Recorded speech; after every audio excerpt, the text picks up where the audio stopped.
The Blast Premier 2024 schedule is split into spring and fall seasons and culminates with the World Final. Here's how it works. 16 Blast Premier teams will begin their quest for victory in groups. Teams are seeded, creating 4 groups of 4. These teams play out a double elimination best-of-3 group stage. The 4 group winners go straight to the season final.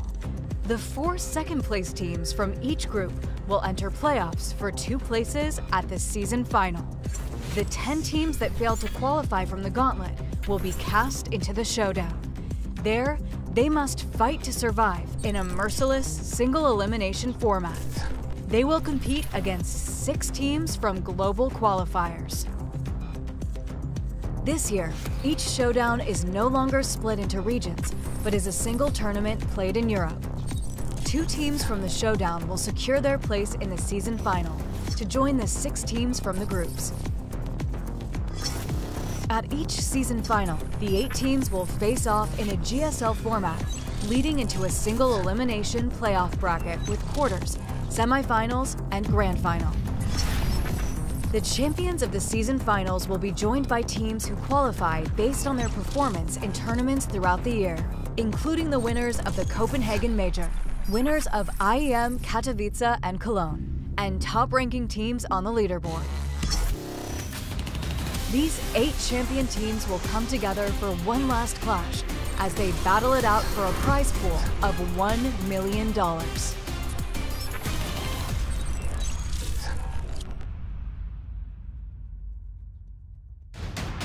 Welcome to the Blast Spring Final.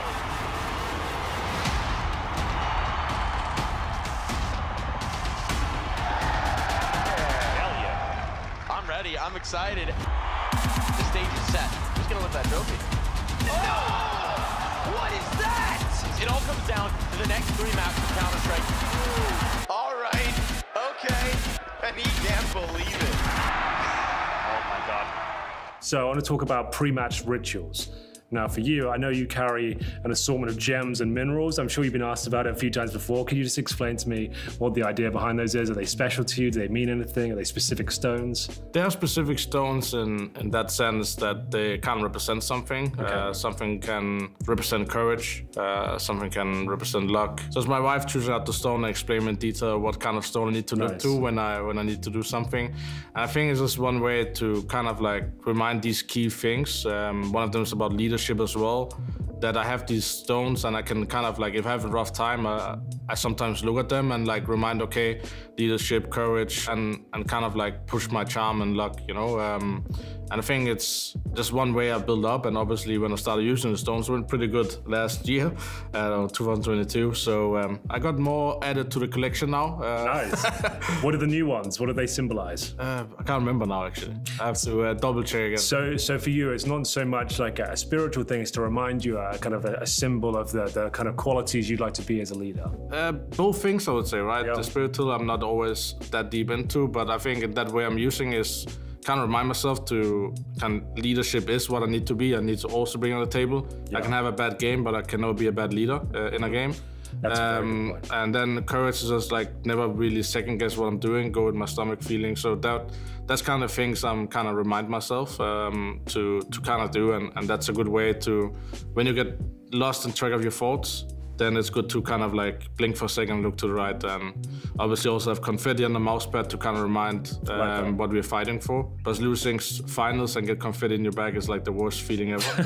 But winning a final and have confetti in your keyboard is the best feeling. So okay, that's it's like a flip coin, and I think that reminds me that nothing is ever given. Wow, Frozen, quite profound answers there. What about you? Pre-match rituals, you doing anything? You know, just doing DM and Spotify. What are you up to? Yeah, Spotify, bots, and like close to the match, I do breathing exercise. Okay, so just some kind of mindfulness sort of kind of... Yeah, I think it's called focus breathing, the one I do. Yeah.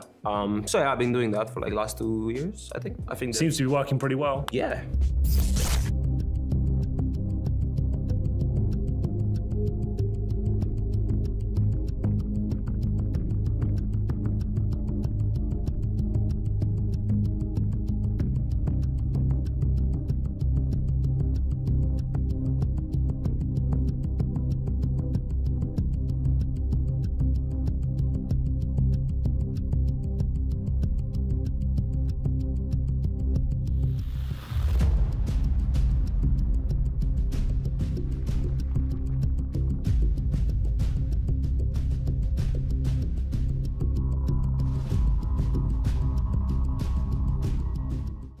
speaking of rebuild and maybe speaking of a comeback, like Snacks, like seeing you back in Tier 1 CS, how are you finding the transition, being back in the game?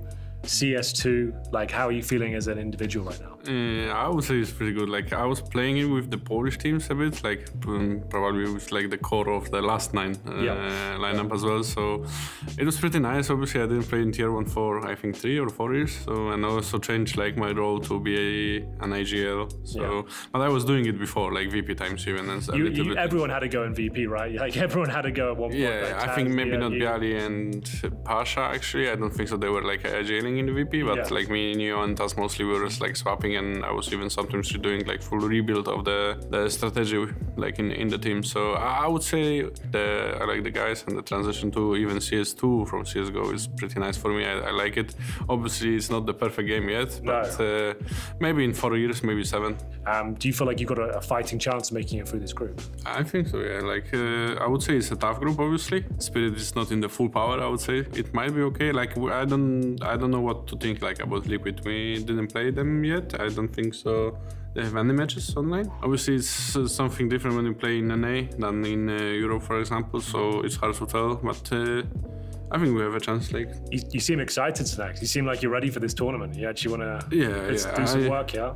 Yeah, I actually think like we are pretty solid right now. Obviously, if we can like manage to put the work with it in bootcamp to the server on here on the event, I would say we have pretty good chance to go through groups and do even more damage.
Nikita, I'd like to ask you, how would you describe the old Heroic in terms of playstyle? Annoying.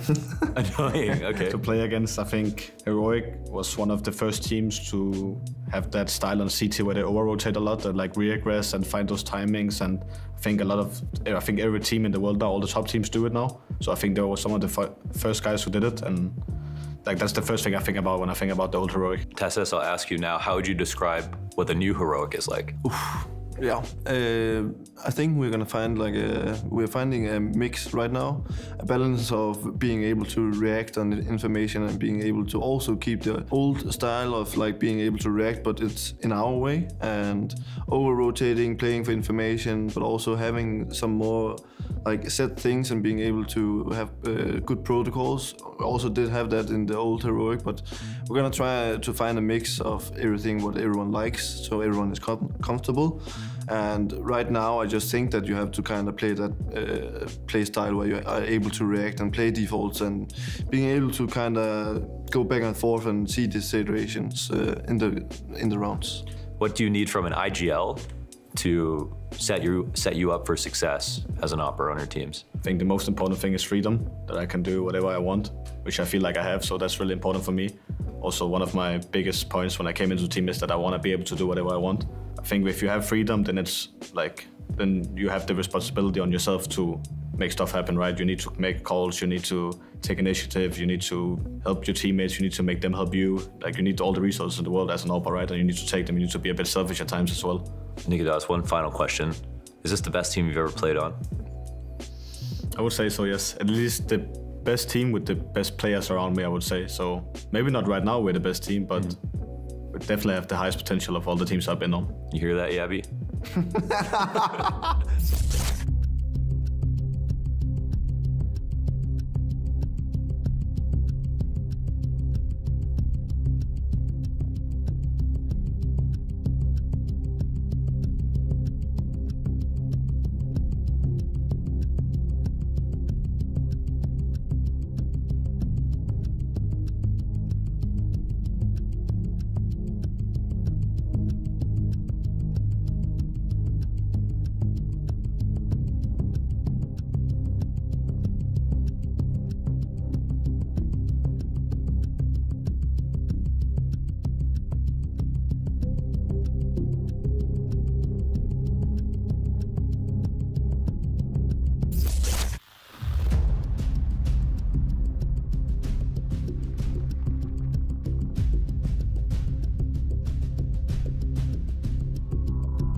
Welcome to the Blast Spring Final.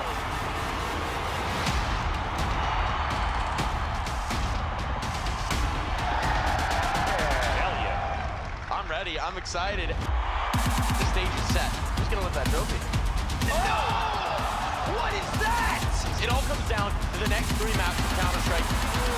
All right. Okay. And he can't believe it. Oh, my God.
The Blast Spring Groups Day 4 here in Copenhagen. We are going through the motions, and this time Jacob and I actually made an effort to sort of synchronize. We both have shirts on, so I'll call that a win. We started the day the right way. Are you down for a Hawaii theme tomorrow then? Are you supplying the Hawaiian shirt? I do not have one. We can figure that out. We can figure that out. All right, okay. We might have a challenge, of course. We've had some beautiful Counter-Strike yesterday. I would say we've had some beautiful Counter-Strike every single day so far. We've been relatively lucky. We can have a look at Group B, of course. And here we've had FaZe versus Spirit is going to be in the lower bracket. But I do think that what needs the most attention, Jacob, is FaZe not having the best start of the year.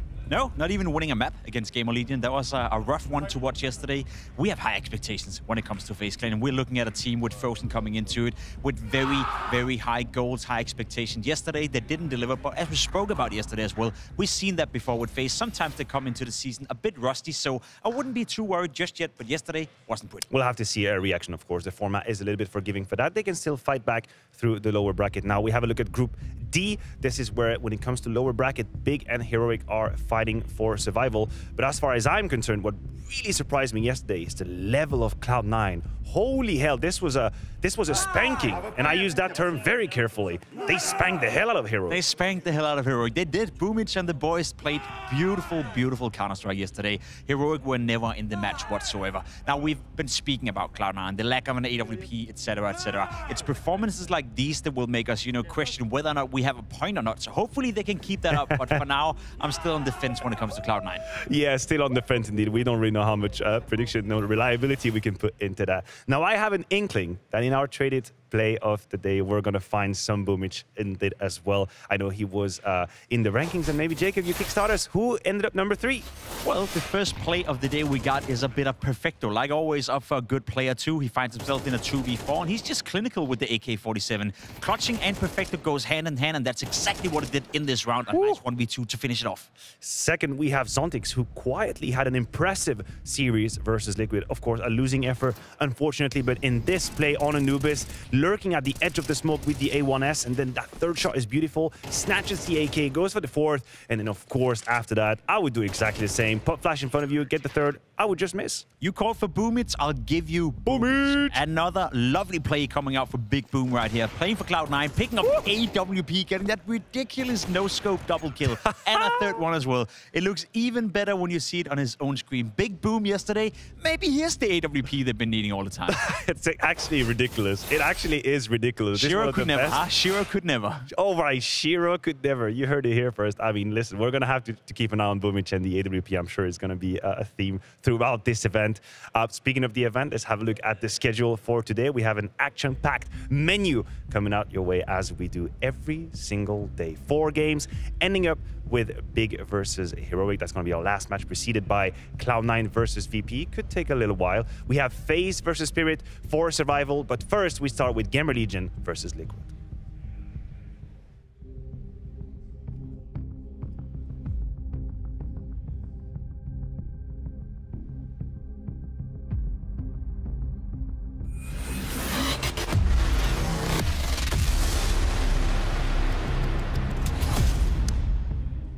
Now, this wasn't necessarily the winner bracket match that people had forecasted when it comes to this group. Liquid barely made it through against their opponent, and I say barely with bated breath because for my money, Spirit had all they needed to win this best of 3, even with an academy player in the form of Baz and Hali, their coach. So Liquid had sights of reliefs on their face. I don't think they were celebrating too much. They're aware of the danger that loomed at hand, whereas GamerLegion surprised the hell out of us versus FaZe. Obviously, we're gonna talk about Snacks, not only individually, but with the play style and the solutions that he came through against FaZe Clan. Kios as well here, a very selfless player. And it is in itself a surprise, if maybe even the biggest surprise we've had so far at Blast. I would say so. GamerLegion beating FaZe Clan was not supposed to happen by any sort of their imagination. Them beating them 2-0 in a convincing manner, was not supposed to happen either. I was very surprised by the level of Counter-Strike GamerLegion came out with yesterday. Yes. Very surprised by the way that they were playing. Yesterday, we were looking at the players right here. We're looking at their ratings, and not a single player the past 3 months had a rating above 1. Aiko was the only one sitting at 1, the rest below. So in terms of individual output, in terms of how they finished 2023, nothing pointed in the direction of GamerLegion beating FaZe, yet they did convincing. You wanted to talk a little bit about Isaac. I had the feeling that you were impressed. Obviously, his numbers on map 1 were terrifying. Terrifying numbers on map 1. 20 kills, 9 deaths. He calmed down a little bit on Ancient, but on Overpass, he did a fantastic job on that B anchoring position. He was unnegotiable. I feel like whenever I've seen GamerLegion play well ever since Emma left the lineup, it's been Isaac being the spearhead of the team. He's been the one stepping up. He's been the one who's changed a bit of his position as well, but it feels like he's taking more responsibility and he's delivering within the ranks of GamerLegion. Again, Emma was the star player of GamerLegion when he was in there. He was the player who could churn up with the rifle. He could dictate the game. Isaac is not at the same level, but I think he's developing into becoming a player that is good. You know, it's a player that if I'm looking at him and I'm Team Liquid, if I'm any other team out there and I look at a rifler right now, I would consider him at the very least to be in that category of players that you need to be aware of. He's playing well, he's delivering, and he's doing it on the stage. And he's flying quite under the radar as well. I don't think he would be on anyone's top list when it comes to anchors. Probably gonna be cheap as well, you know. I don't really know. You know, I'm not the GM out there. I don't know his price, but you're right. It's great to give him a little bit of praise. We see here Snacks hydrating his little eyeballs. Very important, by the way, in the dry winter. And that's also because he's got to see through the game. He's got to see through the solutions. And we are following with great interest what is a new career as a leader. I know in the days of VP, for the people out there that have a bit more tenure in Counter-Strike, all of them sort of tried their hands at being leaders at some point, and I'm sure Snax had a period of time where he tried to do that, but you can see his career and all of the teams that he went through after this very successful VP stint, likes of Anonimo, of course, Lettuce Cook, Pompa, but now he's back, he's with GamerLegion, and he's the leader. Snack is the IGL of GamerLegion. I still take a little bit of time to get used to the idea. Yeah, it's crazy. It's a fun comeback to witness as well. We saw him stand in for Ints as well, you know, we had a beautiful showing Dallas a couple of years ago in Dallas, yeah, where they did so well.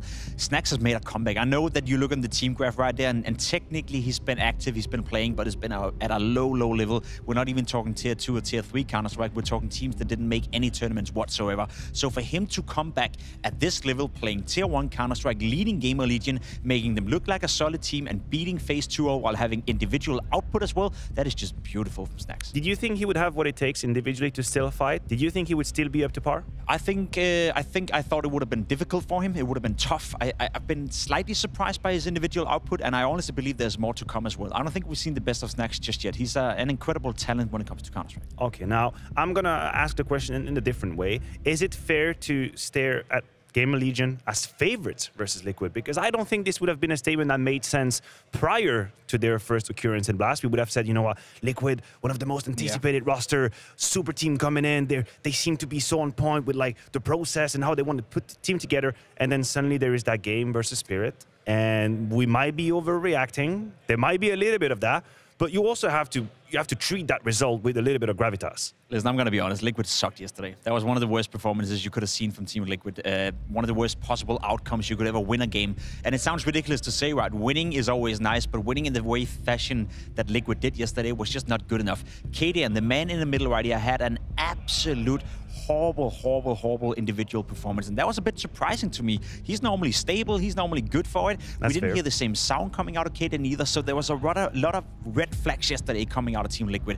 The positive thing is that despite them playing some poor-ass Counter-Strike, they still won, and that's good, but they need to play better today if they want to beat GamerLegion, no doubt. All right, let's keep on going with the KDN topic just a little bit. For context, of course, we know that he got onto the CS2 train maybe a little bit later. Yes. There was the whole time with Heroic where he was pushed aside, of course, and then everybody jumped on the CS2, started playing, racking up hours.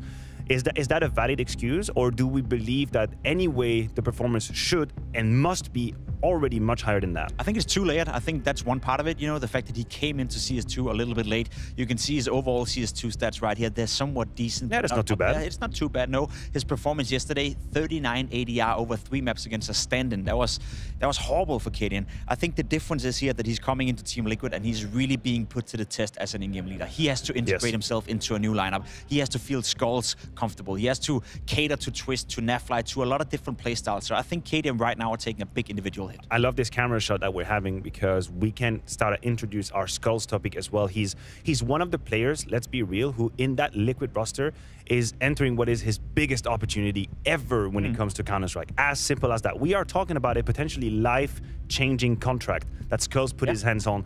We obviously got to know him within Pain, and at this point with Zevi, he was one of the two names that we thought, hold on a second, they seem to have what it takes to go one level higher, but now he is in that jersey. Now he is surrounded with people of experience, people of stature, people who have the accolades, and I like what I'm seeing from him. He doesn't seem to be too hungry in resources, and he seemed to be handling the pressure in his positions quite well. He was the only player yesterday I thought played well. He was the only player yesterday I thought really did way above what we expected from him. He's not supposed to be a star player within Team Liquid, yet he played with confidence.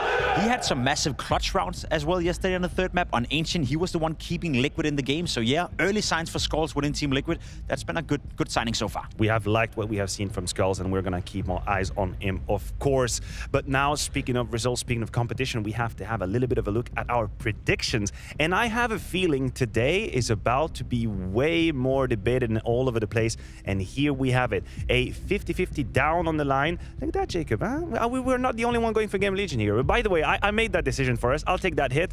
I'm going to give you 10 seconds, an opportunity to distance yourself from that, or do you agree with me? Listen, you're on air. There's a record now. No, Liquid is going to win. Oh, okay. He absolutely turned his back on me, and I am glad that the broadcast is here to bear witness of that. We have set the stage. Everything is ready. All we need to do now is take a quick 3-minute break, and when we come back, it's going to be Henry G and Anders talking you through this game.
What's up, ladies and gentlemen? It's the creamiest of bears reporting for duty to bring you all the action between GamerLegion and Liquid. Now, Anders, we do have to do a veto, and as you can see, Overpass has come through, and I didn't catch a second map, but that's absolutely fine. It's going to be a banger of a series. Whatever happens here, I hope you're enjoying your Thursday, ladies and gentlemen. Thank you for choosing to spend it with us. And yes, how you doing? I'm doing very well. I believe Mirage was the second map, so I feel ready. I think it's going to be a very exciting game. The desk touched on a little bit, you know, just Liquid struggling obviously to get here, and maybe that's why the odds are more in their favor. They are a little bit over on GGBet, but not decidedly so. I mean, they played way better. GamerLegion took FaZe down 2-0. They did. Team Liquid played against Team Spirit with a coach and a stand-in, and they struggled. They did not look good. Yes. They got through it, sure, and the individuals like twisting the screen right now, he was fantastic. But overall, the team synergy was off. They looked out of their depth. First game on European soil was not interesting enough for me, but let's see if they can bounce back. They're certainly the favorites going into this one again, but we know GamerLegion are a dangerous team that are looking to prove themselves here at Spring Groups 2024. Ladies and gentlemen, let's get into the Group B upper bracket final. GamerLegion taking on Liquid, and it will be the former. Starting on the team side here, we've got a smoke and a flashbang for big man in-game leader Snacks.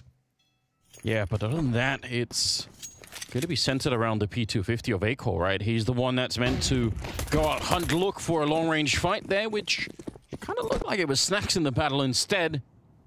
And I feel like Liquid are starting to fall back. They're realizing, yeah, we made an impression. We kind of showed up. Now they're... Oh! Hello. Definitely making an impression now. Yakinda taking down Acor, dropping the P250. Momentarily, they can pick it up again, but still, that's a bit of a start here. Just what you wanted if you're a Liquid fan. Let's get off to a good start today. Let's not go down 5-0. As they find that opening frag, Yakinda slips away with the 5-on-4 advantage. Now, bear in mind, we still have that smoke and flashbang. P250 now in the hands of Volt as they start to coordinate themselves back towards the B bomb site. Squeaky door is open, and squeaky being the operative word, they'll hear that. Smoking towards heaven, one flash over, deep breath, and in we go. Dooley's in a nice position. Naf is saying, all right, could let one of them by. Might be a problem now. Isaac gets a kill, and look at this. Another one to take down Nafly.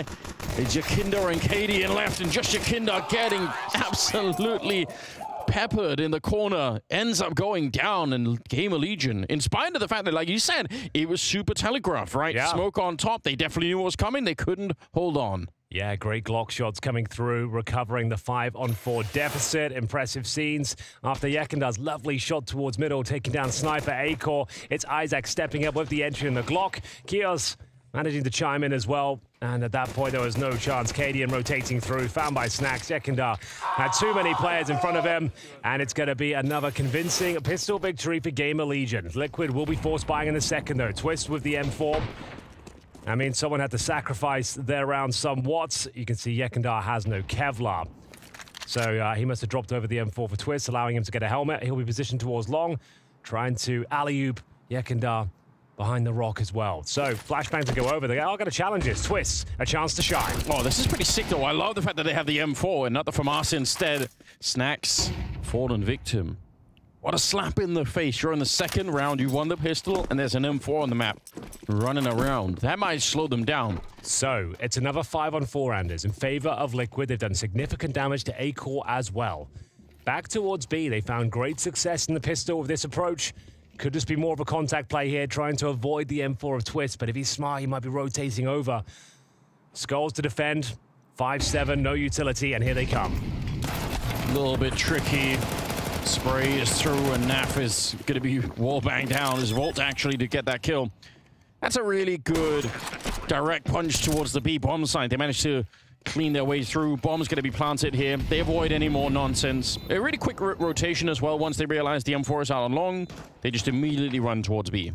It just shows you the power of utility there. If you've just got a 5-7 in Kevlar, nothing to hold them off, they can contact play all the way to the edge of the bomb site, through the monster tunnel, explode through, and yeah, there's nothing you can really do to hold them off with just a pistol. You don't have the damage output to really go toe-to-toe with these rifles. GamerLegion recovering another 5-on-4. Don't give up another player in the process, as Liquid will have to hold on to the Twist M4, a Mac-10 at least for Yakinda and Acadian Scouts, but it is going to be 2-0 for GamerLegion. If you weren't watching yesterday, they were the heavy underdogs going against FaZe Clan yesterday, but they managed to win a 2-0 victory. No one saw that coming. If you look at their previous result last month, they've got a sea of red. They have not been playing well online at all, but yeah, they're turning it around. They said in their interviews they think they can actually get through this group, potentially make it to World Finals, Anders. And it's difficult to argue with them after that performance, but can they keep it up? So far, so good. 2-0 and a chance to get 3 because it's going to be more of the same here. That solo M4 for Twist, a few pistols around it, but the Cadian Scout is out as well. Now, do they pick up the pace? It looks like it is full sending it in towards B, bombarding the site with flashes. Can they find the next opener? So many grenades going on, very hard for the CT to hold on to, though. Twist catching, snacks midair. Here we go. Otherwise, I think Skulls might have been dead. There's another kill, double for Twist. This is looking very, very good. The full send strategy, they were hoping that it wasn't going to be this kind of a stack, but I've got to say, it's not just the manpower here. Twist, if they let go of that first T player dropping down, it opens up the bomb site, but Twist absolutely caught him right as he was jumping over. Acor now very low on health. Chaos also getting tagged up. I think Liquid are doing fine to just hold on here and not push for any further, really. Just leave him alone for the minute. You know they have to get the bomb planted eventually. Smoke to slow them down even more. Chaos going to be feeling uncomfortable around that. Yeah, just the pressure right now is on GamerLegion. Is there anything they can do? There will be a scout shot that connects, but they're so low themselves. 40 seconds, just hoping for CT mistakes to come through. Scout shots being rattled off left, right, and center. Nafly will reposition himself behind the barrels. Really smart play here. He's pretty much guaranteed the round with this little maneuver. Cadian to find the final frag. Great work from Russell Van Dolken there, managing to mow them down with the M4. And like he said, full sender towards the B bomb site. They've gone there now 3 times in a row. Twist thought, well, if you're going to keep going there, I'll be ready and waiting with the saved rifle. Excellent work as he protects his teammate. He gets a brutal second kill with the rifle as well. This one coming up. There it is. Get wrecked. And it will be Team Liquid bouncing back. Yeah, very good job. And not out of the woods just yet, though. Still money available for GamerLegion. 4 AK-47s, a Snacks Tech 9, and conviction from Volt as he runs through the flames to safety.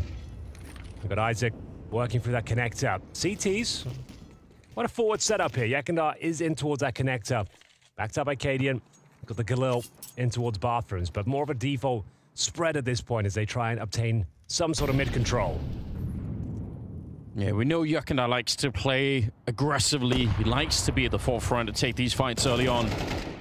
Or they're going to lose KD, and that's a big problem. Now Yakandar's very much on his own. Trying to get some headshots in, actually doing a pretty decent job. Yeah. Could have maybe killed Volt as well. Okay, no one can find a multi-frag on the Team Liquid side. Another man advantage for GamerLegion. Contact play towards middle. Trading out these frags towards connector and bathrooms. It's Twists and Skulls. Quite the deadly duo. And they're grouping up, and I bet they're going to push forward as well. Like, what, you know, just kind of try to get some more information. Twist knows. Figure it out. The form he's showing right now, he can win this one, no problem. But they're going back towards B. New boy Skulls to stand and deliver. Holding a very defensive position, peeling off in towards the A side now, and they couldn't really be further away as Twist start to investigate, realizing there's no one here on this side of the map. They need to start transitioning in towards B if they're going to stand the chance. There is still time, and Skulls will arrive at the B site, ready to deny the bomb, but they've got to smoke with the site. Molotov for the water. They'll be difficult to find anything here, but they've got a couple of kills. Bomb to be planted, and Acor in the clutch. What a turnaround. 2 versus 3, but even before the bomb is down, it's a 1 versus 2 instead. Acor having to try and save his team and try and find his first kill on the map as well. Why not? Twist is right there. Instant headshot. That is crisp. And now Skulls on the other side, trying to make the jump down to the railing. Oh, no! What? He's blown him out of the sky. Holy. He didn't even see him, Anders. It didn't even register in his brain that he was up there in heaven. But once he spotted him, target was locked in, and he took him down with a couple of brutal shots. T-Rex brained. Just not before he moved. He was like, oh, wait a minute. It's so wild. Like, he was on his screen. You can see for a second that he realizes and still adjusts. Finds the kill. Really nice from the sniper of Acor. He manages to do it with the AK-47 this time. And we will have money once again for Liquid. Not a massive amount of cash. MP9s of 2 players, but Cadian with the AWP opening frag. This one's going to be a good game, Anders. Both teams are going to be tested to the very limits of their ability as the MP9 investigates the playground. Yeah, not a fight you want to be part of. Acor with the hot hand waits there with the rifle. Yekindar will peel off. I want to see some energy. That was, I think, you know, it was a weird game yesterday that they had going up against Spirit, but it was the lack of energy and the frustration in the Liquid camp. Like, I just want to see them, you know, flex a little bit. Some of the individuals really, somebody obviously Twist yesterday was playing very, very well, but I want to see them feel more excited, you know? It's just like, how are the Liquid memes still living on? Like, having to do these huge comebacks every single time. They're down 9-3 to Spirit with a coach and a standard, and they have to grind it all the way back. And they did. Fair enough. You can't argue with that, but shouldn't have been that stressful, should have. No, it really shouldn't have been. This is another round that starts 4-on-5 in favor of Liquid. It's Cadian obviously picking up the first shot with the AWP as we saw, but Cadian was also missing from that game for a long stretches. Yeah, he didn't have a great showing. But he's got a lot on his play right now. In-game leader of a new project. New language in many ways. I mean, he's played in NA before, but still, true. It's obviously gonna affect him. There's an adjustment period, and it seems to be affecting his individual form, at least from the game yesterday. Opening pick this round, though, as we try and finish up towards the A bomb site for the first time. GamerLegion deploying all the utility they could possibly need. Doesn't quite have the firepower. Nafly does a bit of damage here. It's down to Yekindar. Oh, they haven't checked the bathrooms. It's a disaster. 5 seconds. There's no time. He's going to keep mowing them down. They haven't planted Anders. The round falls apart, courtesy of the Yekindar SMG. They just didn't have the time to check every single crevice of the bomb site, and he can't believe his luck. They're planting right in front of him, and he gets a free kill. He was just standing there, out in the middle of everything. He's like, oh, if you're going to give it to me. Surprised. He's like, hold on. You're going to give it to me for free, I'll take it. No worries. Stolen away. Team Liquid bouncing back. That was, apart from that, that was about to be another 4-on-5 comeback for GamerLegion. That was what was on the menu there. If not Yekindar had been there, it would have been a bomb hunt at the very least, and probably the round 1, to be honest. It's GamerLegion with a timeout. Last time we saw GamerLegion, Snacks was playing very well, but the other player that was really impressing me was Isaac. Yeah. The Swedish player just stepping up in a massive way. So some names to watch for. Doesn't have to be the exact same, but yeah, they were both coming up with some cool stuff. The fact that Snacks, as we mentioned, the in-game leader, and he was top fragging on the server against FaZe Clan, not just on his team, top fragging on the server. Yeah. Like, that is bizarre to me. Like, we often say rolling back the years, but my God, did he ever. As we get into round number 6 here. A couple of weapons saved in the previous round. Money is low, of course, with the clock expiring, no bomb planted. So 2 AKs, Snacks and Acor to wield them, and Tech9s and a Deagle otherwise. As we go back towards middle, this is the round you would think would be a little bit more comfortable for Team Liquid. You have to have a really convincing one, quite frankly. Skulls showing a bit of assertion here. Full control of the short position. Look at that smoke as well. That's pretty brutal. Yeah. That's a new one. It covers absolutely everything, doesn't it? Yeah, they can't peek for those windows. Yeah. They can't open the door. That's actually quite a meta smoke, I reckon. We're going to see more of that. It's the drop-down smoke function. Yes, exactly. It makes it a bit longer. All right, then towards there we go once again. Nice bit of utility, trying to cut off the pathing. Yekindar, massive damage output as they enter the bomb site. It's going to be difficult now. 2 players going down. At least they've got the bomb plant. That's about all they'll get. First convincing round here for Team Liquid. We've got Acor. It would have to be something unbelievable for him to stand a chance here. But Cadian hits all the shots required. Money's starting to stabilize now for Team Liquid. 10-second defuse, all 5 players surviving. That is more like it. Yeah, it's good. I think it's got to be encouraging for Cadian himself to hit some of these shots early on. Just don't fall into the groove of feeling the personal frustration. Like you said, he's got a lot on his shoulders, so having to worry about your own game on top of everything else, definitely not an easy task at the moment. But yeah, he's been getting a couple of kills here. Looking solid. They do let go of the bomb plant, so I guess that's something for GamerLegion to think about. But no kills happening on the GamerLegion side. Don't manage to do any damage, really. Liquid only picking up the double AK, so still 2 M4s in play, but still, that's pretty nice. I'm seeing Isaac with an R8, Henry. I am officially a fan. That means he doesn't have the Deagle equipped. Yeah, who needs it? What the I'm lost for words. Like, that used to be Snax's thing. Snax used to use the revolver. Yeah. Way back in the day. It's the Swedish cowboy, Henry. Don't question it. Dude, this is like... I'm sorry, that is silly. Like, it's a waste of money. Like, it's like the worst weapon in the game. There is no argument to be made that you should be buying the revolver. Like, it's either... The thing is, you can refund weapons in CS2 as well, so he wanted that. Was it a misbuy? He chose it. It was a great Beatles album, wasn't it? The revolver? Yeah, it's true, actually. Good shout. I can't believe you're hating on the Swedish cowboy. I think that's rough. I am hating on it. I am officially hating on the revolver. Like, I am going to put it out there. It's a hot take, I know. But don't buy it in pro games. Don't buy it ever. Okay. Because it means you don't have the Deagle. You have to replace it in the slot. Well, I know, I guess CS2 you can have both. To be fair, I'm being... Yeah, but you are going to be missing out on something. I'm being silly now. With the new system, you don't have to sacrifice the Deagle. But still, don't buy the revolver. Is my point. I don't even think he got to... He didn't even, like... He didn't even cock it at all. He was just walking around with it. Maybe it was just for show, like a fashion piece. Like a fashion statement. I guess you're right, yeah. There's an accessory more than anything. Oh, that's bizarre. We haven't seen one of those in years. Anyway, enough of that. And more of this as we get in towards our B-bomb side. We are going to have Nafly defending admirably with the rifle, working in tandem with Skulls as well. They should have done enough to secure the round. That kill will certainly decide it as Isaac. Nothing left to do. This is more like a team that could look confident now. Yes, they do. Having some convincing rounds. Everyone's surviving. People are landing their shots. Twist has inspired everyone once again with that magnificent form he's known for. The only player that really turned up for Liquid yesterday. Like, if they didn't have Twist with 10 out of 10 form, they would have lost that game. Oh, yeah. That is definitely true. But that's also what was so strange. Like, they have so much firepower in this lineup. You would have assumed that, if nothing else, they could just sort of default to that against the state that Spirit were in. They never really managed to do it. But yeah, this is looking a lot better. And, you know, anytime you have Naf anchoring a bomb site, it just must feel so secure. Like, he's such a god at that kind of role. A real safe pair of hands. Yeah. Always good for a frag, or in this case, 2. Isaac would love a frag at this stage, but I think he'll just be sticking in spawn, holding on to the AK-47. Now, loss bonus starting to accumulate. There'll be a 4th stage going into the next round, meaning they get $2,900. Isaac will go no extra cash. He'll be stuck with the AK-47.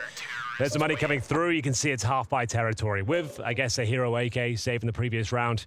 So you're going to see either P250s or Tech 9s. Maybe the former, considering the money's not amazing, but that's what we're anticipating here. Naf didn't even get flashed. You can see no pressure being applied from the utility. He's just got some open runway to get a couple of kills. Yeah, let's go. That is good shit. I'm enjoying this. This is the Team Liquid I wanted to see this tournament. Yeah, I fully agree. And I think that's also why I was feeling very frustrated when we saw them yesterday against Spirit, because just the atmosphere was just so muted. I don't understand what was happening. Maybe they didn't either, but this is more how I like it. I think they're just in their heads a little bit, you know. Yeah. When you start losing some awkward rounds against the coach and stuff, you're just like, okay, this shouldn't be happening. It's stressful, right? Yeah. But the thing is, they did get the win. We can talk about it all we like. It doesn't really matter. This is group stages. Even if they had lost the game, they could still fight back. They got the win. They're in the upper bracket final. FaZe losing to GamerLegion, just as alarming, really. Like, that is not a result we anticipated at all. Amazing for the Legion of Gamers, don't get me wrong, but FaZe... we all know they should be winning that particular affair, especially with new boy Frozen coming in, hungrier than ever. Yeah, he's sick. Like, yeah, it's true. That is probably worth pointing out. Well, this is turning into quite a game at the moment here. Isaac, he saved the AK. Could try and do some damage. Would be very tricky to try and find all the kills, although it might help with A-Core landing a shot like that. Still 40 seconds. Doesn't look like they're going to be evacuating the restrooms at the moment, because quite a long way back to the B-bomb side here. 30 seconds. They might just double down, and it's a good read for Liquid. They've brought in 2 more people to the bomb site, so 3-man stack at the A-bomb site. They see this coming. All right then, Twists. You've been very impressive this tournament so far. You got another highlight package for us. Apparently he does. Really nice spray control. A convincing round once again. Team Liquid getting fired up. The flash setup, the spray down, and I would say even the call just to have everyone ready. Like, they absolutely knew what was coming. So that's the kind of stuff that also give you a little bit of, I think, a little bit of confidence, you know, in your in-game leader. You've got a brand new in-game leader in Cadian. So having, you know, having him make some small calls like that, saying, you know what, let's go. I think they're going to go A. Like, let's start rotating. Some good stuff. Brings the team together. Well, they are just getting outclassed and outgunned at this stage. GamerLegion don't seem to have a response. They had a good start. They got the pistol, the second round. They managed to win the fourth as well. But since then, been nothing but Team Liquid rounds. 5 in a row. So clean with it as well. He gets that first. Flashbang comes through. Oh, just a thing of beauty. That is just like perfect Counter-Strike. Yeah, he is a mechanical god, isn't he? Good comms, educated risk, and yeah, really enjoyed that little sequence from Twists, as we do have another gun round available. Acor finally on the AWP. Very proficient sniper. Watch out for him. Underrated in my book. As we see Yakandar finding that confidence. He's in a lot of trouble, though. Outmaneuvered by Volts, and they've got the opening kill, but they can't hold on to the advantage. Yeah. One Danish player to another, and it's Cadian that comes out on top. Snacks has picked up the AWP on the other side. Don't normally see him with that weapon, but see if he can get it. He will. Out-duel Cadian. All right. Looked like Cadian had a millisecond of advantage there, but can't finish the fight. So now instead, 4 versus 3 in favor of GamerLegion. Might be another kill happening here. Chaos, he was so close to spotting Skulls there. Coming through the smoke. I'm shocked that he can't see him, but we'll see who's going to be quicker on this one. It's Skulls on the other side. Okay. Lightning fast. That's a really nice play from Skulls. Getting information, finding the frag, falling back to safety, doesn't overstep the mark. Just what Team Liquid need in this situation. This is a very powerful position. You often see Robs here. Twists, listening out for any sort of intel. I think there's some sound cues on the other side, so he knows he's in position to backstab. With 30 seconds available as well, they won't be able to cover the extremities. They're going to have to go in towards B. And guess who's ready and waiting? It's going to be Skulls as Twist initiates his flank. Puts down the Molotov, although for the moment that's just holding off Twist. But it doesn't really matter. They know no one's coming from this side. Oh, and they're not looking for it because they think the Molotov is there. That might have been a bit of a trick, actually. Skulls will turn up a massive triple kill. That is so clean from the young Brazilian. Yeah, really nice round from Skulls. Like, there was some question marks for him coming into this squad. Like, we know he's incredibly talented mechanically, but does he have the experience, the veterancy to play with this caliber of players? But, yeah, really enjoyed that. Nice little push. Good gamble. Gets the kill in spawn, gets a ton of information. Initiates the Twist. Flank to come in from short as well. Great finish from Skulls. This is the team you want to watch. Yeah, there's holding hands at this stage. I would love to hear the comms for whether or not that Molotov was a setup for Twist, because no one was looking on the GamerLegion side. They just, like I said, just didn't have time to even consider it. There was, what, like 15 seconds on the clock? Hook, line, and sinker. Holding hands in victory, Henry. Yeah, that's nice, isn't it? Wholesome, isn't it? New meta. We saw the handshakes yesterday. Like, I did enjoy the gentlemanly handshakes. Yeah, that was good. Not enough innovation in that space, really, you know? Been doing fist bumps and high fives for a long time. Yeah, holding hands is a new one. But we'll see how it evolves as the tournament proceeds here. Still a 5-on-5 for now, but of course, heavy advantage for Liquid. 6 rounds in a row in their favor, 7-3 overall. Up against some Glocks here. Some Deagles, some Tech 9s. Doesn't look good for GamerLegion. Significant damage already inflicted towards Isaac. They've got 0 territory on the map. Sub 1 minute. It's going to be a limp execution in towards the A side, Anders. We're talking smokes down towards Bank. CT dumpster. Flash over. Try and get the bomb planted. But you know Cadian's going to be there. Like, that's the default position for a sniper. They know they're up against pistols here as well. You can see everyone's deep, holding long-range angles, making sure they have to work for this. They've already bled out so much time. And yeah, this is what I'm talking about. This position, it's so difficult to flush them out. Give us the God Grenade here, Cadian. Just one good HE on top. He's going to go for the flick. HE, let's see if they run right into it. It's pretty decent, actually. Oh no, Yakandar. Hold on, the Tech 9 is there. There's still 10 seconds left. They're going to get the bomb plant at the very least. Rotation is coming in. Now, the retake should still be very doable here for Liquid, but so far so good for GamerLegion. This is actually quite problematic now. They've lost a key piece of the puzzle with Yekindar. The bomb down, the smokes are stifling. There's no further utility on the T side. The retake's certainly possible, but GamerLegion know they have a chance in this. It's one flash, second flash in the air already. It's pretty good for Cadian so far. a.Core hiding in the corner. It's a bit of a crossfire. Volt will get one of them. He will get taken down, and they do manage to plow their way for the bomb side. Just Isaac left in. He was always the time just a bullet away from death, so it's going to be really, really close at the end. They had to wait those smokes out, and that's why the clock is so low for that defuse. Well done, Team Liquid. First time they've been tested in a while. Coach Ash calling the timeout here. This one has spiraled. Bear in mind, this is the pick of GamerLegion, and they are getting absolutely bodied out there right now. Twist, oh my goodness, how is he playing so goddamn well right now? I think he is he 15-3 right now, or something like that? He's 15-3, yep. In terms of, he's 3-0 in opening duels as well. Like, good God. He was good yesterday, but this might be even better. Yeah. Canadian emphasis on can. Yes, indeed. I'm working on it. I'm working with some stuff. Oh, it's pretty good. There's a couple more days. And what day are we? Thursday? Yeah. We've got 3 more days left to play. All right. Hell of a tournament so far. It's been some really big surprises. I think the new format certainly helped things out in terms of excitement. Yes. And adding more narrative to the tournament as well. We've had elimination games already. There's no more last chance. It's been a lot of fun here. Some great upsets as well, which are what these tournaments are all about. As we enter the final round here, number 12. Can GamerLegion pull one back? That frag at least should be traded. And indeed it will. Yekindar goes down with 1, leads it into a 4-4.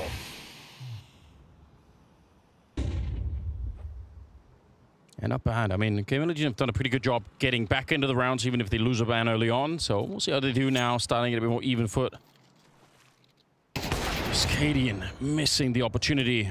Yeah, not that wide open. Gives that one away. Real chance here for GamerLegion. Got to convert this one.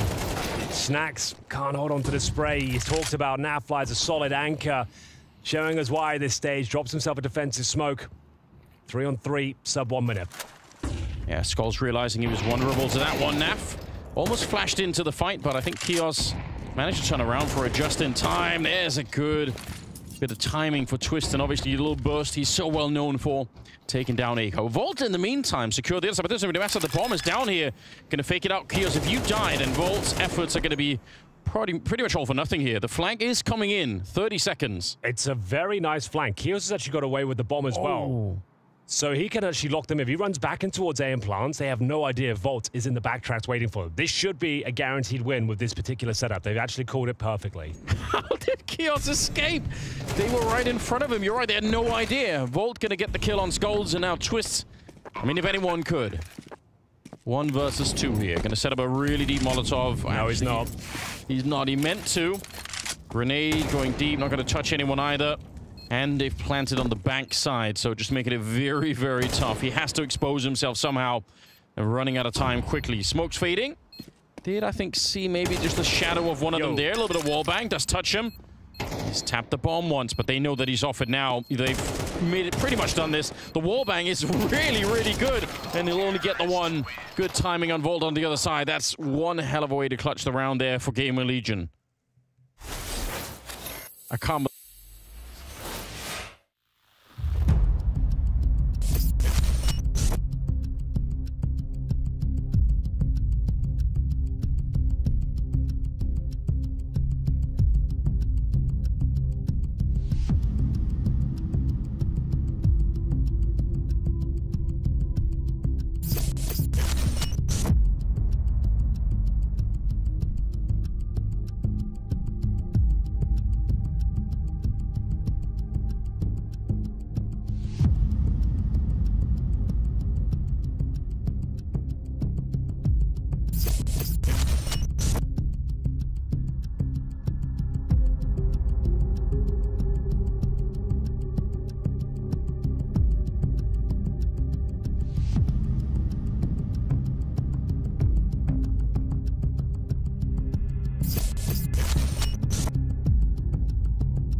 Ladies and gentlemen, welcome back to the second half of Overpass between GamerLegion and Team Liquid. This best of 3 is the upper bracket final of Group B, and we will see Team Liquid returning to a solid form. Yeah, they look really refreshed. I'm sure they had a bit of a serious conversation, but like I've been saying a couple of times, they did get the win against Spirit, even if it was very labored. Now, they look like a brand new team. Twist is still leading from the front. He's got 17-4 at the end of the first half. That is just absolutely absurd, isn't it? It really is. What an absolute Counter-Strike clinic Twist has put on so far. Can he keep it going, though? If they win this pistol, call it done. They should be able to steal GamerLegion's map pick here. A-Core to defend the site. 3 players waiting outside Monster. We have got pushes coming from the CT side, so Team Liquid need to operate quickly here, but... Oh, Yakendar's ready for it. He's got the bomb as well, so... He knows they've been rumbled. He knows the CTs have information, but they'll have to fall back as well, considering they've been found out. Yeah, it feels kind of bad to just push full throttle into the B-bomb side when you've been flanked like that. Still got about a minute left. Well, they are going to slowly edge their way forward. It's an interesting approach. Absolutely no grenades on the CT side to try and slow anything down with. So really will be down to just the pistols, the USP for GamerLegion. They need this pistol round so badly. Liquid did a really fine job at the beginning here. Volts will take down Twist, so at least he's out of the picture. 40 seconds now, and they've called a retreat. They have. It's going to be Naf who's going to stay for a while. Try and hold off the rotations. Snack's coming in towards short. Needs to be careful, and he's not. Naf will pull one back as they scramble back towards the A side of the map on both sides of the equation. It will be Naf with a further kill. Skulls goes down. They might actually just retreat back in towards B. Yeah, back and forth we go, Naf! What a headshot. Up towards heaven. As he takes down Isaac, the bomb is at least planted here. Better than I was expected. It's Volt again from the high ground. Kios, no! Right there, but he can't find the last couple of bullets. That got really, really close. The back and forth absolutely shifting GamerLegion across the map. Yeah, with Naf getting a couple of kills, of course, you fall back towards B. At least they get the bomb planted there. They lost the opening kill, but not the most convincing pistol there from Liquid. They will be able to buy up in the second round, however. So we should see Galil's, maybe a single AK for Twist, whichever way they're inclined, depending on whether they want to focus on firepower or utility. And yeah, they were running back towards A, but when Naf gets those couple of kills, you are going to fall back. He gets 3 in total. That was a brutal shot towards Isaac. They couldn't quite hold on, though. If Yekindar gets that kill, there was one more player towards Heaven. But that is going to be both pistol rounds going in favor of GamerLegion. So here come the rifles here. They've gone for 3 AKs. A Scout and a Deagle. That means they sacrificed the majority of the utility. They still have a couple of smokes. But you want to see Twist with this AK. He can recover these sort of rounds. GamerLegion know it as well. They're on high alert as they try and find an opening advantage here. 2 players progressing through the connector right up to the ladder. Yeah, they're really aggressive in the pistol round as well. They were pushing up really deep. Doing it again here. For the minute, they're parking Snacks in this position. Looks like they're going to just leave him there. Naf could be dead very quickly. Yeah, what a little spray coming out from Snacks. Awkward when you have to get up the ladder in the middle of a fight like that. Nobody wants to be in that position. So 4 versus 5. And Liquid losing.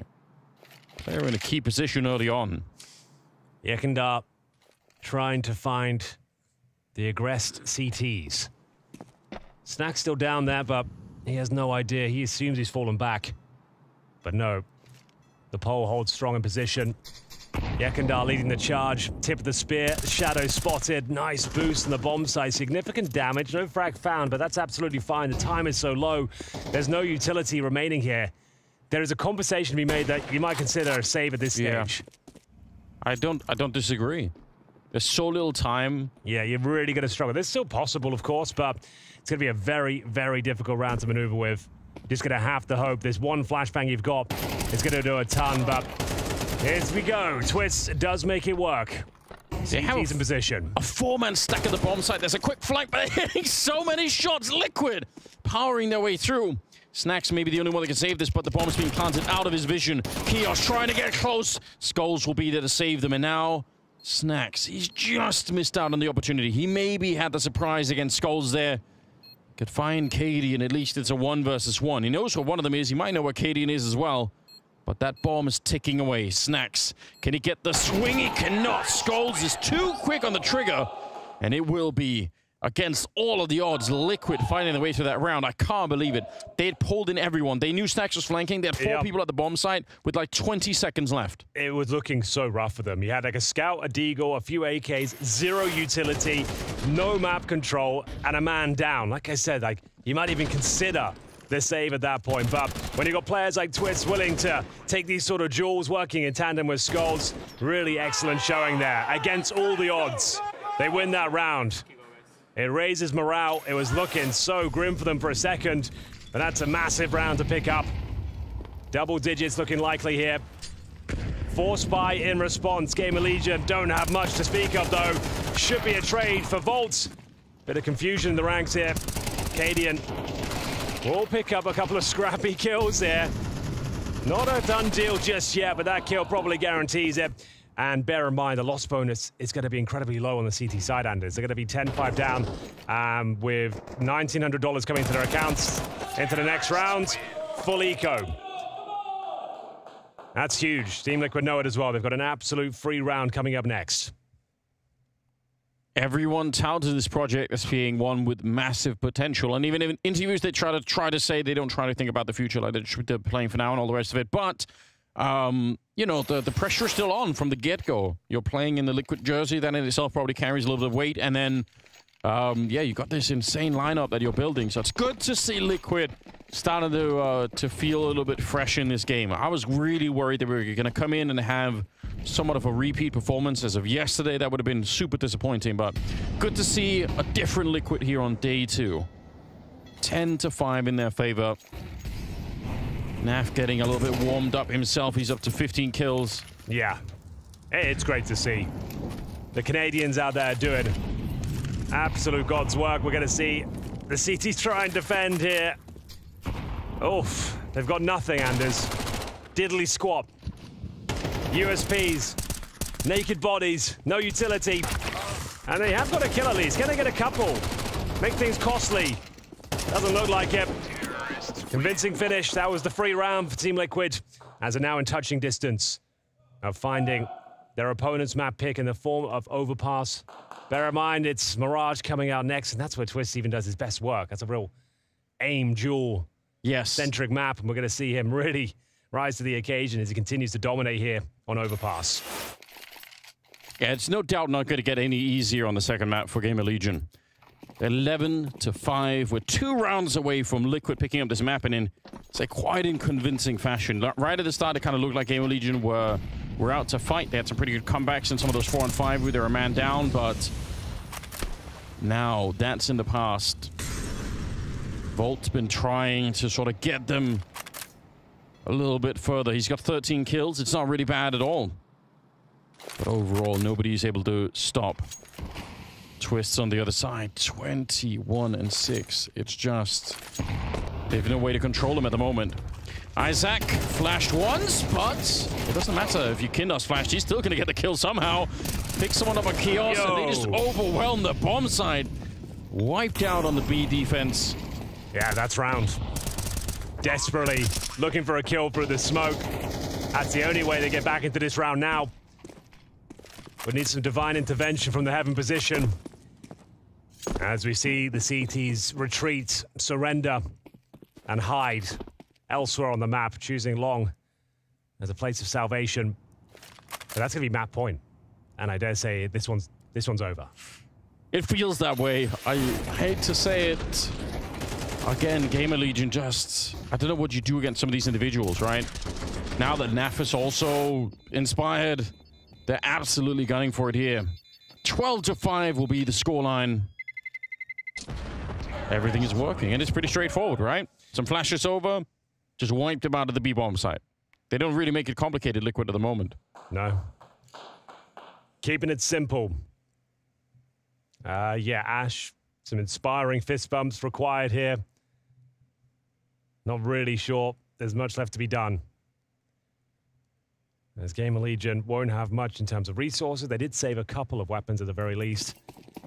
And you can see that's reflected on your score boards right now. We've got a Snacks auto shotgun. He's currently 7 and 15. It's about the same story for everyone else. Acor, surprisingly, Anders, on overpass, he's 4 and 13. Yeah. Hasn't really found an AWP shot yet, to be honest. Like, we saw Snacks recover. His dropped AWP and take down Katie, and that was about as exciting as it got. Yeah, 2 of those kills for Acor were in that one round that he clutched. And we're like, oh, that's sick, you know. But then there wasn't really much else to talk about, unfortunately. Isaac goes down. Acor comes back. He was spotted in that position just a second ago, but Yakinda wasn't quite ready. As the auto shotgun, it blows. Skulls into smithereens. Nafly, Acadian, 2 versus 4 here. I don't know if there's much that they can accomplish in the round, but you're going to try anyway. Might as well keep them modest if possible. Snacks now with the rifle after taking a lovely shotgun frag. Gives him his position up. Doesn't need to be far to this fight. He knows it, so he's going to be just moving back. Dropping some util. Kios, nice positioning. We'll find Nafly. That guarantees the round. Acadian will not be winning a 1v4 in this particular scenario.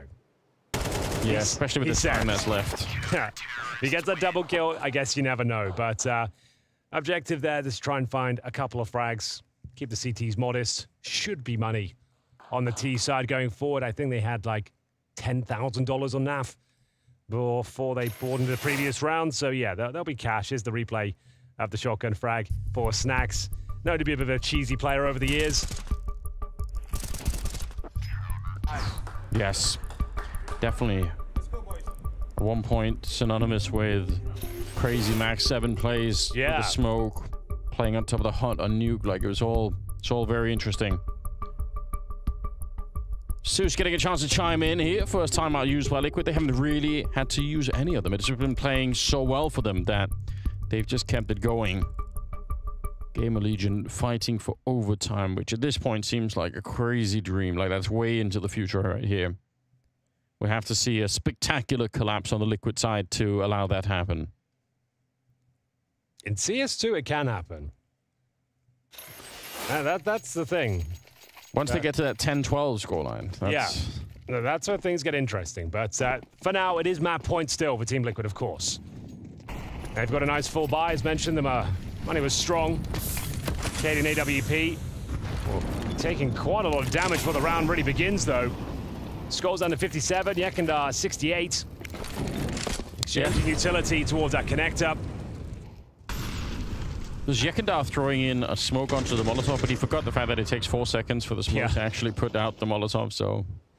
Like, oh. Just CS2 things. I don't know why that's the case. I don't understand. They've patched it multiple times, like trying to fix the behavior when smokes land on top of Molotovs, but yeah, there's definitely some weird interaction sometimes. Oh, there's a smoke for you to learn at home. That's an easy one. Oh no, is it easy? There it is. You have to dig deep. Like, wait a minute. What am I doing? We'll see if it gives him a little bit of cover to try and clear the restrooms out. 50 seconds. No one's pushing out of the B-bomb side of Monster Tunnel, so they're kind of blind to what's happening on this. And not that they have to, but you definitely saw a couple of movements like that. Skulls was out looking on the CT side. Good to find some information sometimes. That is close. You can. He's almost got the headshot. Oh, flashbang is godlike. Skulls will continue the spray. Take down Acor. A 5 versus 3 here. Skulls still alive on 2 health. Yakindar's going to be able to take down the Vault. This has been an absolutely stunning performance for Liquid on this map. They've looked so solid. Snacks and Kios left, but at the end of the day, Naf will get another double kill. It's a well-oiled machine. Greased Henry in maple syrup as Naf and Twist just absolutely clean them out here. Yeah, the Canadians doing some serious damage out there today. It's just poor old Snacks. Left in a 5-on-1. Come on, buddy. Let's get it over with. We all know which way this one's going. As we wait for the final frag to come through, it's a very, very convincing performance. This is a new look Team Liquid. Against Team Spirit, they looked out of their depth. They looked weak. They got the win over the line, but against a coach and a stand-in, it wasn't convincing. This first map on their opponent's pick of Overpass This is more like it. This is the Team Liquid you want to see. Twist with 21 frags, NAF with 20. That is a world-class performance. Now, that's a reaction on more than one account. Not only on the server, of course, we are going to talk about the quality of Liquid, but even then, the body language, the images we're seeing, the role we're hearing. Liquid are here to make a point. They're here to make the point that yesterday was yesterday. It was nowhere near what we can accomplish, and we're going to show everybody, ourselves first, that we are much better than that. It was more like it coming in from Team Liquid. There was a great performance all the way around. Good calling, good setup on the CT side. They were even struggling in the beginning of the game. GamerLegion got off to a good start. Liquid had to dig deep, but once they did, they were by far the better team on the server. At no point was this victory in danger for Team Liquid. We spoke about it, of course, Nef, Twist, these individuals showing up, Yakinda even with a lot of ADR. So beautiful all the way around for Team Liquid. And very much so. You talk about the great start from GamerLegion. You're right. We're talking about a 3-1 on the T side start, which means Liquid had to work with very little utility, very little resource at the beginning of their CT side. But I have to commend the synergy, a synergy that we did not see against Spirit. We were talking about flashing for each other, trading effectively, being here as a second volley of defense. How many times did we see Twist? It looked easy on his monitor. Of course it's not, but because he's being set up in the right way, he's got the aim to go with it as well. This was much better from Liquid. That it makes me happy, much happier than I was yesterday. Yeah, it's the contrast from yesterday, right? It's the contrast where they were playing yesterday against Team Spirit, and there was no synergy, there was no cohesion, there was no... It felt like there was no game plan in per se, but it didn't really work out for Team Liquid yesterday against Spirit. Whereas for today, I know it's just one map, but this is the opponent's map pick. This is GamerLegion coming in raw passing. We've seen them play it well against FaZe yesterday, and Liquid just looked like a much better team. In these highlights, as you see, I agree with you, there's a lot of individual skill coming in from Twist. A lot of, you know, him just showing who's the big boss on the server, but he's also being set up with flashes, with utility. He's being baited into certain positions. This was great from Team Liquid. There was a cohesion around this team play. It was much better. And listen, you say it's only one map, it's only one map. That is what we have to work with right here. Yes. We are witnessing the first steps of a brand new project coming on from all the directions. So after a complicated day one, we make certain conclusions. If reaction day two, then we adjust our opinion about it. We can't just be sitting here saying, well, I'm not going to have an opinion because it's been 2 games. Hell no. F this. I don't want to do any of it. I want to analyze and react to what we're seeing, which was much better. If we're looking at positives, Naf, straight down the alley as well. Yeah. He keeps having these moments. I love his mid-round. I love the mid-round when it comes to Naf, how he reacts, how he knows when to be aggressive, when not. He always has his finger on the pulse. I mean, the gun round, the second gun round is a good example. He stays alive towards short. He flips a little bit with the Glock, then stays alive again. He continues to be reliable for this Liquid project. And I think that's the keyword for me, reliable. And that's a phrase we've been putting on Nafly for a very long time. It's almost getting a bit boring speaking about him because he never changes. He never changes from being just a reliable, great Counter-Strike player who's always going to show up.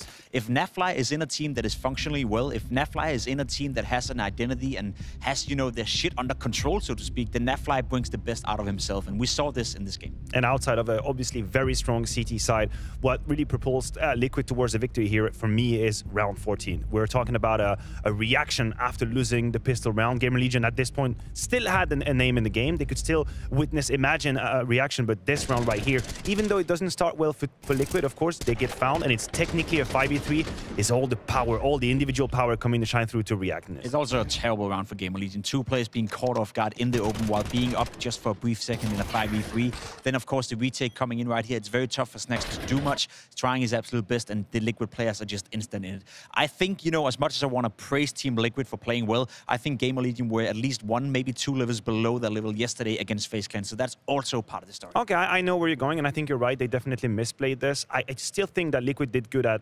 solving problems live with 20 seconds left, sort of boxed in with Snacks behind them, just realizing how much sort of space on the bomb side they can use, where to plan to be safe, and then of course GamerLegion kind of screwed the pooch a little bit, let them come back into this. I think for my money, it's more so the story that GamerLegion didn't play to the same high level we saw yesterday. So the work conditions and the playing field for Team Liquid was slightly easier, which makes it easier for Team Liquid to get into that flow. Let's be honest, right? It was a 13-6 victory right here for Liquid, so it was never close at any point. I don't think GamerLegion would have won had they played better, but I think the game would have been more competitive. I was lacking a little bit of individual dust coming out from the likes of Acor, from the likes of Isaac, Snacks for that matter as well. Okay. So played well yesterday. It felt like there was a lack of spark within GamerLegion. Okay, that's what I wanted to pick your brain about a little bit. We got very excited for GamerLegion against FaZe. Do you think there is any world in which that victory sort of had them be a little complacent? Did they get surprised by the level that Liquid was putting forward? Did they see themselves a little too great? Or was it just a case of being outmatched by Liquid right here? Trying to walk me through this. Yeah, I think it was a case of Liquid just outmatching GamerLegion. I think GamerLegion, of course, and they should be, was very proud of the victory against FaZe Clan yesterday, but it's not like one of those where they come into this game and they feel like the massive favorites. They're still very aware that the last 6 games in a 23 season, they lost every single one of those games. So one victory is not going to change all of that. Of course, they must have given them a bit of confidence, a bit of belief that, yes, if we can beat FaZe Clan, we can, of course, also beat Team Liquid. And let's be real, it's not over yet. There's Absolutely still 2 not. maps potentially to be played, but it wasn't a great showing for GamerLegion, to be straight. And we are hoping to see a reaction, of course, on map 2. Before we go to a break, I just want to do a quick check-in on the fantasy standing for the talent in the leaderboard.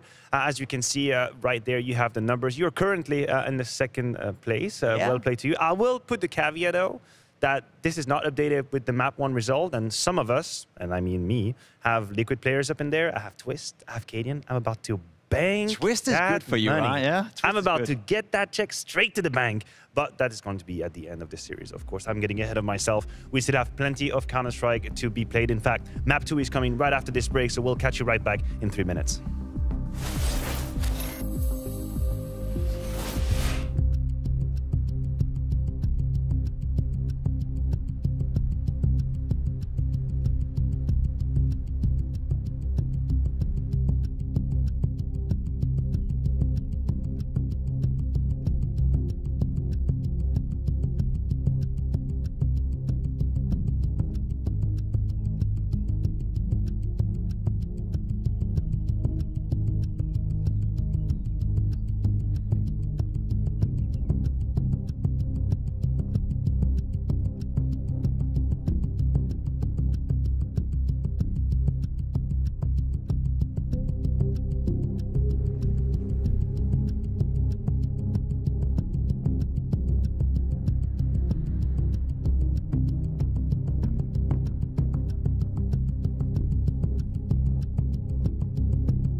Map number 2 awaits between GamerLegion and Liquid. And if we observed the lore of Cadian versus GamerLegion, there is a little bit of history here, of course. Yeah. We remember the Paris Major. We remember the 16-6 victory from GamerLegion on Mirage. But here is the harsh truth. Here's the cold shower. GamerLegion, the last 6 months, that's 8 Mirage and it's 7 defeats. So I think the romance from Paris probably stayed at the Eiffel Tower.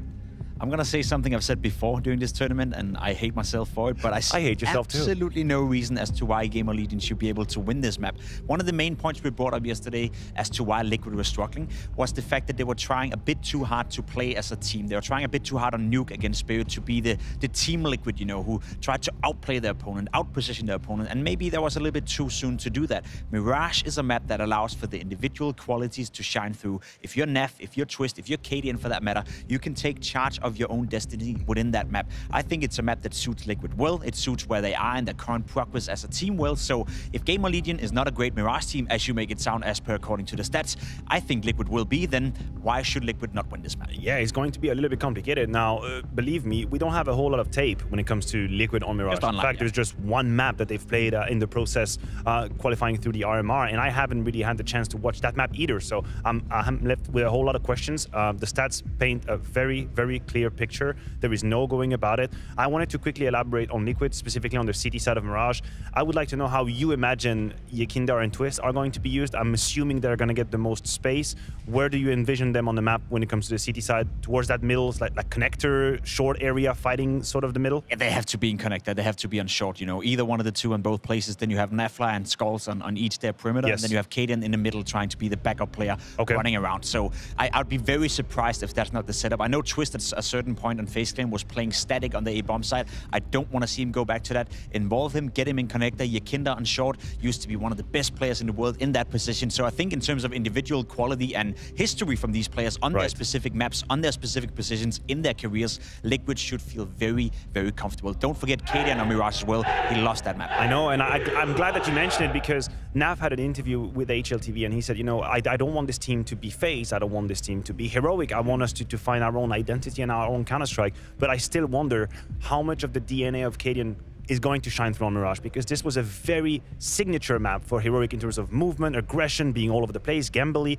Do we expect that same vein, or is he gonna, you know, dial it back a little bit and play a bit more standard with Liquid now? I think he's dialing it back a little bit. You know, what we always praised Heroic for were the proactiveness on the map, always in your face, always moving around. I think Liquid is gonna do part of that, but I also think there will be slightly more static than we used to see a Cadian team play like, because it's taken an awful lot of time to build the synergy where you can allow yourself to be proactive in that fashion. So it's probably gonna be a bit of a hybrid. I would expect Yakinda out there in middle, fighting left, right, and center. I would expect Twist out there in middle, fighting left, right, and center. And I expect Cadian to be moving around all over the map to help Nafly, to help Skulls on the perimeters. All right, now help me and help the viewers see a world in which we're pushing it to map number 3. We're starting Mirage, very likely Liquid on the T side, GamerLegion on the CT side. If you're a GamerLegion, what is it you're focusing on the first few gun rounds? Where are you putting your resources? Where are you putting your eggs? In what basket? I think if you stress Liquid, you know, that's your best option, because we have seen Liquid be vulnerable. So I would come out in a great pace. I would come out and play some fast Counter-Strike. Mirage is also a map that allows you to do executes out of T-spawn if you want to.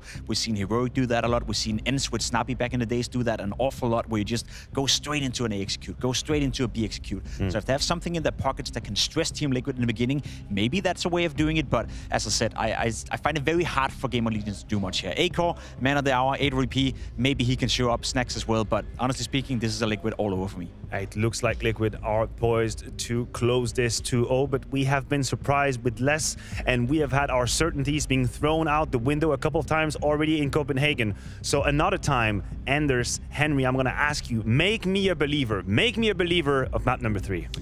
I don't think I can, Matthew. I don't think there's any man in the world that has that power right now. It's GamerLegion that are looking weak. Team Liquid are fired up, showing that solid form that we are looking for.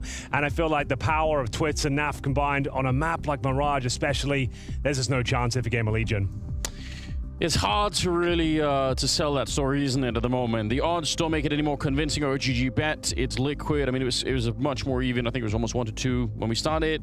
We've shifted there, you know, dramatically since then. And it makes sense. Liquid just look really cool right now. This is what we all wanted, really. Yeah, I think Pim makes a good point, especially against these sort of teams, this opposition that's a peg beneath them at the very least. They don't have to play the best level of Counter-Strike. They don't have to be playing meta strat every single round. They've got firepower and buckets and spades. Play your game. game, get stuck in, and let your star players off the leash. You're going to see a lot of that here on Mirage, ladies and gentlemen. This is the Group B upper bracket final. Now, I just will give you some housekeeping. This doesn't mean you make it to World Finals or you win this game, but you do make it to the Group Final. So one more best of 3 after this victory to secure World Finals in June. But now, though, GamerLegion fighting here on Mirage, a map they don't have a great record on. They've played it 8 times, and they've got 7 defeats in the last 3 months, Anders. As we will see a T-side start from Liquid as their map pick. It's that smoke we've been seeing a lot recently. It's quite meta. I mean, you can't really get on the ticket booth. It has to be thrown in a very specific way. And it's going to give a lot of control over Team Liquid as they flash out. But it will be Isaac with the first kill, apparently cleanly through the smoke. Yeah, that's the way to do it. Oh, they'd set it up nicely, Liquid. They'd done everything they could there, but yeah, they still suffer a casualty early on. But it doesn't change the fact that they get the bomb planted. Now, Isaac has a smoke and a kit. Every time we see that in the pistol round, I'm going to call it out because so many pistol rounds are won with just that one smoke kit combination. Although Cadian trying to make sure that doesn't happen. A couple of great headshots from the Danish captain. Now a 3 versus 3. And that bomb is ticking much faster now. It's getting close here for GamerLegion. Cadian hits another stunning headshot, leaving Snacks alone. And luckily only for a second, Nafly will get the rest of the kills and it'll be Liquid to pick up the pistol. Nice and simple. Good smoke down towards CT spawn. The reason that's interesting, it lands like halfway up the CT boxes itself. Bloom's higher than usual, means you can't really access the ticket booth at all, but then you still get a clean kill through it. But Cadian, really nice work here from the in-game leader. Great work with the Glock. Who was it that exited the palace? Did he throw a decoy into the ceiling to make it sound like a grenade bouncing off? I think it was a flash, but maybe it was a decoy. I'm not sure. We're seeing that a lot more. Behind, I feel like flashing that position makes no sense whatsoever. I feel like it might have been a decoy just to sort of to mimic the sound, you know? Well, we saw it a lot yesterday, the decoy on an A main of Anubis. You throw it round the corner as you're swinging just to kind of avert the crosshair, force a turn maybe. I think that's a really viable use case for the decoy that no one really discusses, like using it like a flashbang to kind of get crosses in an uncomfortable position. It's $50, you know, if you can bring one out on the pistol and that leads you to a frag, it pays for itself. But either way, this is the full eco. GamerLegion will have almost no chance now with the bomb going down in towards B. You see the AI predictions giving them 1% chance. I would say 0. Listen, trust the robots, Henry. Don't argue with them. You can absolutely cleaning it up here. Mac 10 getting a couple of good kills in there. I'm a huge proponent of the idea that the decoys shouldn't take up other grenade slots. I don't think it makes sense. I think if you want to make the decoy more viable in normal rounds, like you're never going to sacrifice a flashbang or a smoke or anything. I don't know. else. I think we just have too many of them there. I think I disagree with you there, Anders, because then everyone's just going to buy one, and then there's going to be pop, pop, pop, pop, pop, pop, pop, pop, pop, pop, pop, all around the map. There'll be 10 of them each round. It will actually ruin the game. That's a terrible idea. Just limit them to a team. Like you can only have like 2 per team. Okay, well then we don't need to do it anyway. Let's just leave it. Let's just leave it. The current system that works. But yeah, like I do feel the decoy doesn't get enough love. I think there's something to it, like being able to suggest you're executing onto a bomb site, you throw like 2 or 3 of them over in a pistol round, then you throw one around the corners, you're peeking. There's something there. But first tactical timeout. GamerLegion got absolutely spanked on their map pick of Overpass. A couple of interesting moments for them, but ultimately Liquid outclassed them in every facet of the game. Round 3, rifles available as A-Core, who couldn't really get going. I kind of want to see 10 decoys now in a game. Yeah, it might happen one day. But what have we got on the Team Liquid side? Mac 10, Galil's, Helmet Watch. They've actually got 3 helmets out there. It's A-Core and Kios you need to be careful of. A little bit squishier too, the Mac 10 and Galil's. Snacks, though, showing some assertion, some confidence. As they start to probe the mid area, he explores towards the underpass, using the veil of a smoke as cover. And back in towards B, maybe not, going in T spawn. So A execution looking likely. We've got Skulls at the end of the palace. And his teammates starting to transition over. You've got that lurk of Yekindar. He'll just be trying to show presence in towards B. Stop the rotations, but a ton of territory taken by GamerLegion here. Oh, this is very, very tricky. That's going to go the other way, so he's not going to know about anything that's happening. I think Isaac is going to go check the B hallway, and then Snacks is going back through T spawn, and he's not going to waste any time. He sees the potential execution. That's also the bomb down. Yekinda goes down. This is actually so sick. GamerLegion absolutely infiltrating the backline of Liquid in the middle of the execute and shutting it down. Yeah, this is absolutely over. What a shock to Liquid when you're just about to throw the grenade. You're almost setting up the execute, and then it's pulled away from you right under your feet. Really nice round from Snacks. Very well played. Good smoke down at T-spawn as well, just to make things extra uncomfortable. It's poor old Twist remaining. He does not have the bomb on his back. He's just hoping to find these low HP players, but Snacks has booked it. He's out of there. 10 seconds remaining. Round done. They'll be getting $1,400 on top of the current reserves they have. Twist is trying to make this one as costly as possible, though. He'll hold on to the M4A1S. He can drop a weapon over to Skulls. So they have one more buy available to them. But that's a good recovery from GamerLegion there. Nice confidence in middle towards the start of the round. Managed to push towards top of middle, in towards T-spawn. Team Liquid didn't see it coming. As you mentioned, they were just getting set up for their utility. And just as he was about to deploy the smoke, he gets taken down. That is rough. They should have been a little bit more aware of it. Mid was open for a while. Yeah, I guess a lot of the time the CTs will just park themselves in mid, like they'll get one person up by the haycart and they'll just sit there, kind of sit there, right? They weren't expecting for anyone, but you're right, like someone has to keep somewhat of an eye on what's happening there. Floor in the Liquid plan for that round. Acor happy to send a couple of shots that way. They've got 2 AKs picked up on the CT side, so a bit of a luxury on top of that. No AWP in play yet, except Arcadian, but on the CT side. Ouch. Twist swallows the grenade, courtesy of Acor. And it's Cadian also giving up the fact he's got the AWP, hit by the smoke. It's getting a little bit awkward out there right now. Isaac with control of the underpass right now. Doesn't feel completely safe. We'll decide just to drop off. He's still got Acor in towards that window position. We hit the 1 minute mark.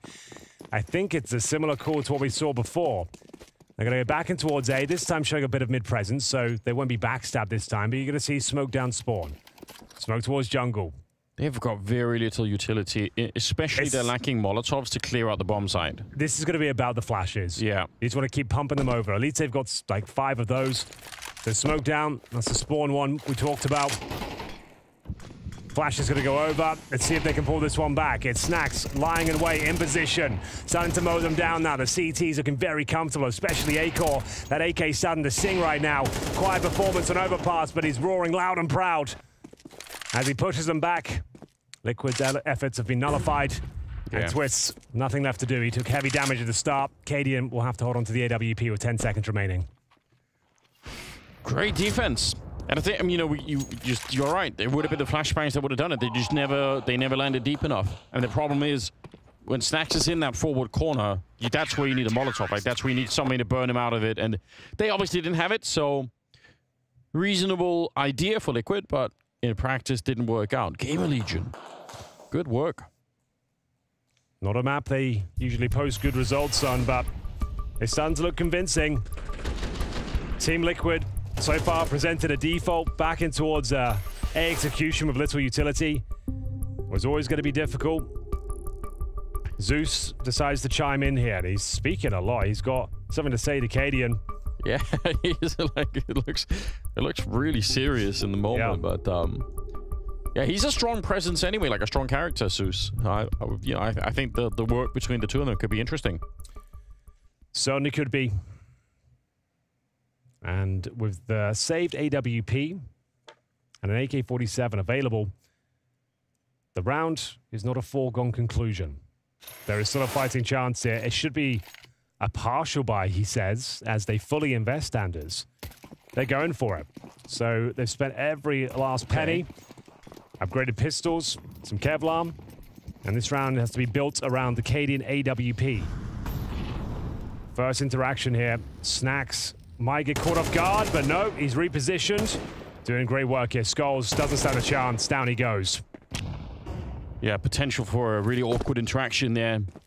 Snacks dies, then it's absolutely on for the A-bomb side, but he's back. He's got Volt on the other side, who will get taken down by Cadian, so pretty good timing on that one. 3 versus 4. And now just trying to buy some time. Smoke's going up towards Shadow.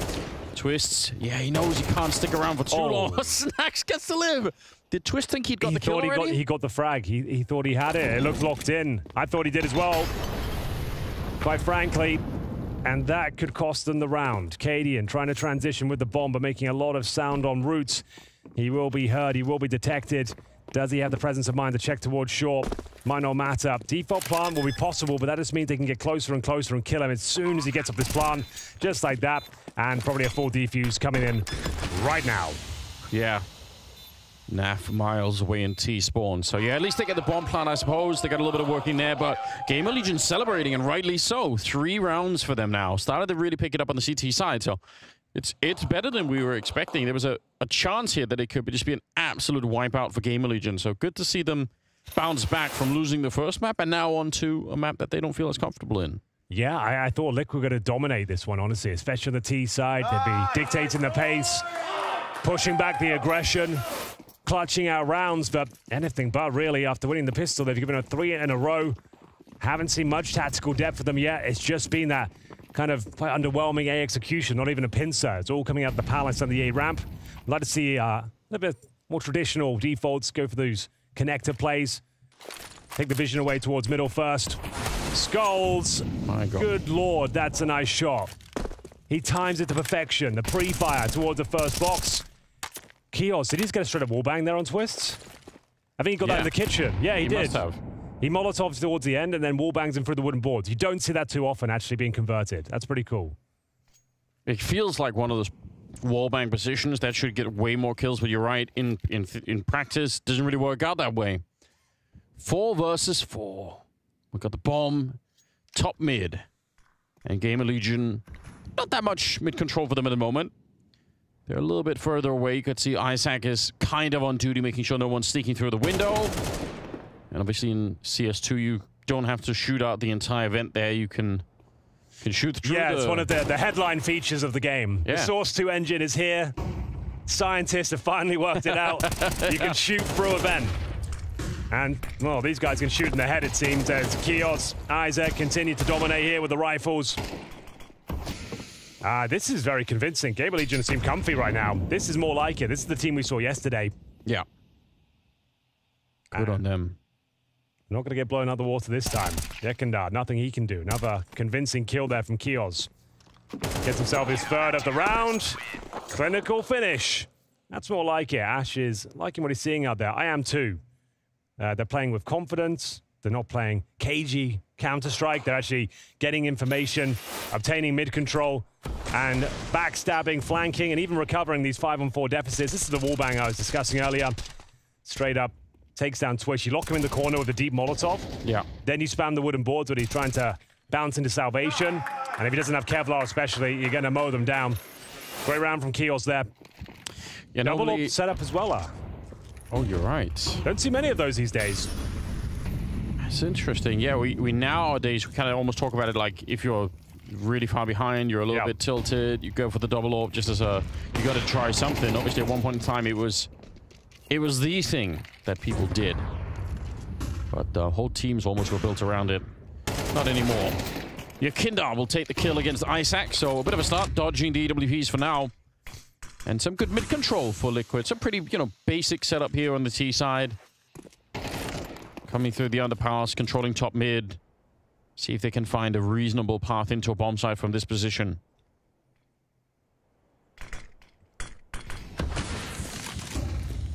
Smoke right on top of Snacks. Look at how huge that smoke is, and a headshot. Cadian, he's on one right now. 6 kills for him. Looking for Volt is Twist, and he will get it. Chaos, he's powered through the smoke and actually does an amazing job. That's a pretty good double kill, but it might not be enough here. A-Core is on his own, and he can't even land a shot. Is Naf at range. That's another one of those lofty smokes there. That allows you to get it. That's what I wanted to see. I discussed before. We haven't seen much tactical depth. I know it's early on, but those are the sort of innovations I'm really enjoying there. So they completely lock off the vision from the ticket booth. The AWP on top of ticket booth can't see a damn thing. You can actually get up connector.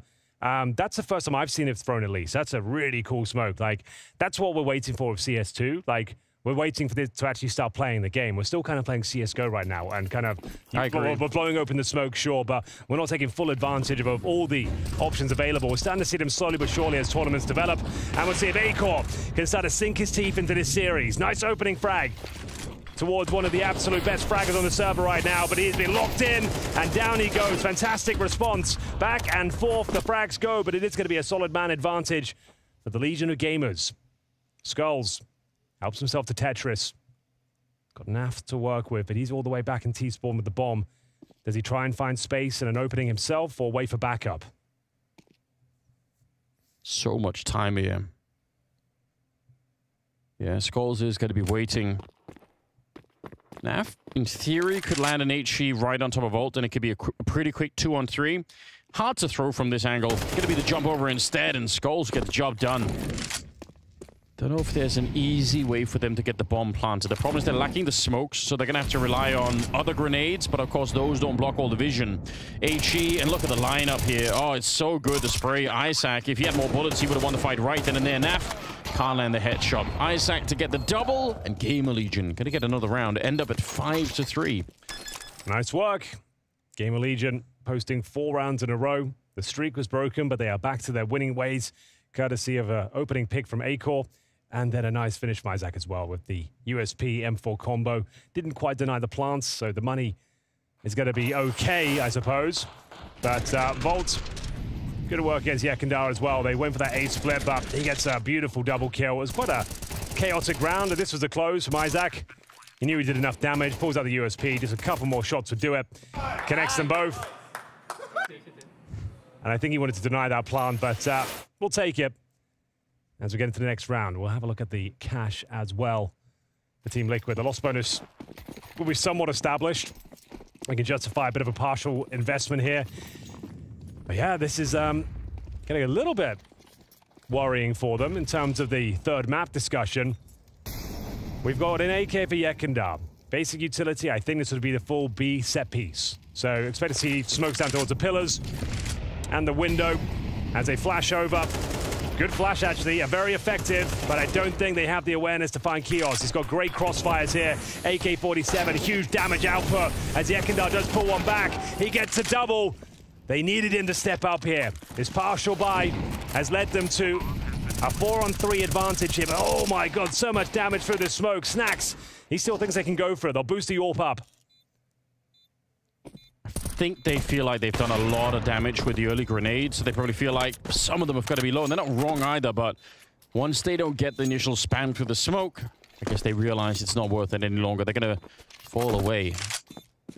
A slightly delayed B rush, but it works super well, and it's all thanks to Yekindar picking up those early shots. That second one was looking very, very sketchy, but managed to make it through. 4 versus 3 here. So 3 people surviving on the GamerLegion side at the very least. That's something to celebrate, right? You still don't want to run out of money on the CT side.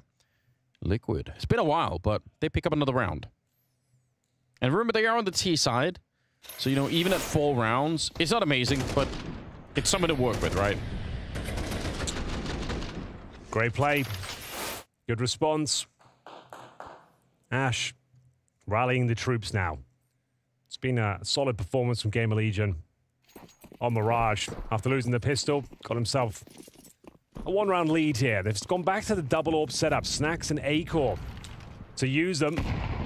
a.Core's had a couple of interesting moments on Mirage, but yet to really pop off to his full potential. It's Snacks with the turret-like AWP towards the B-bomb site. You're not very mobile there. You're just normally holding one line. You could go a little bit further, I suppose, but we'll see if Twist will sniff him out. Oh, it's close. It's real close there. Snacks might have had an opportunity. And again, it's decent mid-control for Liquid. Yeah, these are the rounds we wanted to see. Showing those protocols, initiating those splits, and eviscerating players like a.Core. It's going to be a complete collapse on towards the bomb site, taking down everyone in their path. Kios still remains. He's been fantastic so far on Mirage, but only good for 2 this time.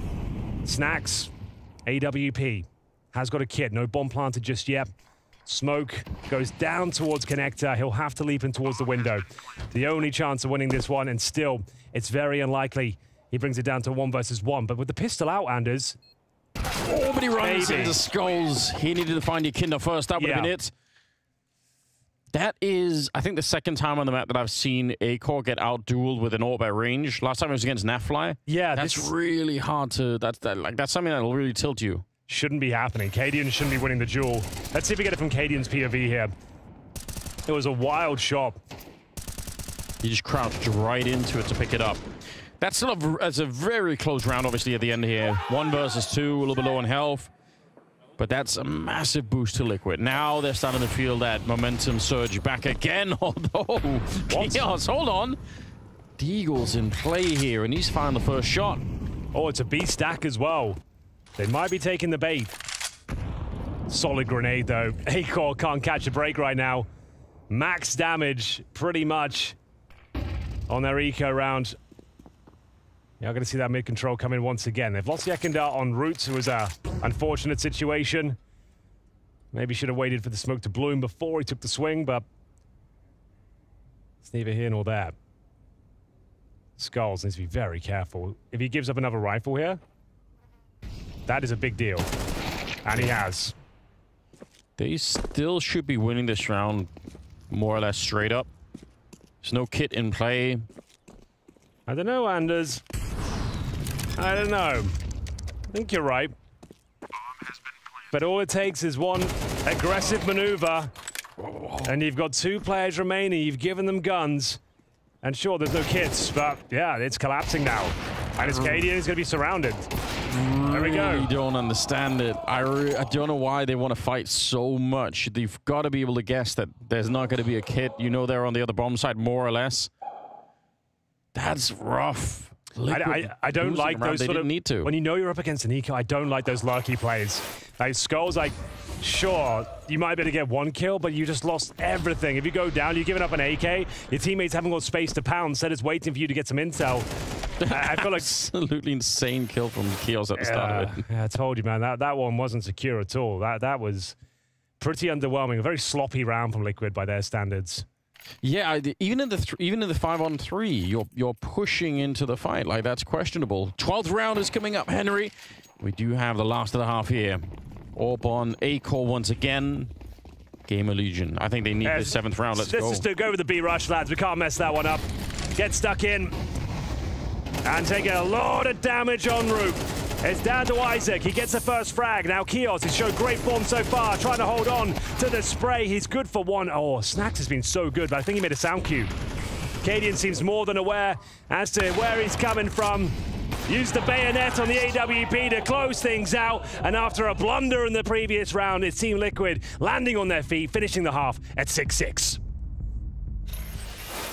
Speaking of rebuild and maybe speaking of a comeback, like Snacks, like seeing you back in Tier 1 CS, how are you finding the transition, being back in the game, CS2, like how are you feeling as an individual right now? I would say it's pretty good. Like I was playing it with the Polish teams a bit, like probably with like the core of the last 9 lineup as well. So it was pretty nice. Obviously, I didn't play in Tier 1 for I think 3 or 4 years. So and I also changed like my role to be an IGL. So but I was doing it before, like VP times even. And everyone had to go in VP, right? Like everyone had to go at one point. Yeah, like, I think maybe not Bialy and Pasha actually. I don't think so. They were like IGLing in the VP, but like me, Neo, and Tas mostly were just like swapping. And I was even sometimes doing like full rebuild of the strategy like in the team. So I would say I like the guys, and the transition to even CS2 from CSGO is pretty nice for me. I like it.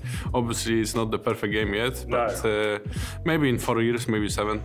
Do you feel like you've got a fighting chance of making it through this group? I think so, yeah. Like I would say it's a tough group, obviously. Spirit is not in the full power, I would say. It might be okay. Like I don't know what to think like about Liquid. We didn't play them yet. I don't think so.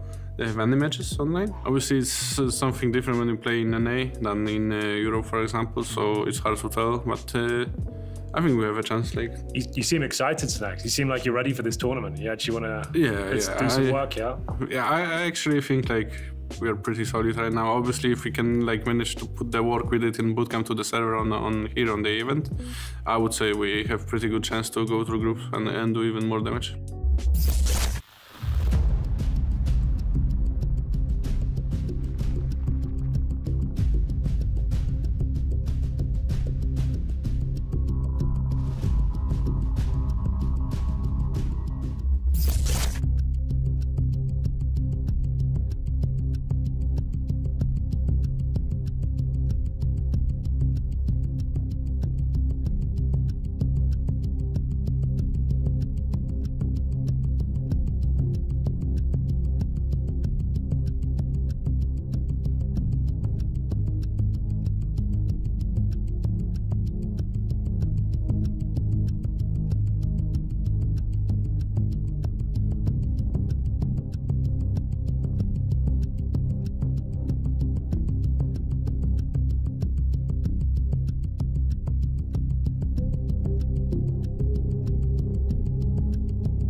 Very warm welcome back to Spring Groups 2024. You join us for the second map between Team Liquid and GamerLegion. We split it right down the middle, 6-6. I have to say, though, it looked like GamerLegion, the more convincing team there on Mirage so far. It was Team Liquid pulling that last round back, but losing to the Eco. There were a few bumps in the road.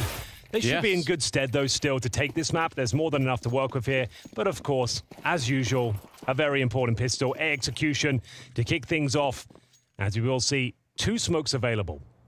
Look out for those, especially towards CT spawn and A-Core.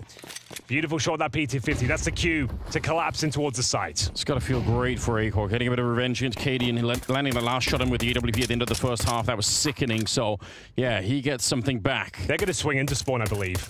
They haven't smoked it themselves. Is that the bomb being denied? That is the bomb, Henry. You're not wrong. Oh, they're trying to pick it up again. I was going to say, if he's sitting right at the same angle, that'd be devastating. But the bomb finally going to be planted here. 4 versus 4 in the after plant. And see, is anyone thinking, oh, what is happening? Volt, I don't think he was thinking about that. I don't think he was looking for it. He was bunny jumping back towards T-spawn and landed a headshot, almost running and taking down Yakinda. That is a disgusting kill.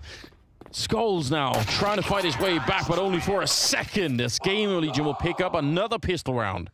They certainly will. Brutal shots there. Yeah, a big smile on the face of Volt. Good Lord. I really want to see that from his point of view. I feel like he was just happily jumping back. Yeah, you thought they'd be back in the round. That bought them a good, like, 5-6 seconds to rotate in. Oh, like, you couldn't even see his head. He, like, bends the bullet. Yeah, he does. Like that stupid movie Wanted. Yeah, that's true. I forgot about that movie. That was tragically bad. It was kind of fun. I have nightmares about that. Yo, the MP5's out. Oh, yeah. I falsely advertised that the other day as a Galil, but now it's actually here, Henry. It's actually arrived. Okay. We'll see what he can do with it. Of course, it had to be Snacks to pick it up. That makes sense. We saw a UMP yesterday as well. Yeah. Becoming a really rare sight. Still, nobody's caught on to the fact that the P90 is the real meta gun. People are in denial about it. At the start, in like Sydney and stuff, a lot of teams are using the P90 to great effect. Like, there is a good use case for it.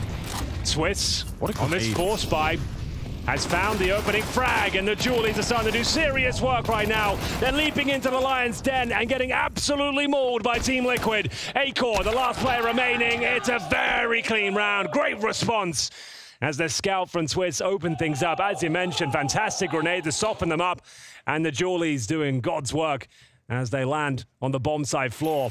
They get no plan. It was Twist to find that great shot towards Snacks. That MP5 didn't even fire off a bullet. And the smoke as well, really nice. It's funneling them out of that tight choke point. And there it is. Really good round there. Liquid back on their feet. And there's not necessarily a force buy back in response. They're going to go with not even a partial buy. They keep themselves about $800. They've got some deagles, but more importantly, no Kevlar means extra squishy, as Isaac just finds out. Takes a grenade to the face, down to 44 points of health, and Yekindar licking his lips. He knows there's some eco frags available. Wants to farm that money. First kill on the table here. Now Fly will send Snacks packing. Have a nade. Yeah, you might as well. Just don't let them get a fair fight with the Deagle where you might end up losing it. Just use the grenades. Try and stay mobile as much as you can with the submachine guns here. Man, the scouts in the last round were doing so much work. That was crazy. They've even upgraded into a couple of Galils. So on the CT side, that means they're sort of stealing some money. They can build an economy much, much faster than otherwise. Yekindar in a good position to get some kills here, but actually, Cadian going down. That's all right. Still, Yekindar, not bad. 3 kills on him with the MP9. So making quite a lot of money in that round. And Liquid, that's them getting into the second half so much earlier. A problem for GamerLegion. A real problem. But they did keep their money at an interesting level, like I said. $800. See what they can do in this follow-up round. They have lost the lead at this stage. It's going to be 8-7 for Liquid, and some open runway here. Swiss, he's had a magnificent tournament so far. God damn. Plenty of kills available in front of him. Everyone trying to leap in. They want to get those eco frags, baby. It's the casual nature in which he just kills him mid-air. Just headshot before Eiko even touches the ground. And like, okay, well, you made that look very easy. Well, speaking of easy, that round was comprehensive. 9 on the board. Yeah. Ash trying to take some notes on whatever is going on at the moment, but things are slipping out of their control right now, GamerLegion. It's an interesting first half. Could have been the case that they could have got more rounds, I think. The fact that it gets tied 6-6, probably a little bit fortunate for Liquid, to be honest. Tech pause here. Yeah, I'm sure it's something trivial. Small headset issue. Looks to be just something to do with the headset itself. So we'll just take a moment's respite here to catch our breath. And if you are just joining us, welcome. This is the first series of the day. We have plenty of action coming your way today after this one as well. There's always going to be 4 best-of-3s throughout the entirety of the tournament. We're kicking things off with GamerLegion versus Team Liquid. We're on the second map right now. Liquid in a good position to take this 2-0 and make their way to the group final. Up next, we have an interesting game. FaZe versus Spirit. Now, on paper, usually that would sound like a fantastic match, but bear in mind, we've got Hallie, the coach, we've got Baz, the academy player, standing in for Magix and Donk. So take from that what you will. We thought it'd be an open shut case, but Spirit gave Team Liquid a real run for their money. A 3-map affair with overtimes, tantalizingly close every single map. So FaZe, they need to be high alert for that game. That's coming up next. After that, Virtus.pro versus Cloud9. Now that's going to be game of the day. Cloud9 looked amazing against Heroic. Boom, Itch with the AWP, got that sensational no-scope sequence. Up against Jame, though, and then methodical, frustrating playstyle. Yeah. I feel like VP are the favorites going into that one, but love to be proven wrong. Let's see if Cloud9 can find some form going forward. And then the last game of the day happening at 6:30 will be Big taking on Heroic. The ugly ducklings of this group, the teams that haven't really turned up so far. Yeah, you're not wrong. Unfortunately, yeah, that Boomich clip, I had to rewatch that a couple of times. Call him Boom Riss at this point. He's he's out of control. Well, that's the day laid out for you. A lot of Counter-Strike to come. Looking forward to seeing Team Spirit and Hallie again. Like, it was just a lot of fun. It was a very wholesome, experience. Even when they were losing some rounds, they were laughing their way through. Chopper, I think, was laughing like 80% of the time in victory or in defeat. It doesn't really matter. They were just having a really good time. They kind of know what the stakes are here. So, but for now, the tech issue has been resolved. Thanks to the admins for clearing it all up, and we are back in the game. Second map here on Mirage. It's Liquid with a 2-round lead against GamerLegion, and this is the map pick of Liquid as well. There's KD, and he's really rediscovered himself. From yesterday, he just wasn't even really present in terms of the frags, but today, it's been a different affair. You need to be careful, though. Here's Nafly. Absolutely destroying the Palace position, playing like a king up there. As he does get the double kill, upgrades to an AWP himself. And now it's double digits for Liquid. Nothing left to be said about this round. Only option really is to try and hold on to the weapons you have. There's going to be Snacks and Kios, hoping the CTs get too aggressive, too confident, and walk into the crosshairs here. But we've got a long wait ahead of us, Anders. We've got a minute on the clock here. Just waiting it out. I mean, I can't really blame them. I don't know what they're supposed to do in this position. So, yeah, just getting to see the Mirage scenery a little bit. It's a shame people don't get to spend more time at the Palace. There's little pillows up there, little throw pillows. Some nice decor, you know. It was one of the kind of prime examples of the Source 2 engine, the Palace position. Like, it really does glow. It looks quite beautiful up there. Yeah. Kind of gives you an understanding of what's possible now graphically.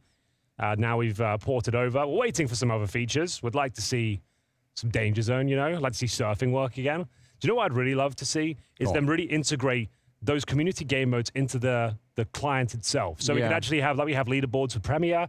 Would love to see that for, like, have official surf maps, and you have leaderboards and timings on that as well. And it's part of the game. That's a cool idea. Do the same with KZ, and it's all official and ranked. And then you kind of nurture those communities instead of expelling them like you have already. You can't even surf right now in CS2. Like, what are we doing? Like, fix that. Come on. Like, even the server browser doesn't even really work. Like, I don't even know how you're supposed to operate with it. I can't seem to even find community servers anymore. Like, I try and use it, it just doesn't work. So like that I know that's not part of like the esports conversation, but they're a really valuable part of our community, and I feel like we're doing them a disservice by like not even allowing surf to happen in CS2. Like, to be fair, just talking about the non-esports side of it, because even in Go, I think there were a lot left on the table for that kind of stuff. Like back in 1.6, there were a lot of really fun mods that people would play. Like if you were sick of playing really like competitive Counter-Strike, you just play like Warcraft 3 mods or zombie mods. Or, like some of these things were like really popular. We don't have access to the programming language in the Source 2 engine yet. They haven't implemented it into CS2, right? So we can't even build those mods. Like, at least give the people the tools to like fix some of these issues. Give us like we can build it. Yeah, we just need the tools. Give the people the tools. Yeah, we'll rise up. Well, we are back into it, ladies and gents. The dying stages potentially of this series as Liquid. I've got now a double orb set up. We'll build our own Counter-Strike in Pal World. Well, exactly. That's what we kind of had to do, though. The first 10 years of Counter-Strike, like, there were no esports initiatives from Valve. It was all community built, you know? Like, we're fine doing it. We just needed the option to do so. So I'm a massive Valve simp. I've got faith, Henry. They'll bring it back. Still got faith. Still got faith. Here we go.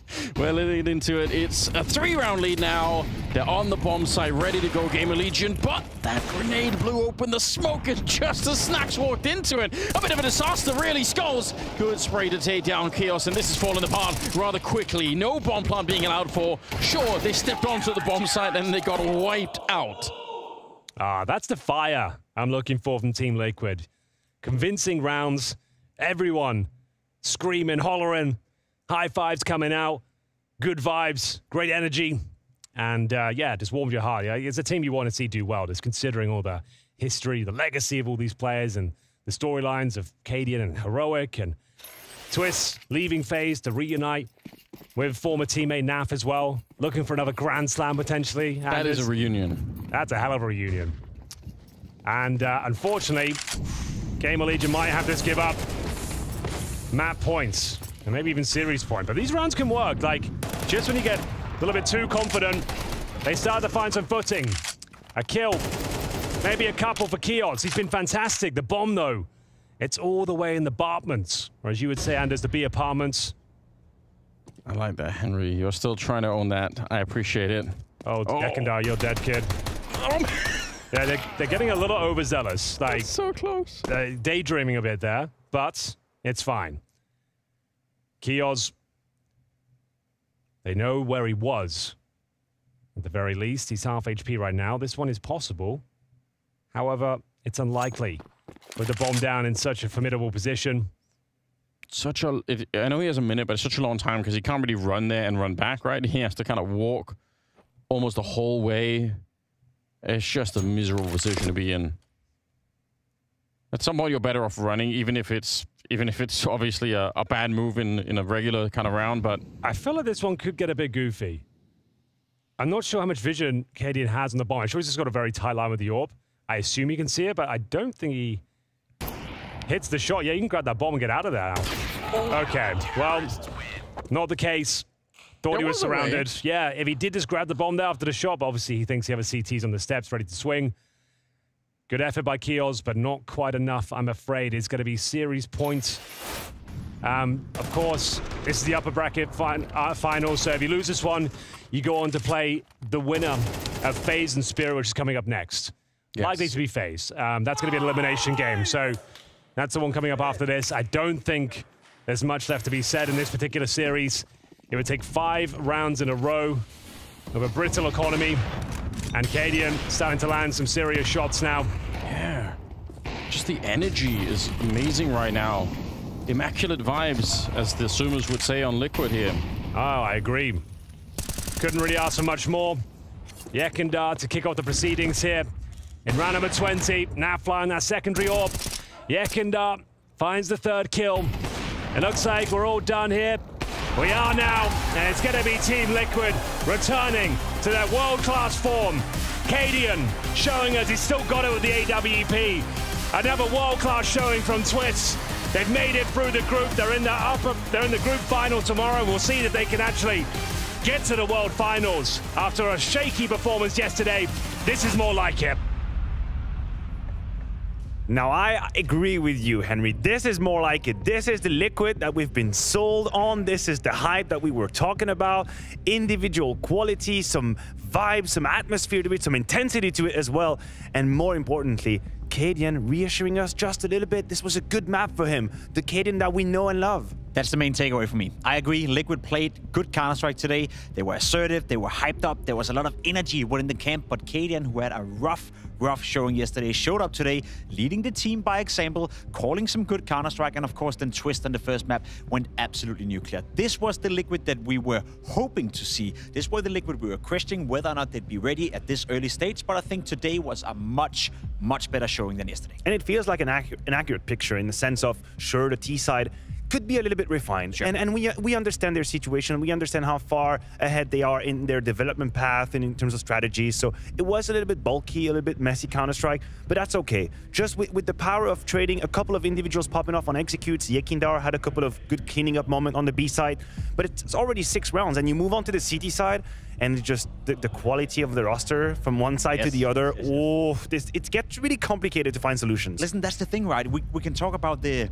way they want to play Counter-Strike, the identity they're trying to build, whether it's going to be a mixture of FaZe or Heroic, or it's going to be a new Liquid identity. What we can't, I guess, take away from this lineup, no matter what, is the individual quality these players possess. You're talking about some of the best players in the world, in Twist, in Nef, in Cadian, even Yekindar, if he can get back into shape, right? So even if there is going to be a couple of bulky moments, rough periods, you know, where they're trying to build this identity, some of these individuals will be able to bail them out of games, and I think we saw that today with Nafly playing absolutely stellar, Twist going nuclear map 1. It wasn't needed to be clean, it was just needed to be all right. The job has been done, definitely, and it's much more reassuring that what we had seen in the first game for Liquid. So this is good news for the fans of Counter-Strike and the NA/SA/EU fans around the world. Liquid can really just hit all of these bases. Good for them.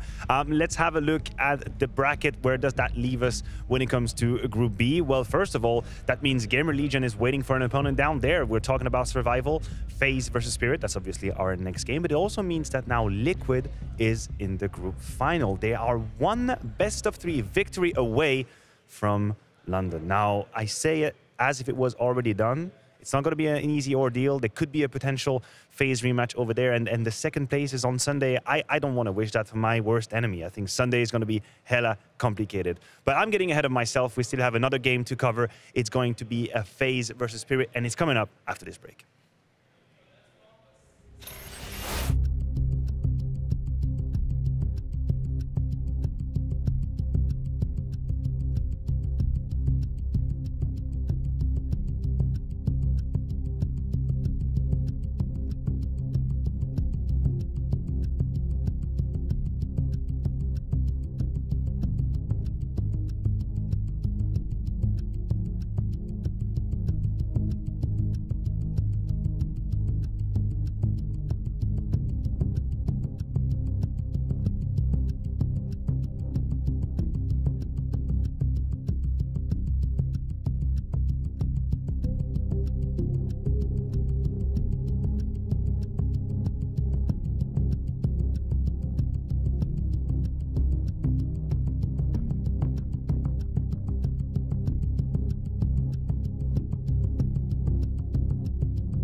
Welcome back to the Blast Premier Spring Groups 2024. I am still Maniac, your host, and I have Pimp Jacob Winnecke by my side. We are talking about FaZe and Spirit. The former, of course, were a little bit surprised, caught off guard by GamerLegion in their entering of 2024. That is definitely not what they were hoping for, but some might argue this might be the best time to get that little kick in the ass. The latter now, Spirit, were very exciting. And although ended up getting that L versus Liquid, I think everybody agrees that they showed up much better Counter-Strike than what we had expected. We thought this would just be a walk in the park. They would present no opposition at all, and we were wrong. There were quality in that Spirit roster, and I still haven't really quite figured out why they were able to play such good Counter-Strike in the goddamn conditions they were in. It's a very good question, Matthew. We had the conversation coming into the studio this morning in the car that we've both felt that Spirit could have won 3-0 in the sense that every single map they played against Team Liquid yesterday, they could have won the map, maybe should have won the map. So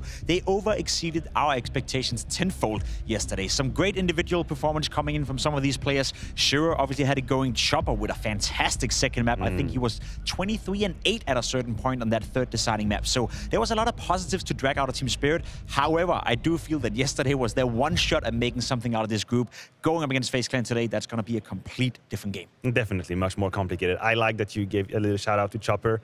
Honestly, a player that here and there has had these pop-off moments, not exactly super consistent with it, but maybe you can argue that he's got a little bit less to worry about from a game plan perspective. After all, there's no real pressure. They were smiling yesterday. The vibes were really good. They were having a good time. I heard them laugh around right now, getting ready for the game. So maybe, just maybe, he can shake off the IGL leadership duty too much and just, you know, play Counter-Strike, have some fun. Yeah, we said it yesterday as well. Same argument you can present right here. There's nothing to lose whatsoever for Spirit. No one expects anything out of them. No one expects them to even take a map off FaZe Clan, let alone make the game competitive. So you're right, they can come in with no expectations, feel completely free, and I think that was one of the strengths yesterday they showcased. And a quick shout out to Shiro as well. I see beyond this event, I see beyond this roster, which is obviously with Bass from the Academy, with Hallie the coach, we are aware of the circumstances, but I think everyone out there is looking for Shiro to remind us of who he is. Think about the Cloud9 Shiro. Think about the player that made the top 3, the top 4 best players in the world's list. Now he's paired with Donk. We're going to have to be a little bit more patient to see this duo coming through, but that requires Shiro to be Shiro, and I think we had a couple of these moments yesterday already. I would agree with that. I think it's obviously a strong signing. It's a massive scoop for an organization like Spirit to be able to attract a player like Shiro into their lineup. I also do look for the future of this lineup. With Spirit, having Shiro and Donk and Chopper in the mix, I think the foundation for them to be a competitive team, you know, challenging for the top 10 spots, maybe even top 5 in the world, is definitely there. Whether or not that's going to take a couple of months before we get to see that, you know, I don't know, but I think for the future, this is a team, this is a player that we need to look out for. We're going to have to wait for Katowice to see the full lineup and extend. We haven't even mentioned Zontix, but there is limited time for all of that now. Let's have a look at their opposition. I talked about FaZe, and I talk about the negative, the bad, the unfortunate surprise of the loss versus GamerLegion. I'm expecting a reaction, personally. We have our eyes set on Frozen, and I think that's rightful. Of course, he's the latest recruit, and we know he's got big boots to fill, with Twist now moving on to the Liquid side. But everyone agrees that the quality in the player is here. Everyone agrees that this is a good move for both parts.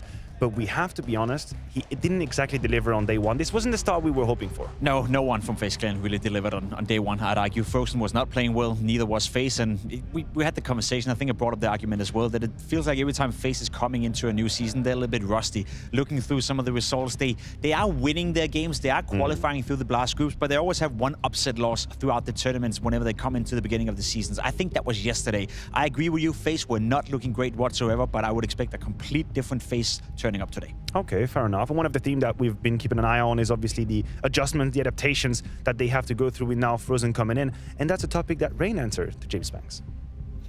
And in terms of things that are changing for you guys, right, we've seen the roles and positions change a bit for yourself and for Karrigan. How is that affecting you guys personally? I think it's fun. It's always fun with a little bit of a change, you know. With some fresh perspective and new ideas you can come with. So for me, it's just fun. So new stuff to learn, new stuff to go through. But is this a bit of like a learning curve for some of the guys? Is it a bit of differences that you're going to have to kind of go through, like growing pains? I don't think it's going to take that much of growing pains. There's going to be a little bit of a down period, I think, before we get to our full potential. But at the same time, it's not that big of a change. And I think he fits pretty one-to-one into Twist role. So it's just about getting to know each other and figure out how we should play as a team. I'm glad we got to hear a little bit from Rain about these adjustments and these changes. I'll just put a number out there for people who might be a little new to Counter-Strike. Rain is getting close to 8 years in the FaZe jersey. In terms of Counter-Strike and esports time, that's basically a whole lifetime. It's 50 years of your life at a company. Sure. That's what it is. And I think some of that versatility is something that we might have lost sight of. But Rain is one of these players that you wish to have in your team because he's not going to be making trouble. He's not going to be saying, listen, this is the position I want. Get the fuck on my own. No, that's not what's happening. He will do what's needed, and we see examples already with this FaZe clan. To some degree, he's the European Nef in that regard. They remind me of each other in the field. They'll always do the right thing for the team, and they'll be rock solid doing so. I think it also plays into what we spoke about Frozen, the fact that Rain is open and available to move around the map on certain positions. And that's an excuse that is kind of being removed and being applied on towards Frozen's shoulders. The fact that he's getting the positions that he would like to. Overpass is a great example on the CT side. Frozen is playing the A-bomb side. Rain is now over being the static B anchor. That's sick. That's sick, you know, but it's sick for Frozen as well because that means that they believe in his abilities. They believe in him coming into the team and giving him that responsibility from the get-go. However, it also applies pressure because now we can't use the excuse that, yeah, Frozen, you were a star player in Mouse. Then you came into FaZe. You had to take a step back. You weren't necessarily being put up into being the star player anymore. That's not the case anymore. Frozen is still a player they believe in, which means that the pressure is on him to deliver from the get-go. I'm glad you mentioned pressure because that's the angle that I want to look at in this situation. Sure, on one side it's great. It means people believe in you and they give you all these positions that you have. But there must be a payback. You know, something's got to give. And of course, we have to be a little patient. I'm not going to stand here saying, this was a mistake. He's not able to do this. Of course not. That would be idiotic. It's the brand new start of his position in here. But I don't think you can underperform for too long. Just in terms of the balance in Counter-Strike and what role is supposed to have that output, you need to have these skills if you're going to be put in this position. So we'll keep a close eye on Frozen. Do you have doubts, or do you think he's going to be fine in there? He's got the shoulders for these roles? I'm going to be straight honest with you. I have no doubts at all. I think Frozen will function just fine within FaZe clan. I think FaZe is also one of those teams that pick their tournaments. They don't want to be in their best shape right now. FaZe is good enough to qualify for the next stage at Blast without playing at 100%. They're looking at Katowice and they're looking at the Danish major. Karrigan playing potentially a Danish major at home soil. That's where you want to peak, and that's where we get to see the best of FaZe and Frozen. Wouldn't it be great, of course, Karrigan to walk up into the Danish major in Copenhagen? That would be absolutely amazing. But for now, we're getting ahead of ourselves. We are still very much at the Blast Premier Spring Groups. And whether we like it or not, FaZe is fighting for survival. Anders, Henry, should we have any doubt, or was the first day just a bad day in the office? I don't know. I mean, Matthew, I'll be honest with you. FaZe didn't look their best. Against GamerLegion, they got 2-0. Spirit, all things considered, given the context of this tournament, they actually look pretty good. And we're kicking things off on Anubis. That's where they beat Team Liquid 13-10 as well. There may be a real conversation. This could go 3 maps again. I think FaZe win it, but if Shiro turns up like he did yesterday, that godlike form, who's to say they can't cause some damage here?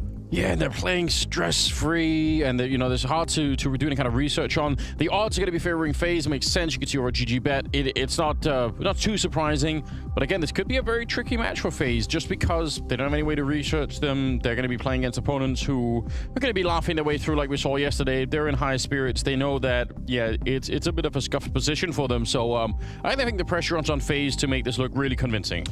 Well, let's get into it, ladies and gentlemen. I'm excited for this one. It is an elimination game. One of these teams has to go home. It's likely to be Team Spirit, but we hope they go down swinging here. It's Anubis. The map pick of Team Spirit. New connects, and Ancient if required. Let's get things kicked off here. A T-side start for FaZe. As you might expect, it's one of those T-sided maps we have in the pool. One of the few maps you would choose the T-side to start on. But one smoke, a couple of flashes. I assume a P250 is in the mix somewhere. It's actually not. We've gone for Kevlar and Utility as Karrigan holds towards middle. It's a flat default, waiting for CT aggression. There might be some coming as well. We see a lot of teams explore top or middle in these sort of scenarios. And Zontix, he's been playing pretty fantastically. He'll be the one challenging Karrigan, who's got a bit of an off angle here, just watching towards the window, making sure no one can drop down easily. And Baz, what's he got in hand? He's got that smoke. He'll be dropping that. We saw this yesterday. Now, you don't want to run through that smoke. It's deployed nicely, but essentially FaZe just baited that out. It's not a huge deal. They've taken no casualties, no damage, and they've got rid of the one piece of utility that Spirit had. There's no kit as well, just to note that. Yeah, especially so early on the timer. If there's 30 seconds left, maybe they feel differently, but at a minute, they're like, right, cool. Looks like they're going to head back towards, I think, what Halle's been holding over at the B bomb site. Very overworked in this one. Trying to sort of cover multiple positions. Yeah, towards but towards main. This is rough. It's Halle, though. It's Halle. This guy doesn't mess around. That's unlucky. He's the coach of Team Spirit. It's an unfortunate visa situation, if you're not aware. Instead of Magix and Donk, we've got Baz and Halle. Shiro, though, a force to be reckoned with. He will find a frag in response with the bombs ticking at some pace. As mentioned, there is absolutely no kit available. Strong smoke down towards Temple will begin to dissipate here. No more utility. It comes down to raw fragging ability now. Yeah, it's going to have to be lightning fast. They can't waste any seconds. Need to get on that defuse right away if they even want a chance at it. 2 versus 2. But I think already now it's so far ticked that it's not going to be possible any longer here. Frozen, just try and get the exits if you can. The bomb is going to go up right behind them. They come running in, and they would actually get the kill. So it's a decent amount of kills on Spirit, I suppose. If they wanted to force it up, they've got a little bit more to work with, but it will be FaZe to win the round. Yeah, they get all the kills, but unfortunately, Zontix doesn't outlive the round. He gets taken down by the C4, so can't say there's Julies and Kevlar into round number 2 here. But you're right, that it seems to be trending. At least at this tournament, most teams will be spotting in the second round. We'll see if that continues here. Obviously, the standard is set to full eco and buy in the third, but we're seeing a lot of teams do just this. 5-7s, Deagles, MP9. It's an audacious maneuver against the hard-hitting players of FaZe. He would do very well to win this round, but if they can do it, they will pit FaZe into a very uncomfortable position. Now, bear in mind, we always say, Anders, that FaZe have terrible starts. They always seem to be down 5-1 before they can get going. So I don't think they're out of the woods just yet. There's still a chance they lose this round. The money gets reset, and they start to spiral into the doldrums. But so far, so good. Aiming for some mid-control here. Molly down towards double doors. HE to follow things up. They've got mid-control. CTs, however, setting themselves up for a swing, potentially outside B. Grouped up in camera as well. The MP9 and the Deagles. Carrigan waits patiently behind those double doors. Frozen will join him. Is there a flash available? CT side for them to swing out. Doesn't matter. Carrigan having a field day. Gets himself $1,200 for his troubles. A double kill found. That's going to be the A bomb site wide open here. You might want to be saving these pistols now. Yeah, there's not much left to fight for, unfortunately. Like you said, just jumped on by Carrigan in the middle. Whether they had a flash or not, it was never going to be put into play at that point in time. So they are across the map, trying to see if they can hold on to whatever they got if FaZe pick up the second round. I think, just like with Liquid, I think it's a very similar position, right? Everyone's kind of hoping that FaZe will come into the second day here and show that, you know, they can recover a lot of their pride and just look like a bit of a different team. Liquid certainly did it. What a shocking event that was.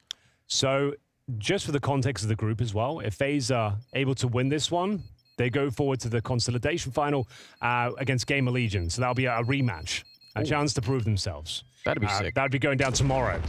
That's if they can pull this one off, which is likely, honestly. But we'll see how they get on. 2-0. They managed to negate the force buy here of Spirits, but they did save 3 upgraded pistols and Kevlar, so still a few more complications going forward. But still heavily favored. Here's Carrigan. The bird's eye view of his double kill, farming that money. Upgrades to the MP9. And they should be absolutely fine going forward as well. Looking for the 3-0 here on the T side. Chop up, can't really invest much. Shiro, same story. PD50, no Kevlar. And fast pacing here as Carrigan once again wants to get stuck in.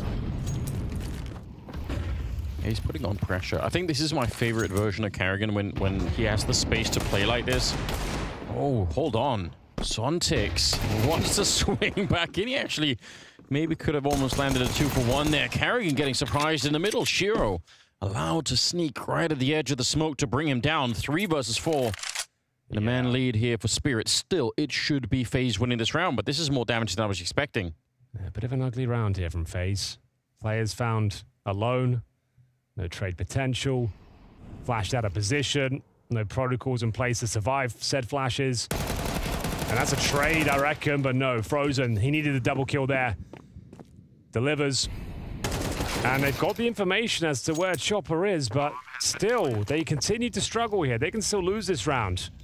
Low HP for Frozen. I think there is a kid on the ground somewhere. I think they had one of the previous round that they brought into this one. They might not be able to find it, but I'm pretty sure Sontix had one. Either way, it's a 2-on-2. I don't think they're anywhere near the kit, so might not be a factor at all. Frozen very low on health, but he does do a lot of damage, leaving Rain alone. The bomb has been tapped. It's a 10-second defuse. Doesn't quite get a shot this time, but he surely will. 3 seconds left. What? No, God, Rain. There we go. Oh. So sketchy. I can't believe it. A sigh of relief there. That got way too close for comfort. It doesn't matter, though. They get the win. That's all that really matters in the end of the day. But 3-0, Rain almost gives it up. They couldn't quite find the defusing player, but he stayed calm. Gets the Glock out, finds that final shot. Wasn't clean, wasn't pretty, but we'll take it. You can see there was 1 second left. You can actually see his shins in there on the smoke. I wonder otherwise if we're in the middle of the fight, maybe he just thinks, all right, he might not even be there. Well, they're kept modest at least. You can see there's not a ton of money within the FaZe machine right now. AKs across the board, no Brokey AWP, not really required necessarily on Anubis. Waiting for any CT aggression here. Shiro's got his sniper though. Rain challenging Halley. Could be problematic for the coach. Up against one of the world's best riflers. Spotted towards the pillar as well. Zontix, I don't know how he gets away with that one. Still fighting for his life here. Good for one. Pulling out the utility. It's going to be bad, getting eviscerated by Frozen. Puts them on ice. What a read. Like the Frozen, the first kill he gets is shooting a player in the back, but he immediately adjusts. His crosshair is right away on the entrance into B, and it just absolutely blows up that rotation. Shiro left with the AWP. Yeah, Halley's going to have a rough time. If he's holding that dark room, like, he's going to be targeted. We saw it against Team Liquid as well. He had to like rely on Shiro being there with him pretty much every single round to dissuade him with the AWP at the start, and then he could go rotate. It worked out for them, but now that information is available, like, you'd have watched that demo, and you'd be like, that's the place to punish. Right? That's the place we need to target. Halley won't be playing with the same sort of internal clock a pro would be and understand when to deploy the utility. You could see he was caught with the smoke being deployed. No vision taken away from Rain. He was able to get an easy kill. And then the B bomb side just collapses. Frozen had a pretty terrible showing against GamerLegion by his standards, and so far so good. He's turned up today, had some very interesting contributions. Another great sequence there in the B bomb side. Nice double kill as he takes his total to 6-2. FaZe, the streak continues here. And that's going to put Spirit into quite a compromised spot. That's what I mean. You can see call the grenade out. Suggests he just hasn't got a good read on what he's up against there. Frozen, timing it to perfection. Oh, that second shot is brutal. So it might be a tactical timeout here, considering this is starting to spiral somewhat on their own map pick. Everyone considers this game to be a locked-in 2-0. Shiro has the AWP, the one man that can turn this game around.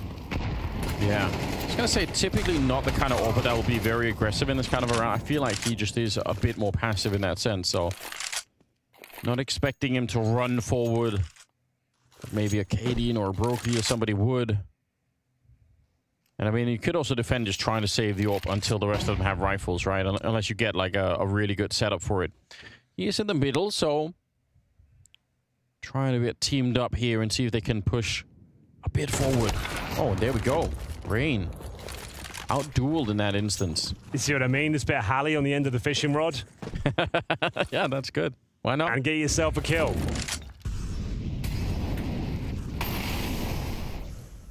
Something about teaching a man to fish.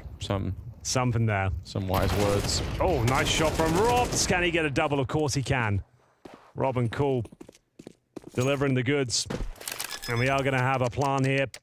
Shiro and Baz. Oh, Baz. Yeah, you're going to have to hold on to that AWP. One kill from Shiro. He needs to be careful now. That gives us position. They are going to hunt him now. Like, he should not be there. He'll get these kills, but bear in mind, there's a player towards Temple trying to lock him in. And I think he almost certainly will. Shiro would do very well to hold on to this one. But Baz, oh, well read. But he goes down as well. Yeah, Shiro, you're done for. Yeah, he's so locked in at the moment. He kind of knows it as well. Has to be quick. He pulls out the USP, trying to fight them instead, but he's overwhelmed. That was probably always going to happen. They hunt down the AWP. It's a huge success for FaZe. So you can keep that AWP out of Shiro's hands. You're going to have a much, much easier game. This is the moment, the only kill they got. Nice shot from Shiro, but even better from Robs. Really lovely control of that AK.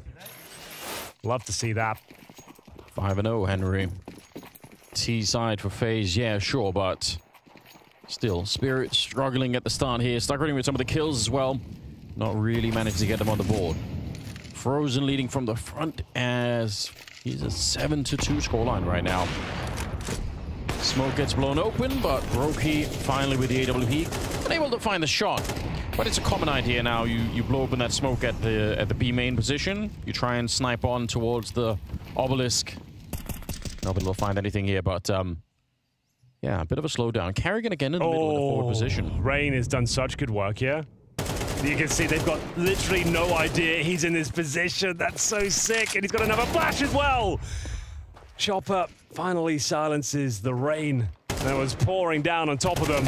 Oh, Kerrigan, not the jump. Not the jump. Anything but the jump. We hate to see that. That's normally Brokey's trick. Chopper, it's got the timing here. Frozen on high alert, though. Still possible to win this round. You got the Shiro AWP, but Brokey's is just as powerful. He heads in towards Dark. Oh, he misfires. And that's a double kill potential. Not going to happen this time. Rob's on low HP, finds the AWP. Oh, Shiro's so far away. That's the problem. Once this bomb gets planted, he's got no kit, no utility. He'll come down to raw fragging power, which he's got in buckets and spades. He knows they're going in towards B. Here's the smoke bloom. Yeah, he had to plant, though. They're giving him time to at least be part of this. There's the plant finally. And he can actually catch them retreating potentially here. Yeah, he could. Oh, Robs with the AW. He's so quick. That's a really nice shot coming out from him. But that round got a lot more tricky than it needed to be. From the start of it, it just like, this is Rain winning the round almost instantly, but then somehow it still gets more complicated. Obviously, the jump from Kerrigan there. Yeah, I don't think that was a mouse wheel. I think that was a straight panic, unfortunately. Classic panic. Bit of panic there. Caught off guard. Little jump. They still win the round, though. So no harm, no foul. Is always my catchphrase. As that's going to be 6-0 here. This game yet to get going. It's the first tactical timeout. Bear in mind, you've got the coach on the server with you. He's able to talk the entire time. This is just a moment's respite to catch your breath. Slow down the momentum. FaZe are garnering right now. Their money isn't completely out of control, but it's getting there. $8,000 on Brokey. Rob 7K.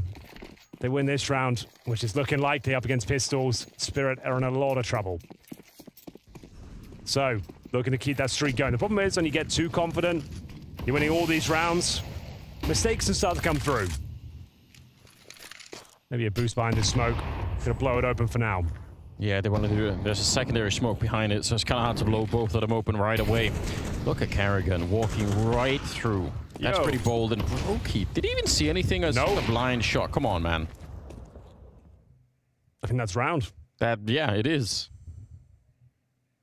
Robs, I think he spotted. I'm not sure. Looked like he spotted little booties. Someone walking past. They've left the bomb in a precarious spot. That's awkward. And they seem to be willing to check Robs' position. He's in trouble now. They probably get him. He maybe gets one kill.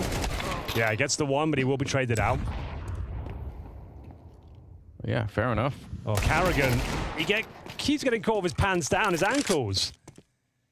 Start looking at that camera position. It's got to be a confusing round for Spirit, right? They lost the bomb site instantly, and they're like, where's the bomb plant? Like, what are they doing? Why are they wasting time? Well, they've got AKs in hand here. I would say save them, but Halley, he reckons they can maybe win this round. He's going to be jumped on. Brokey will beat Rain to the punch. Shiro, nothing to do now. 7-0 is confirmed. Holding on to the rifle is about as good as it's going to get. Best scoreline they can hope for now is 7-5 against them.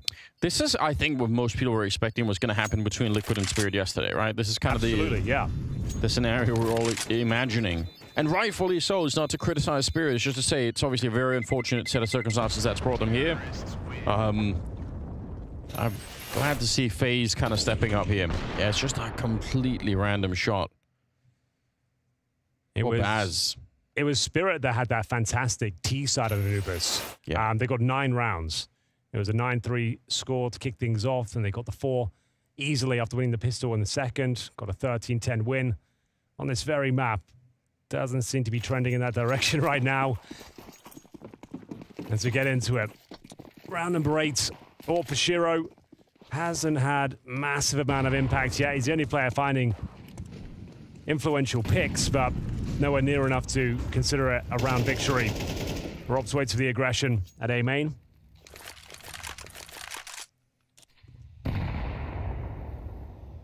Yeah, they're stretched out. They got the bomb lean towards the B side of the map, so we'll see if they end up there. And like you said, right at the start, you know, maybe just putting some pressure on Hallie, make him feel uncomfortable. Rain happy to fight probably all day towards that dark position if he's allowed to. Brokey will take down Chopper. Yeah, that's the problem with the M4A4. Only really want to spam with the silenced M4A1S, to be honest with you, because that's exactly what will happen. Hallie comes out on top in the duel this time. Rain. Carrigan is like really not having fun in this camera position now. Like, let's start using the utility, shall we? Yeah, it can be smoked off. Like, you can do a lot of stuff to get rid of that one. Could even be Molotov from the other position if you got a teammate out there. Oh, and speaking of that position, Sontix is pushed out. I like this proactive move. Look at the timing and the clean headshot. Cuts down Rops.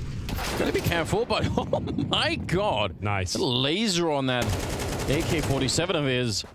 Frozen, 25 seconds. He's in the 1 versus 4, but now 1 versus 3. He'd get the first kill, but they're all around him. And even Frozen can't fight his way out. Sontix with one hell of a round. Yeah, fantastic work. A common protocol for the A bomb side anchor. When you feel that commitment towards the B side, go for the backstab down the canals. He times it to perfection. Gets himself a really nice couple of frags, but bear in mind, this is the 5-on-4. FaZe gave up. Sontix can't believe his luck. 2 players facing him. The second kill towards the sniper of Brokey as well. A thing of beauty. That's more like it, though. First round found. Carrigan's having a rough ride out there. I feel like he needs to stop trying to lurk by himself. It's just not really doing anything. Yeah, just leave it alone for a minute, you know? It's all right. You don't have to keep fighting in this fashion. Sontix, good couple of sprays. That's actually really worth it. Flash doesn't really do anything. I think it was meant to bounce off the corner there. Instead, it bounced back into their faces, and they run into Shiro. Good on the first one. Got to be careful there. Your shadow's going to be showing. Shiro have a good read on when to push, and that smoke is not covering nearly enough, but he still wins the fight. Brokey, I don't know how. He can't believe his luck. He misfroze the smoke, essentially. Yeah. And he does so once again. I don't think that's landed in heaven. No, it hasn't. All right, so maybe it will lead to another kill once again. Who knows? Still possible they can win this. One of the best clutch, or the best clutcher in all of Counter-Strike, Rops. Yeah. Like, he actually is categorically the best clutcher, I think, statistically. Has an insane level of focus for the game. Does take a lot of damage in that first little battle. Brokey swings out, instant headshot. Chopper is gone. And now it's up to the Academy player in Baz. A little bit of a grenade. If it would have been Rops behind it, that would have been an instant kill. But it's Brokey, and he lives on 4 health at the end. That got close, but that's a 2 versus 3 conversion in favor of FaZe. That's a pretty big round. Oh, yeah, absolutely. Considering they gave up a 5-on-4 advantage at the previous round to bounce back in this fashion. A really difficult, tricky clutch there towards the end. Robson and Brokey working perfectly in tandem. Shiro, he knows he probably should have hit that shot. He had actually just given the advantage. Brokey assumed that corner was smoked off. There was that massive gap. Shiro misses the shot, and Brokey goes on to win the round. Yeah, very sick indeed. That's going to throw a spanner in the works financially. There's still the AWP, but Hallie on the MP9. Currently 2-7. Baz as well, the Academy player, same scoreline. 8-1 overall, running out of time and indeed space on Anubis, their pick. But still, when the Shiro AWP's up, anything can and will happen. Boosting, well, it's actually quite a cool idea. They're going to kill out of this all day long. And on Carrigan. Yeah, on Carrigan. He doesn't even get to the camera position. Well, it doesn't matter if they're winning, right? But still, individually, for him, it's probably a little bit frustrating. Oh, Frozen coming back into it. He's going to find Shiro. That's a huge kill. And that puts pressure on the A defense. Could see Chopper is having to turn around to look for the middle. I think Sontic's the one holding, yeah, towards the main of that A entrance. And Rops goes down. Missed shot from Brokey. Allows Sontic to live, but only for a second. He'll take it back instantly. 3 versus 3 now. 45 seconds is Chopper. Good headshot, but he might need to do a bit more here. Backup is being called for, and we'll see. Smokes up, and he's standing right inside as the bomb is being planted. He doesn't want to try and go for it. I can't really blame him. Wait for the teammates to start to show up. Chopper's almost got the kill. There's one, and Baz will take the other one. Huge round out of Chopper there. Double kill, and Spirit going to be able to pick up their second round finally. And it's very, very late, but at least they're getting something on the board here. They really are. That's a more convincing round there. Starting to make this one slightly more competitive. Second on the board. Even after Brokey's contributions, this is a nice boost. Yeah, Carrigan really is having the roughest of rides out there. You can see the frustration. 3-8. Oh, that sucks for him. It's not fun, is it, when you like, even if you're winning, you don't individually feeling like, come on. The last like 4 deaths we've watched for him is like he's either been shot in the back, shot mid-air because he jumped, or now shot behind a boosted smoke. So, yeah, hasn't been a walk in the park for him. Shiro, though, started to look more and more impressive. Oh, good flash. Sends him packing. Allows Brokey to post up. Gonna be flashing in towards A main here. Setting up, you'd imagine, Rops, indeed. Shiro goes back towards B main. Trying to play a little bit more active now. To their demise, it seems. Carrigan, there we go. Finds old Baz up. And confirms the fact that Shiro was there, right? They know that as well. So it might make it a little bit easier for Rops to try and take some of these fights. He knows he's not going to be peeking into an AWP, so you can see he's taking a lot more of a liberal swing here than maybe he would have done otherwise. Molotov down on the one side. Going to be grenades landing up there. Another Molotov right on top of Sontix. He is burning all the way down to 16. Rops actually does get dispatched off there. It's Chopper to push off. That's pretty good. A one-man lead, even if 2 of them are kind of low on health on that CT side. This could still be a winnable round. Oh, Shiro. Very uncomfortable smokes. Takes away a lot of vision and space on the bomb side with the Molotovs behind them, but Carrigan, he'll be dropped. Bomb to be planted here. Go for the wall bang. Hits it, and that should be the round. Frozen. Oh, here's the reload! A chance there, but they've got 3 players alive. FaZe Clan starting to give up a couple of rounds in a row here. That's going to be 8-3. 1 more round to go. 8-4 on the CT side of Anubis isn't too bad. Like, it's a very T-sided map, and given the context of this particular matchup and this team spirit, missing their absolute star player in the form of Donk and their backbone, Mr. Magix.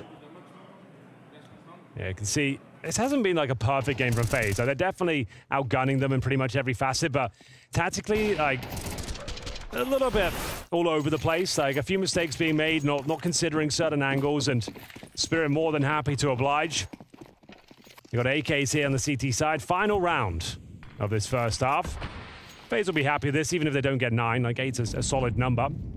It is, but like you said, I mean, Spirit were pretty good on the T side of this map, so that's probably what they're going to be thinking about. Let's try and win the pistol in the second half and see if we can do some real damage here. And speaking of damage, the Molotov absolutely burns Carrigan to a crisp. What a first half he's had. 4 kills for him at the end of it. 4 versus 4 on this one, though. And Sontix in the middle, ready and waiting. Rops not even checking the corner. Sure that no one was going to be there, especially not Sontix. He's been playing A main for a long time. Dink onto Frozen, but he gets to live. And so does Brokey somehow. There's so much damage being done there. FaZe are the walking wounded, but Frozen continues to deliver headshots. Oh, the spam. Oh, I thought he was going to use the 5-7. There was a moment. I still think Spirit win this round. Even with the disadvantage, that might do it, though. Frozen will find his 3rd, the hat-trick into the round. Shiro would have to do something ungodly at this stage. 3 versus 1, looking to save the day with his signature clutch, but it's not going to be enough here. It's FaZe, the absolute favorites, posting a 9-3 scoreline on their opponent's pick.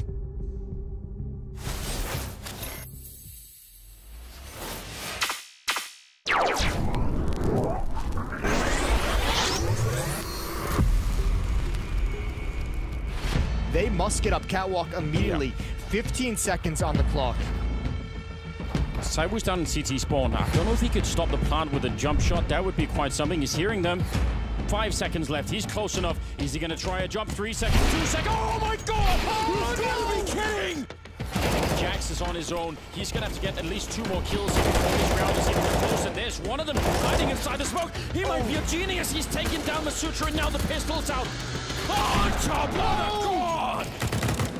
Cold with everything to do, just popping noggins. He's cleared 3 bodies and the 4th.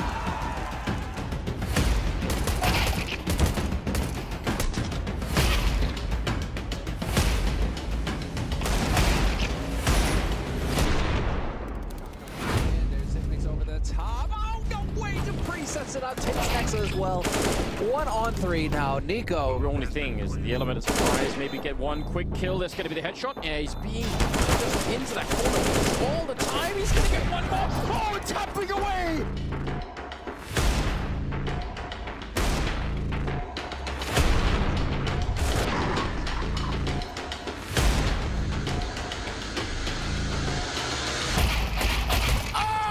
Oh, what a way to start the day. Point is just take the bomb plant down, get what you can, and maybe somebody like Honda can pick up a couple kills. I mean, he's got that first one, second and third. Honda looking for a potential 3rd ace. It has to be Honda. It has to be the 3rd ace, and he rounds the corner. He takes it again and again and again.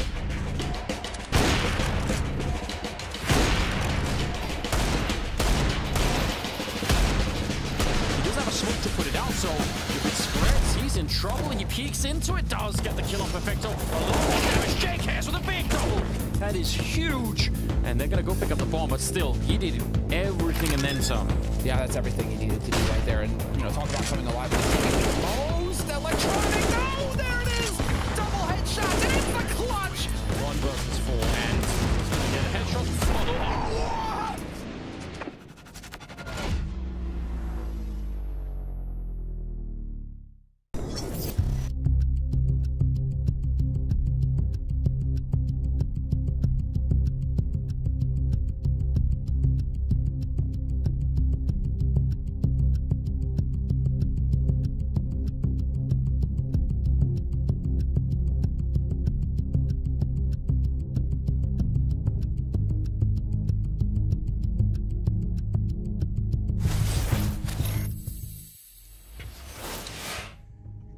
Welcome back, ladies and gentlemen. You are watching Spring Groups 2024. It is fantastic to have LAN Counter-Strike back on the menu, Anders, and we've been given a bit of a treat here as well. A world-class performance from FaZe, posting a 9-3 scoreline on their T-side campaign on Anubis.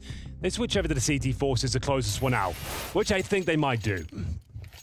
They're looking pretty good right now. I mean, there's not been much to really criticize. Spirit, they've really tried. Shiro's been landing some shots. Chopper's been there. Sontic's actually been playing surprisingly well. He's got 14 kills in the first half, but it has not been enough. It's landed in 3 rounds. They absolutely must win this pistol, and even then, it'll be an uphill battle. Defending the beans are Rops.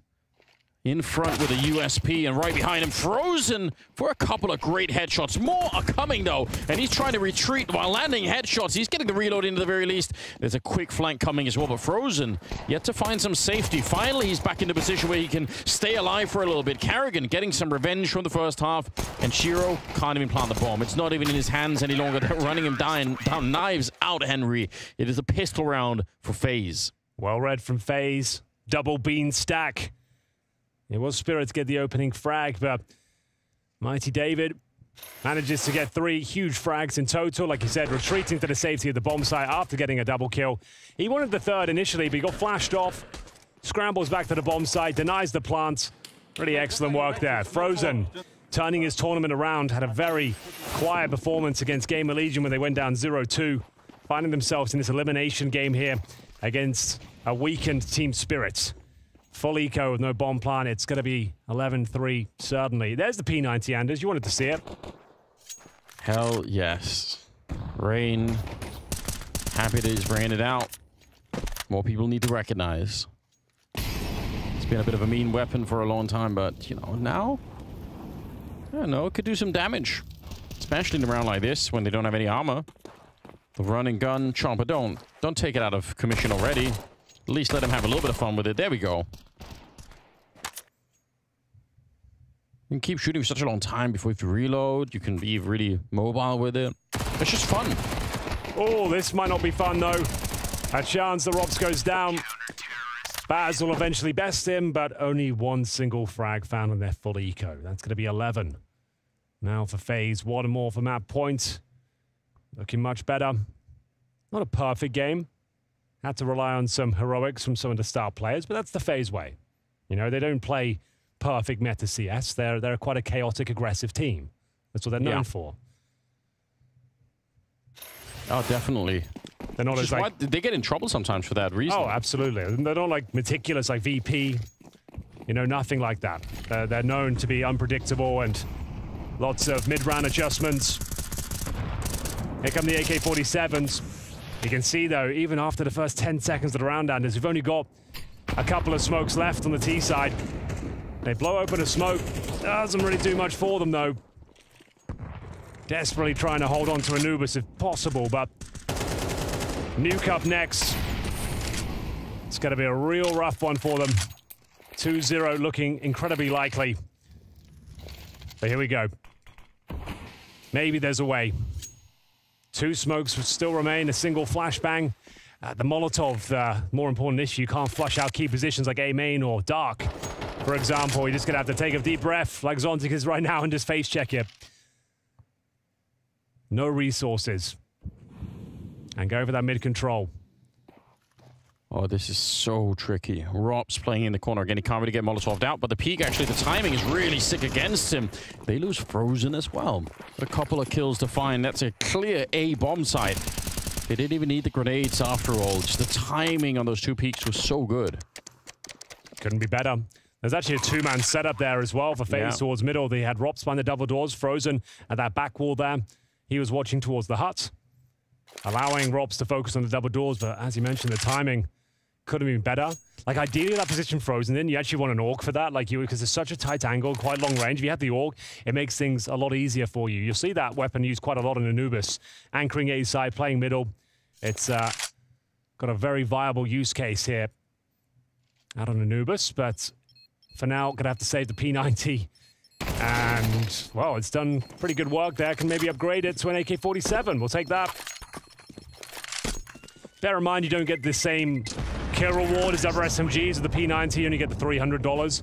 Yeah. It costs $23.50 to purchase as well. That's why it's not really used, although it is a very good gun objectively. Just the extra cost and the lack of kill reward. Yeah. That's why you don't see it as fashionable as, let's say, the Mac 10, which is $1,050 and gets you that kill reward, and it's super viable. Yeah, or even the MP9, right? Like the range, like people have got so good at using it, so it is understandable. There's the AUG for Rob, so that makes more sense. Like, if he is going to be anchoring positions like the A bomb side, that's the weapon you want. Like, you want to be able to have tighter angles, go toe-to-toe with the AK, where you're incredibly difficult to see, and keep a nice long-range duels.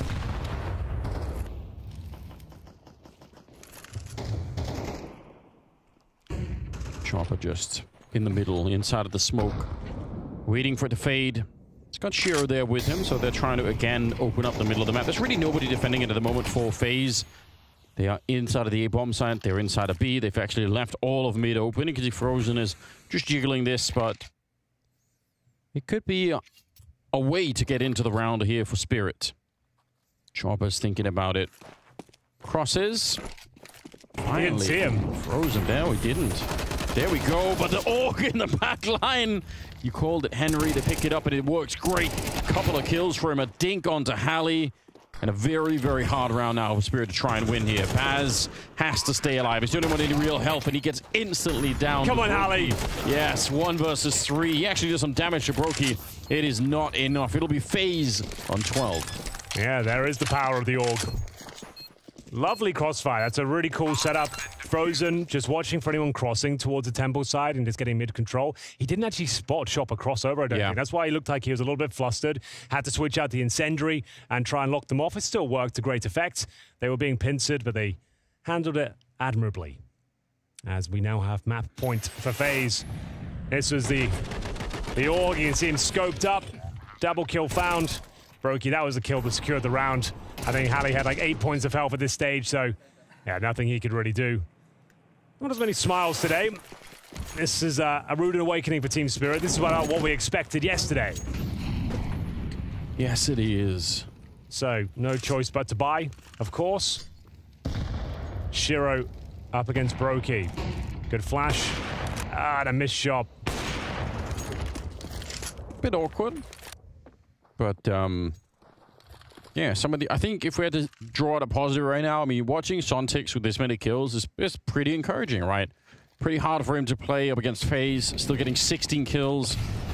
Frozen at 20, but otherwise, you know, Sontix second on the board for the server. Carrigan with a headshot and running for the flames here to try and get onto the site and do anything they can. Shiro, one with the orb and one with that Molotov in front. It's Frozen to take down a kill, but not done yet. Shiro on his own. He gets a quick scope onto Rain, takes him down, and now it's 1 versus 1. Brokey versus Shiro, and 50 seconds. They're not going to wait any longer. Brokey will take him down, and FaZe victorious on the opening map. Oh, that's a much better performance here from FaZe. We didn't get quite the same magic from Team Spirit as well. Unable to really get going here whatsoever on Anubis. The fairy tale might be coming to an end. They put on an absolute electrifying performance against Team Liquid, but today they fall flat.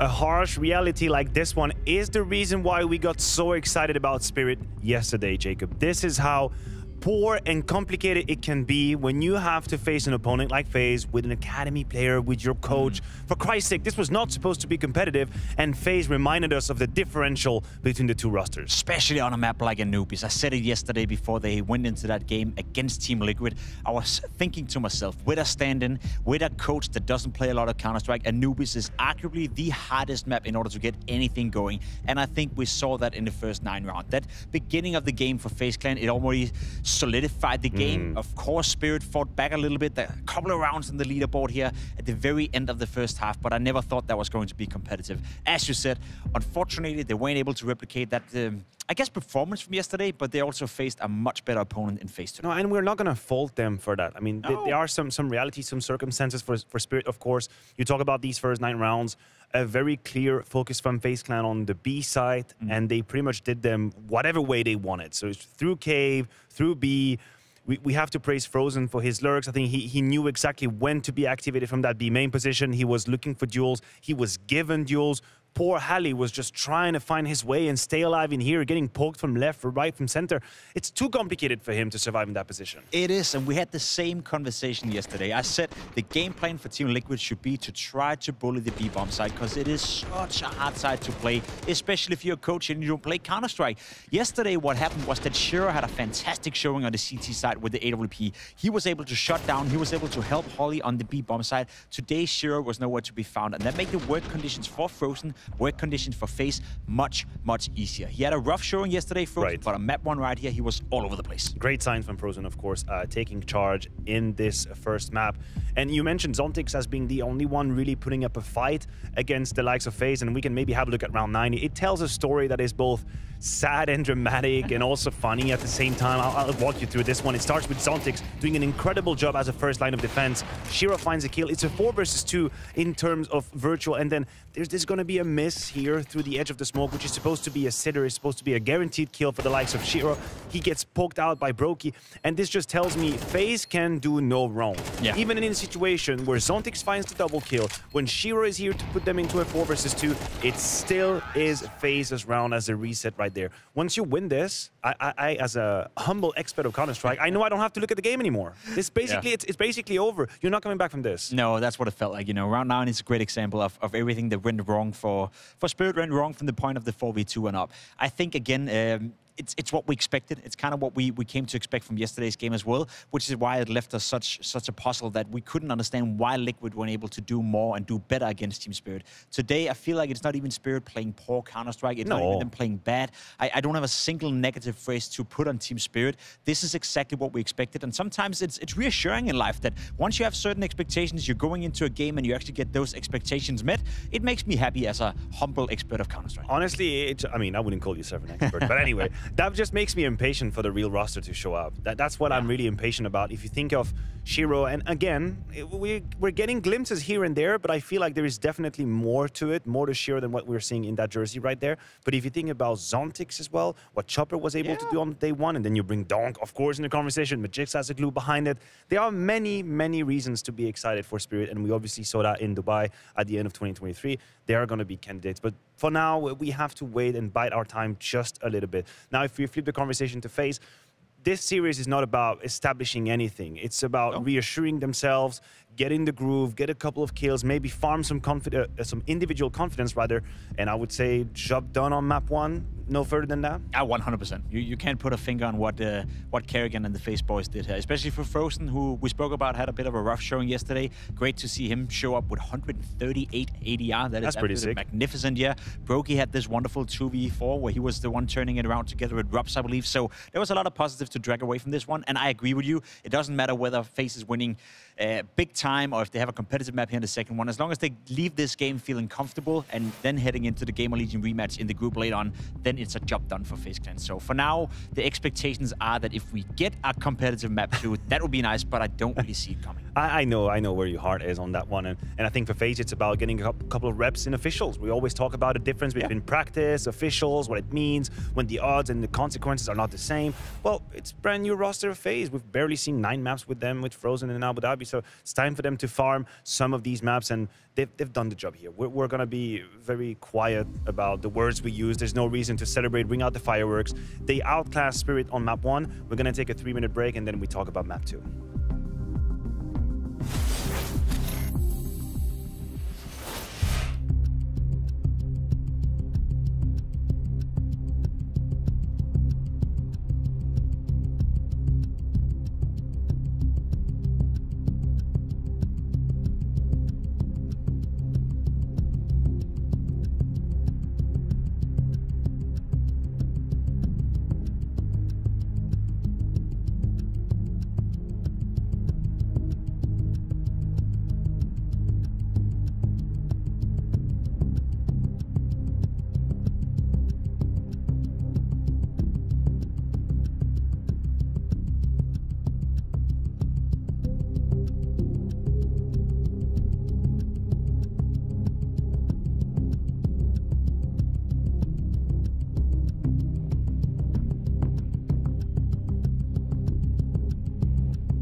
Welcome to the Blast Spring Final.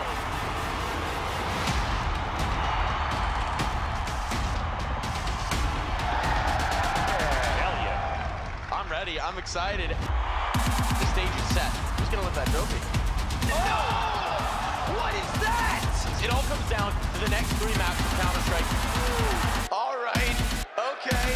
And he can't believe it. Oh my God. The Blast Spring Final in London, baby. And we might have 16 teams here, but we are only going to send 6. That is the format that we are working with. Then 2 slots through the showdown. Remember, you can grab your tickets if you haven't quite yet. If you're around, or even if you aren't, there's some great transportation mode.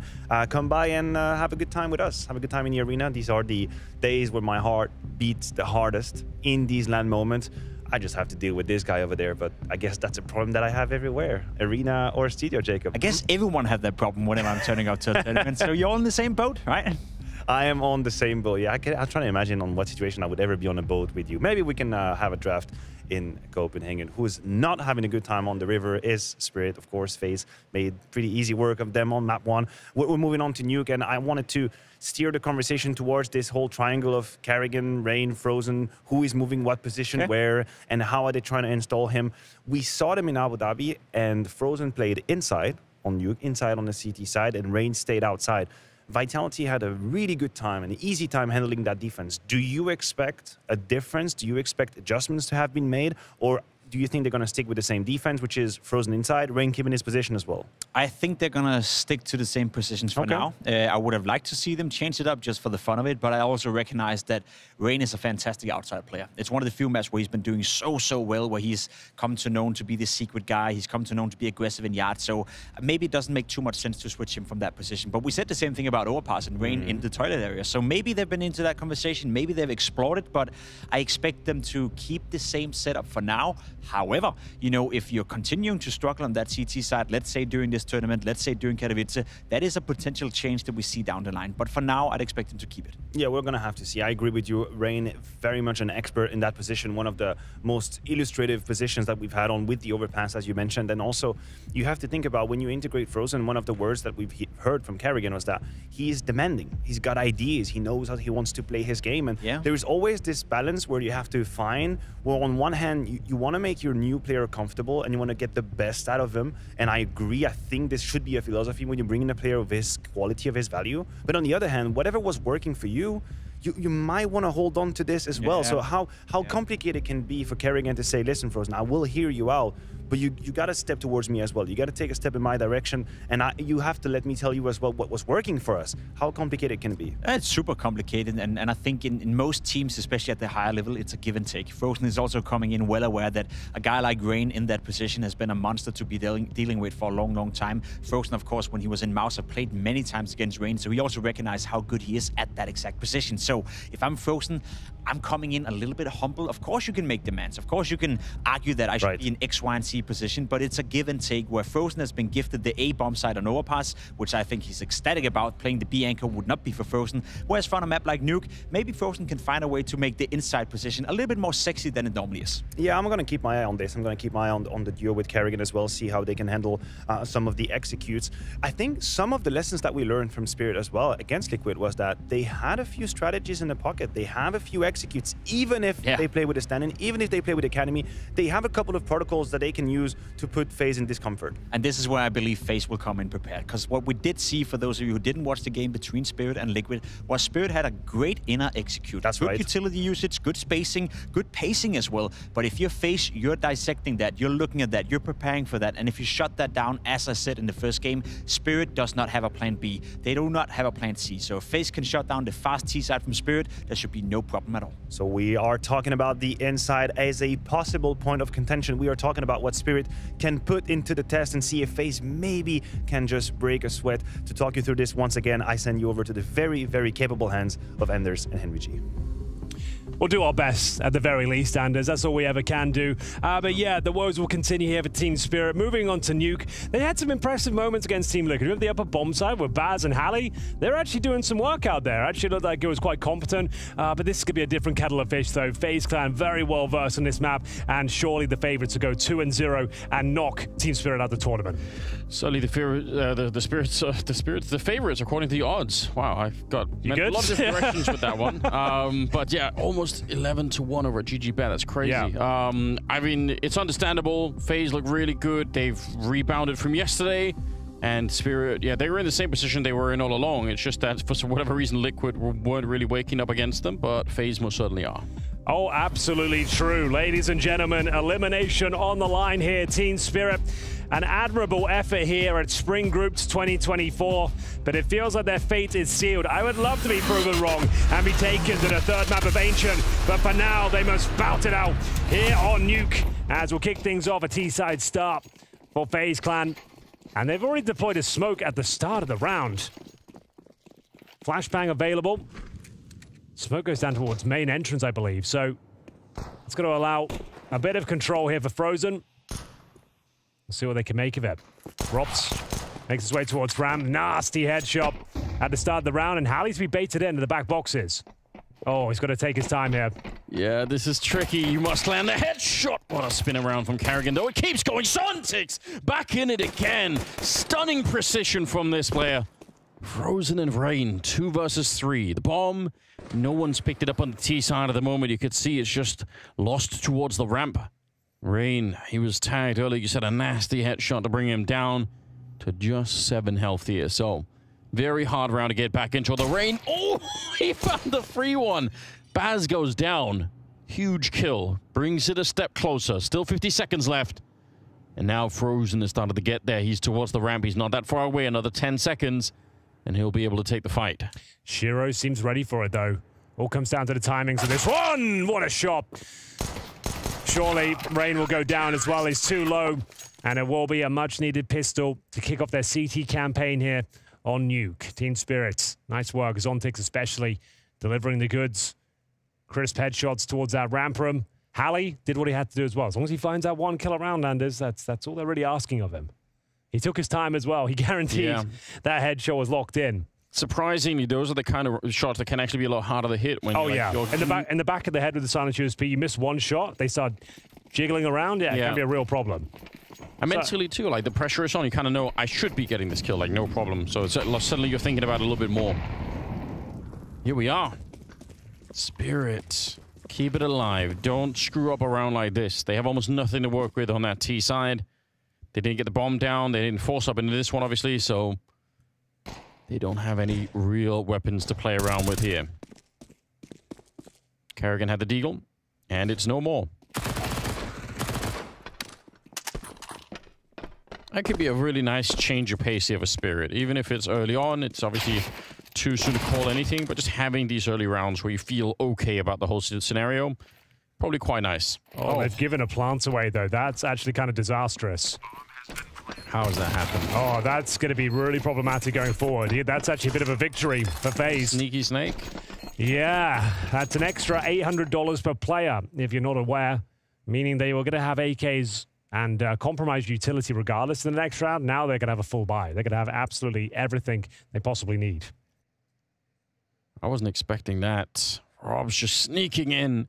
Nobody watching. Nobody on the rafters on the high ground.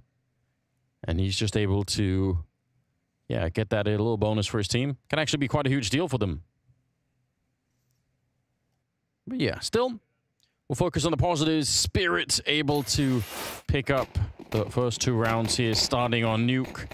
3rd round, and we have got AKs all across the board. But again, you see how the $800 bonus kind of fits in here. They get a lot more grenades. They would have had to have saved at least, or not had some of these, and that would have been a bit of an issue. Got 3 MP9s and 2 M4A1s to play around with.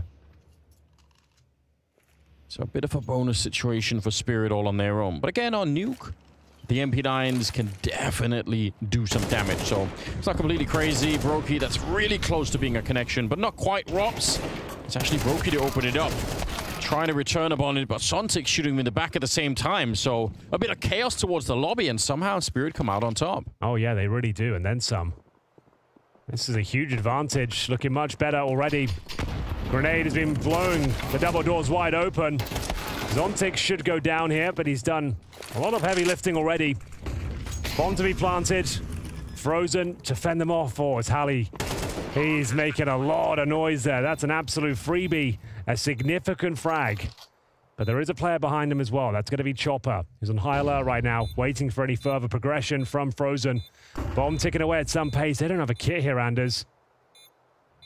I think Chopper was really hoping that Frozen was going to keep going, sort of move forward into that position, but he doesn't. And now they've spotted out Shiro as well. They're doubling up on him. They're both peeking out at the same time. Good closure between Carrigan and Frozen there. And like you pointed out, Halley just stomping to get there. Yeah, he was in a rush. Yeah, and the problem is as well, not only do you make all that sound cue, that's fine if you're going to have someone right behind you to trade it, but the spacing was terrible. So there was no way his teammate could even do anything with it. Like, this is the moment. You've essentially just thrown yourself into a certain death, unfortunately for Halley. Yes, indeed. Well, they at least managed to have clean rounds before, Anders, so they have got a nice buy here. Their second round eco, they had all 5 members surviving. Money's tight on the FaZe side, wasn't a clean round before. So a very, very important round number 4 is upon us. It's Rain, working with Carrigan towards outside. Smokes are deployed. Try and buy a little bit of space for the Norwegian. It's Chopper running towards those secret steps, but I feel like Rain might be aware of that prospect. Frozen certainly is. Hell of a shot there. That's from the silo. Yeah, that's deadly accurate. A couple of bullets that just cut through the entire yard. And brings down Chopper. He's 0-3 at the moment. Rob's easy enough kill, taking down Baz. Rocks him. Halley now. He's got it all to do. Alone in the upper bomb site. Up against one of the absolute world's best Counter-Strike players with his weapon of choice in hand. The AK-47 doesn't sound too good, does it? The coach is going to be tested here to the very limits of his ability. He's in the open right now. A compromised position. His teammates are dropping. Halley, what have you got for us? All on his own. It does do some significant damage to Frozen. I don't know what he could have possibly done in that position. The fact that they wait so long, it's a clean round. Frozen with a quad kill, my God. Yeah, he had 138 ADR in the first map. So it's great to see him turn this tournament around against GamerLegion, who was pretty much non-existent.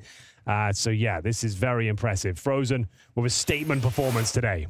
Having those kind of ADRs across an entire map is so ridiculous. Like, it's one thing, people have it sometimes when you're like 4 rounds in and, you know, you've had a couple of good, you know, kills with a Mac 10 or something, you've cleaned up a couple of good eco kills, but having it across an entire map is just outrageous.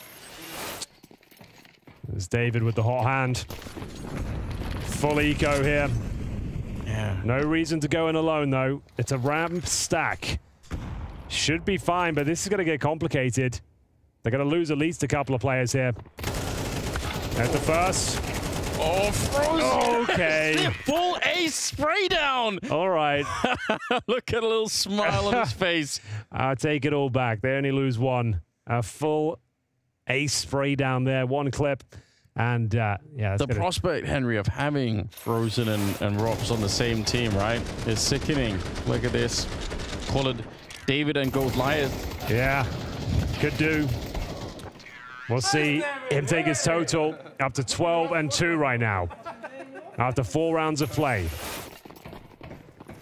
After 5 rounds of play, Henry. And we'll see whether they can continue the streak here. That was a full eco. It is 3 rounds in a row.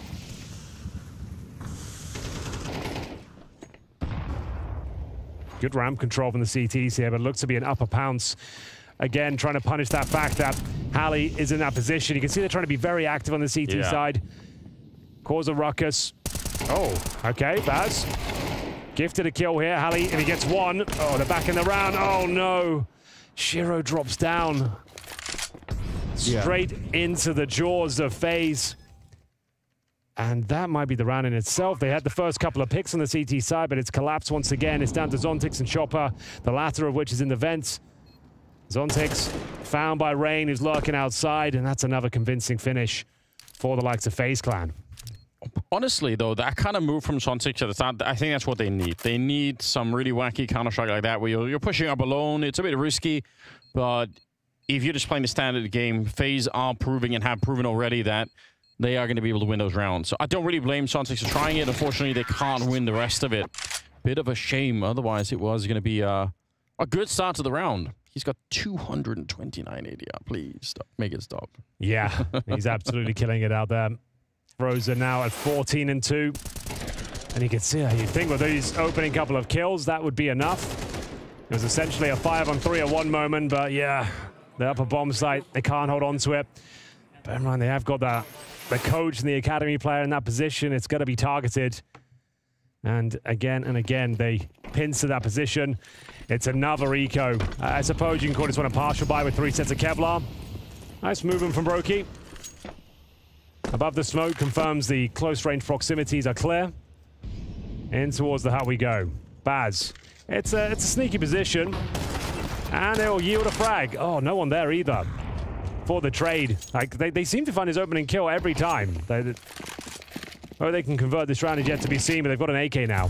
He ran so far across Rob's screen. Like, I don't know if it was the sensitivity for Rob's or what it was, but it just looked really funny. He just almost bumped into him. That's how far he peeked it. Karrigan here to try and do a bit of a cleanup. He's going to get traded. Oh, dear. Rain on his own now. 1 versus 3, but 2 of them are trapped in this corner. It's a bit awkward, but they'll make it work. Yeah. That's a weird round. It's a messy round from FaZe. I know they've got nothing covered, taking some massive liberties with an open lobby. As soon as that one player goes down, they've lost complete control of a key part of the map, and they have to commit towards outside. And it's a nice maneuver from Spirit, but yeah, I feel like FaZe could have done a lot more to handle that. Slowed it down, wait for the aggression, see what they're up against, have some defensive positions. But it's a bit of a lifeline for Spirit. 4-3 as they bring out the AWP for Shiro as well. Takes the wind out of the proverbial sails for FaZe.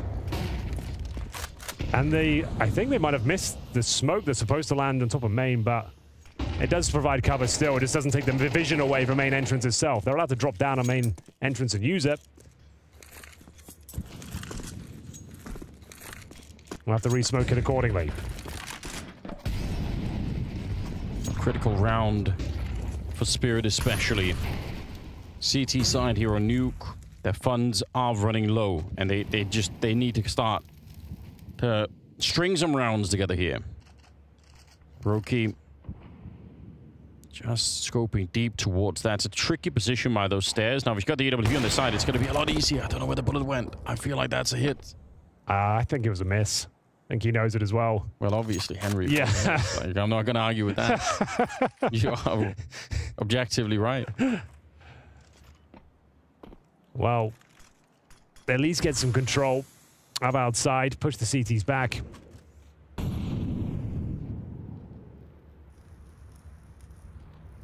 Grenades running low. 30 seconds. Time running low. First kill. Rain had the idea as to where Halley could be, but he's starting to win some jewels out there now. Can he get a second? He absolutely can. That's the best performance we've seen out of a Spirit player thus far. Not done just yet. 15 seconds. Oh, gotta be careful. Getting really weird out there. He can't escape the corner. Shiro's the one to take him down. Oh, some sickening hits from Brokey. He caught one of them jumping off the silo, but Halley, again, he is a coach. He's normally behind them. Yeah, he wins 2 straight up heads of jewels here. Like, it's so respectable, isn't it? Yeah, that's wild. He was doing that yesterday against Team Liquid. Crazy shot from Brokey, yeah. What? And that should shut down the finances. Not quite. So we've got a Tech 9 for Brokey, but there is still a pretty respectable array of weaponry. Some decent utility as well. This would be the round that breaks them. 4-4. As we get into the latter stages of this first half. Oh, dear. Dear. Good lord. Chop up. Been rocked, hasn't he? Rain ready for more. You can tell in the way that he steps into the yard. Like, he's so full of confidence. Able to take the kill. Brings down Halley. A 2-for-1 trade. Round not over by any stretch of the imagination, though. Zontic has been so good in these positions. Shiro, the last player remaining, loves the clutch, but not in a prime position to make much of this.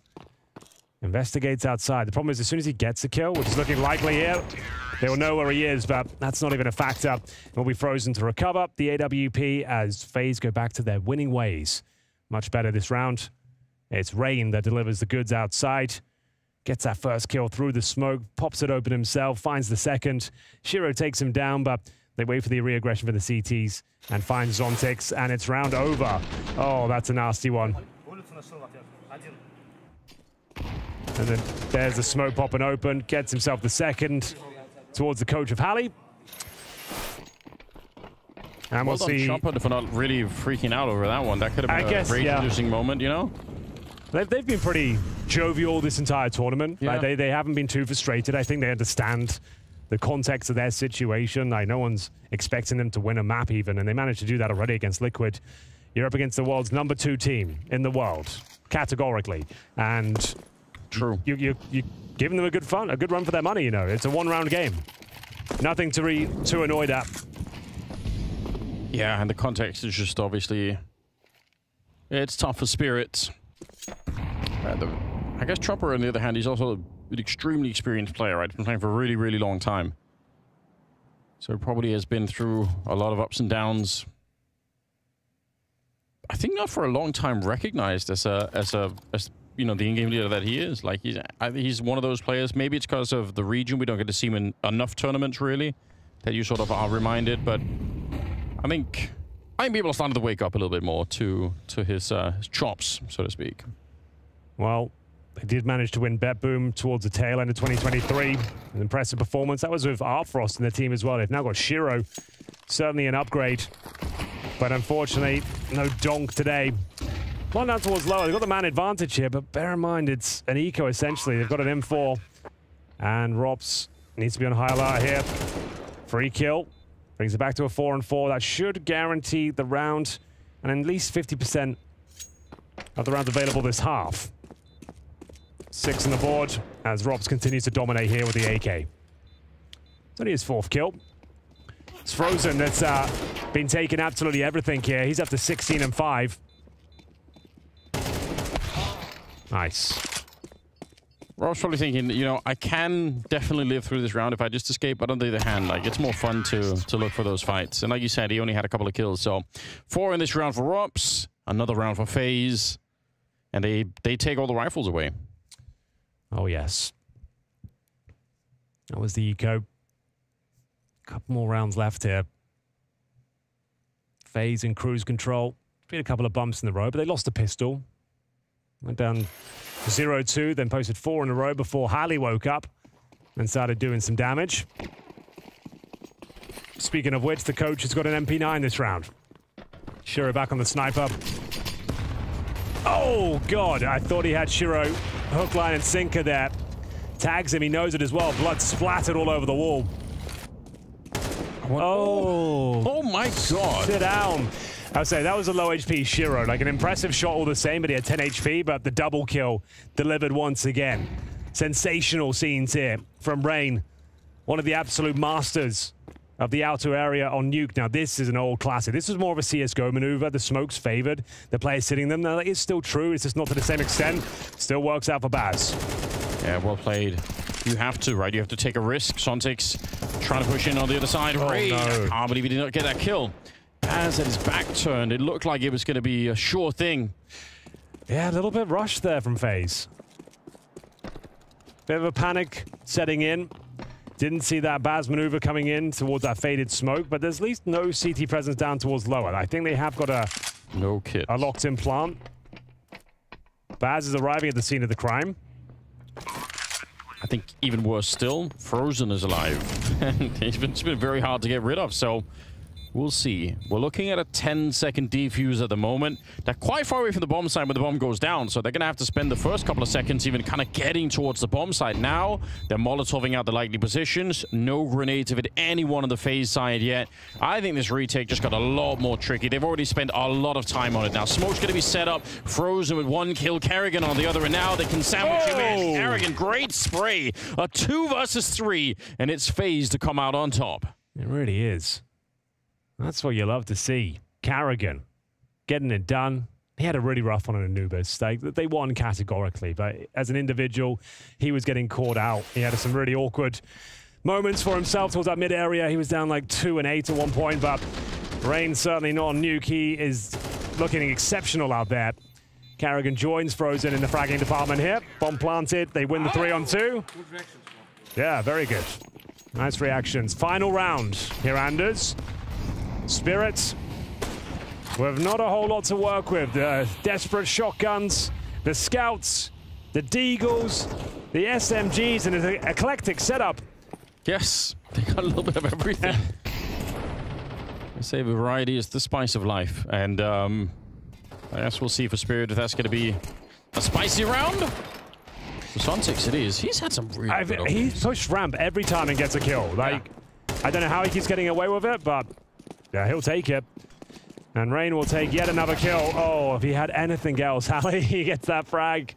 The auto shotgun, not the weapon for the job, but Zontix, bit of a weapon himself.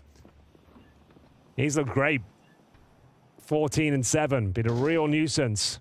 Oh, Baz gets a freebie. So Zontix so low, the bomb planted down in that lower bomb site once again. They have a kit, but man at the moment, Zontix has got 20 points of health up against a very healthy-looking Brokey and Rain. They've got flashes available, an off angle just to guarantee 1 kill. Zontix might just be walking right into his crosshair here. You can see it's Brokey just trying to take the aggro perfectly.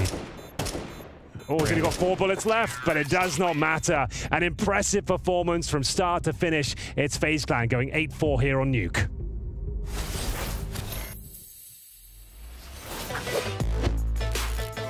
I would ask if the map is in the competitive pool. Yeah, sure. Is it not possible not to be there? Yes. Yes. Oh shit! It So, is. we already know. What the fuck? They already fucked up over here. Okay, repeat the question. First question. Is the map in competitive pool? Wait. We already know he is in the pool. No, it's one question. Could have saved that one. So, is it like, wait, how should I put it? Yeah, was this map being played in 2015? Yes. Yeah, but you need to guess the position as well, no? Yeah, but we forgot to guess the map first. Step by step, bro. You have 8 questions, good luck. Yeah. Does the map have a window? Like a window position? Window. No. That we call window. No. Ooh, okay, so it's one of those two. Bro, what is this question? Windows? The call-out window. Oh, the call-out window. We need to narrow down the map still, no? Yeah, that's what we mean. I'm so confused right now. So we asked... call it window, you know, like Mirage window and Inferno window. There's no window on Inferno. Yeah? Yeah, that's the problem. Is it Inferno? Yes. Okay, now we're getting there. That's the question. Now we're getting there. Yeah. Is it on A side? No. Okay, so that's mid and B. Or second mid or apps. Because you say A side. It's like... Is it close to a B side? No. Yeah. Maybe Maxi. Is it close to mid or second mid? Yes. Ooh, okay. So now... Bench. Maxi. Like, is it T-Apps? Yes. I would say kitchen. Okay, we go for bridge and kitchen. Okay, is it bridge? No. Is it kitchen? The name is not kitchen, but kinda yes, it's called living room. Yeah, so that's what we call kitchen. Hey! We're on the same page. Woo.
Just 5 rounds away until we say goodbye to Team Spirit.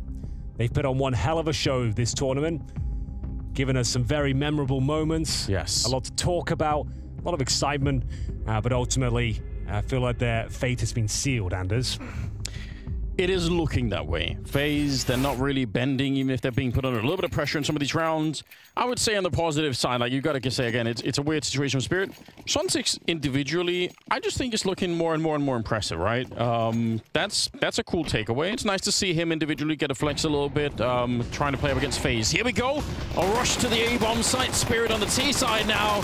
It's the dualies back here. Frozen actually finally almost running out of bullets. Trying a bit more. He gets the double kill, but Baz back into it again. Sending them falling from the heavens. He's alone now, down in the side, and he can't stay alive. He almost had it. He nearly had that 3rd kill, but it was not enough. A little bit too close for comfort, considering all the opening frags they found there. But there it is. It is going to be a very convincing victory in the end. Baz ran out of bullets after some impressive headshots.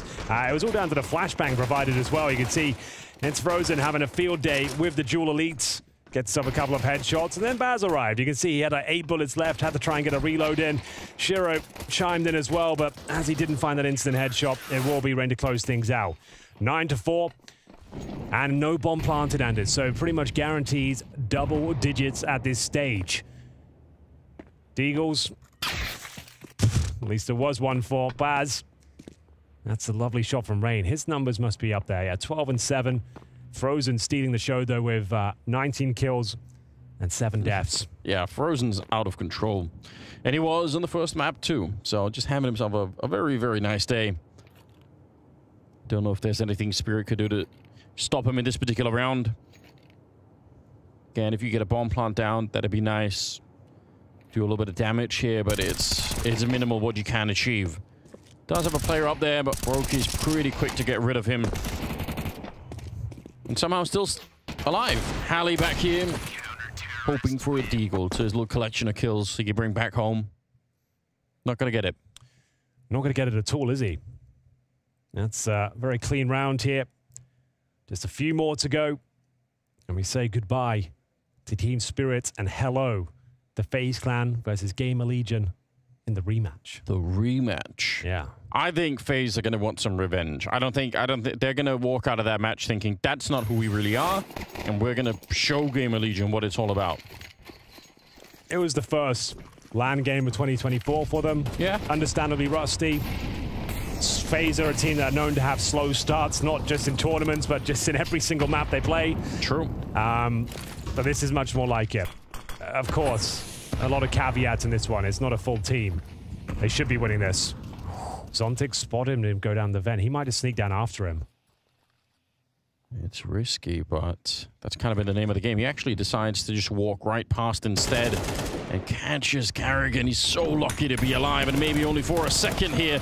Nice run out from Halley, trying to fight Brokey as well, but he does go down eventually. And Zontix, he had that really forward position. It's a nice place to be, but he's outdueled by Rain, who's had just no end to his confidence in this game. Yeah, and it's Chopper. He's got the upper bomb side control. Sure, and the bomb will be planted, but he's tantalizingly low. They smoke off. The squeaky door. Molotov towards the hut as well.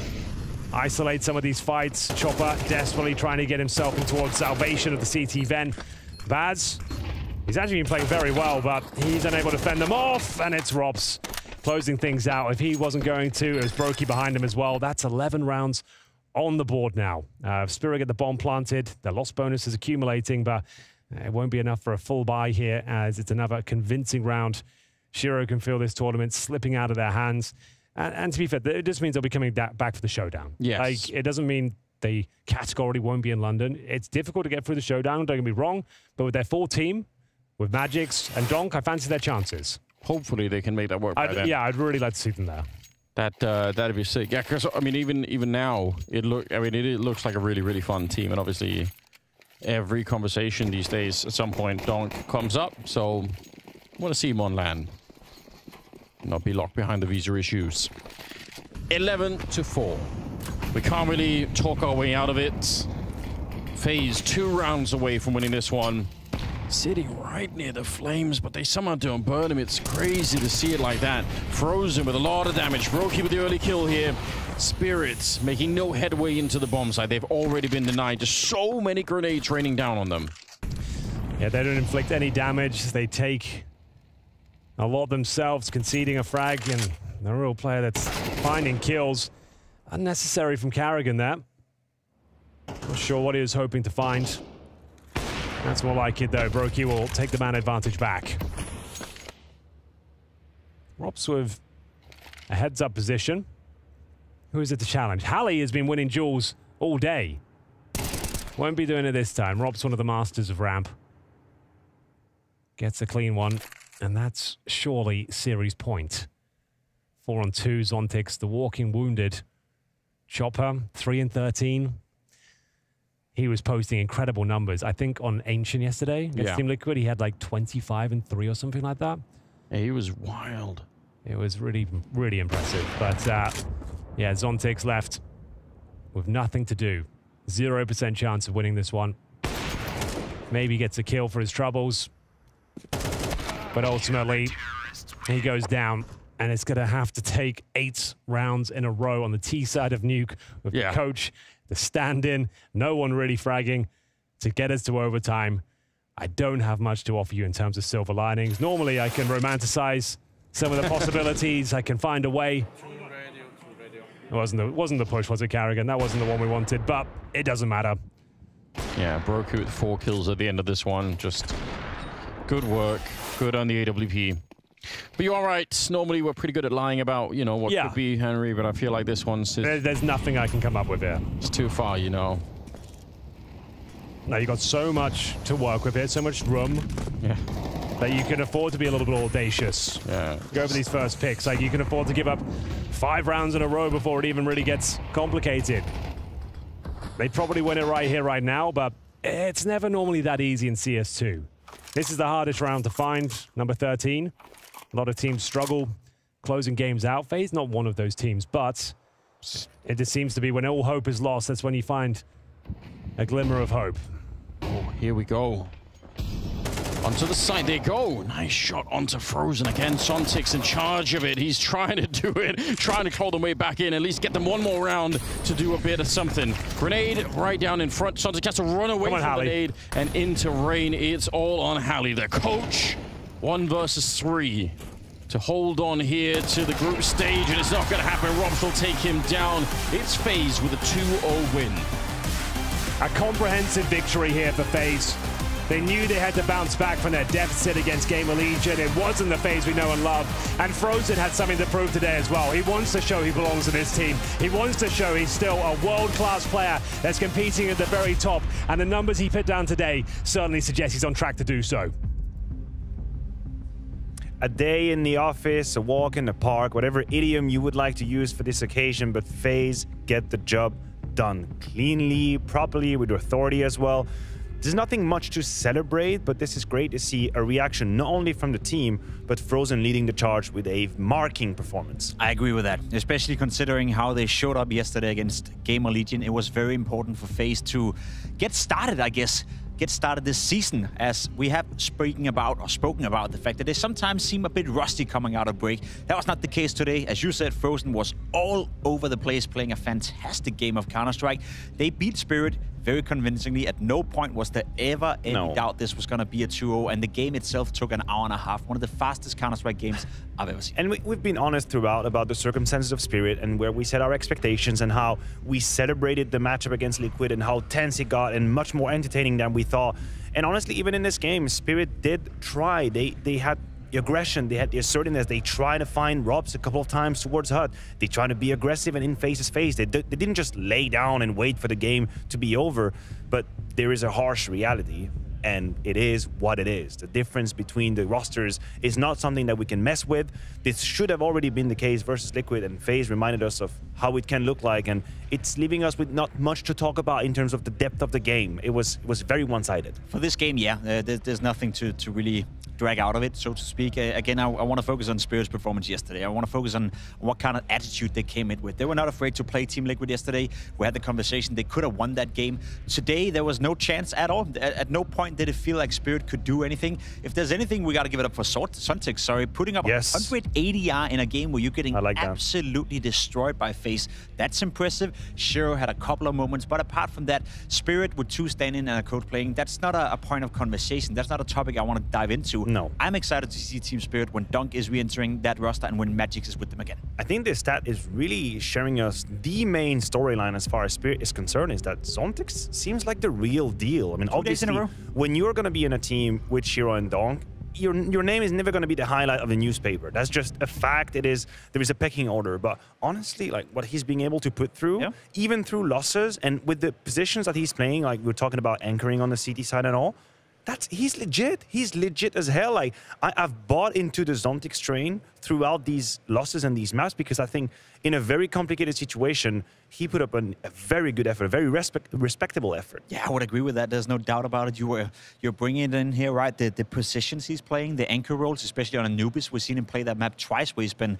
hearts out, potentially the best player in the tournament at that position so far. So definitely a couple of positives to drag away if you're Team Spirit. Of course, being eliminated, that sucks. They go down to the showdown, but a Spirit in the showdown with a full roster, that's a team I would be scared of. Well, I wouldn't mind watching that at all. We talk about losers, but there are definite winners here, and that's FaZe moving one step further. They have GamerLegion waiting for them, and we have Twist talking to Banks. This was the FaZe we came to see, and this man woke up and chose a lot of violence, and you said to me just before you went into the match, you're going to destroy it. It's not quite the words you used, but you were ready for this one, right? You had a point to prove after yesterday? Definitely. I don't think, I mean, yesterday what we showed, that's not the FaZe clan that we want to show to the world. We knew that's not how we play. So, you know, we just had a good talk yesterday after the game. And, you know, just came with full balls today and fuck shit up. You definitely did do that. Yeah, I'm not going to repeat your words, person, even though you're going to bring me into this. I will say, though, one thing that I did the first interview with Karrigan, and he was very positive about your growth as a player, how you've matured, you talking for what you wanted and stuff. So between World Final to now, what kind of things have you been looking at and saying you wanted within the team? You know, just like checking the areas where, you know, where I can push the limits. But at the same time, I feel like, you know, the officials that I've here, the officials we had in Abu Dhabi, makes me, you know, like grow a bit in like, because I'm allowed to be like more of a second caller in the team, you know. So, you know, just test out the waters, what I can do, what I cannot do, what I can command, you know, what's happening there. So just testing the waters still, you know, like what really, finding my place, what really, like what is really gonna be just me, you know, in the future. And in terms of that being you and for the future, right, we still got to remember this. Even though we've seen your career since you were so young, you are still young. And you've got a lot of these players around you who have been on FaZe, they've won all this. But you weren't ever intimidated or worried about saying what you wanted? No. I mean, okay, maybe a little bit, you know, because you come there, it's rain, you know. You know, like I didn't know these guys before, but I guess they knew me through Finn. And there was a reason why they picked me up as well. So there was no reason to be afraid to, you know, speak up, because after all, they wanted me for a reason, you know, so I don't come and just be quiet.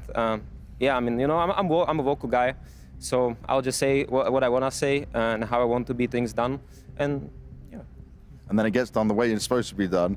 Now, you're going to be set up for a rematch against GamerLegion, though, right? For that one, when it comes to that GamerLegion match, we can say you guys had an off day for sure, but they showed a bit better teamwork and they had some changes in positions how they wanted to play. Was that something where you guys were caught off guard as well, or was it just you guys? How do you view it? I don't want to like slander GamerLegion, but it was just, we obviously expected so much more from you guys.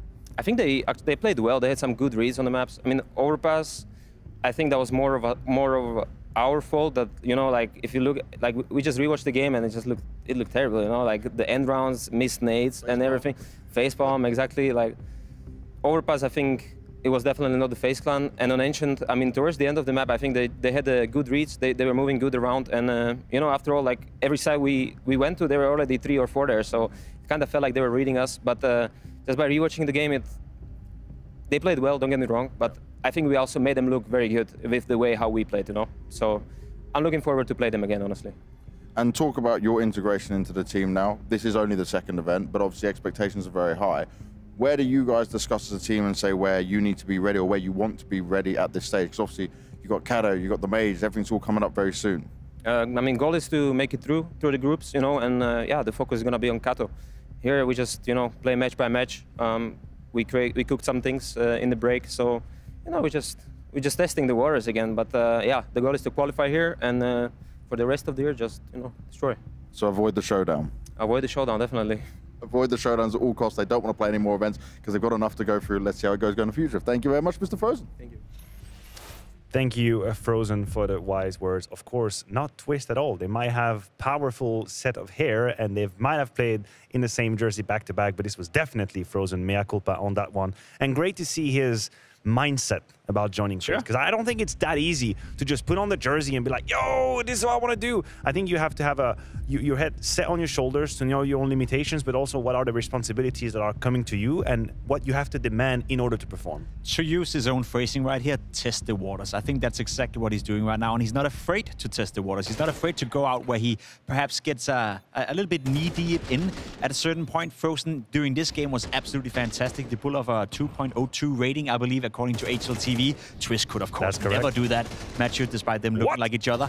However, for Frozen, I think, as we just spoke about coming in here on a map like Nuke, Rain and Frozen share some of the same positions. Over time, I think it will be more Frozen, picking and choosing his spots, whereas for now, it's a give-and-take scenario. So it's a storyline that's most likely going to involve with the future, something we have to look out for. But for now, I think they found a good balance where he gets to test the waters, whereas Rain still gets to feel comfortable, still gets to put up numbers, and FaZe, well, they look today very sharp. Right, and in terms of maximizing what you get out of your players, I think it must be at the very top of your list to get the best out of Frozen. We know his reach, we know his ceiling, and if you're Kerrigan, you're trying to get the absolute most out of the player that obviously a whole lot of people were talking about as one of the best rifles out there, and he's going to have his chance in FaZe. We heard from the winners. It's only fair that we hear from the losers who are now finding their way to the showdown. We thank Zontix for having a couple of words with James Banks.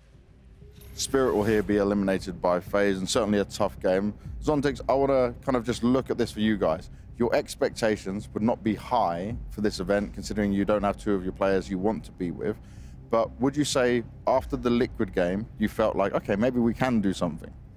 I was thinking that even before Liquid game, because we watched the Liquid's demos, and I'm like saying, they're not ready yet to play like a good CS, so we can win them.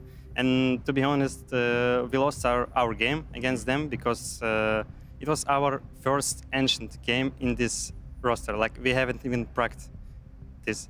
So I know. I thought when I was playing against Liquid, I thought maybe if we win them, we can easily win GamerLegion because they're like similar, But yeah, expectations wasn't high. To be honest, in this game, it would be an absolute miracle if we would win FaZe.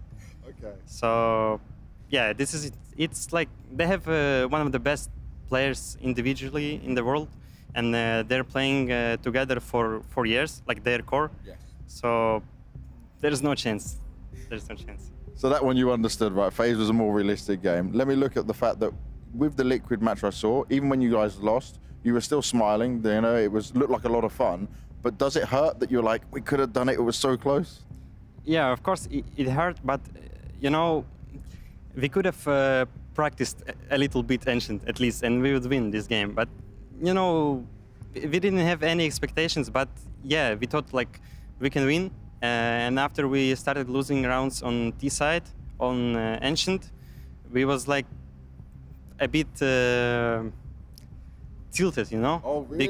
Because we don't have enough rounds to get these four rounds, because we won the first side like 9-3, if I remember correctly. Yeah, and we just didn't have enough rounds to finish the game. Yeah. So it was sad after we lost to them. But for you, one thing that's been very interesting, everyone focuses on Donk when it comes to this team. Now Shiro's been signed, but I think you are a very talented player. You performed very well across all of this. Can we see you as like the secondary star to this Spirit going forward? Yeah, we will see, but I'm like, I'm a structured player. Okay. I'm just trying to do my job on the server and outside of the server. We will see. Maybe I will become the best on my position. We will see. Do you want to become the best in your position? Of course, everyone wants. So what are your personal goals then? It's like we look at team spirit, now you have a lineup that looks very strong, right? You added Shiro, Donk was already the up-and-coming player, but this team now looks like a very scary spirit. What goals do you want to have for the future? Because you're still very young. I would like to win some Tier 1 tournaments this year, but because I think in a few months, like 3-4 months, we will have enough play together to finally start winning great teams. So we will see, but I think we actually can win Tier 1 tournaments this year.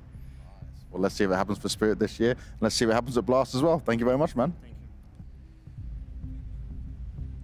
Confident words from Zontix about their future, of course. We're going to take a big grain of salt for this Copenhagen campaign. We know the circumstances. We don't have to go and dive back into this. I still think he is one of the best, most positive surprise that I've had personally when it comes to Spirit. I've very much liked what I've seen from Zontix, and I'm looking forward to seeing it in a different context. But I will bring a little bit of a shadowy, a little bit of a doubt here. Oh. I don't know what's up with Shiro. And the only way I can look at it, and I can be more forgiven, is that I do wonder if the lack of structure and not having exact protocols around him maybe impacts him more than I wanted him to be. But I have in mind a couple of snipers out there who would FS up, as Frozen said very well with Banks, in any setup, in any setting. Sure. And I think Shiro was relatively tempered in this stint here. So maybe I wanted to see more. I'm going to have to see. I don't blame you for wanting to see more coming out of Shiro. However, I feel like I understand it. You know, as a player myself, when I was playing professional Counter-Strike. In Liquid? In Liquid, other places as well.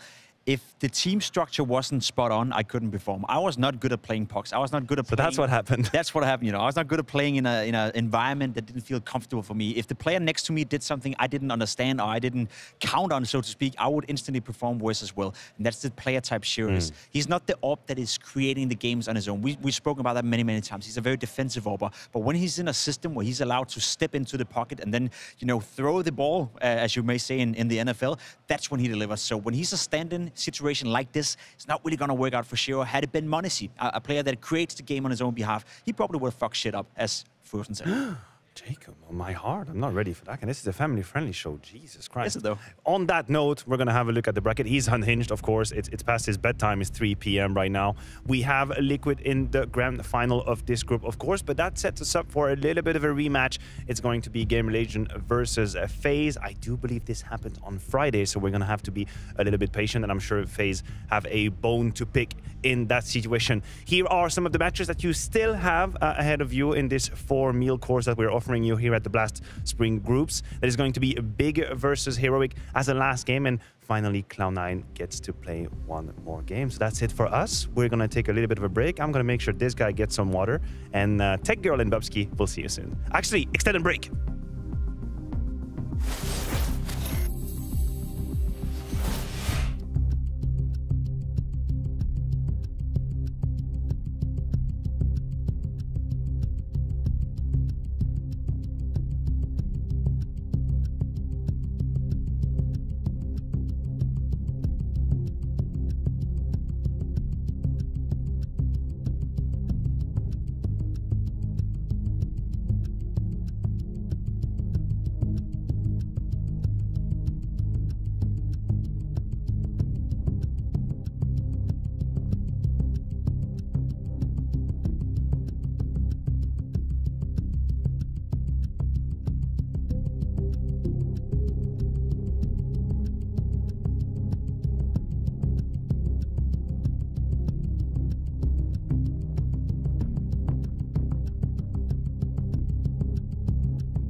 The Blast Premier 2024 schedule is split into spring and fall seasons and culminates with the World Final.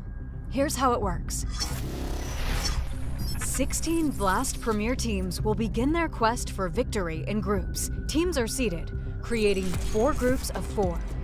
These teams play out a double elimination best-of-3 group stage. The 4 group winners go straight to the season final. The 4 second-place teams from each group will enter playoffs for 2 places at the season final.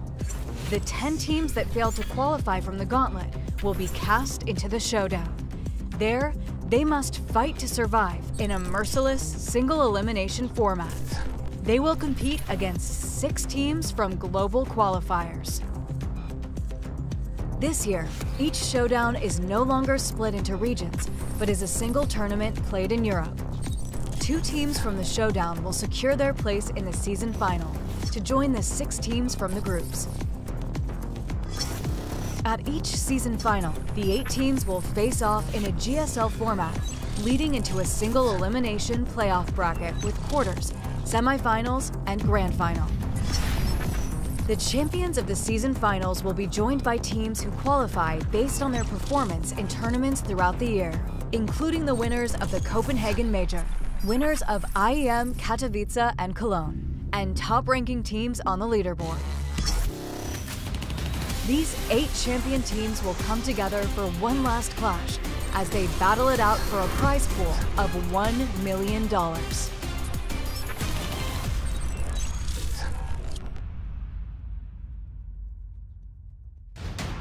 Welcome to the Blast Spring Final.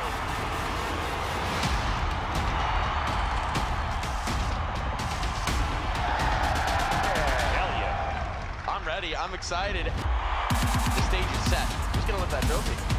Oh! What is that? It all comes down to the next 3 maps of Counter-Strike. All right. Okay. And he can't believe it. Oh my God. So I want to talk about pre-match rituals.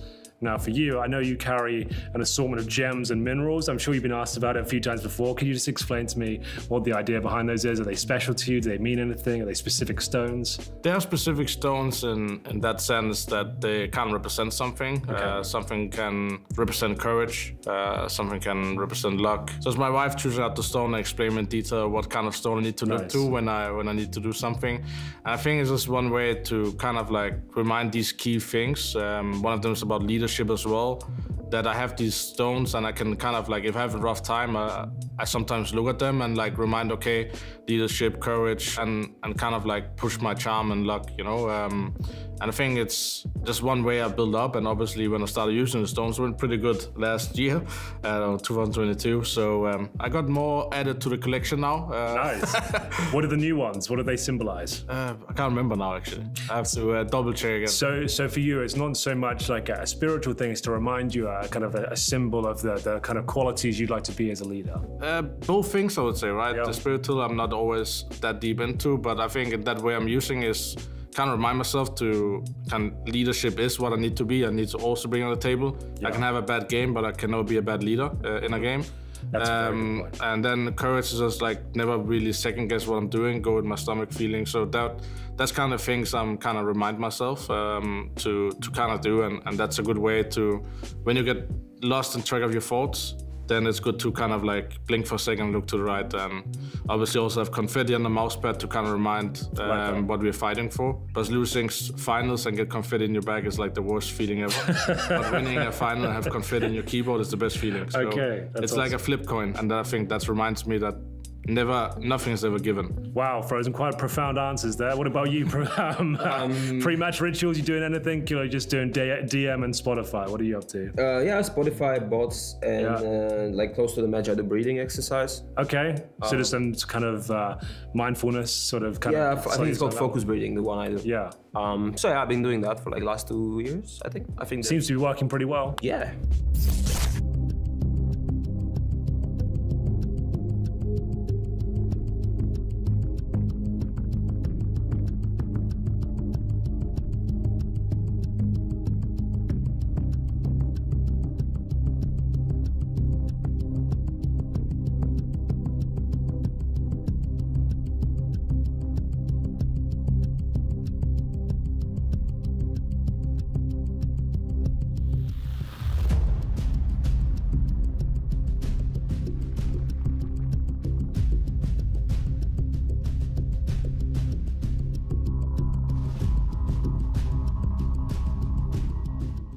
Speaking of rebuild and maybe speaking of a comeback, like Snacks, like seeing you back in Tier 1 CS, how are you finding the transition, being back in the game, CS2, like how are you feeling as an individual right now? I would say it's pretty good. Like I was playing it with the Polish teams a bit, like probably with like the core of the last 9 lineup as well. So it was pretty nice. Obviously, I didn't play in Tier 1 for I think 3 or 4 years. So and I also changed like my role to be an IGL. So but I was doing it before, like VP times even. And everyone had to go in VP, right? Like everyone had to go at one point. Yeah, like, I think maybe not Bialy and Pasha actually. I don't think so. They were like IGLing in the VP, but like me, Neo, and Tas mostly were just like swapping. And I was even sometimes doing like full rebuild of the strategy like in the team. So I would say I like the guys, and the transition to even CS2 from CSGO is pretty nice for me. I like it. Obviously it's not the perfect game yet, but maybe in 4 years, maybe 7. Do you feel like you got a fighting chance of making it through this group? I think so, yeah. Like I would say it's a tough group, obviously. Spirit is not in the full power, I would say. It might be okay. Like I don't know what to think like about Liquid. We didn't play them yet. I don't think so. They have any matches online. Obviously, it's something different when you play in NA than in Europe, for example. So it's hard to tell, but I think we have a chance. Like you seem excited, Snacks. You seem like you're ready for this tournament. You actually want to do some work, yeah? Yeah, I actually think like we are pretty solid right now. Obviously, if we can like manage to put the work with it in bootcamp to the server on here on the event, I would say we have pretty good chance to go through groups and do even more damage.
I'd like to ask you, how would you describe the old Heroic in terms of playstyle? Annoying. Annoying, okay. To play against, I think Heroic was one of the first teams to have that style on CT where they over-rotate a lot, that like regress and find those timings. And I think every team in the world now, all the top teams do it now. So I think they were some of the first guys who did it. And like that's the first thing I think about when I think about the old Heroic. Tessus, I'll ask you now, how would you describe what the new Heroic is like? Oof. Yeah, I think we're finding a mix right now, a balance of being able to react on the information and being able to also keep the old style of like being able to react, but it's in our way, and over-rotating, playing for information, but also having some more like set things and being able to have good protocols. We also did have that in the old Heroic, but we're gonna try to find a mix of everything what everyone likes, so everyone is comfortable. And right now, I just think that you have to kind of play that play style where you are able to react and play defaults and being able to kind of go back and forth and see these situations in the rounds. What do you need from an IGL to set you up for success as an opera on your teams? I think the most important thing is freedom, that I can do whatever I want, which I feel like I have, so that's really important for me. Also, one of my biggest points when I came into the team is that I want to be able to do whatever I want. I think if you have freedom, then you have the responsibility on yourself to make stuff happen, right? You need to make calls, you need to take initiative, you need to help your teammates, you need to make them help you. Like, you need all the resources in the world as an opera, right? And you need to take them, you need to be a bit selfish at times as well. Nikitas, one final question. Is this the best team you've ever played on? I would say so, yes. At least the best team with the best players around me, I would say. So maybe not right now we're the best team, but we definitely have the highest potential of all the teams I've been on. You hear that, Yabi?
Welcome to the Blast Spring Final.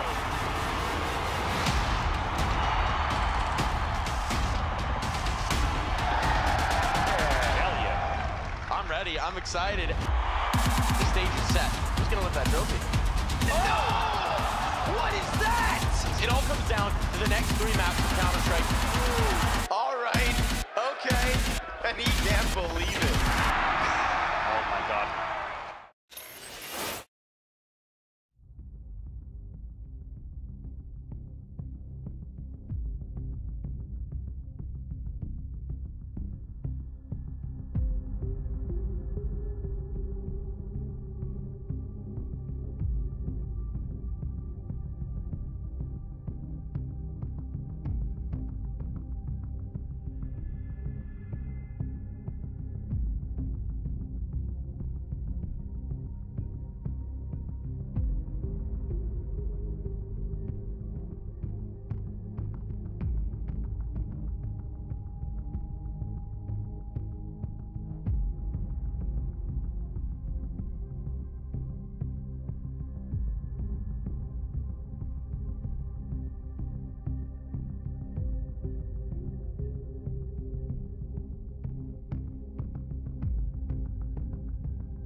A rivalry that's gone on for a while, a regional rivalry, and now they get to face off. Welcome back to Spring Groups. Thank you to Maniac and Pimp for holding down the fort. Henry G and Anders as well. They step away.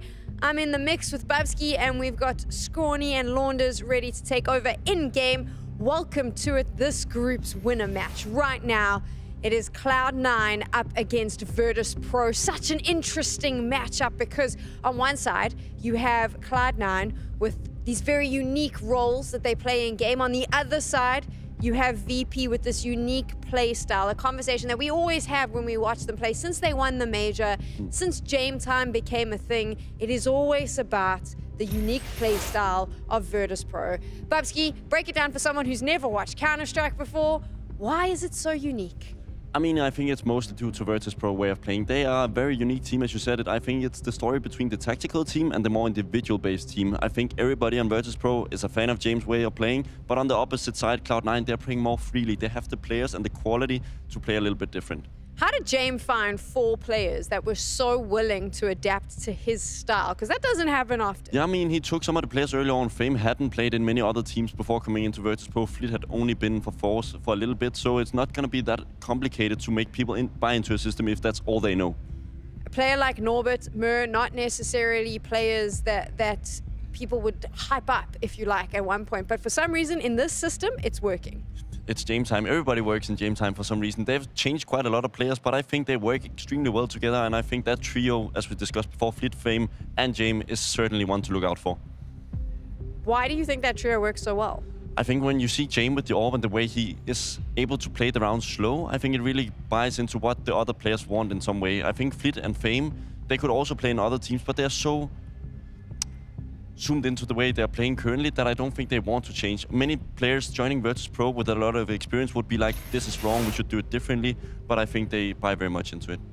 don't you think that's problematic? We should be talking about this matchup, but I'm curious what you think here. Don't you think it's a little bit problematic down the line? If you want to leave VP, you're so ingrained in this system now. And on the same page, if VP wants to bring someone in to try get them ingrained in the system, it's going to be really tough. Yeah, and we've seen it before. I think we see it with Mir. He's played in Team Spirit before, and he's not looking too shabby. I also think some of the rounds that they're playing is not really working out due to the time that they're simply running out of. Fair enough. Now, we do have some executions that we've seen VP do. Walk me through why it works sometimes, why it doesn't work. Yeah, for the reason why it works is that the CTs is often super low on utility, and they're extremely structured when they run up together. They get the trades, they know where the flashes is. Often opponents are waiting for such a long time that they're not ready for it. But often we also see that James needs to save the orb. I'm curious how this works, because a lot of the teams that you speak to will say, well, you know, to be honest, like, we don't know how, it's an annoying way of play style. We don't know how to play against it. But there is a reason VP is not the #1 team, because a lot of teams have figured it out. Yeah, I mean, if you have a good coach and a good IGL, what they certainly do have on Cloud9, then I think there's a lot of potential to find it a way to play it. Some more examples of those, the style that we've been talking about that comes from Virtus.pro. This is the issue. When you have so little time, there's a lot of stress happening. You're not really able to make the clear plans as you wanted to do in the start. We see the boost come in from the opposite team. It's really going to cause a lot of issues when you only have 10-20 seconds to plant the bomb. Do you think it's dangerous as a team? I mean, I think it's dangerous as a team to have a very specific style of play. If you don't know how to be dynamic, it creates a situation where if, for example, a team comes in and adapts to your style, what the hell do you do? And we've seen this with Virtus.pro. They don't know what to do. Yeah, exactly. And that's where James needs to improve. He needs to find a new way with Dastan to make these games a little bit more interesting. I know they're not a fan favorite because the way they play is certainly not exciting, but they get rounds sometimes. But as you said, sometimes teams figure them out. And if they do that, they really need to find a plan B. It's interesting because like they're not a fan favorite because it's not that hype, entertaining moment. But if you are a Counter-Strike nerd, watching Virtus.pro is like a wet dream because they do play that incredible chess. For me, I think they're a great team. I think other teams are also looking at them, how to default. They're one of the best teams in the world when it comes to defaulting because they have so much structure. They know how to flash each other. They don't take unnecessary duels. I think it's a very interesting team to look out for when you want inspiration. We've spoken a lot about their play style, but I'd like to hear from Virtus.pro themselves. So let's find out what Fame has to say. Fame, coming for you guys into Blast, is there extra motivation for you guys to do well and show your best here?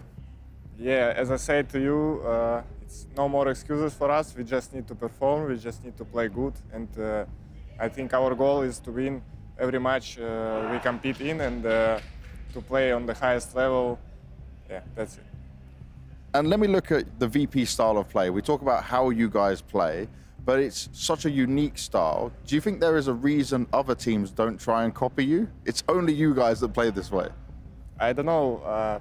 To be honest, I don't play a lot with other players from other teams, and for me, it's normal style. Okay. Everyone should play like us. I feel like that, but it's hard to say. Maybe from other perspective, from other team perspectives, it looks like unique or something boring. I don't know, but for me, it's not just normal play style, and we believe in this, and we still playing like this, and I think it's helped us to win. Yeah. Now going up against VP, obviously it's a rivalry in terms of the region, right? And people who play very different style. I want to see though their style and the timings they have. Do you feel like there is a counter to it? Like there's an easy way to play against it? We met them a lot of times. You know, I know the game style good, I will say, but it's always tough to play against them because you know the rounds always ending like 20 seconds or something, but still I think we can counter them with this style because we know how to counter it, and I hope we will show our A game today. And what would you say is your biggest strength as a team against them? I think the understanding of the play style and how to counter this play style. So much tea being spilled there from both sides. Fame said something that kind of made me a bit worried, and it was what we were talking about before, where he was like, I don't play with anyone else. That can be a little bit dangerous. Yeah, it can be a benefit to Jamin, and it can also be an issue that you all of a sudden don't have players to challenge that opinion. It's so important in good teams, and I remember that from Australis, that you would be like, hey, Glaive, is that really a good call or not? But because I think at this team, if James says something, it's the law. The problem with that is when you have a team like Cloud9 that can adapt, and they've shown they can, because in the last meeting they did just that. They adapted to this playstyle, and like Electronic said there, he was like, well, we know how to play this. You have this issue in Virtus.pro where you see it happen in real time, not game time, real time, where they go, we don't know what to do now because we are playing this formulaic way of Counter-Strike. I just think that is the VP downfall. Yeah, but it's also brought them to this stage. I don't think they would have become the team that they are and have won a major if they didn't want to stick to those principles, because we saw in that major final against Heroic, they had the principles, they just played their game, but Heroic completely fumbled the bag against the type of playstyle. But the major was a long time ago, Babski. 2 months ago, Cloud9 beat them with this lineup, and it was pretty fresh. And this is the thing, because they have these dynamic roles that they're playing, they seem to be able to just change things up. And when they're confident, which we saw yesterday, Cloud9, I say they're confident as Boomich is taking a giant yawn on camera, but the truth is they are looking really good. I think that they're going to adapt pretty easily. Yeah, I mean, when you have Boomich, who is one of the best in-game leaders of all time, I think he's such a dynamic player. He's willing to take the risk. He's willing to take the timing. Not all IGLs are in this way. We see some more passive, like Blame F and so on. But this guy, he will go through the smoke if he feels the timing. And the players like Virtus.pro are not ready for that type of Counter-Strike. How do you deal with someone like GamerLegion, and specifically with this Cloud9 roster where the roles, like we said, aren't very specific? You don't know who's going to be open. You don't really know what you're facing off against. I think that rattles Jame a little bit. It's done it in the past. Yeah. I think it'll do it again. I think Jame is the type of AWP from playing against him formerly in my career. He's really like to look at the heat maps of other AWPs where they run on the map, like so he can lock off the angles and find an easy entry kill. But he's not going to have that chance against Cloud9 because he's going to be looking at 5. How good did this lineup look yesterday? I thought that they looked pretty impressive. Yeah, I was super impressed, and I also think James said it, that they have boot camp for such a long period. They play 12 hours a day, and it gives a lot. Counter-Strike, in my opinion, is a question of quantity at times, because you just need to get that feeling together. Stand out for you when you take a look at this lineup and what we've specifically seen yesterday? I want to say Boomich, but I know that you're on that Electronic hype train. Yeah, I mean, we saw Electronic going into the role of Boomich, that he was going for the IGL role, but he was, I wouldn't say terrible, but he wasn't himself. We see the stats before and after, and it's just a massive difference in terms of what he delivers on the board, because Boomich can also kill people. So if he's able to actually be his old self, then there's a much better Cloud9. I believe, and it's my opinion, my uneducated, not professional Counter-Strike player opinion, that the veto is going to play a huge role in this, because after seeing these two teams play 2 months ago, which in all fairness, it was online, I think that the veto then played a big role, and there was a lot of strategy behind the scenes, lots of thought processes going into it. In that particular matchup, Cloud9 won 2-1. I think here, the veto is going to play that same role, and there's going to be a lot of anti-strats and thought in it. Yeah, there's going to be a difference. Last time they didn't get to play their favorite map, Overpass. We talked about it a little bit before, because Virtus.pro, they don't give a damn what you're good at, because they're going to go for that Overpass. They're going to start on that T side, and they're normally going to get that 6-7 rounds. Are you surprised, though? Because last time they met 2 months ago, end of October, Cloud9 banned Overpass. They got toasted by by Virtus.pro on Vertigo. But I'm surprised with the Anubis pick and Virtus.pro letting that through, because at that point, Virtus.pro got toasted by Cloud9. Yeah, and that's the issue with Cloud9. They're super good on a couple of maps, and Overpass is one of them. We have an 80 to 90% win rate, and they almost win. And this is also why we say it's kind of famous that Virtus.pro always go 3 maps, because they always win that Overpass. But on the other maps, they are not the same. They're kind of lackluster in the map pool, and they need to build on that. Do you think No, actually, I know what you think. I don't think this. I think Cloud9 is going to be able to beat Virtus.pro on Overpass.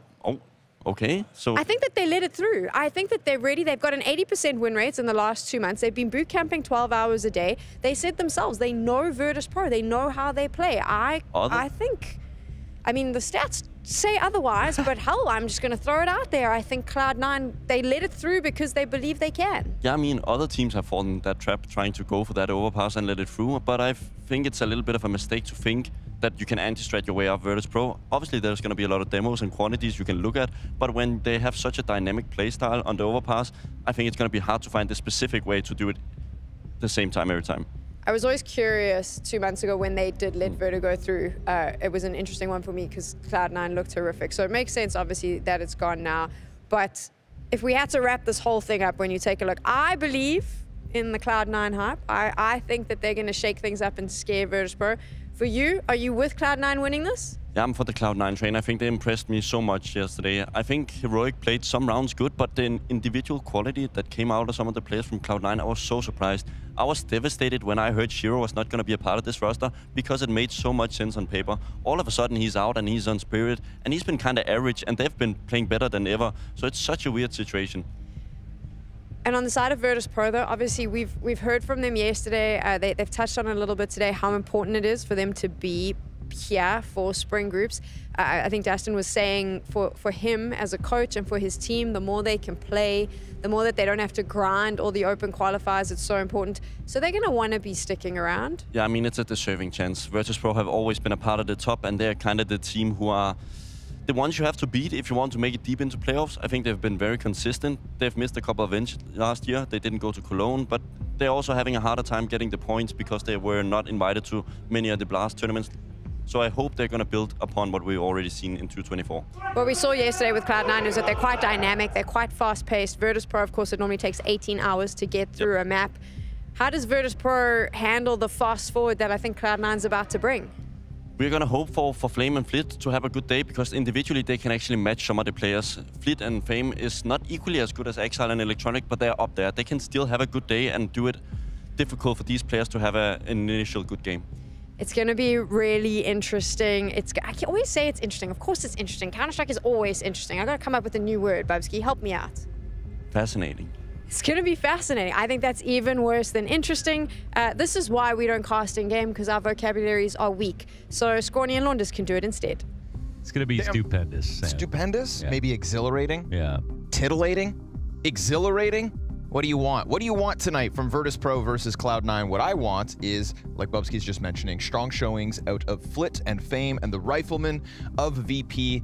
I think that Jame obviously is uncontested in this server. We got some crazy highlights out of Boomich on the AWP yesterday, but let's be real, dude, it's Jame. And so right now the GGBet odds have Virtus.pro as the favorites ever so slightly. I love that. I think like the bettors, they sort of have this right. It's like, I would say Cloud9 probably the slight favorite on paper.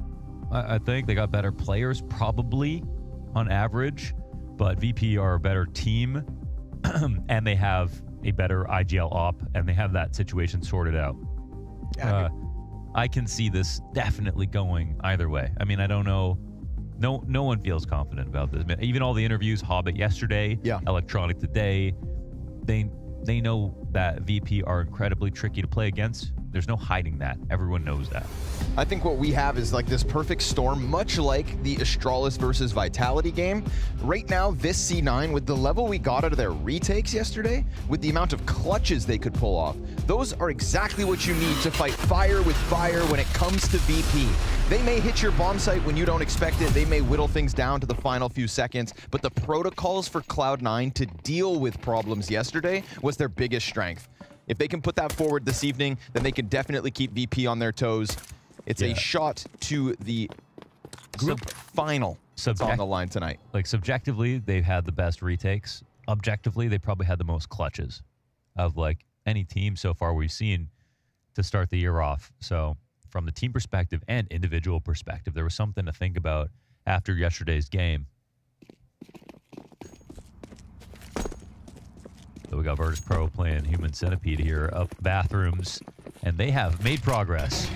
Yeah, it's just going to be Axile completely alone and dead because Norbert is on one, and he has been second highest rated player for VP at this event and trying to take over as the second best rifle on this roster, slowly chipping away at that reputation.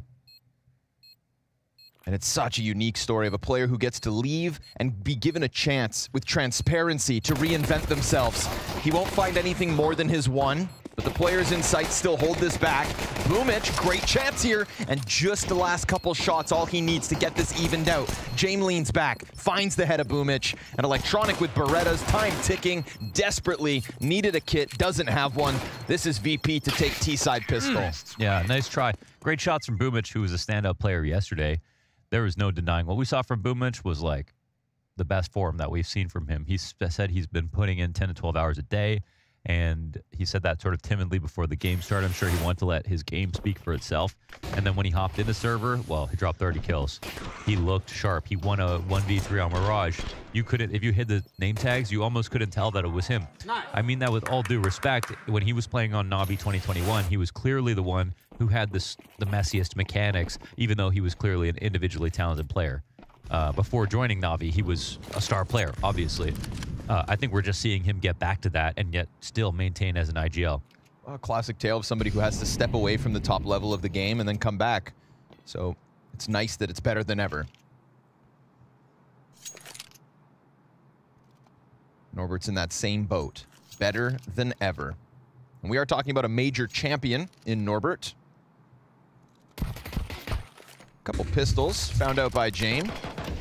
Yeah, you can shoot me 600 times, but that's it. Yeah, he didn't like that. He'll hold back. That frickin' ump in play again, huh? I heard Anders and Henry having a conversation about SMGs earlier today. Anders still claiming that the P90 is the way to go. I don't know about that. Okay. At IEM Sydney, I think it was Zorte who had just kept using it constantly for Bet Boom. Like, I swear he bought more P90s than he did AWPs. But it's just too expensive for my liking. And the half kill reward, and it's so expensive. But they haven't adjusted that, have they? I'm not sure. I can't say. It's not like 300% like you get with other SMGs. It's still 150, I think. Can't say I use it enough to give you an answer. 50 bullets is nice, though. It was, once upon a time, that was a nerf for the P90, was to half the kill reward. Well, it's like the CZ's still like that, right? Ew. Yeah, the CZ has. Yeah. You get $100 per kill, I think. Did you see that Twist CZ highlight the other day that Darth Mike streamed during the RMR close qualifier? It's like, if you're going to catch a charge, $100? What if you go to jail for that? Hey. Oh, yes, I did. Yeah, you did? Okay. Sorry, I was... Thanks for answering. I put it in the RAM. There, dude. You can wait in queue. I queued it up, the memory, I called back on it. Yeah, 2 pistol highlights from Twist's back A-Site Inferno in 2 back-to-back days. One with Berettas and then the other one with the CZ. And great casting. So, yeah, of course, Darth Mike. That's a given. It's an oxymoron. You want to watch some great casting in HD, you can download the Blast TV app. Yes, the app released today. I tried to review it because it's actually very smooth on day one. And yeah, quick way to watch in 4K, baby. On mobile. On mobile. Get what you need. Hobbit, I'm going to get the first one, and it is mirror down. Hobbit a little stranded as the door has been blown open, but he's got a teammate to just pinch down in con. So as much as Hobbit feels the pressure, I feel like Flit as well knows he's in a bit of a pickle. Hobbit's going to go for the escape, and Flit allows him to leave. Look at Axel just not moving. There's like pinches on both sides here. You know, at first it was Hobbit, and then it was Flit, and then for a second it was Axile, but he's the one who's able to get himself out of here. Safe boost behind Pillar. Norbert's going to look for the entry. Galil in hand. Can't manage to best the barrels player. We saw some superb rifle work out of Perfecto yesterday. Ooh, 1v3 by him as well, a Mirage. He was neat and tidy. Yeah, Perfecto was just tight. Incredible, man. He was incredible yesterday. We saw him as the only other player that ended up picking up the AWP for Cloud9. It was only Perfecto on Mirage, and it was only Boomich on Anubis. So Hobbit's retired it for now. Yeah, I think, could it be Ancient, that Hobbit ops? And then it was Anubis, or sorry, Nuke, it's Boomich again? Who knows? And then, but they said there's some new things brewing. Can't say I've kept track because they claim it's just changing all the time, so I'm just going to go day by day. And VP don't know either. Nope, that they don't. They don't know what to do with themselves in this 2v5, so they have decided to call her quits. That's an ump and an AK saved. And Electronic playing B. Axel playing B is him getting his spot. All right, playing A. Excuse me. So we haven't seen Boom pick up the op on Overpass, right? Not yet. I don't think so. Yeah, it's coming. I'm ready for it, man. He was putting that thing to work yesterday. That will be a very good test. He has. How well can you op on Overpass? Overpass and Nuke would be the 2 maps that will really show. I mean, if you look in like, and I'll say, if he's opping on the majority of maps, I think that's good because he's the best opper on the team. So, co-signed. Let's see. I think he's really going to have his hands full, though, because they are playing Virtus.pro on Overpass. That's a problem in and of itself. Yeah, we're going to see Jame up on CT side and show us how it's done. Oof, getting a little frisky here, Hobbit. Him and Axile. Oh, nice these nades are amazing. Back to back with the frags. They don't even have to fight anymore, man. No, Those they're are happy perfect. to leave. Job's done. Job done. And they're out.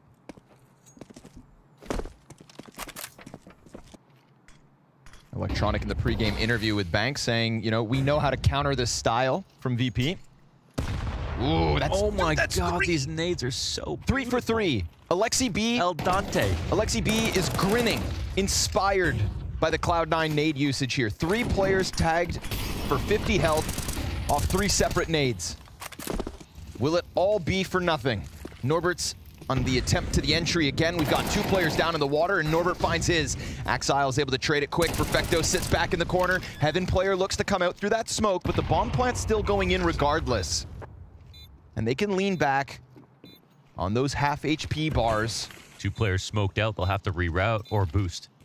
Flit has yet to get on the scoreboard, but will be given the boost over top. Eyes on the Heaven player, catches Perfecto, sprays for the second, but it's Jame to get the first. Instead, Axile sits up top. His teammates now chucked to the wayside, and that's Norbert cracking open the bomb site with a 2K, and the low HP from those grenades doesn't come back to haunt VP. Didn't matter. 1 HP Jame. Did not matter.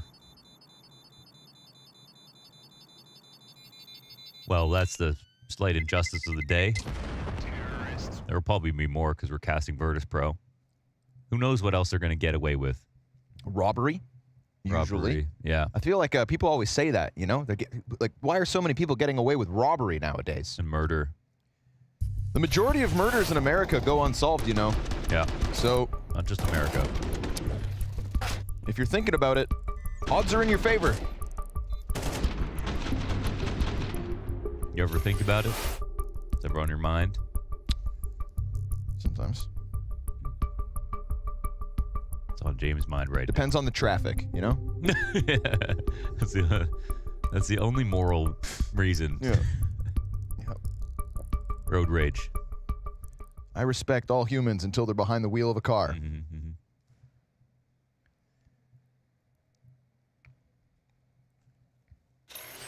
Just kidding. Drive safe.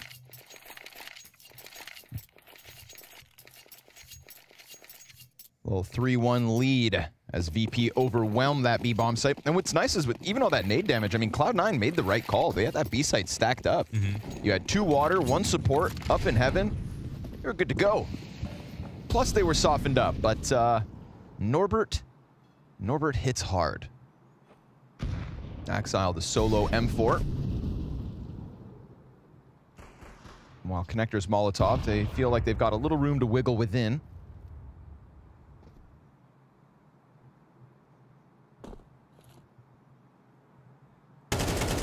Image gets found out, though.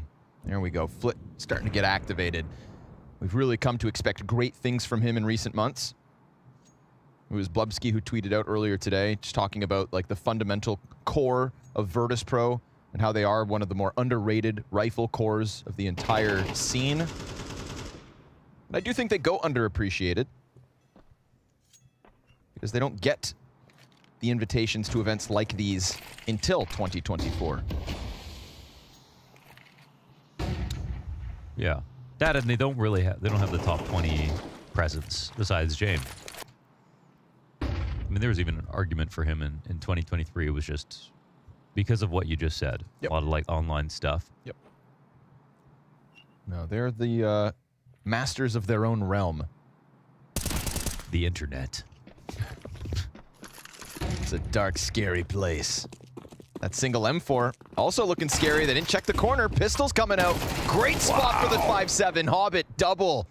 Those headshots swift. 12 seconds to the clock. How does Bomb get over? Bomb's all the way back in bathrooms. They're not even going to try to play for this. They can do nothing unless they get the kills. Unless they get the frags. He's got to get him out from Van. 3 seconds. He's burning. Perfecto's dead. And VP in classic fashion win a round like that.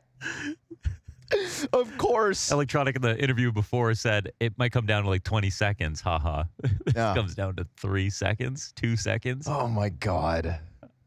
If he didn't run out of stairs, they literally win. There was no way to plant. But how would they know?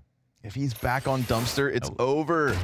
Man, after this beautiful, clean execution, that flash with the play with the 5-7 and the 2 kills, what more do you have to do? You know, that's the thing. I watch Virtus.pro and I get anxiety sometimes because of the situations they put them in. Yeah. But the more they play within James' system, surely the more they all just keep it cool. You know, no one's losing their heads. There's no panic in that moment. I think you weren't here for that, but what Fame just said, or Banks asked him, what's it like playing on a team like Virtus.pro? No one plays like you guys. And Fame said, I don't really know. It's like regular CS for me. I haven't played with anyone else. Regular CS. That's one way to put it. You know, Fame really was born in the darkness. Yeah. Of James' unique system. James Bane. But it worked. Oh my God. James individually as well. Bit of a beast. We didn't have to see too much of him in VP's debut. His biggest moment yesterday was that 1v3 he clutched at the last round of T-side because he had to. Last round of the half. Goes for it. And just mangles big. Yeah, all other things equal, I think the main difference in this matchup is that James is on all these maps. Like, he's going to be able to teach them how to op better. He's going to out-op the other opper when he needs to. He'll be the difference. If we ever see one, because so far Boomich not pulling it out. Oh, that's not ideal. Exile pulls a nade out. Mir's frag should catch Electronic. Actually, not that bad. 2 grenades near Electronic, but he holds on. 8 seconds. Again, we're going to do this, huh? Again. And they just win? And they win again. They just win off a kill. Huh? Just going to frag out.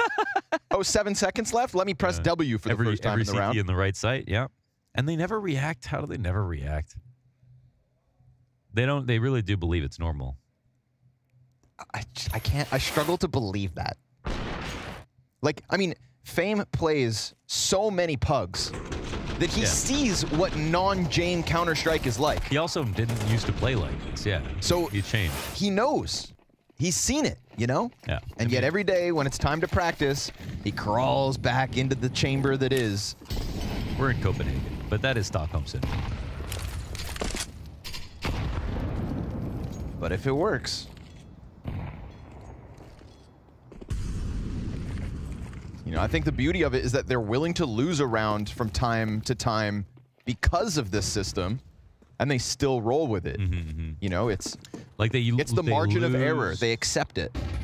They lose in undignified ways, is what you're saying, right? Yeah, they'll lose a round and like we kind of like poke fun of them, like dummies, like hit a bomb site. But the 70% of rounds they win are really what gets them games. You. Yeah, they embarrass their opponents. You know, everybody should be okay with laughing at themselves, and I feel like that's a fundamental element of playing this style for VP. You gotta be ready to look like a fool. Pistols up close, great flash. Hobbit again comes through, but this time just one Electronic. He's who put forth the second. Bomb is down. They've got possession of it. Flit and Norbert are split up. So this is the second time that just a couple pocket pistols have a chance to rob the round away. Last time VP get away by the skin of their teeth. Can they do it once more? Norbert finds timing on the long peak. Flit disengages, but at what cost? 97 damage as he falls away. It just depends if they want to try to go B. With 20 seconds, though, they're saving. Okay, yeah. There was actually a chance for them to try that if they'd like to, but I don't know if there's a con player. So we'll sit back and say, that's a bit of an awkward situation. With X-Ray on, Fame clearly makes that awkward and makes a mistake. He should have either hit completely for the flash or swung completely to clear out that corner of long. But that's X-Ray on. He didn't actually know there were people there. He just saw the flash being thrown from so far away. So I think he was just trying to stay ready. But he sort of slightly turned as well, which just made it weird. I don't think you think about that one too much, but it's nice for Cloud9 to get in the game. Yeah. Do so with some free weapons as well. Yeah. Like, this wasn't a pop flash from Fame's purview was from Mirrors for sure.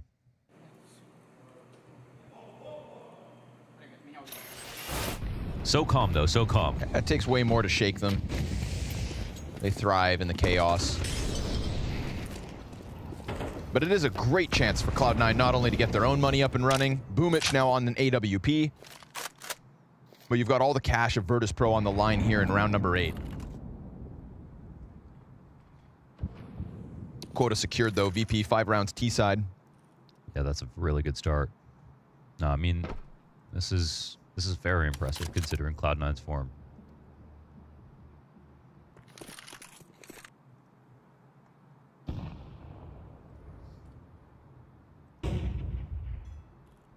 That op's posted up. Jame on the prowl, but Boomich isn't moving a muscle. Can they walk up right on Boomich? Yeah, what the hell? A gap. Yeah. Axile gets the trade back at least, but now there's a pocket here, a window of opportunity for VP to just capitalize on a man disadvantage in sight. We get the fast move from Perfecto. All I'm going to say is that would never happen to James. Or excuse me, Hobbit tries to get up into the bomb site. That is a little disjointedness here that's just going to leave the window wide open for VP to crawl through. Norbert plants bomb, 4 versus 3, and Cloud9, they've got to call this quits. Oof. That was real tricky. I mean, I don't exactly know where the gap came from right there. Boomich could have been inside of the bathrooms to avoid getting shot because Axel can't hold Banana by himself with a rifle because an op could be on the other side, so he'll just lose, right? He can periodically spot it. So, again, you're going to see moments like that where it's like, how'd that go down? And it's worth trying to figure it out, but at the same time, you just know that James never going to get caught off like that. Nope. In that exact same position. And if somebody on James' team would let him down, let something like that happen, yeah, it's like there'd be a sense price of to timing, you know, of like, okay, maybe it's time to get into bathrooms to hold down the cross on divider. So you have both the inside bathrooms angle and divider, and if someone comes on the outside, they can't get to me without going in front of Axel first, or something like that.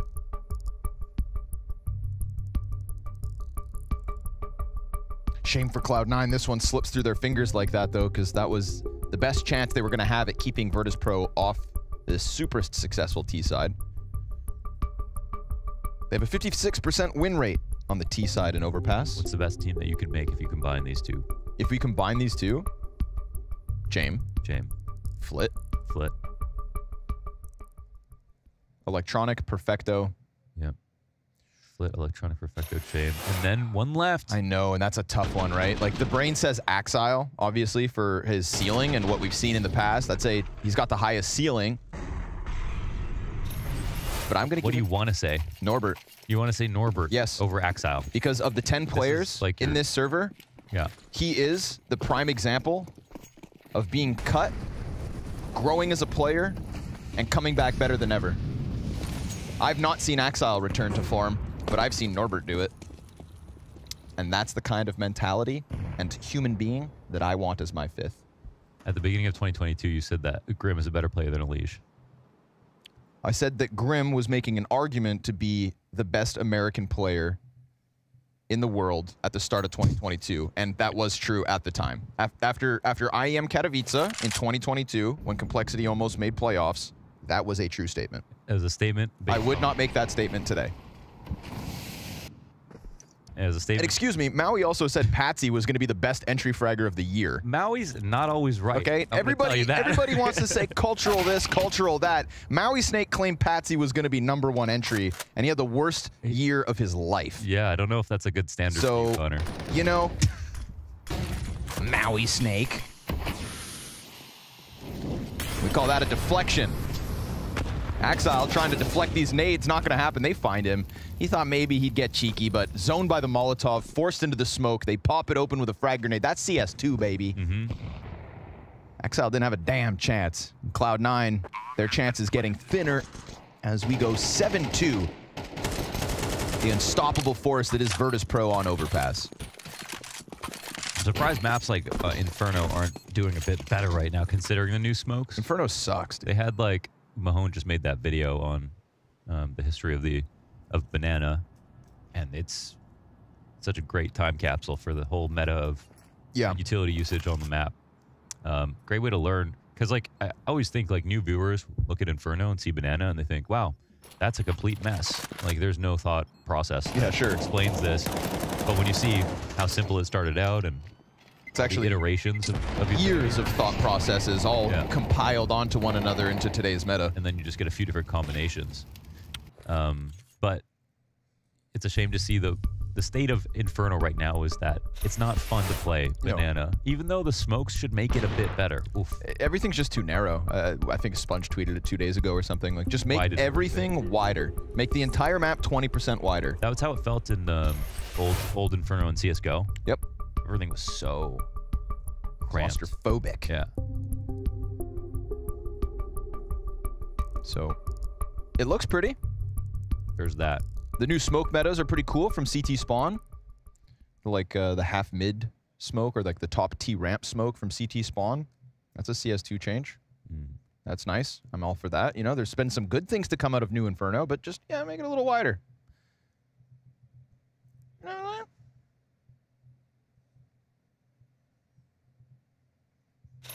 I feel like it's made even worse by the fact that movement right now, you get caught on your own teammates, you get caught on walls, you get caught on little bumps, and it's like it's the tightest, most narrow map, so it just really... And it's uneven floors too, so it creates a lot of bumpiness. Oh, wow. Love that. So clean. Downtown. Like a 10-bullet burst there from Hobbit. The fact he catches the headshot, right? Damage alone would have been nice.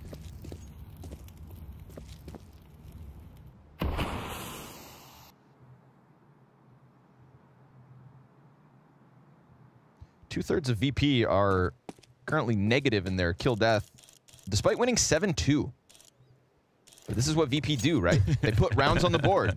Yeah. They don't always dominate you on the scoreboard in terms of kills and deaths, but it's the round count at the top of the screen that really matters most. This flash play has worked out really well for VP the last couple of times. And nobody shoots. Nobody's watching the corner of this lurk smoke. This is really important to try to clear this, and they didn't get full information. So they'll flash now, but they're not ready to re-clear. Neither player shot. Again, pillar peek. Good for Perfecto's first. We've got 2 down in the water. We've got no support close enough. Frag grenade softens both, and Fame's gonna find a headshot. Electronic double kill, critical. Much needed frag then and there. If Jame can clear him, that'd be one thing, but it's an instant headshot from Electronic. And the sharpest rifle stands tall. And we saw that yesterday, that in a team full of great players and Boomich in like top form, Electronic is still the best. Still the best by far. Yeah, statistically leaps and bounds above the rest in the last 3 months. He really carried them single-handedly to a few of their runs towards the tail end of 2023. And then when we saw him taper off at like Bet Boom and World Final, there was no success for Cloud9 to talk about. So nice to see him topping the charts for C9 as this CT side continues to try and fight. 5 rounds, best case scenario. At least they've got guns back in. And we've got a solo Fame setup here towards Playgrounds. It's pretty quick through connector. VP could end up compromising this backline of the CT push. Fame hears it coming. He'll catch Axile, and sure enough, they find Boomich on the fallback, so Hobbit's gonna have to go massive, and he gets caught out. Just individually, 1, 2, 3, just like that, VP 5v2. They just make it too difficult. How is that? I mean, you walked into the trap. They wanted an A play right there. They had 3 CTs ready to punish an A default, and yet they didn't come up with a single kill. And look at this, VP are gonna make it as hard as possible. They'll run into the remaining 2 players. How kind of them to give Cloud9 a chance. Electronic will, if you give him an opportunity, Perfecto peeks out, can't manage a second, so it's all Electronic. They know where he's at, and Flit'll find the last frag. The 5-round lead's been posted. They're just too difficult, man. You can't hold them in your hands. They're like water. They're like sand, essentially. Like trying to grab sand. I can do that. And can you steal sand from the Time Wizard? I don't think so. I don't think so, no. No.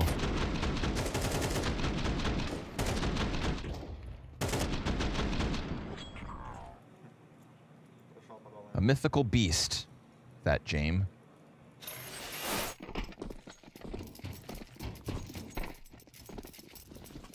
Some call him Father Time. They just made Cloud9 look like a bad team this half. Yeah. Straight up. I mean, Cloud9 trying to make a play, right? Yeah. Looking to be inspired. Missed shot from Boomich. MP9, though, has a chance to exit into short. We've got support inside connector. Flit, this is a pretty important fight. He's going to win it straight up. Doesn't even have to commit to the doorway. Can just keep Hobbit stuck between two. Not that they know it. Hobbit's got something going, but he doesn't waste any time. Doesn't let things get weird. He continues to try to press out versus Flit, who's decided to go back up and around on ladder. Minute to the clock. As things cool off, Norbert's caught out by Hobbit, and he's looking to put forth his best round of this map. He got man advantage back to the hands of Cloud9, and he got Flit down to 50 HP. Ooh, what's the interesting play that they can make here? I mean, I don't know if... I mean, James not going to leave, so they're going to use Flit, I think, to walk in, maybe get a kill, and also flank, I guess, is the idea. I mean... You could try to draw 2 players towards him, but James still ending B. The writing's on the wall. We saw it yesterday. James 1v3 in the 12th round of their T side on overpass. He actually... Oh, no, okay. Now there's no way. He's got a chance to do it again. When James has to go for the clutch, I don't think that's Cloud9 when you get them. Have a single op kill this half. Perfecto. Missed shot. The Tech9 charges him down. There's no support here yet. He needs the frag. He'll get it. He's got the cover from heaven. He peeks with the op in place. He can go for the plant, but he chooses to go first into the fight. Every time he has a chance, he does this. Hobbit's got him pinned, but he has just the right utility to get out. And a missed flick is all that keeps them in it. Hobbit's best round posts Cloud9. One more on the end of the half. 4 is all they'll get.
Well, Cloud9 tried their damnedest to dance with Jame tonight, but this T-side from Virtus.pro is unarguably world-class. If not the best, definitely up there. And so as they get 8 rounds on their T-side, we get these sprinkled in success stories from Cloud9 here and there, including a big round from Hobbit to close out the half.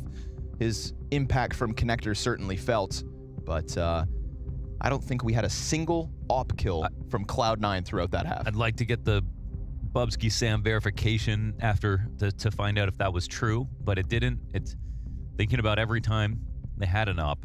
I mean, at a certain point, they weren't even shooting the ops they had. They were just getting shot in the side of the head. Just $4,700 decoys. And then we switch over and Jame gets to Jame gets to show us how it's done. Yeah. Okay, the op on CT overpass. Again, we just what didn't. the hell was he doing? Just scratching his shoulder on the wall? No, Doing he was some listening. Jame He was stuff. listening. He was listening. He was listening. You sure? He's always listening. Oh, you just give me goosebumps, dude. I just feel like he's right by. I turned around. Ah. Jame is everywhere at all times. But he gets gushed from a distance, so he'll be sat on this A site. Pretty much alone. He's got a dumpster player to help him out. We get the, what was that, a decoy over the roof of the building? Meta. Mm-hmm. They're cheap. Henry and Andrew's talking about that as well. Yep. Andrew's proposing everyone gets a decoy for free. It was a very dangerous statement, I think. Dual Berettas on this position could go huge. Norbert lets him rip. Yep. Oh, yeah. 2 headshots in the end. Right Total up. shutdown. Absolute, unarguably canceled out of round 13. That was 4 players charging into the bomb site. They didn't even get a frag. Fame took the brunt of the damage. Mir will be chipped away at. Perfecto, I think you call it quits here, buddy. Go save that Kevlar, because best case, you get a bomb plant with 4 players looming around. Not feeling likely. Softens up another. Kills Jame in the distance. Norbert lets him know what's about to happen. Them Beretta's looking hungry. But he better die before the time expires. 2 kills. All right. You know Get what? you can. I'm going to agree with you about the Norbert. So the full team would have been Jame, Electronic, Perfecto, Flit, and Norbert. Norbert as a 5th. And you know, it seems like heresy to say how could you take him over Axel, who was top 5 last year, whatever. But he hasn't made that recovery like you pointed out. No one's going to play support on the team, and Axel certainly won't. And Axel has not been consistent enough to be a star player. He has not been consistent enough to be a star player. He has not gotten better since the end of 2021. He is somebody who has really big brand value, and it's still so early in his career that you expect him to get better. But you're right. Maybe it won't magically happen. Yep. I think it's just a testament to this whole formula that Jame and Dostan gave Norbert, right? They told him why he was getting cut, they told him what he needed to improve, and they genuinely gave him a chance to prove that improvement when he came back onto the team. And when you think about investing time and energy into a player, why cut them and never bring them back? That's a lot of effort. And some people just need a second chance. This bomb plant denied. Not going to happen here in this one. All is good for VP. 10th to the board, 5-player stand. But can you get behind that? Like, I wish more teams would invest time and energy into up-and-coming players, and if they don't have it right out of the gate, put them back. You know, put them back in the flower pot. We could have had 10s in CSGO. Let them grow a little. Too often, you see a player play for an organization and then just never play again. And how many times, you know, they end up popping up on a different team later on in their career and succeeding there instead?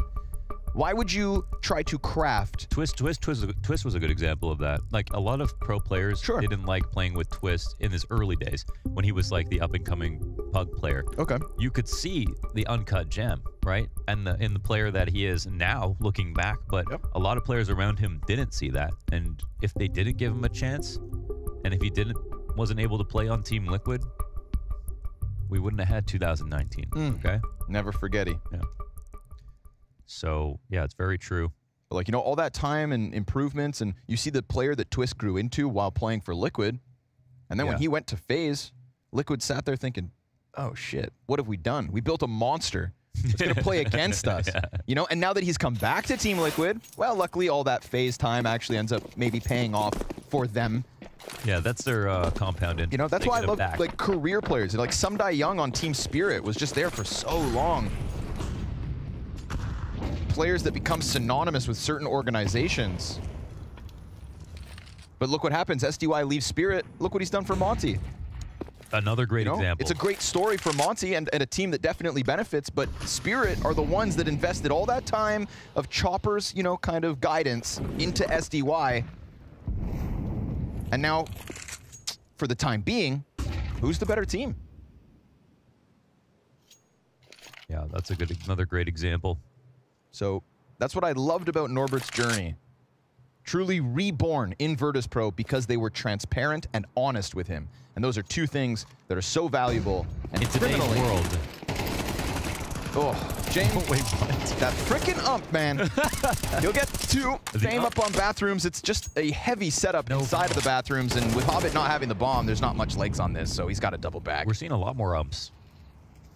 I was not ready for James to stop it, to deny a refrag at Divider versus 2 AKs on a full strength buy with just his UMP.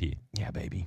$1,200. Why did he even only have that, actually, is the question. Why did he have a Glock yesterday at one point? That's true. James just been... Dude, they were winning rounds. Questions. If you guys didn't see that game versus Big, there was a point where VP won a round on Overpass and only bought 2 P250s and a Mac 10, leaving like $200 or $2,000 in the bank. Basically saved after a win. They have there is, you know, one in like 150 rounds or something where that actually is the right play.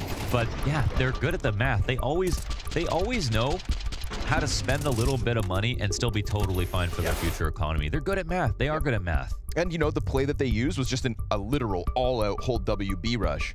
Yeah. Which took Big off guard, which worked, and then their money was like $5,000 each after, plus they robbed M4's or whatever the CT's force bought. So yeah, they're beating inflation every game. You know, I feel like not enough people actually have life insurance. Something you should probably get. You think so? Yeah, I think most people should have life insurance. Think so? Yeah. I mean, I don't, but it's, you know, VP, I know they do. Because that's what that was. You insure the likelihood of winning rounds down the road. Generational wealth for Norbert and his family. I'll never bet on my own death. I'm never gonna die. Father time comes for us all. I've been doing a lot of cardio lately. James will come knocking.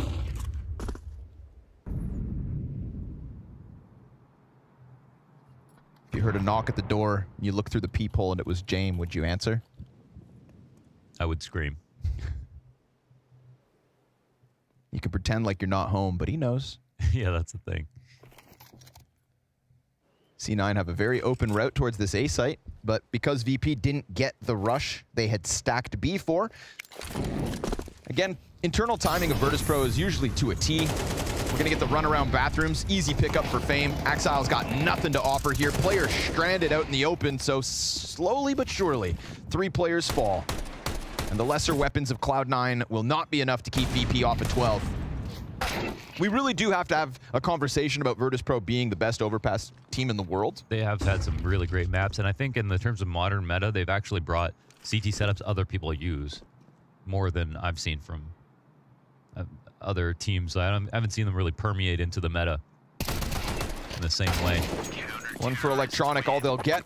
This is a golden opportunity for Virtus.pro to keep us on the fast track for the schedule today. 2-0s out the wazoo. Yeah. Just blowout maps. Henry G finally gets a day with no overtime. He's the most cursed caster in terms of how long overtimes that he gets. He deserves it. You reap what you sow. Yeah, cave dwelling. That Henry G. What's another negative? That's somebody else I won't answer the door for. You know what I mean? Yeah, true. Probably try to tattoo you. Come here, kid. Force you to play retro video games with him. He's the only guy I know that carries a Game Boy Advance in his pocket. 35, by the way. He has 33 health, actually. Oh. Well, that's enough for Flit.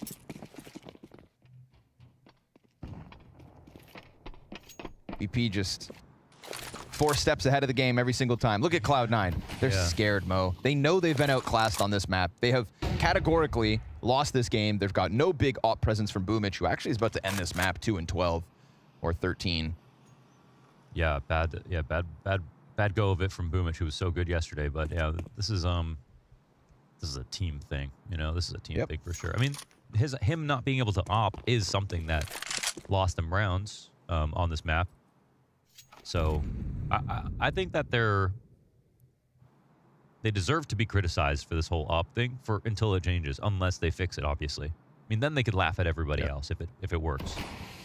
But betting on this is definitely a losing game. Oh, unfortunate there for Perfecto. Right, like all these things have just gone so well for VP. We've got Flit, Fame, and Jame at the top of the board. That trio in and of itself can win games. And when Norbert and Mir have done such a good job at either offering frags or not dying, there has been not a single opportunity for Cloud9 to make this game competitive. 13-4, a dismantling from start to finish as VP are on the quest to top this group. And not just to top it, but to do it in damning fashion. An easy first map win with Anubis waiting in the wings. At the very least, we can say Cloud9 can play Anubis, but can they compete with VP? Babski, do you have life insurance? I think my parents set it up for me, and I've just continued the payments. Scorny and Launders were talking about it during that map, and it's terrified me. That is a very adult decision or thing that I have to get sorted out. So I'll do that after this, and after we speak about what just happened there. Electronic said that they weren't worried about Virtus.pro because they knew their playstyle. Doesn't matter what you know, you still can't beat it, right? Yeah, I was surprised. I expected them to have more in terms of like tactically. I think Virtus.pro played their game once again. I can respect this team so much for never leaving their principles. They just play a great overpass 9 out of 10 times. How long does this go on for though? Because here's the thing, every time they come in here, they have a best of 3, they choose overpass. Every time they come on, the other team talks about how difficult it is to play them on overpass. They win overpass. It's like Groundhog Day, time and time again. How long does it continue? Because surely at some point, someone is going to go, hold on, we need to stop this now. Yeah, I mean, for one day, they will probably lose that overpass. But for now, and for the last couple of months, they have been proving everybody wrong. They can watch as many demos as they want. They can watch everything. They don't care. They just play their game, and people don't get enough rounds on the C side. They get 8. Like, 8 is so hard on one of the hardest maps on the T side. How do you get more rounds, though, if you're going up against them? If I knew, I would be worth a lot of money. Fair enough. Okay, fair enough. But I mean, you've watched enough, and obviously now you've crossed over from professional player to analyst. And on the analyst side, you obviously know everything, and you're the best, and you're the smartest. That's how it works. We all know. So if you were to lecture all the players, how would you beat Virtus.pro? I mean, I think we have some interesting rounds why they are good and why you potentially could beat them. I think firepower is the #1. You simply have to show up individually, and if you don't do that, they're simply going to have too much structure in individual plays to counter you. That was sarcasm, by the way, about the analyst thing. I'm well aware that his brain is giant, and we're going to be picking on it a little bit. When you take a look at what we just saw, though, on Overpass, were there any moments, I think, because I like to be able to show the viewers, and you like to break it down as to what exactly you need to be looking out for when you're watching Virtus.pro play, potentially to learn and get better? Yeah, I mean, I think it's some of the plays they do is going to be really interesting for you to look at because it's so easy and so basic. I think we have a round where I want to show it's not even the deepest playbook they do. They do the long default, they get the initial control. Many teams do this, but Jame is so used to holding these angles, gets the initial first kill, and then they know, okay, now we need to press the pedal down, and then they go for the execute. They do it so well. The Molotov here, they break it with the nade, they force him out. He's without chance, and then it's a fully retake, and they're obviously not going to go for that one. How do you prep for this style if you're Virtus.pro? I mean, is this just 10 hours a day? You can't let them go to the executing phase. That's the thing. When you play Overpass, there's phase 1, where you have to take party and all these places. And then there's phase #2, which is toilets. If you can counter them in that position, it's going to be way easier, but they weren't able to do that. It feels like no team's actually able to do it No, just yet. and we try to make the conversation around someday or someone should be able to read the minds of Virtus.pro, but for now it's still a hard task. It is a hard task. I really believed in Cloud9. This is why I'm not an analyst, because I went hard on the Cloud9 can do it, and they can't. No one can. That is what is happening. On the side of Cloud9, yesterday, Boomich came in, and he was epic. We have some highlights just to show you how fantastic Boombridge was yesterday.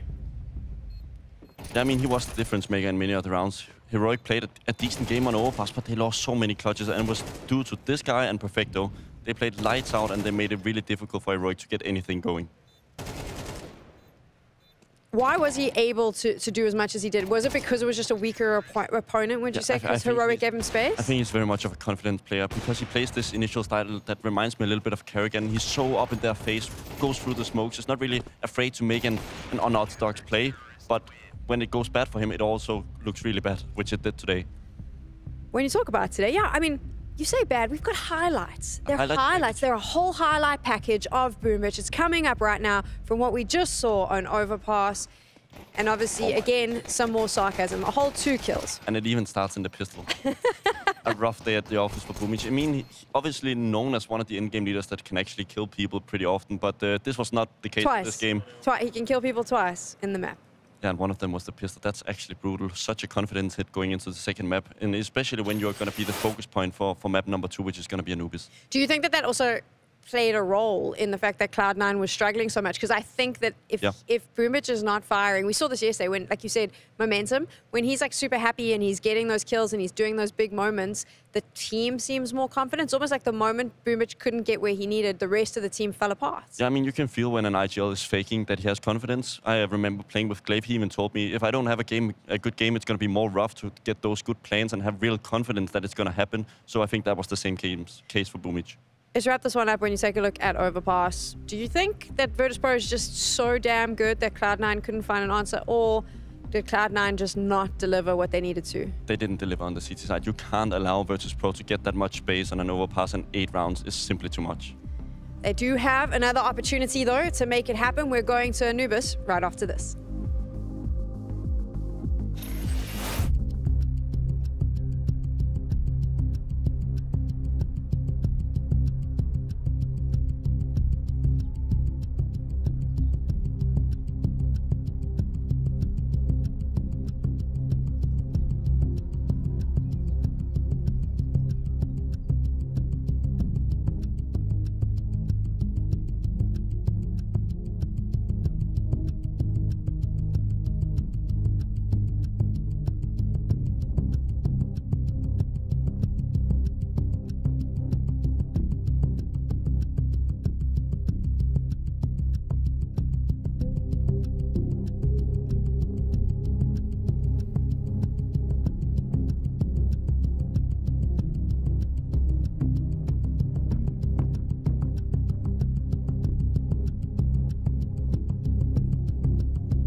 In the regional rivalry, Virtus.pro currently leads after winning on Overpass, but we now move to Anubis. 2 months ago, Cloud9 faced off against Virtus.pro on this very map and won it convincingly. I was somewhat surprised that VP was going to play it. I mean, I think that they've probably done their prep now. They know what they're facing off against, and they know what Cloud9 could potentially bring to them. Yeah, we said the same thing about Overpass, so by the logic, we should have a third map here, but I agree with you. I think also Anubis is looking more towards the side of Cloud9 because I think they simply have a better roster to play it. Why do you think that this roster works so well on Anubis? I think it's one of the few maps that isn't so AWP-dependent. I think we're going to have players in Hobbit, Perfecto and Exile all being able to play the anchor positions, and it just gives a lot of value because both A and B side on this map is going to be very dependent on those players who are able to hold their stand. Do you think Cloud9 copes though after that loss? They were so confident coming into this. They really believed they had VP's number. I've also lost games 13-1 and I've said confident shit before a game, but it's how the balls rolls. It's the PR response, right? You also have to... I'm going off topic now. Here as a player, you know this. No player in the history of Counter-Strike is going to go, we probably don't have a chance in hell. No one stands up and says that. Nobody says it, but inside the team, a lot of people think it. Like, if you go into certain games and you know you're big underdogs and you go on your worst map and it's potentially their best if it's a shitty veto, then you kind of think in the back of your mind, please just give me 4 rounds. Then I'm going to be happy. I hear you on that, because obviously I come from South Africa, so our region... You guys never won anything. We've never won anything. So a lot of our teams, they're like, if we can just, if we can just get some rounds on that map, we'll be good. So I get that. But I think that the PR conversation is you need to believe that you've got this in the bag. Cloud9 obviously feels confidence on Anubis. It's why they've picked it. What are you expecting from them?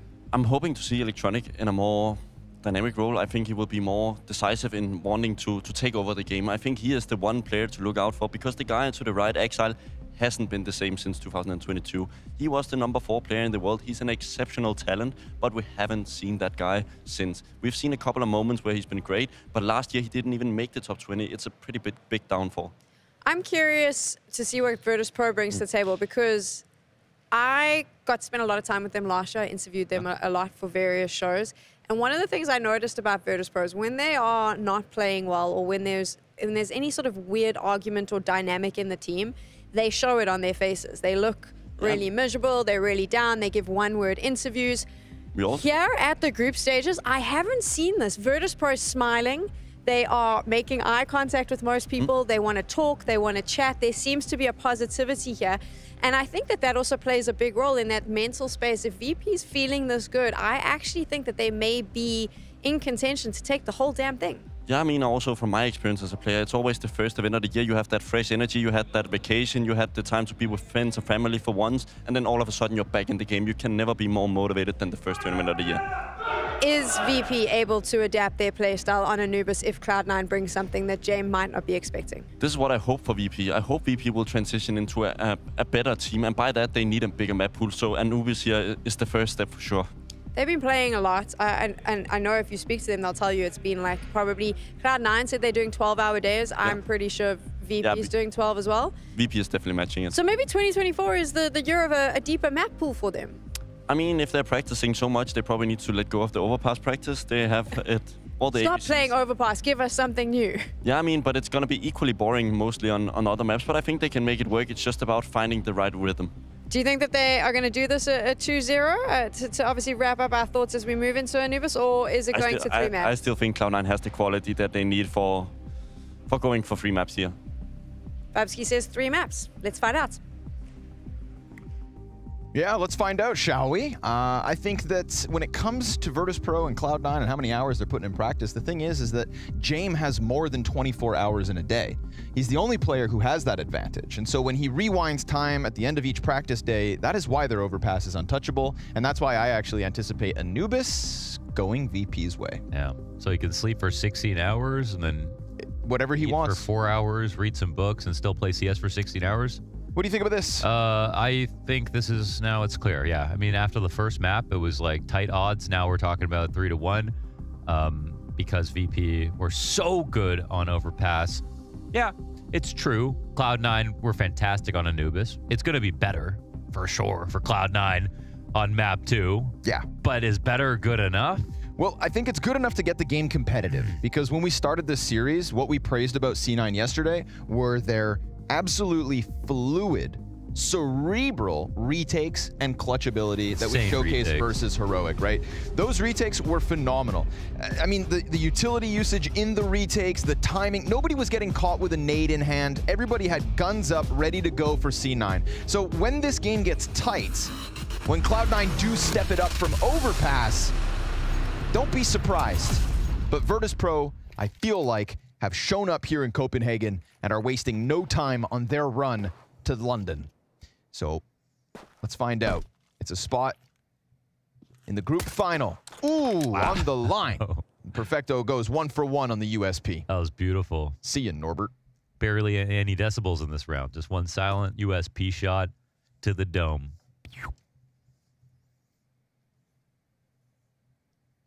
But of course, in classic VP fashion, no one panics. No one gets crazy. And James got a sea of utility here to set this one up. Double frag grenades as well. Curious where that ends up going. Possibly for a post plant. Flash to jail. Nobody else taking off the play. Boomich and Hobbit, though, given great chances to take fights on the left side of Obelisk. They know Flit's over on jail, so he's just going to try to go for the bomb plant. A little consolation prize, considering this pistol's not going the best for VP. We talked about their retakes, and this is a 5v3. So all should be good for Cloud9. Should be. Frag grenades have been thrown out, softened up CTs. Flit's gonna connect to the first one. Mir has his second. This would be a 3v5 in the post plant. And Jane connects through smoke on Boomich. Now he starts to deal more damage, but Perfecto's sticking this 10-second down to now 3. He got the support. Oh, you can almost see a Perfecto 10-second stick. He gets it, and another kill. 4 frags for Perfecto. I think he only shot 4 bullets that round. That was clean.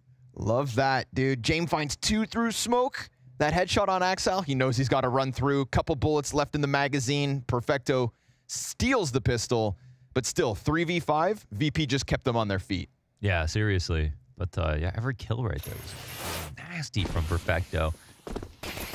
What the? Did we just teleport? That's yeah, that was a rift, right? Mm-hmm. That's what I'm saying. It's James, when James around, back man. to a VP highlight, like how'd that work? Is it the time wizard? So the quantum particles are just under VP's control.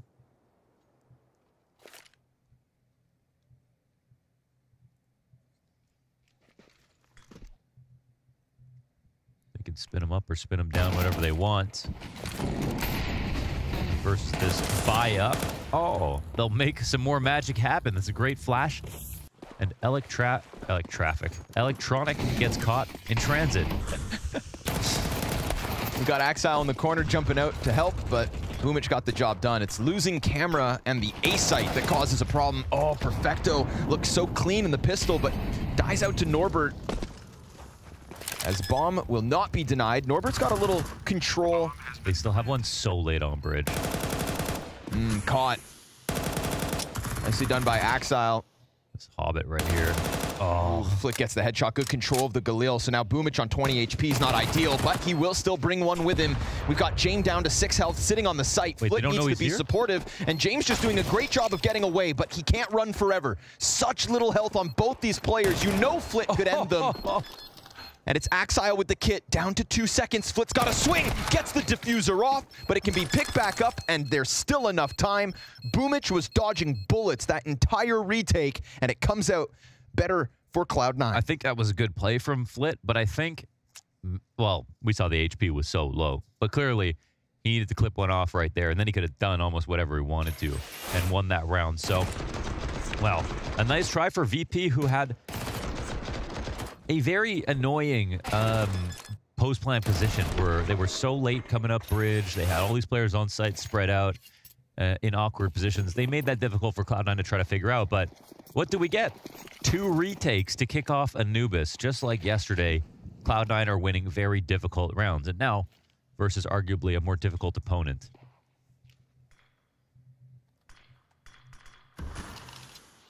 Maybe they have a way to capture sand from the Time Wizard. Can't do it. Norbert on the assault. Ooh, Perfecto, back-to-back rounds going down with nothing. How crazy does Hobbit want to get? Oof. Molotov's well placed. That'll deny Mir's bomb plant and a push out from Temple, but it's a one and done from Axile. There is still that problematic Dark player in Hobbit.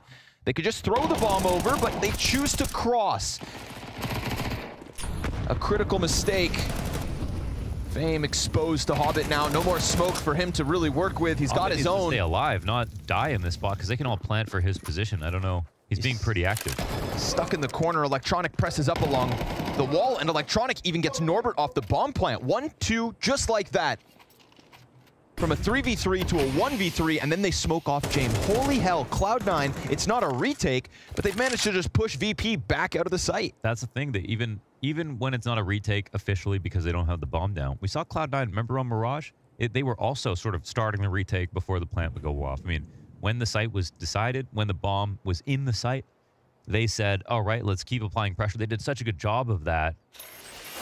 They made it so that even VP couldn't figure out how to plant this bomb. And it started off actually by trying to thin down the material. Just saying, let's send Axile out on a mercenary mission with a flashbang. If he goes 1 for 1, well, it does weaken the retake, but it also weakens the post plant. And so it also delays for time. It also sort of makes you wonder, what are they going to do next? And I think that helps. Sometimes you don't need to have 5 players on a retake. That can actually just be too much overlap, and you end up being redundant. The post plant spots become too overwhelming. So sometimes it's easier to just go low numbers.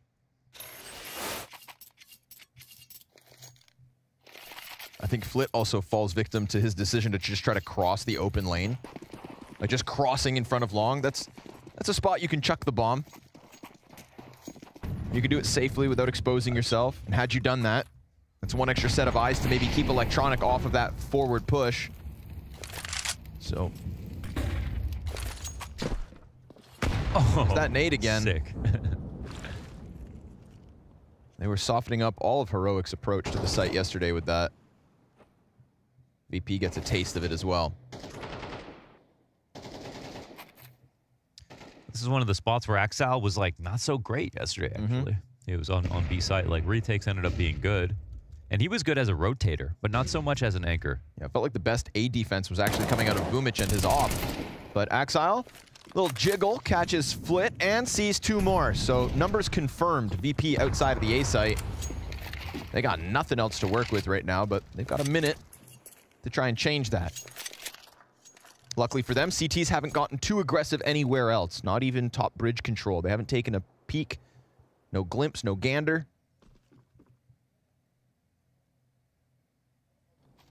So while Virtus.pro are down a man and using 2 pistols in this 4v5, C9 decide to get a little frisky.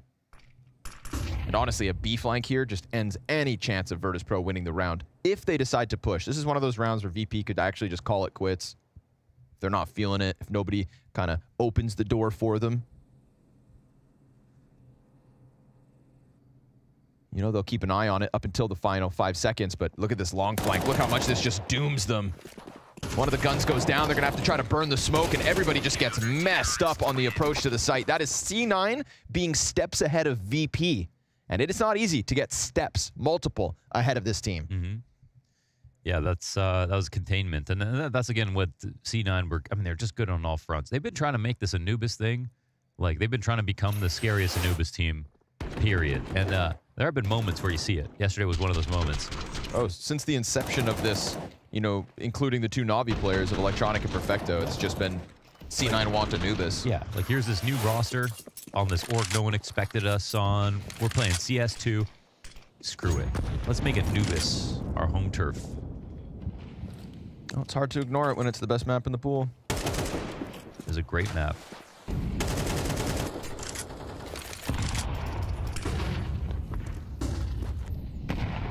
The activity from Cloud9 on the CT side, you love to see it. Got 1 player stuck on the wall, though. Electronic holds his ground. That is one difference-making position right now, is that if you're not playing 4-bridge on CT side, it will be used against you. But you see that... Oh, wow. Nicely done from Perfecto. He's just been a big boy. Man, when you can When you can out-rifle Flit and Fame in a 2v1 peak, you deserve a spot on the super team. That spray must have been sick. And when he first came to the Cloud9 project, right, we talked about how Electronic got bogged down by the in-game leadership. Perfecto was just hot off the press. Oh, yeah, he was. And he really kind of kept the team afloat for a little while. Mm-hmm. He was actually like the highest rated player for a bit. And he got like a cool new haircut, too. Mm-hmm. Got a little perm. Yeah, it's these anchors freeing themselves from their chains. Look at that, just committed. Keeping that spray right on the door. And closing it in the face of VP, who have yet to post a round win. Yeah, and Flit and Fame, those are the two guys that are coming to like definitely entry or definitely trade. Yep. It said VP on their 21st out of 3rd timeout. I know it was a typo, but I just want to say, just more weird time stuff going on with VP. Yeah. It's like there's a rip in the space-time continuum whenever Jame is in the room. Yeah, they're folding the fabric of the universe. Yeah. In order to travel. You know, sometimes like you see something, you're like, is that real? But then you just convince yourself like, oh, it has to be, or like, oh, that couldn't be real. That couldn't be possible. Mm-hmm. And so you tuck it away in the back of your mind. Everybody has one of those stories, one of those moments where you think to yourself, is this a simulation? Mm-hmm. And having spent enough time with Jame in the same room, that those moments are actually just Jame making small mistakes. They happen too frequently when Jame is around to be a coincidence. It's time for you guys to open up your minds.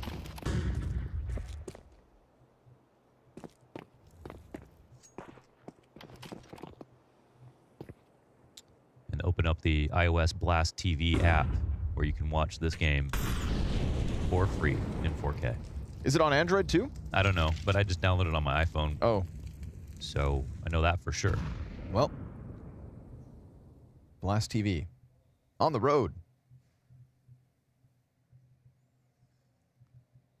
3 Tech 9s. And the AK's in the dirt instantly. So a couple times they've just tried to walk out through that dark room. Like Jame also in the previous round when they have been corralled by the long push already, like the later portion.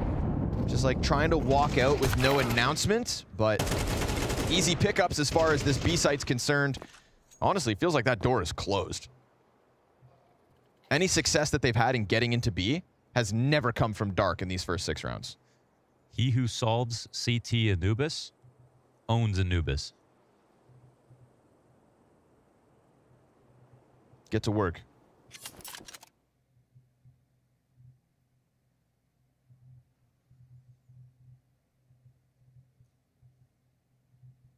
Oh, that made him look very lonely.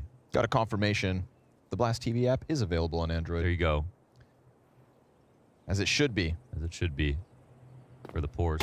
Hey! You watch your mouth. 6 rounds straight here from C9. Looking rock solid on their map pick of Anubis. What's your favorite type of rock? What's my favorite type of rock? Mm-hmm.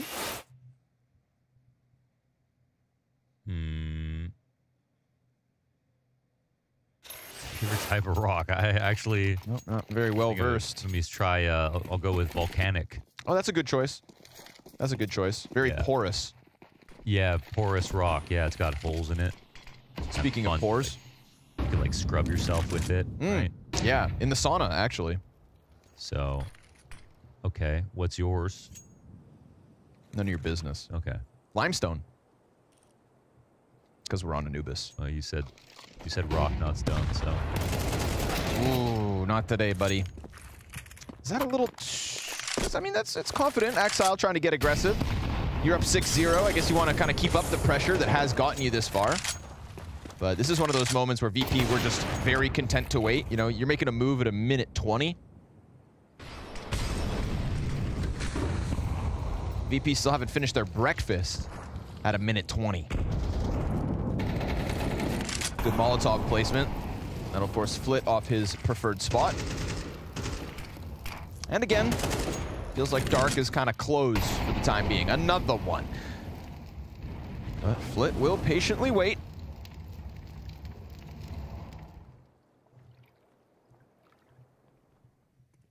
Do C9 feel the need?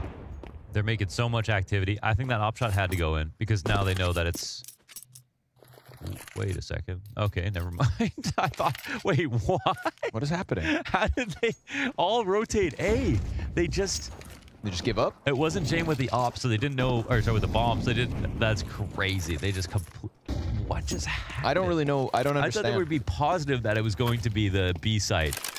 I didn't even understand how the snap call works so well. I need a replay because I just don't understand what the clue was there. Like, that to me was like, all right, it's too late. That shot missed. It's time to stack B and VP. They got 15 seconds. They got to break through 3 players or something. This is crazy. That's what happens when you play. This is next level mind games on yourself. This is psyching yourself out. There must have been something though, right? Like, I just don't understand what. Yeah, I guess the only thing is they're down a player, so they might have gamble stacked because they just weren't sure. I just don't know. It's possible. Yeah. I mean, worst case, save 4.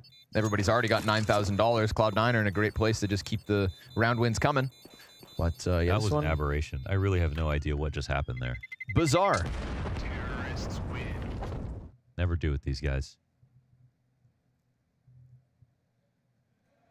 I wonder if VP is confused.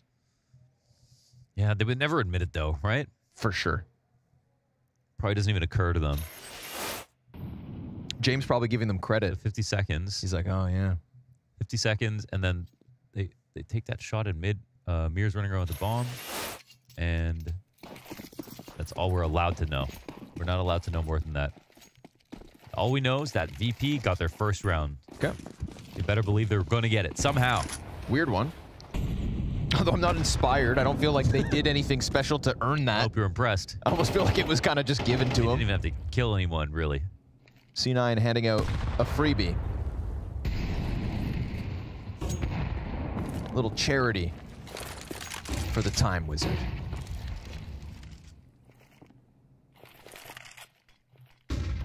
Three players inside of the site. Going for Dark off the flash. Another one. But again, Dark control has just remained in Cloud9's hands round after round. Also, don't forget, last round it was the 5v4 given away by Axile, just going for a solo outer A push. So I feel like Cloud9 will retract a little bit. How are they not playing mid at all? Oh no, they've got at least electronic spotting camera with it. A stack, but they're playing a very, very passive setup that they're going to get split on the weaker site now because they're gambling A again. And Electronic has been out by the doors a couple of times. They should be playing for info this round. I think this is a very strange thing to do for Cloud9. It's as if they're losing or they have an economic problem, but they have an op and they... And that A site's not moving, man. Yeah, they're playing without mid even though they didn't really get pushed out of it. So Boomich is going to have to do it, but Flashbang's fantastic from Fame. Hobbit's going to have to go above and beyond as his teammates try to scramble over. Jail Peak gets through. Just like that, Virtus.pro back-to-back. Round wins on the B site. It's almost like not confident looking round. It's like the trickle-down effect of being 6-0 up on Virtus.pro. You know, you do start to psych yourself out. Yeah. And we've seen some pretty active mid-round moments from Cloud9, but these last 2 rounds were just off the mark.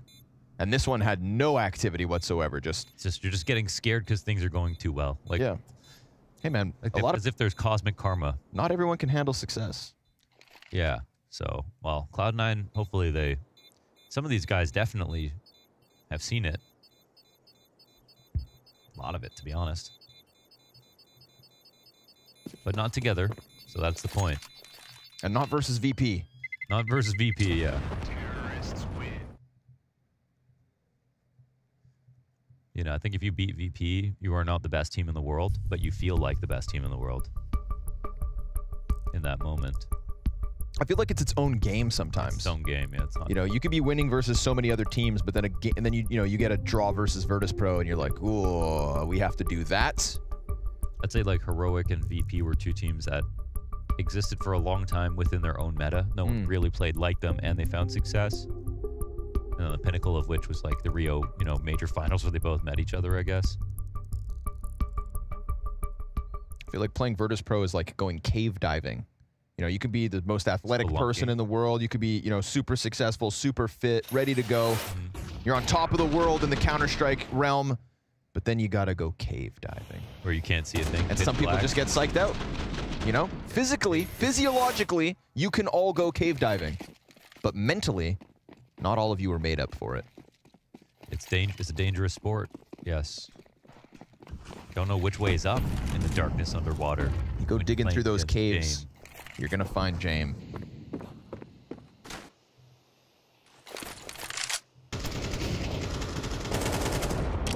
If anything that we said about James is true, it would be amazing.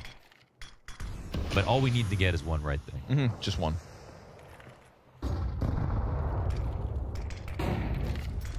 Individually, Virtus.pro not looking nearly as hot as they did back on Overpass, where the entire unit.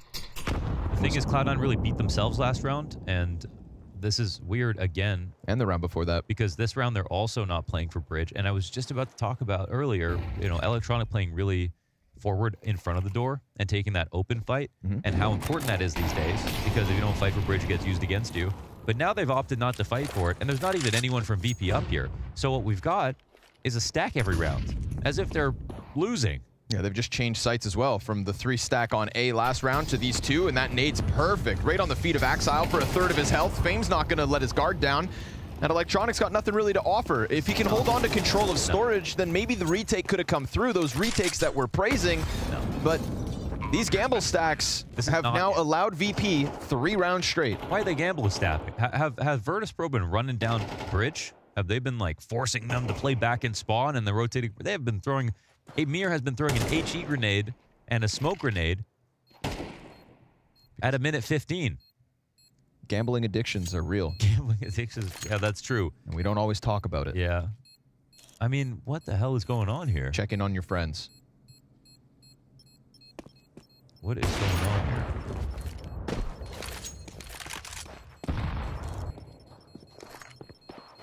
Hopefully in the last couple rounds of this half, we'll get a little more mid-play out of Cloud9, because I do feel like it's always easier for us. We're sat here with the top-down overview, X-ray, everything, but there's got to be some mid-control here, right? Yeah, yeah. No, it's not. Yeah, it would be one thing if it was hard to take mid-control. No one's even fighting them for it.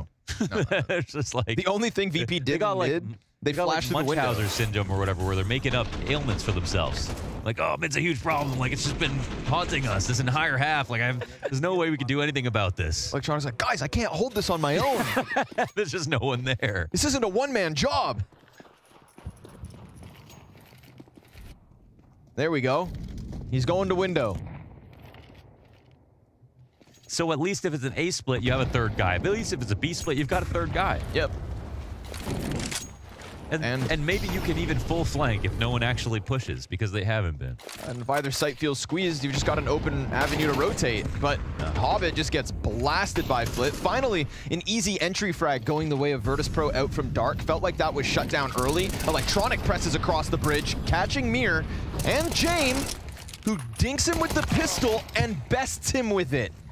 A P250 frag coming out of Virtus.pro's captain for man advantage, and a great chance to squeeze this B site for all it's worth. But there's a minute, and VP don't play in a rush.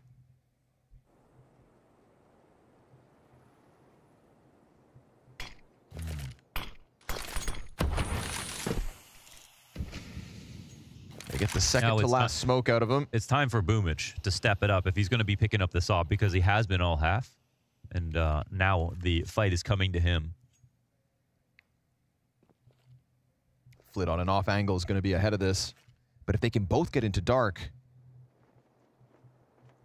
and we praise the retakes. Oh, but Boomich just got blasted. Yeah. And now Perfecto's going to get pinched soon enough. But Flit is a little delayed, so he can spray down Jame. But Jame just doing a good job of getting the crosshair as far from the center line as possible. Sacrifices himself for the greater good. And VP now stringing 4 in a row. Unless Axile takes this chance. I was sat here talking about all the money that Cloud9 have to work with, and Hobbit still has 7,000, but this M4 save feels tantalizing, so he'll call it quits, and that is indeed 4 straight. That 6-0 start was flawless. Didn't even make sense, how the way it began, and the way they've just like put all these rounds together. I mean, it might be genius level stuff that they're tricking Cloud9 into, like, you know, making bad decisions, but I mean, I would say they were tricking them if VP were doing something. Yeah, exactly. Didn't feel like that's the thing. The messages might be too subtle to notice from the top down. That there's something about the way VP play that Cloud9 are expecting. They're not doing it, so they're misreading. I don't know.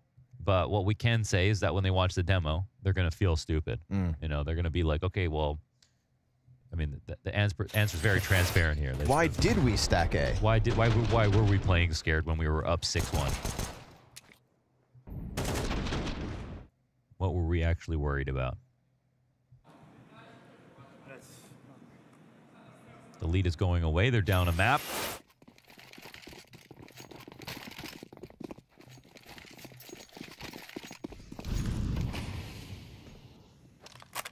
But at least Electronic is back to mid. There's still a small chance they post this 8-round CT side. They also got to work on that Axile anchor position because he's looking pretty one-dimensional. Yeah. Standing on that pillar every round. Yeah. The one time he pushes baskets, he dies. It. Yeah.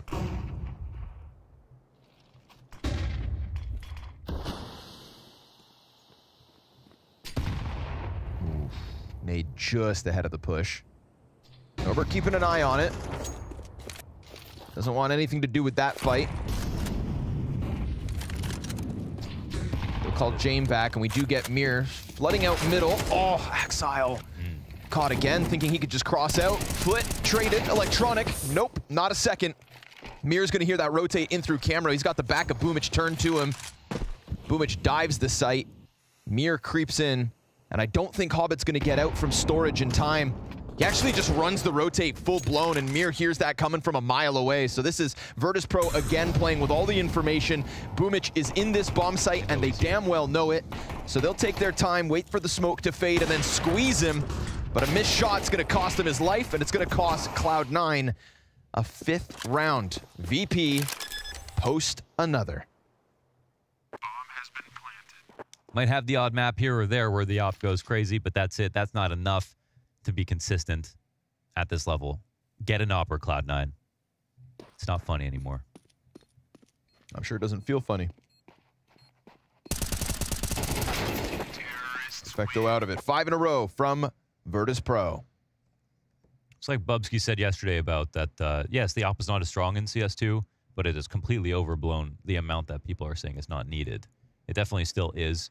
For a while, it was probably like better to avoid it. It was better to avoid it for a bit, but at this point, we are seeing the oppers that we know of figure it out. Yes. With Zywoo is doing just fine. m0NESY is completely dominating with the op. So you can be an opper who doesn't figure it out, but that's different than the op isn't needed right now. 100%, yeah. I mean, the op is just the one weapon that had the biggest mechanical change from CSGO to CS2. No shock that when the game was released, everybody thought the gun was dead. I 100% agree. There's something a little weird with it still, whatever that thing is. But Jame is here. He's been doing great in CS2 as an op. Hey, man. Adapt or die. Yeah, adapt or die. Sink or swim. Fight or flight. And they choose to fall back from the dark room. This is a position of the map that Cloud9 were dominating when they were winning rounds. Hobbit was doing a bang-up job of making sure the B splits were neutered. And you can still feel that Cloud9 want to fight for it, but they've just been on the receiving end of a few Flit headshots. He's ramped his scoreline up. He may have his hands full in a moment here. Boomich gonna come out to clear it. Flit reacts fast enough, and Fame's got him covered. From downtown, we've got a 5v3 posted from VP. A total recovery of this Anubis T side from 6-0 to potentially 6-all. Counter-terrorist down to a smoke and a frag grenade. No A presence whatsoever. And Fame's gonna figure that out here at a critical 30-second timing. But bomb's still outside B. They'll find the window push. There's a second player there in Axile. Mir is just nasty with it. Nice. You know, Mir can sit at the bottom of the scoreboard for Virtus.pro more often than not. Yeah. But then every once in a while you're reminded, hold on though. Perfecto, close enough to cause problems. First one's for free. Bomb's still yet to cross. Norbert's got it. All is good. So sure enough, 6 rounds straight out of Virtus.pro. The first couple felt like gifts. And then Cloud9 get wrapped up in their problems. And we're got a tied game changing halves.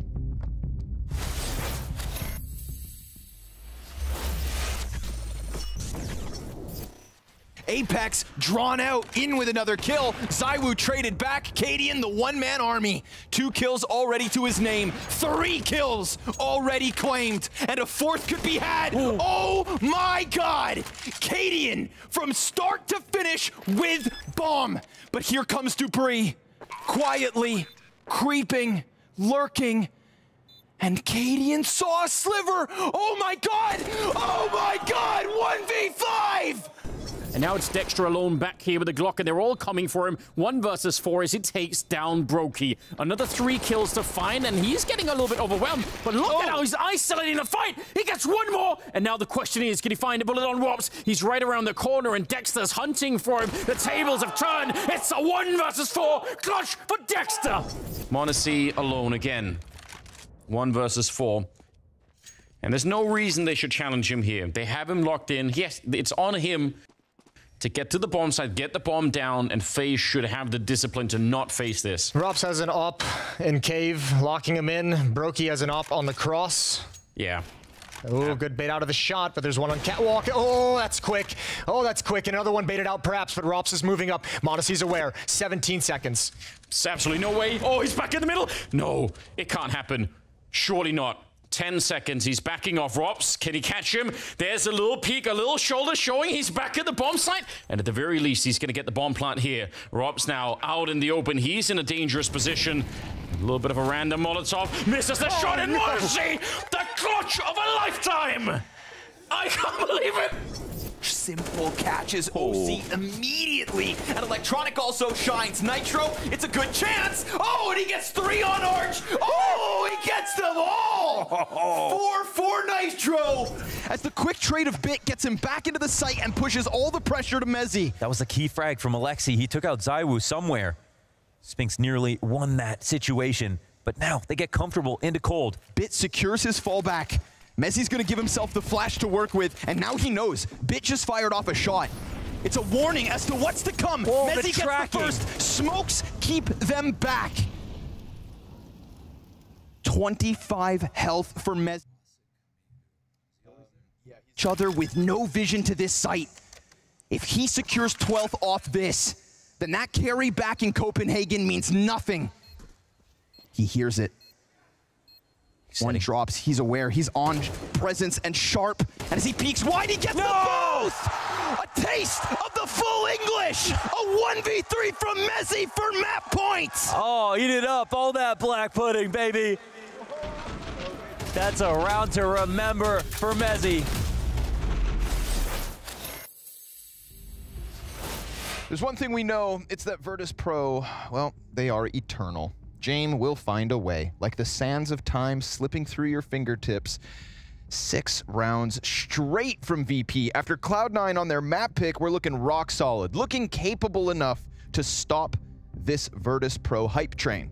Now, maybe they just delayed their map win. Maybe this T-side from Cloud9 will just take it to a whole new level. Perfecto's looking sharp. That is one thing we can praise. 13 kill half from him. In the frag department, VP just didn't look outstanding. Pretty muted, but 6 rounds is 6 rounds. And they will be your GG Bet odds favorites heading into this one. It is 7 rounds from victory in a best-of-3 win over Cloud9 to lock in the first spot at the group finals at the Blast Spring Groups 2024 Group D. See you there. In a few days. As we are just cranking out the Counter-Strike at the start of 2024. Yeah, it's very nice to get an establishing shot of everybody's form. It's my favorite thing about groups. Yeah. You know, I know it's not the most cutthroat format, as this victory here still doesn't qualify you for London. At the beginning of the year. Yeah, everybody, you know, we got a couple second chances. I just want, you know, we want to get a finger on the pulse. And it's an accelerated schedule, so we're not wasting any time. When we see roster moves, so... A little unfortunate we get that donk and spirit. Oh, man. We will see them at the showdown. The reason I came here, I won't lie. We'll see them at the showdown. Cloud9 walk it out mid. This is a crazy pistol setup, dude. 4 players of Virtus.pro inside of the B site. If this ends up working, if this mid split comes to B, walking into 4, and there are 4 players in the site, why would Cloud9 expect this? How could you expect these players to all be in position and ready for your split?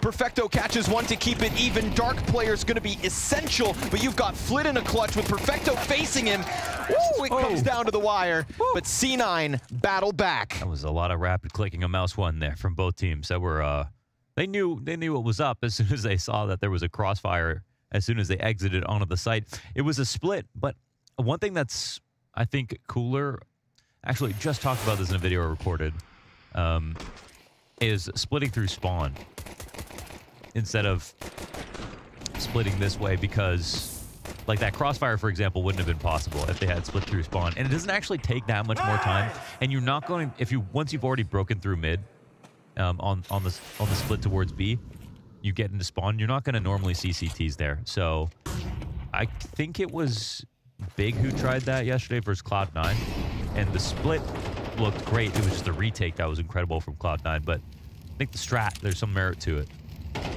That was a good situation to show that they could have done the exact same thing with maybe one extra person wrapping around through spawn and had a better chance of fighting.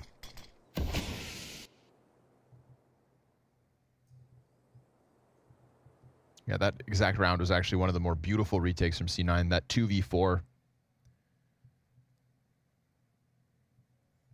Wow, they're literally just making sure that they can't save as the bomb walks back to the A site.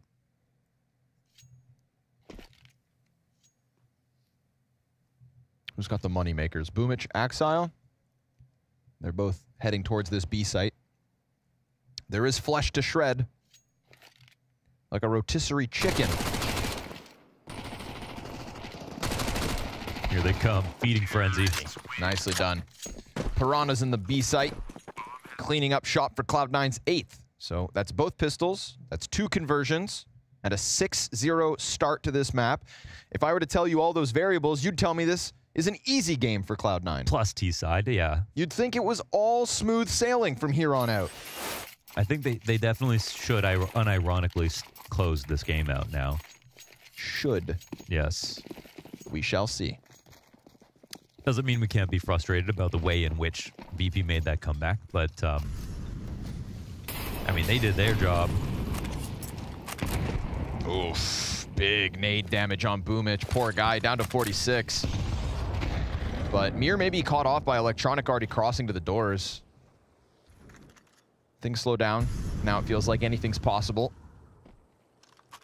But he's just keeping his head tucked. Axel trying to set up this A split. Electronic sees the player on camera. That could be such a good thing for Mir, as it sets the expectation for Electronic, and nah, he got a glimpse of that. Mir pays the price. A little extra. Nades going all over the place, man. Everybody damaged by the frag grenade so far. Look at the HP across the board. 3 of these players on 61 health. Here we go, gearing up quickly. Really just extending into the B site on a moment's notice. They clumped up pretty rapidly, but they're also losing bodies just as fast. Jame clearing Hobbit off the play. 5v3 in the post plant.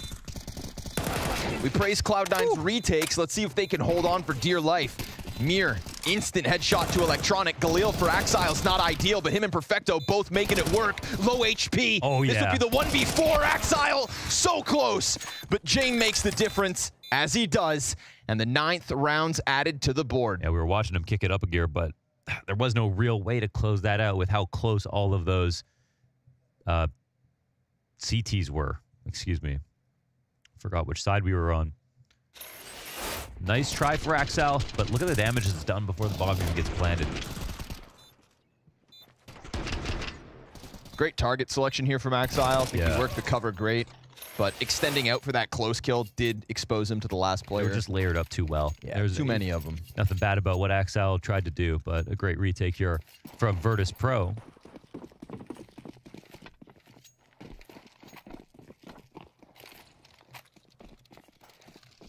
First gun round, first round win for VP's CT side.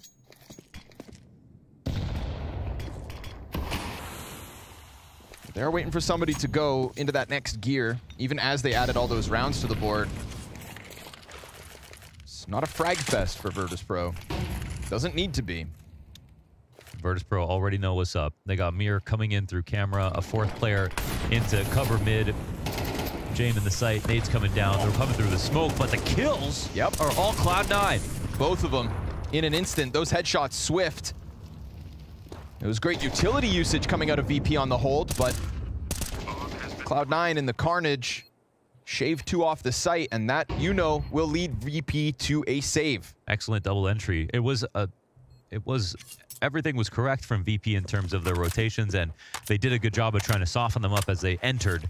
That's all they could do. They saw it coming. Then it was just sort of like, sun's out, guns out, you've got a frag. So Cloud9 probably need both entries to make this as clean. I mean, they definitely did. But right here, they can really rely on both Axile and Hobbit to not get tunnel vision and focusing on one kill at the same time. That's an opportunity lost here for Virtus.pro, who very cleverly figured out that it was going to be an A-site hit early. Yeah, no, definitely playing ahead of the game. Felt like they were putting everything in place.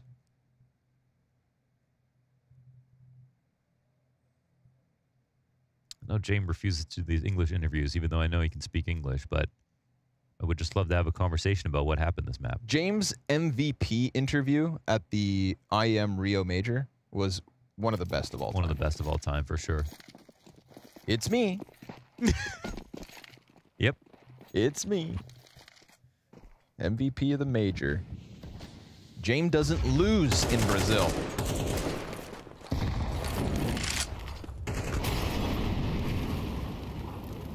So 3 rifles kept. Doesn't look like they bought too much other than the smoke grenades this round. So maybe just trying to slow things down and then giving the 3 M4s that were saved a chance to thrive. And I like that you're, not going to play scared. We get active 2 players in the river and a 3rd one up on bridge. So a good amount of map control. First contact found out, but one of those guns dies to Hobbit. And that is irretrievable for the other VP players. Felt like Cloud9 sensed that Virtus.pro were going to throw something wild at them. Spread out, played the extremities of the map, and do indeed catching the opening kill. Makes converting this all the easier. But watch Virtus.pro lose that first gun and just go into a 2 rifle save. Yeah, they will. Yeah, for sure. They're just going to save again. Cloud9 get everything together, all the plans out, read over the strategy together, throw all the Molotovs, utility, space perfectly, wipe the sweat off their foreheads until they were 100% positive that the site is vacant. Sorry, buddy. Fame's looking to go get that other M4. Ooh, hold on now, Flit. Don't want to lose this. Okay. Yeah, worth it. They wanted somebody to come get the M4 on the bridge. Instead, you grab the AK by the door, and you've got yourself 3 players on the save. Not bad. Yeah, coming into the next round with everything you had this time. Do you ever game with a hand towel? Like, some players always have a little hand towel next to them to pat their hands off in between rounds. You ever tried that? My hands don't get sweaty. Neither do mine, but there's almost like a placebo effect. Okay. My hands aren't sweaty, but it's like ritualistic to just kind of pat them dry. I don't know. Try it out next time you're at home. Okay. If you're at home right now, do it. Just a good way to enter every round feeling fresh. You get on an airplane, sometimes they give you those little hand towels. Hot towel? Mm-hmm. Yeah. You keeping these hot? No, but I mean, wouldn't that be nice? That would be amazing, yeah. In between rounds, your loved one comes into your room and offers you a nice towelette. One of those portable gas stoves on low. Yeah. While you game. Just have a towel in there. A little foot warmer, maybe. Yeah. Buy a carpet. Little gaming spa day. Moist.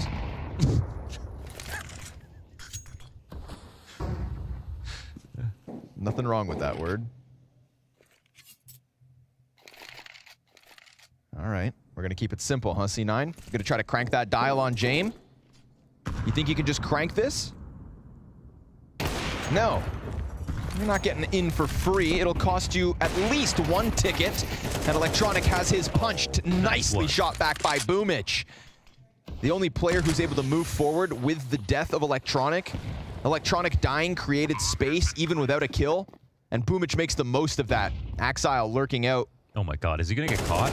Nah. No, okay. Maybe after the first, not even. Nice second headshot out of Axile, and this is Cloud9 now getting to the brink of victory on Anubis. Yes. You know, you can save all you want, VP, but that ticker at the top, 11-7. That'll force you to play, that's for sure.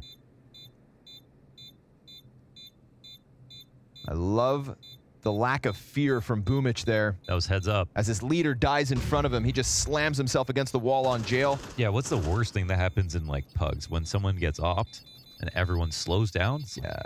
Can't shoot again right now. Push! Get going. Push! Get going. And they go forward without the site cross smoke. So like Jane falls back to cover that would normally get smoked. Get on up. And in teleports Boomich. Instant transmission. That's what you need, dude. Lack of fear. And just really good rifle work. Showing off some of that for him again. And the thing is, man, like I'd say this 100% earnestly and in good faith. If he had a rifle all half, he'd have way more kills. Okay. Virtually every single time he had an op, he just lost to a rifle anyway, didn't get an op kill or didn't shoot the gun. So go back on overpass as well. Yeah, like he can definitely op on a couple of maps, but he can't do it consistently. He can't keep up with. None of them can. We had a conversation yesterday about why is Dastan covering his mouth. We got back to the hotel, had a conversation about it. Henry G told us, he said that it's because in their region, people try to read his lips to figure out what they're talking about. Everybody wants to know VP's secrets. Yeah, it was like the Taylor Swift, Selena Gomez incident. You know what I mean? Ever since then, Dastan's been covering his mouth. I don't know what incident that is. It was like Selena Gomez was telling Taylor Swift that Kylie Jenner didn't say hi to her or didn't want to take a photo with her. The audacity. I can only assume Dastan saw that news and thought, well, I don't want that to be me.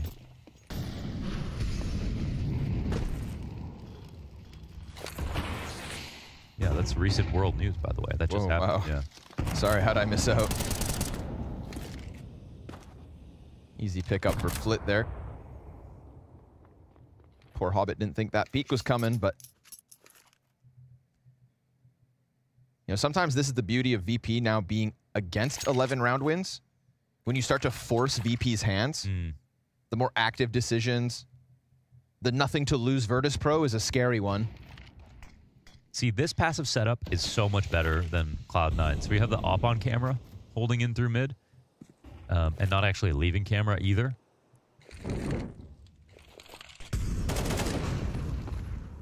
Easy jump back for Norby. Another enjoyer. Or James just makes him use it. They'll get into dark, but there's no real follow-through off the back of this. Smoke like for Temple over the top, but met by more and more utility. CTs, they've got a smoke here still on the B site in Norbert. I'd assume that's going to go down now at the 30-second mark. And the A players on high alert now. They can definitely afford to scramble over. VP getting ahead of this execute by smoking off B, taking into dark, and another molly outside of the A site. This is going to be a desperate attempt from Cloud9 to try and push through this A play. Stack does get into position in time. Let's see if Cloud9 can chew through it. Smoke on Heaven's one thing. James still has his angle, 7 seconds, and all the supports inbound. Excellent hold, rock solid. Virtus.pro give them nothing. Yeah, and that's Cloud9, which is like a little bit slow on the calling again. And that was just, hey, let's try B. Hey, that's not looking good. Let's go back to A. 40 seconds into under 10 and no real chance of actually winning, and they commit and die.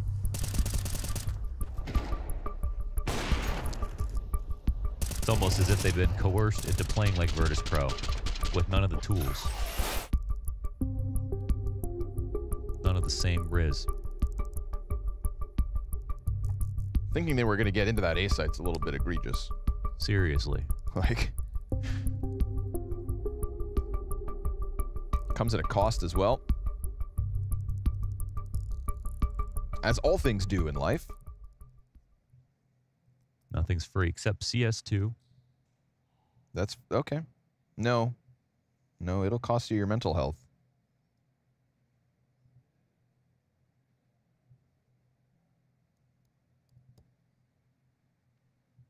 That's true. If I don't deny it, it just hurts more.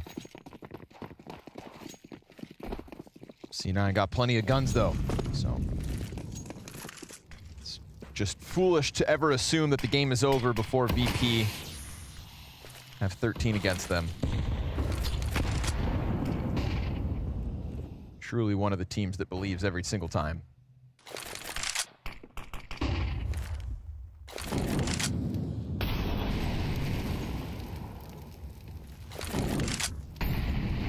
Presence all across the map. Virtus.pro have been playing pretty active. We saw Flip peek out from Dark last round to get man advantage. And if Cloud9 slow things down and just hold extremities, a real chance VP end up getting split. But they're also not playing middle this round. Yeah. It's not the end of the world if they can make something of it. Three-man stack at B right now. Going to use util in response to the execute. The bomb is sitting outside of A, though. This is all a ruse. A bit of a gimmick, but one that comes with commitment, and Norbert an opening kill. Flit stopping all this in its tracks. FaZe goes deep, out A main, spotting the bomb on Boomich. James is still here as well, but the flash is great. Boomich can at least put down that bomb. Try to make the most of a bad situation as everything fell towards the B site. I think Mir got a glimpse of him. But at least that does slow down Flit as well towards middle. It's two separate 2 versus 1s. Perfecto, a critical kill. If Boomich can catch the next one, then Cloud9 still have a chance in his 2 versus 4. It's a peek out from heaven. He slides back, shaving Norbert off the retake, and Boomich gonna stay close on the smoke, playing with the rifle, pushing forward off of the tap of the bomb. Jane gets his back. Flit comes in. Perfecto anchoring long, dies as Flit's double headshots just enough to keep VP in this. And that's resolve right there. There's more than one thing that goes wrong, and VP still win it. That was Perfecto coming back to bridge after getting spotted by Mir, and that information was not mutual, and he still died, and they still won it. This is a great heads-up play from Norbert, as well as Fame, who pushed forward to get info early. And what I was saying about James' position inside of camera, I mean, the flash was great to get him off that line, but the fact is that op position for the 3B stack is so much better than what we saw from Cloud9, who were stacking blindly. It's not so much of a stack if your op and a rifler are supplanting what would be 3 players if you wanted it to be. Boomich coming through fast. Good entry, but Mir's going to burn him from beyond the grave. Yeah, that costs. James looking to hold camera, but it's not going to happen. Not fast enough. Fame's in a world of hurt here. At least the A-split doesn't come through. Damage on both. Doesn't catch the headshots, though, so Electronic and Hobbit still with some health to work. Bomb's going to be going down, no doubt. Lots of utility left here for the CT side. No mid-anchor at all to keep Flit out of the equation. CT's wasting no time to press out from the storage closet, and Norbert gets caught. Molotov also shaving Flit off the initial retake. This is man advantage, despite low health on the players in the site. Axile could end up being the end-all of VP in round 21. Flit gets caught out by Hobbit. Low health doesn't matter. Fame almost holds them back, but that little bit of HP that both those players have gets Cloud9 to 12. Yeah, Fame definitely played that well. I liked everything about the setup once again, but Cloud9's trade frags were so good. Electronic hit a hard shot. I feel like he was being held right over the top of default, and he'll still put a perfect 1-bullet headshot together when they needed it. So, I mean, the split was very fast. The trade 1-for-1 inside of middle, where it was the Molotov to get the frag. Yes, sir. That was good enough. And then the smoke to James, so he couldn't come through early. That worked out. So we get a real high tempo round and the kill right before the molly death, and right here. I think that's the big one. It's just good rifle work from Electronic and Hobbit. Both those frags had to be headshots. Both players delivered. Cloud9 their last time out as VP find themselves in the trenches on Anubis. Map up for Virtus.pro. This map is certainly not a done deal. I mean, so these rounds are still very close when Cloud9 win, and they have quite a bit of padding with the pistol and conversions in both halves. Yes, sir. The quality of rounds from Virtus.pro, and definitely, I would say in terms of like when they've picked a stack, when they've gone for a rotation punish, Virtus.pro have almost been better in every situation. I wouldn't even say that Cloud9 have proved they're the better team in this game just yet. If they win, they win. Yeah, no, I'd say that's something. Cloud9 proved they could start hot and win both pistols, right? Those two variables alone is... It's going to keep C9 comfortably in the lead for now. 3 to go. 3 chances to push this series to Inferno. Oh, that'll be fun. Mm-hmm. See Inferno. We haven't seen it almost at all. No, I've been looking forward to this series all day.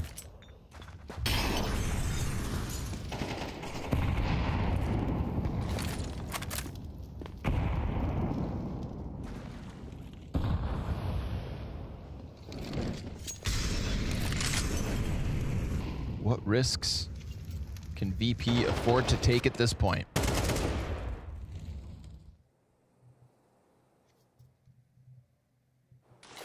Ooh. Honestly, an active A flank could be really good, but they see that smoke and decide not to. But if they're not careful, those 3 players on A are going to have nothing to do with this hold. Norbert has had a quiet game in comparison to his stats at group so far. Smoke goes down when it needs to. Again, no mid information, so Virtus.pro, they are banking on these 2 B defenders to do something spectacular. It will demand a hold from them, and they are going to go for the boost, but that would have been heard from the Dark players. They dismantle, they're completely smoked off. They've got no angles, nothing to do unless a wall bang. Nah, it's a little off the mark. That second shot's almost there as well. But FaZe is hot on the heels. They do push around through A, flanking the river and getting a 5v3 retake. Good to go. Boomich, Axile, even it right back out. But Flit, he's the second flank, and he'll find Boomich head turned. Second frag is his. And Perfecto, we saw him try to close out 1v2 a couple rounds ago. Smoke on the bomb. Frag beyond. First fight shut down. Flit's dead. Mir's desperate. He's on the stick. There's a body in front of him, and James gonna give him the cover he needs. Double digits both sides. Okay, so they breach it into 10 rounds. That's a beautiful round out of FaZe and Flit, who got 2 kills apiece, retaking from the same spot. Cloud9 had a hell of a time trying to win that. That was very possible for Perfecto, and he did put together one of the best clutches of yesterday, but it was still unlikely.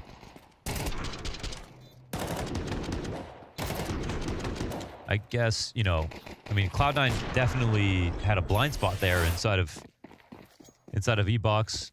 And even if they didn't know a second player was coming, playing from E-Box was also an option. But I think maybe the bomb wasn't planted for it. So that's why they decided not to go inside. Ooh, hold on. We saw what happened last time Cloud9 cranked the tempo.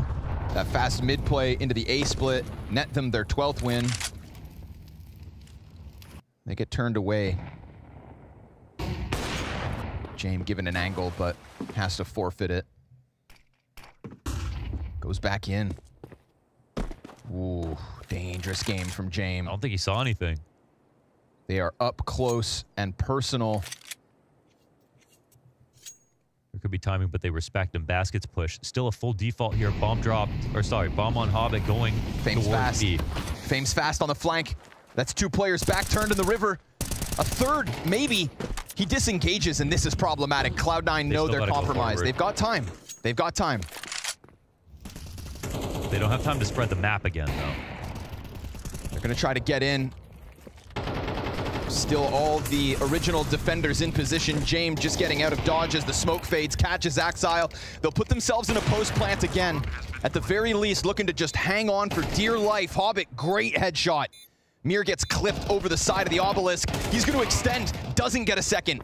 James had enough. All that's left is this long control for Cloud9. You see the peel back. Perfecto, fighting with confidence. Norbert, ready to get this one going. They could boost over the smoke. That's something to work with, but there's also another smoke for Flit to put on top of bomb. Good lineup. They try to open the smoke, but it doesn't work. 3 kills! Electronic and Perfecto. They've got it in the end! A post plant with no vision. They may have played blind, but we still feel it. And you hear it.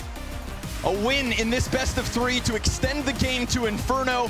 Both pistols locked in, and a 6-0 start on the CT side. Cloud9 not going down without a fight. Group stages here. The winners face off. Virtus.pro up against Cloud9, and it's now even Stevens as we go to Inferno. And who would have thought on Anubis, Babski? I saw some moments of Virtus.pro with some dynamic play, changing things up. We kept saying that they don't know how to do that. I feel like they've started to learn, and they're trying some new things. I mean, they actually played incredible. Both of the teams really delivered on this Ancient, sorry, Anubis. Those are very too close. But I would imagine that Virtus.pro actually felt mid-game that they had to change it up. They were behind that 6-0, and all of a sudden they realized, okay, we need to change stuff. I didn't think that they could change stuff. That was my thing. And I saw James make decisions on the fly. They adapted. I just don't think that they do it enough to ultimately clutch out the map. No, and that's the case with James. We hope over time that he builds this atmosphere on his game, that he's able to change up the pace all of a sudden. And I think we saw glimpses of it on this game, but I think we need to see more of it. Glimpses, specific moments that you think that we saw? I think they actually played really tactically well, both of the teams. So I really want to have a round 11 where I can show both teams really playing a really good match here on Anubis. We initially have a B push here from the Cloud9 side, which I think is a great idea. They want to get that information early on. They get it, but look how smart Nova plays this. He communicates, James, there are 2 pushing B, we need to get away. He tells the other guys on the map, hey guys, we need to take A because they pushed B. They get the trades, they get the initial bomb side afterwards. So they just really tactically play smart. And then we also see the timing for the lurker is perfect. Because of all that chaos that happened, he's able to go behind them and get 1 kill and secure the round. I do think in this moment as well is kind of where it started to shift and you saw VP start to figure it out a bit better. And it's almost like they needed that momentum and they needed that confidence boost in order for them to feel like, hey, we can actually come in here, change things up and potentially take rounds off them. Yeah, they had some great moments, but they certainly also had some bad ones. And I think they just a couple of rounds later on round 20, they did the exact opposite of a well-playing team. And I would really love to dive into that clutch as well, because I think there's so many moments where they fail on basics. We're going to see the potential B hit here. It's all a fake. They're going on A.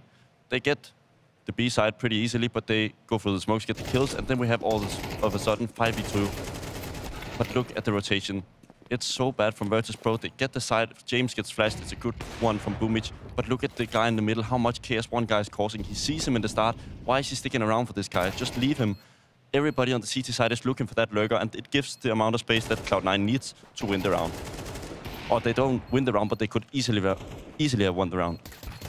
They didn't win this particular round, but they did very quickly, I think, towards the end of that map, realize that they could push Virtus.pro when Virtus.pro made those mistakes and utilize them in their favor. And of course, I think that last round where we saw Cloud9 ultimately win the map was that Virtus.pro is going to be backstage right now complaining about that. And we obviously often quote them for their principles of being good at structure. And here they fail the most basic. You never smoke off main. You smoke the bomb. Look at the opportunity that they give to the T's to just stand behind the smoke and spray through the bomb. Why are they not smoking the bomb so they can strafe in front of the smoke and actually kills the T? Big mistake, and it cost them the game.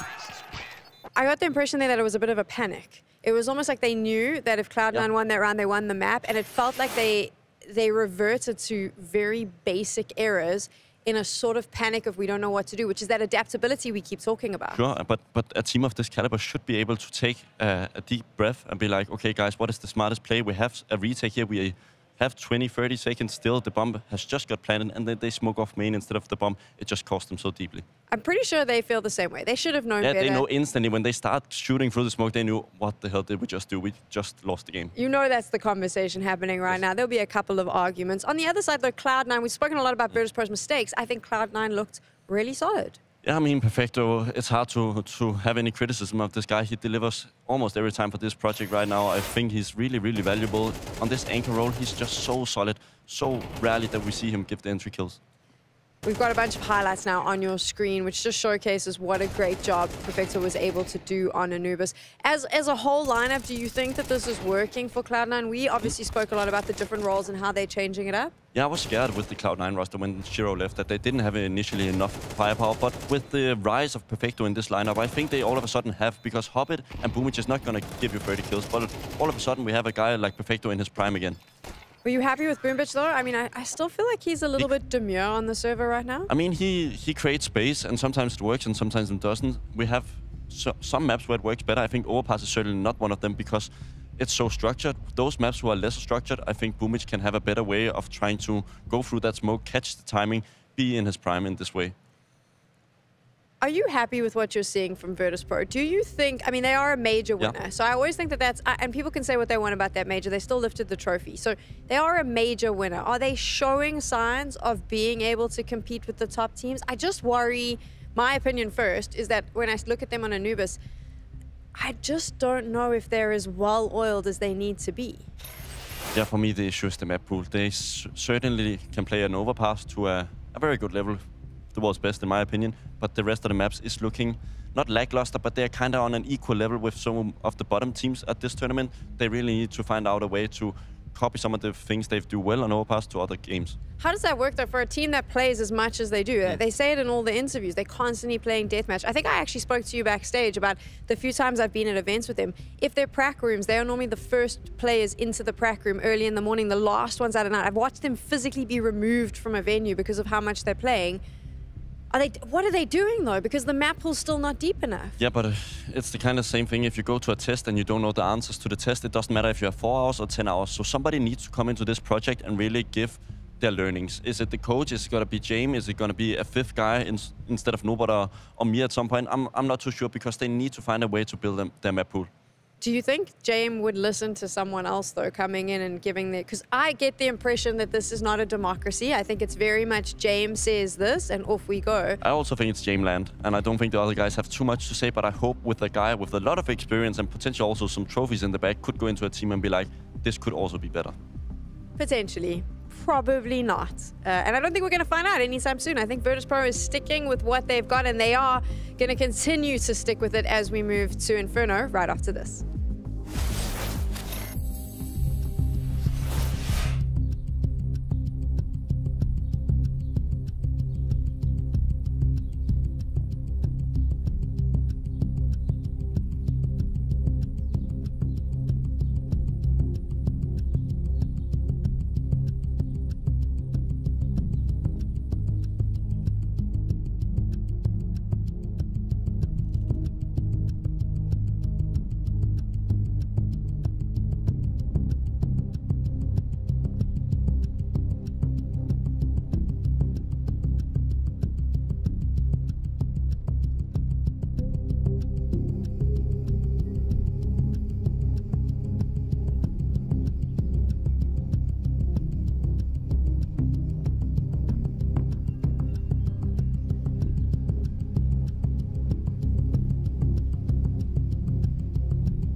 It's a Group D winners bracket match currently underway. Virtus.pro up against Cloud9. Each of these teams have won their selective map picks, and now we move to the decider. It is Inferno. Inferno, which here during Blast Groups we haven't seen much of lately.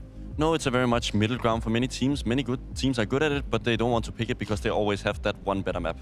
Fair enough. So now it is the decider. I mean, that tends to be the thing, right? You normally see Inferno as the decider. So Cloud9, Virtus.pro, I think they're both pretty confident on Inferno, but I'm curious, when you've now had a chance to see them a little bit more over the last 2 days, taking a look at Cloud9, how do you think that they are going to tackle this? Yeah, I think it's going to be two different sides. I'm going to be having the focus on the T side from both teams. I think we're going to see the guy in the picture, Boomich, going to take a lot of control on the banana. He's probably going to throw the smoke in every round, try to Molotov banana, trying to get the timings. While on the other side, we're going to have the Jame approach, which is going to be way more slow. And this is going to come with the Molotov from deep banana, going to stand behind the smokes. We're going to retake it, and they're going to play the long game. So I'm thinking the banana is going to be the focus. I agree with you on banana being the focus, but I do worry a little bit about James time right here, because I think Cloud9 has the potential, and especially with that gen over there, to increase the pace quite drastically here on Inferno. And I don't know how James handles that when they're coming in a little bit aggressive and faster than usual. It's also going to be how are they going to use their utility on B? Are they going to save it for the late rounds? If they're able to get the banana control and they're going to jump car with the smoke, then Virtus.pro can't play that slow style that you're asking for. It's pretty interesting though. Both teams have played 8 maps of Inferno, so this is really nice stats. I'm not normally the stats person because I figured most people have seen it on the internet already, but this is an interesting one. It's kind of in a situation where Virtus.pro should, by rights, be the favorites to take this. What do you think? I mean, stats can be hard, especially when they play different tournaments. There's no doubt that Cloud9 has been playing some more prestige tournament last year than Virtus.pro, so they play a couple of interesting ones that gives the stats a little bit of a different meaning, I would say. So banana control, you think that that's one of the win factors here. I would argue pace as well. Yeah. So basically control the pace and control banana, and you should be able to take the victory. Also, one thing that I'm going to be looking out for is that when Jame gets the AWP on the CT side, how much is he going to save? He's going to save a lot, but are you able to hunt him down? Because Inferno, it's actually a relatively hard map to save on. I know Jame is famous for it, but if Cloud9 do it well, they can hunt him down together. I worry about that very point though, because like we saw in Anubis, as much as Virtus.pro is starting to be a little bit more dynamic and adaptable, they're not quite ready to like move out of their comfort corner.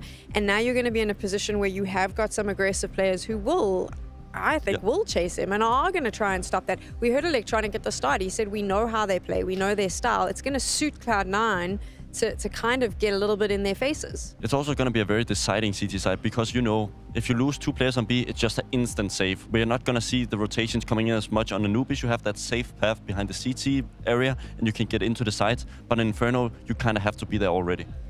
If we go back to the beginning when we were making our predictions for this particular matchup, I felt pretty confident that Cloud9 had it in the bag. I think that they have a deeper map pool, and I think that they have a little bit more adaptability. I know that you were leaning towards Cloud9. You still there? Yeah, I think Inferno Boomich has made so many good results on this map. I think he, of anyone, should know how to close down a third map. There we go. We're both going with the Cloud9 call, and we're going to find out if we're correct. Yes, ma'am. That's how that works around here, Sam. We will find out if you are correct. Whether whoever not is correct tonight, doesn't matter to me, man. I want an uptick in performance, okay? I want to see the most competitive map 3 possible between these two teams. I think that with the form we got out of Cloud9 yesterday, particularly versus Heroic,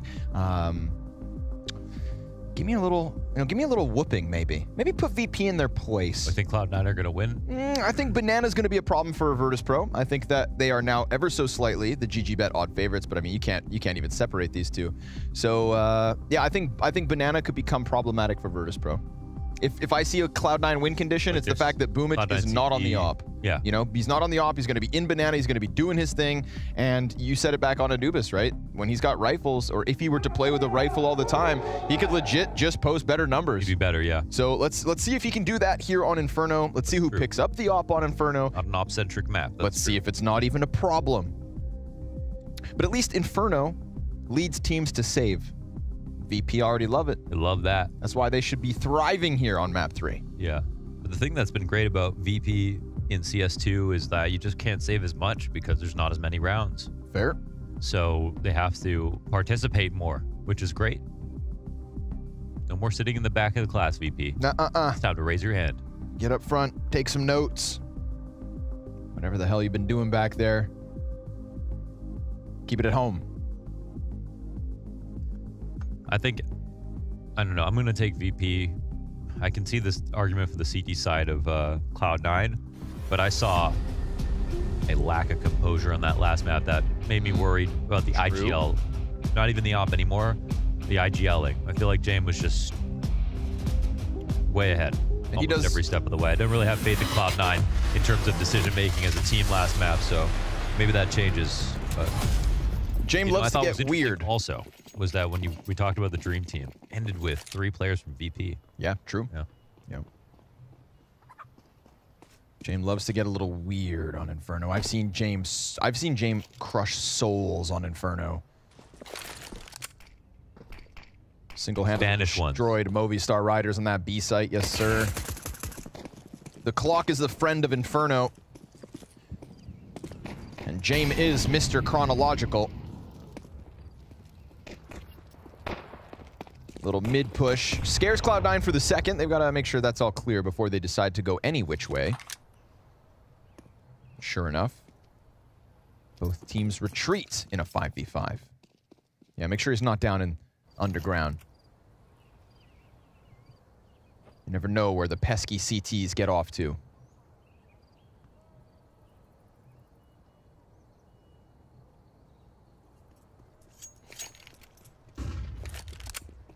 VP afforded the A stack, 4 players here with James in the center of the universe on the site itself.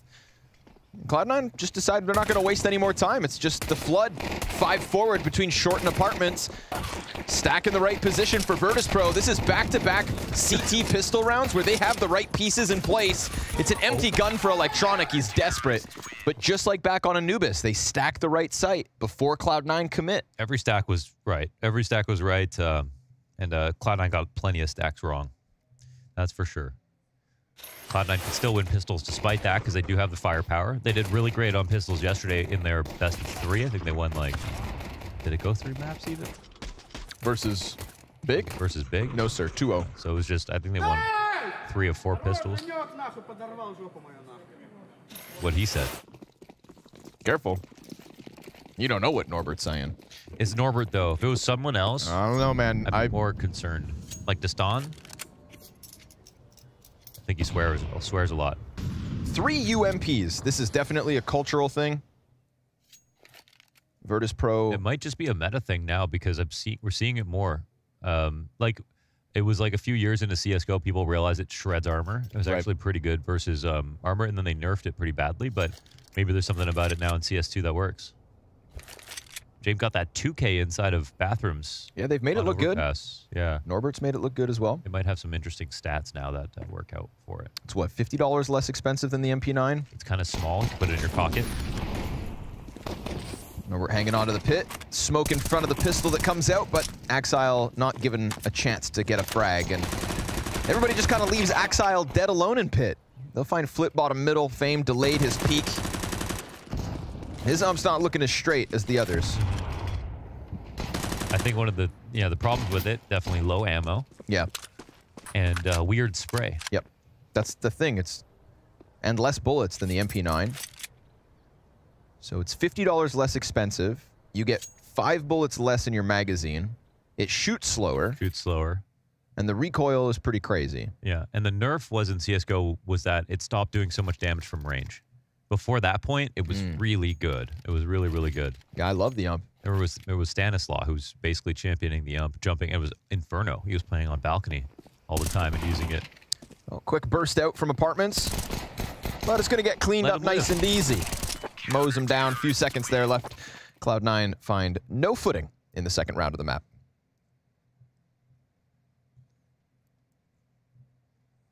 Norberto.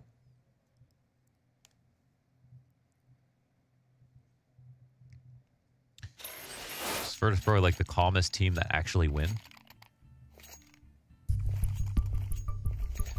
Yep. Yeah. I'm racking my brain, but no, you're right.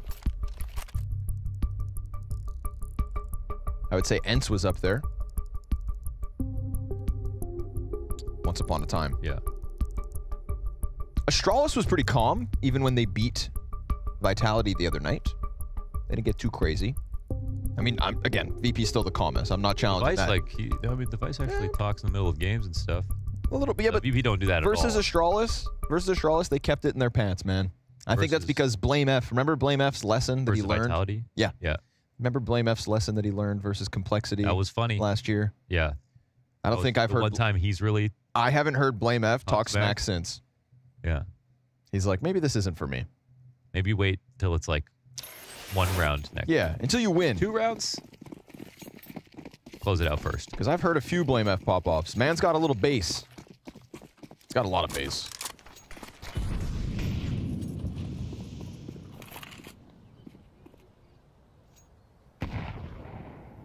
So 2 of those Guys SMGs think so, move Blast out. TV?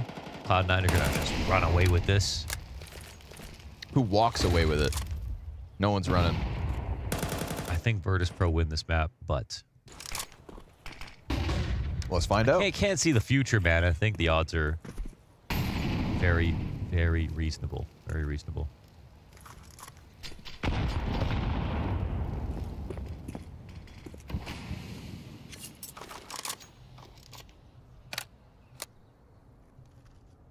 Have to make sure the individual levels don't fall off.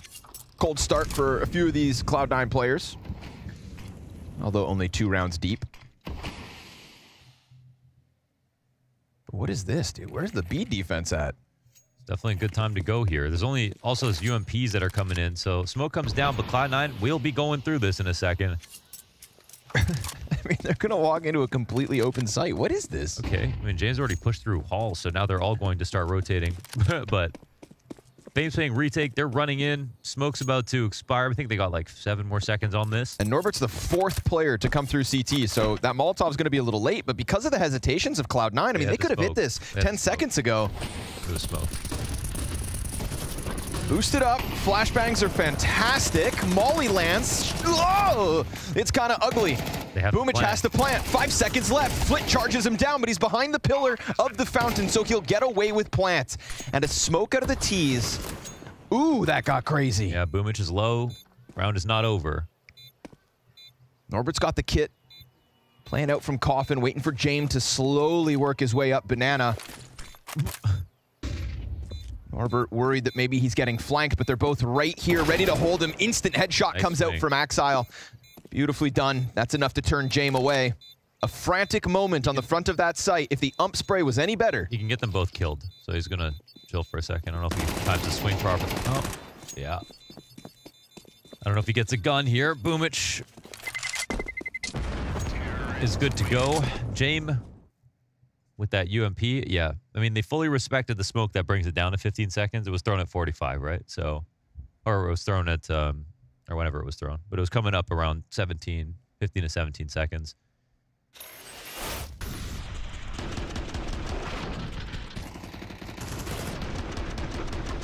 was Fame who was boosted. That's the problem when like you have like this team decision. Like, guys, we're all going to play the ump. What if there's one guy who's like not as comfortable?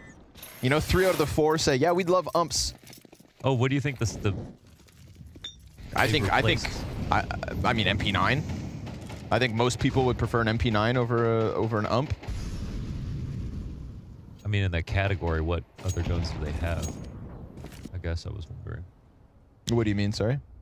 Like, what are they choosing to... They're choosing to buy 4 umps instead of like 2 umps or 2 MP9s or... But that's... Yeah. But they don't want... I mean, yeah, okay. Maybe Fame doesn't like it. Fame doesn't like it. But the others like it more, so he has to buy it in case he has to drop it to them. James says, don't you ever drop me an MP9, you have to play the ump. Okay. And that's why Fame on that boost last round honestly just kind of whiffed. The utility didn't make his life any easier, but those were 2 players jumping with bombs in their hands. Stacks in the right place this time, 50 seconds, and Cloud9 just want to phase through the arch side. James ahead of the smoke gets the frag back, and we're going to rock this back and forth, it seems. Open net. Once again over at B. They have time to get back. But they don't like wasting money trying to defend Banana. But this is what happens now. There is a gap, and as you called for last round, they're trying to move a bit faster. That's a good smoke that allows them to get out the back of it. Of course, you can still get killed. Good dink. But not enough to stop the plants.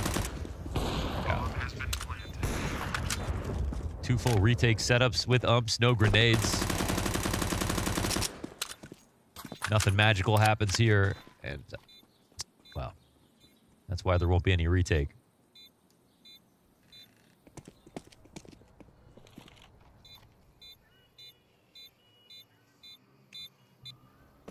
guess saving for next round is no problem. It is kind of funny, though. At least Cloud9 find the exploit really fast. Like, they don't even walk banana because they know they can run all the way up banana and not see anything. And not even be heard because there's no one there to listen to it. B ends up being a field day back-to-back rounds. Cloud9 happy about that one. Or maybe not too happy. No time for happiness yet. To the victor goes the happiness. And all the spoils.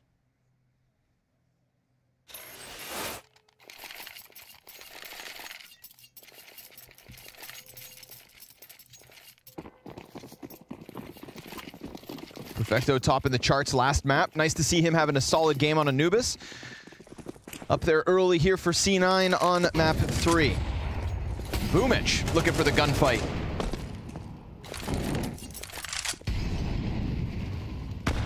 Deep nade. Gonna take a chunk out of Electronic and Boomich, but they're not gonna stop pressuring this with flashes and presence. VP really one of those teams that are so content to just like assemble and disassemble stacks back and forth. Yeah, yeah. Really mobile CT side. It's admirable, but last round was a good example of like you can just get completely exploited for that. Like Yes, they sir. didn't have anybody on banana or anyone listening. And like playing retake, even if you are there in time, is like it's not really a winning strategy. And again, that's in CS:GO, there was more rounds to work with to try stuff like that. In MR12, you're just introducing variants. And once again, it's a retake setup here for them on Inferno. I just really hate these, but... Incendiary in front of the push. How many men come scrambling over, if any? I don't even know how he's going to stop this. Is not.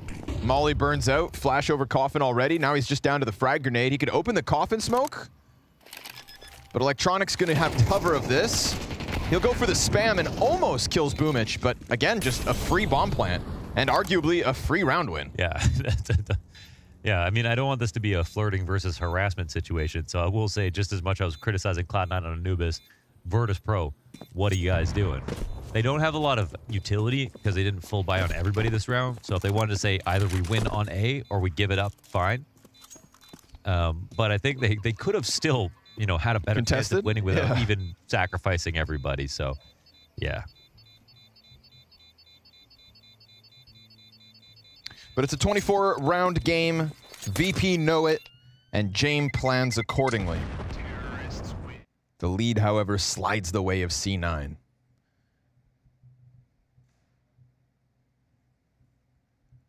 feel like these kinds of... Imagine you hate spending money, but you got to play like CT Banana, which costs like $4,000 just every to play. round. Yeah. It's high buy-in.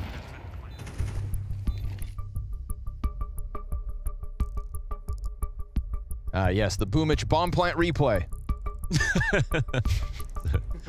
Most exciting part of the round right there. Free win for Cloud9. Off calling, I mean, they figured out to get up banana fast, and yeah, VP might actually do something that silly twice, 3 times in a row. They were right.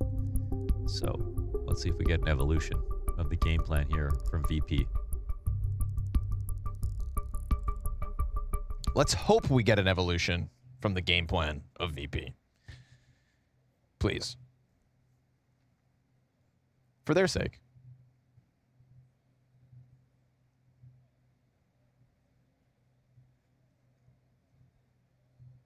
Surely there will come a time where they fight for banana, Launders. Surely. Yeah. I mean, if you love it, you should fight for it. So we'll see if they love banana.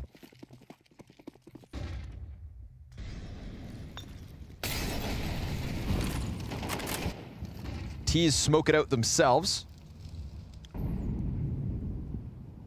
And then start to press closer to the A site. For the first time, this A site's finally not stacked. And they have seen banana now. Cloud9 are hoping that they don't play for it early. So this might work out well for Jame. We'll see. Flit also doesn't rotate over, so it's still just 3 on A.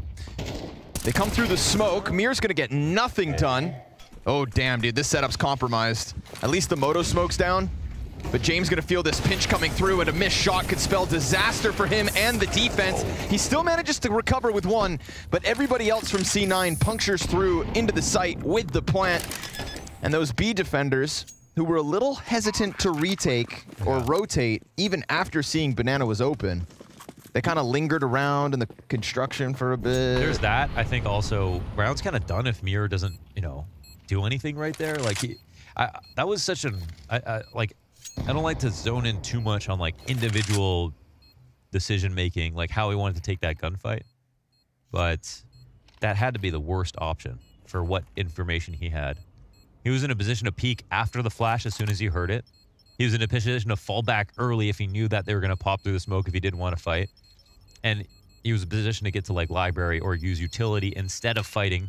And instead he just stood in the archway, listened to the flash, and let 3 people swing on him. And died. And with died. Nothing. Yeah, so that puts the A site in jeopardy. I mean, your arch guy needs to be able to put pressure on the Wrap to stay alive. So that was, I think, a brain fart moment from Mir. Yeah, he was a non-factor in that last round. They weren't even really looking at him for at first. Now, had James hit that first shot, he would have posted 2 kills. Norbert also gets 1. Yeah, then it makes up for it. You know, that one op shot was pretty close as well. Cloud9 content with the way that Inferno has begun. 4 rounds already early on this T side.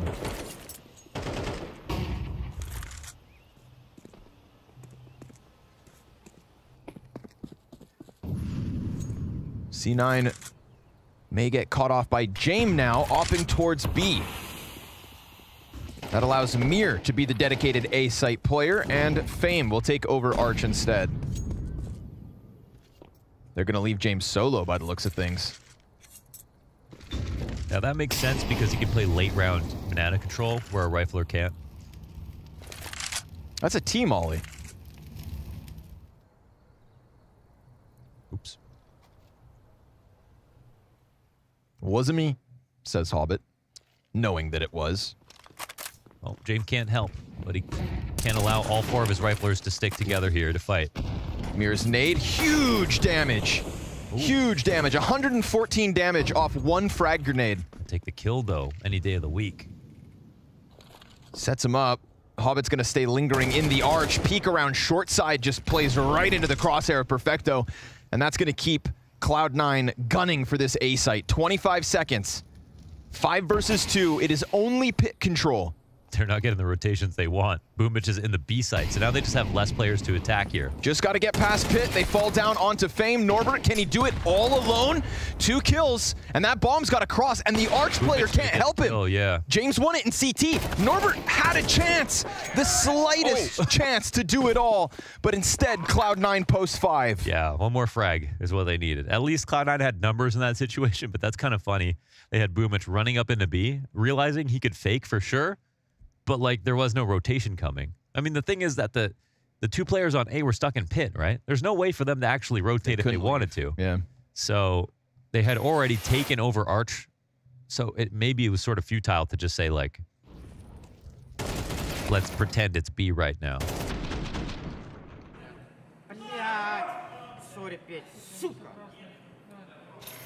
It's good that they can make them frustrated. Yes. Same way. Yeah, you got to shake VP up a bit.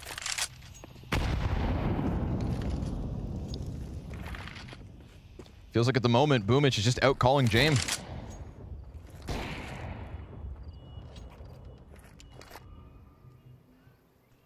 Flit's gonna slide out behind sandbags. He's got a lot to handle here. Perfecto and Axile looking for the trade, but he gets away. They give him just a little room to work. And Norbert catches the push top mid. Desperate one here, but they'll try their damnedest. Good flashbangs, at least allow the cross, and Flit has no control of the bomb site. Flit on an op. It's not every day. Maybe we get a treat. Bit of tag damage coming through the smoke. Axile, he'll put the bomb down. Let's see this retake, 4v2. Norbert already clears out pit, and Axile has been relegated to the deepest of corners on this backside. Surely, this position cannot get him 4 frags. 1, sure. 2, maybe. 4. Crowd wins this. This would take something phenomenal. Flit gonna come out first.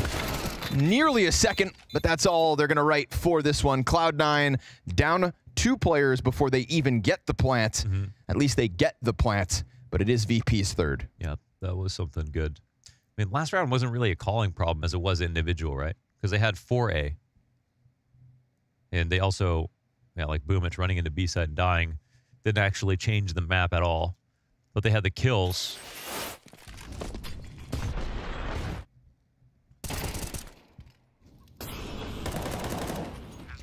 Free one from Norbert, who had quite a significant drop-off between map 1 and map 2. Even more significant when you think he is the second highest rated player behind Flit so far at this event for VP.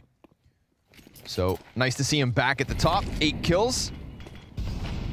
After what was a pretty inspired flank, making sure the post plant gets nothing to be proud of. Round 9.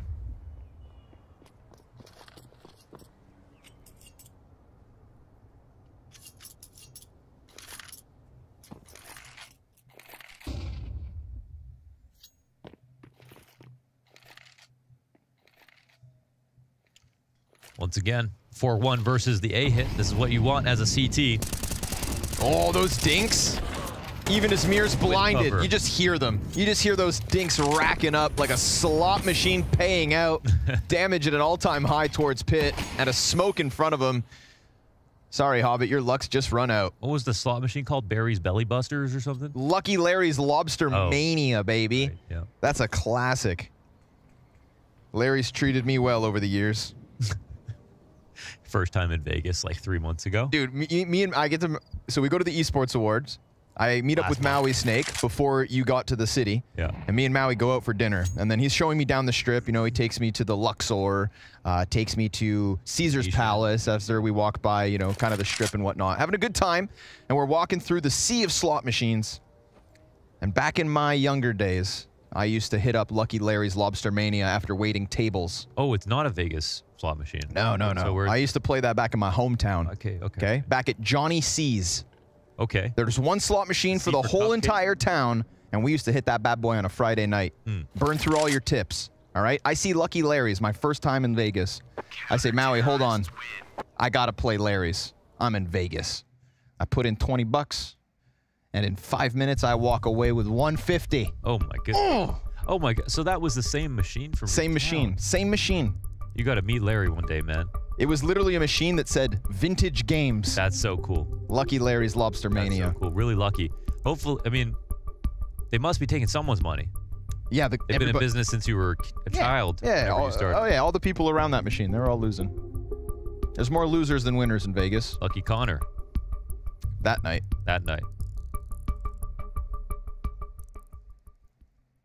But if we're talking slots, I mean, Lightning Dragon. Lightning Dragon goes number crazy. 1.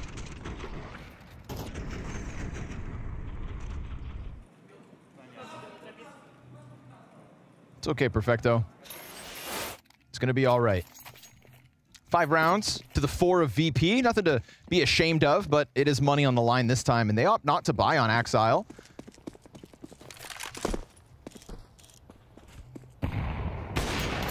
Missed shot out of James. Connor, I think the better team is losing again, and I'm just going to put that out there. I think the better team is losing. Again. Sometimes that happens.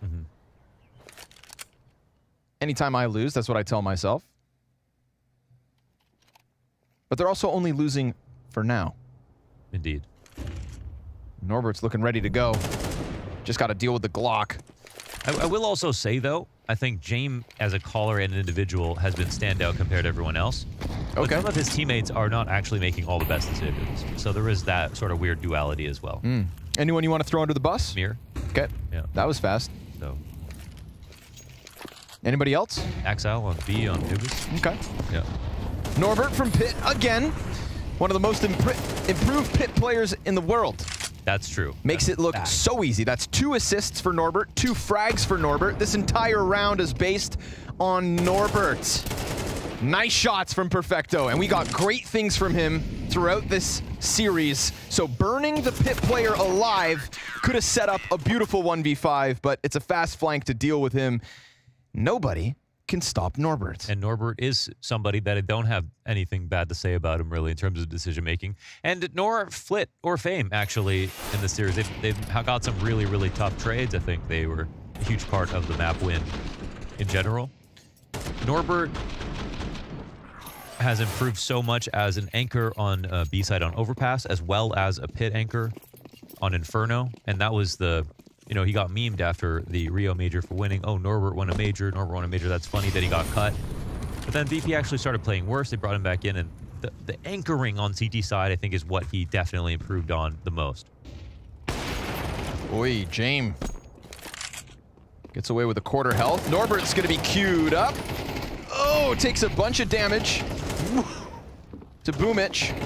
But everybody's surviving these fights back and forth. I think that's the beauty of Norbert's story, though, right? When he got cut, he was told exactly what he had to improve on. And he truly came back with those strengths now in his back pocket. A testament to the transparency of Virtus.pro. You're getting cut for XYZ. Improve these things and we'll bring you back. And now he is thriving after his return. We're still up on grenades here for Cloud9. We've got Boomich on just attack, but they're going into the 4-player CT setup for the 3rd time, this time with worse guns. Or are they? They are. There's a Bodo smoke coming out. Mir slides into the corner. Doesn't have anybody to work with here. That's all right. He's got his headshot. He got his. Oh, and he flashes himself on the fallback. Eats an enemy flash. And they're going to be able to push through this. Jamin spawned, though. Doesn't shoot the first. Love the target selection. Knows he's being swarmed. Can't manage to hold off the Tech-9. But the Church player could cut off the bomb. And that's going to be problematic. Perfecto dies right after. Barely enough time for Electronic to force the issue. He will sprint for that site, and it comes down to the wire. Oh, maybe. Maybe? Oh, he misses it by half a second. And VP back to the lead. Yeah, he could have defended it too. As soon as he saw CT, he was out of there. Nice try. And I thought it was a Moto smoke coming. It was still an arch smoke wrapping into CTs, so they lost a lot of players in their way to try to get to B a different way. But there was a lot of resistance ready for that. I didn't even think that was... Well, they wouldn't know. They wouldn't really know what the setup is. They didn't hunt for info. So... couldn't get through it this time. VP get into the lead. Another half buy mixed, well, a force down, but with 3 MAC-10s. 4 MAC-10s, excuse me. My God, this will be a rush. Okay. It will maybe work. All right, why not? Little MAC-10 headshot from the gods. Flash here for Mir. He's got him blind, and he picks up the 3rd player on the approach. They will still flood past him as the Molotovs burn towards Coffin, denying a chance for Fame to have stopped it. Yeah, frag grenades to just pummel default plant. They didn't hear it. But the bomb's not there. Yeah, so they saved the nades. Not bad. Flash off the mark. Mir not too bothered by it. Second one comes out. That one's fantastic. Electronic getting it out just in the nick of time. And Hobbit even getting away on 3 HP, 12 health for Perfecto. We've got a player stuck backside. That has to be the anchor that holds this off for Cloud9. His other 2 teammates dead. Electronic is fighting, writhing as he gets the second on the cross. But I believe they jump on bomb with Kit. Yes, sir. Norbert to take that 7th, to give VP a 2-round lead as they will take to the T side. Oh, imagine there wasn't one more player there for Electronic. Imagine. In the molly. That would have been a beautiful clutch. Nice try from him.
There was indeed a point in the first 12 rounds where it felt like the better team, VP, were losing, but they turned it around. They enabled themselves to grab a few rounds towards the tail end of it all.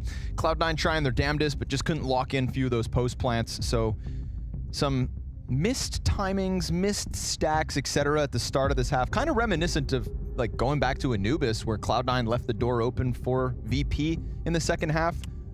There.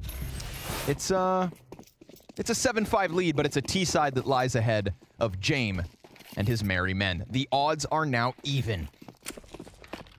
Ain't dead even. They were just dead even. A tenth Nobody of a knows. point off before. Now they're just dead even. Love that. Map 3 of a best of 3. That's crazy. 12 rounds in, and we still don't know who's actually going to win this.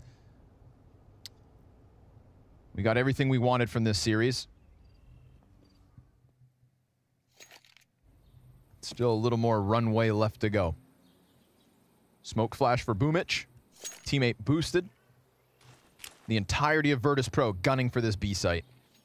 We've talked about Cloud9 and their ability to win pistols so far here in Copenhagen. There's a gap on that smoke, though. They can just press along the wall. And the T's themselves smoke off Perfecto's position, so he is a non-factor. There's no way to see over the boost in this smoke either. Oh, nice shot. Boomich, though, just pressing along the side of it. So it will be man advantage for the retake. No kit, though, for Cloud9 in this pistol round. And Perfecto can finally see. But Norbert drops his teammate from down beneath him, and Perfecto has to give up the spot as the T's throw another smoke on CT cross. Ooh, this makes things tough. Yeah, late banana play here from Hobbit. This might work out. Flit and Axel about to kiss. Face to face. They can feel it. Berettas start to churn through. Damage is good. Flit, he'll finally die, but Jane picked up 2 headshots. It's gonna fall on Norbert. Sitting back sight, just iced out by Hobbit, but no kit. No kit, no time, no pistol. VP 8-5. Good job delaying, and man, they had so many smokes ready for that. That was actually exactly what they needed. That was pretty much the only way that they could have pulled that off. And Cloud9, it might be a tragedy for them tonight, not picking up the second pistol after being down 2 rounds in that first half. Considering there was no kit at any point. That's a crazy kill, dude. James, calm down. That was sick. Considering there was no kit in that retake, I feel like Hobbit was a little late to banana Yeah, play. that does mean that he was slow for sure. Because he like stepped on the bomb site and it was already lost. No, that's a good point. So you gotta account for that. You can slow it down if you have a kit. I know a Hobbit's journey is usually a long one. Yeah, and you got big feet. Come on, my guy. Call in the giant eagles for whatever they do. You're the one who does Fantasyland. You can't be getting mythical creatures incorrect. Call in the griffins, okay? I'm sorry, I actually never watched the Hobbit trilogy. You've never watched the Hobbit trilogy on the plane? Nope. Okay.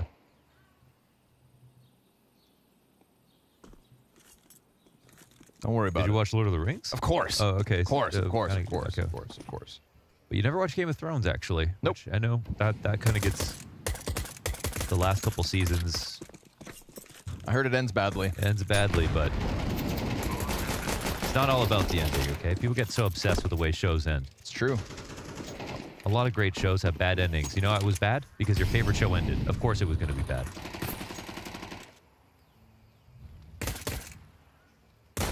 This is fun.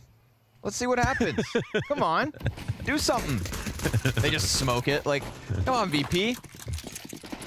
Play with them. You got a tango partner and you leave them hanging. Yeah, they only take incredibly unfair fights, that's it. Yeah, that's it. Not playing your games. So they don't even want the money from killing these unarmored pistols. 1 on T side, but they do buy Mac 10s on the T side. So they'll buy Mac 10s, but they won't buy MP9s. We need to. I'm trying to collect all the data I can to figure this out. That's good. So a mixed bag of SMGs on the offense, but only umps for CT side. I feel like trying to make sense of Virtus.pro is like reading hieroglyphics. Yeah, like look at this. What? That. Yeah, I'm trying to figure out. Radio command, this is Dostan. James, do you read? Over. Yeah, I'm thinking 2 men over towards B. Reinforcements inbound.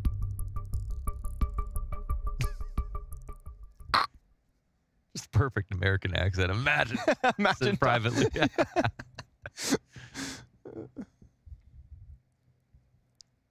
The Stan. The spy.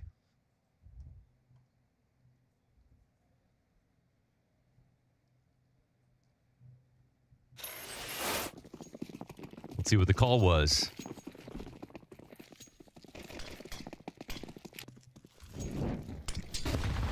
Oof. So low. Behold. Careful. The Molotovs turn him back, so no rush coming through from VP. We get Axile looking to take the helm, and yeah, he's gonna find the wallbang kill to Norbert. Good control, no panic. Costs him half his health, but it's a sort of a quote-unquote bonus round here for Virtus.pro, so they're down to that one AK, the one Galil, couple of SMGs. Yeah, that was a MAC-10 that died, so no biggie. Looking at something, I think, light and fast now.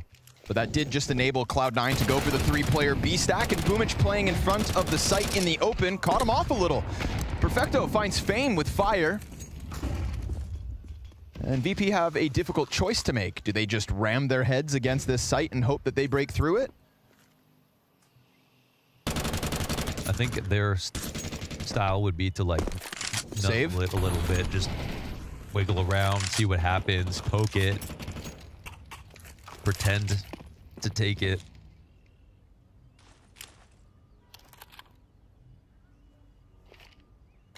They might just full-blown commit here. And actually, that smoke may make them decide otherwise. No, triple Molotov into the backside, spamming for Little Pit, but they don't find Boomich. So it costs them a little more utility. But again, this is like VP, right? They'll always play to down to 10 seconds. If they get something to pull on, they'll instantly commit. And they opt not to, keeping the Galil, the AK, and the UMP. All they lost were the 2 MAC-10s and every single grenade. Worth. Nice hold for Cloud9. I mean, just starts off quietly with Axile in the apartments. Silent M4 A1S bullets through that window as he's passing by. And we didn't really get to see the full sort of game plan of Virtus.pro come to fruition. But they're going to have more money to try on this next round. So Cloud9 still have to sit up straight.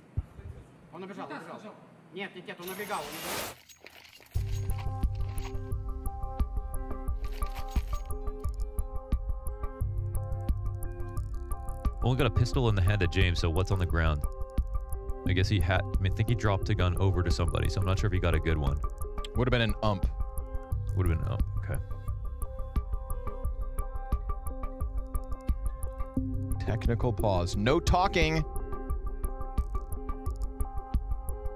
No hand signals. No snacking. No crying. No crying during tech pauses. Imagine that. It's just in the rules that you can't cry. You're just getting 13-0'd on LAN. Start tearing. Hey. Ref comes over. Hey. Smacks you upside the head. Quit it. Be a man.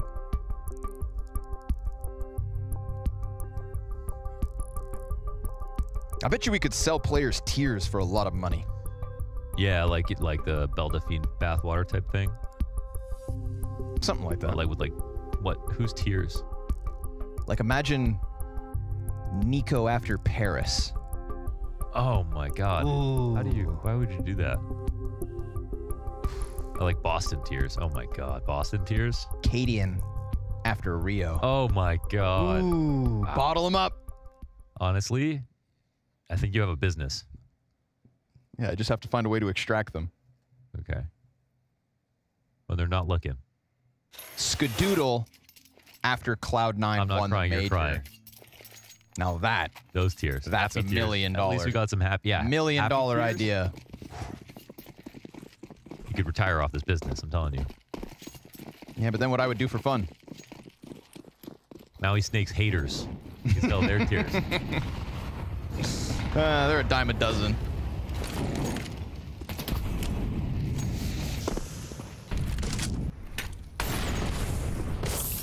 Norbert's had a hard time getting up into the apartments. Keeps getting pushed back these last 2 rounds. Come on, man. Let Norbert play his game.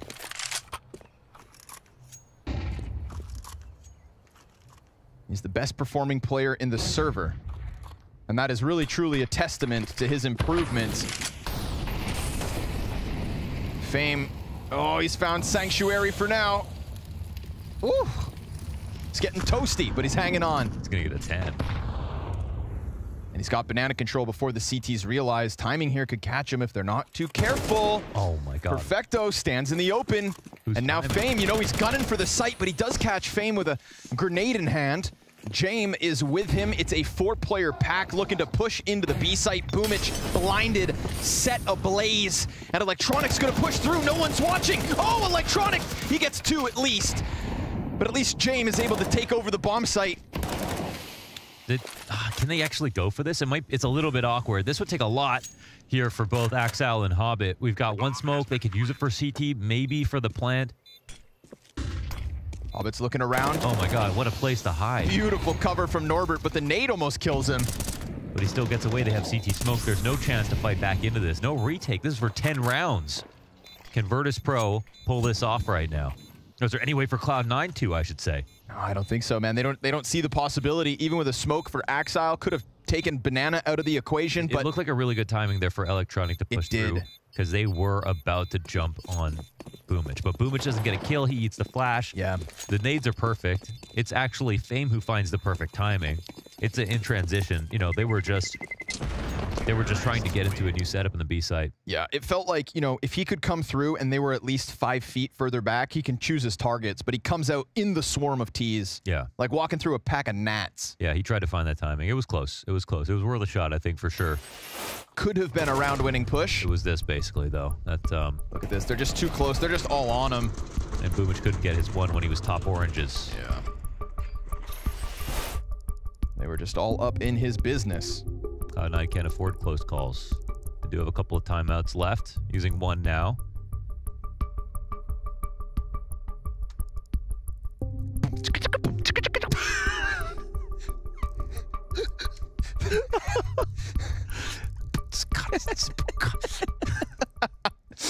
Imagine we do a listen-in and that's all it is.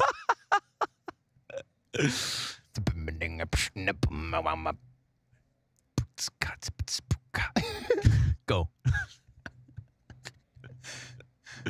And that's the secret communication. That they're making calls via beatbox. We figured out the system. We've cracked the code.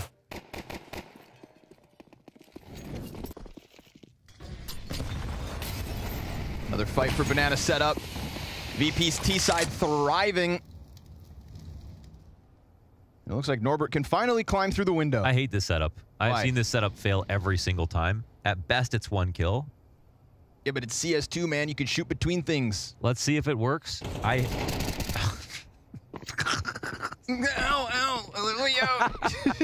I don't want to play anymore. Just gets shredded down to 12 HP. There's really no counterplay there. You literally got spammed for free, but like after a minute 15. And what's the off gonna do? Shoot back? Yeah, exactly. That's the first time Norbert's finally allowed into the balcony, and look at the impact he has. Without taking a single point of damage, he disassembles the apartment's setup. That's so good. That's so good. Flit's happy to charge through that. I love the way they just crack open the smoke and push out. They saw the timing. They've got 2 players in orange. Perfecto knows they're in there. Yeah, but he heard them. Or they heard him, I should say. But he still takes FaZe out and then jumps back into the smoke. No trade immediately out from Flit. The flashes come over, and there goes Flit in with the double.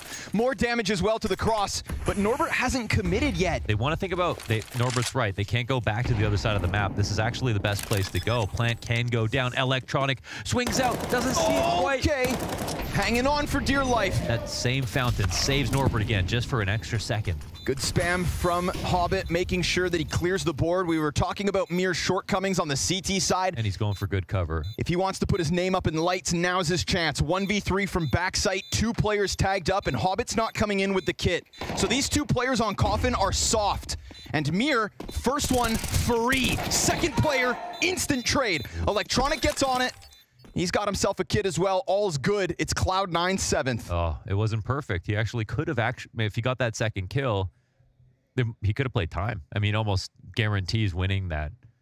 I also think Norbert makes a slight mistake because he could have planted fully behind the fountain pillar, but he left that little gap And sure enough, Electronic slides up along the wall and sees him. He didn't. Yeah, he was just. Yeah, it's true. It's true. He was like 80% just trying to get safe. it down fast. Yeah. So. Yeah. Couldn't Nice say shot that he's from Electronic. fortunate to even get the plant because Electronic doesn't notice him on the first swing. Yeah. Just his little noggin. But Cloud9 win a much-needed round. No, and honestly, denying that. No chance they even get close to that, if not for the Flit 2K. Perfecto did some magic right there in the B site with his MP9. Ooh, easy. What you doing, Flit? Gets dinked and burnt to a crisp. If you want to know what he was doing, you can watch Mahone's video on the history of banana utility. Yes, shout out to Mahone. Oh my God. How did he source that? That is not the position you want to get into a 4v4 with. No, definitely not. At least Perfecto's already leaning towards the A site, but that smoke's gonna completely deny his angle. Now Axile's stuck in a smoke. Perfecto was stuck in a smoke until Norbert took his head off. It's gonna have to be Electronic again, but he's fired off. They know he's back sight. Peek around box, Axile comes through. 2 kills, but not the third. And so Boomich on the other side of the map's got nothing to say about it. And Virtus.pro from 4v5 claim the A site for good. Yeah, because at.CET gets that 1 kill back on Hobbit, then the A site. There's not enough of a hold, essentially. They run through the resistance. 1-2 players down. No frags back, and Axile nearly puts the 3K together, but even at that point, it was a guaranteed trade in Big Pit. Jame would have got that, and Boomich was too far away. 11 rounds for Virtus.pro, and a bit of a longer series. Virtus.pro really had to earn this one, but now they're actually getting close to taking out Cloud9.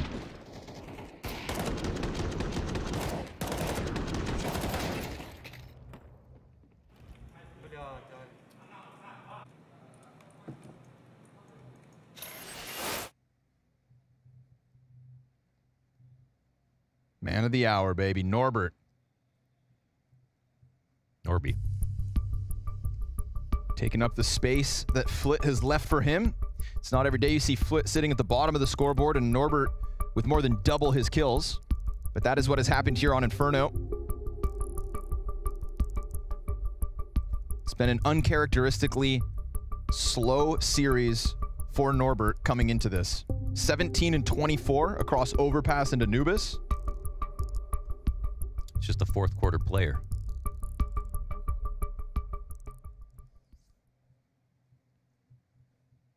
Third map is his for the taking, and a testament to the new VP formula featuring Norberto.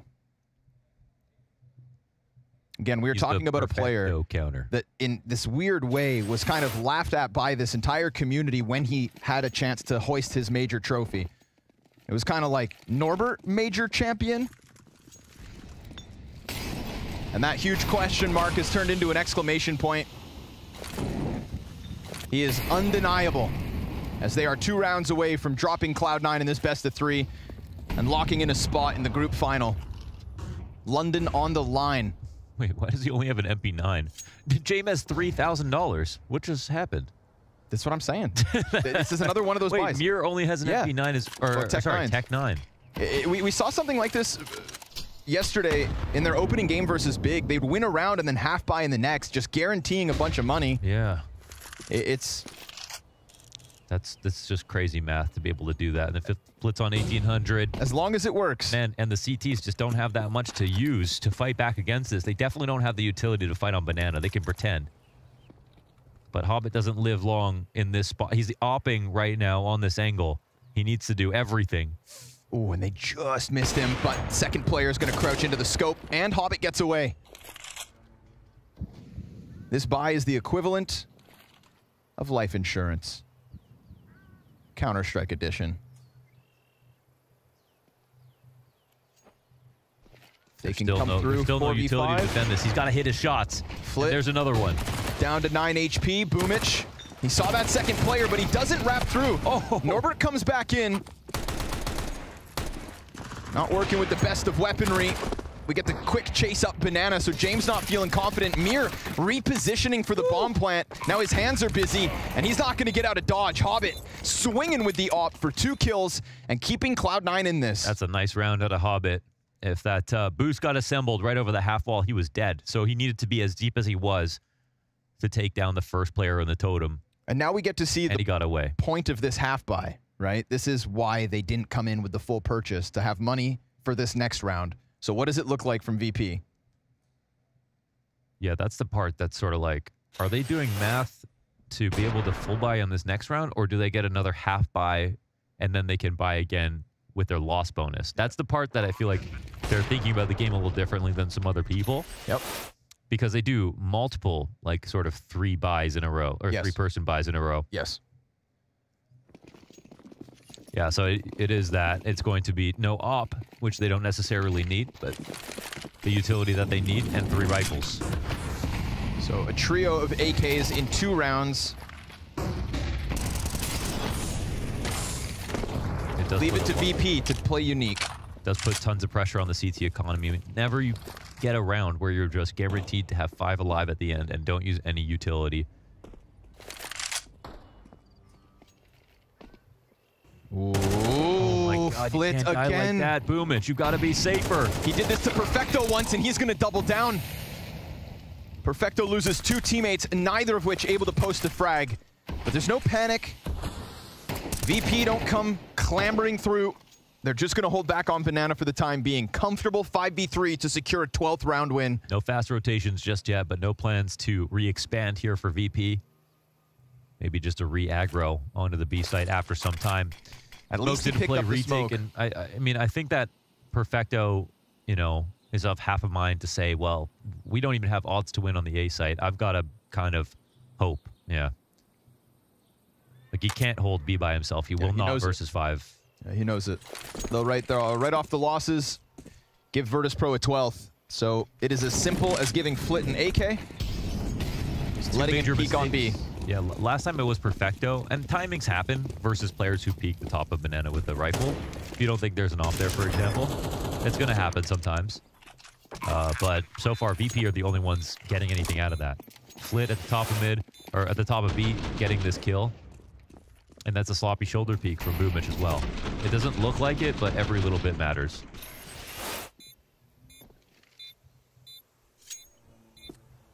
Earlier, it was Fame, I think, to get his on Perfecto, just walking around the corner. Oh, right. Yeah, Fame, not Flit. Yep. Yeah. I wanted to give both to Flit, but that's not fair. He got back in the game. You pointed out that he was actually... Flit was pretty quiet. Yeah. Yeah, this multi-round certainly helps. That'll push him up to 10.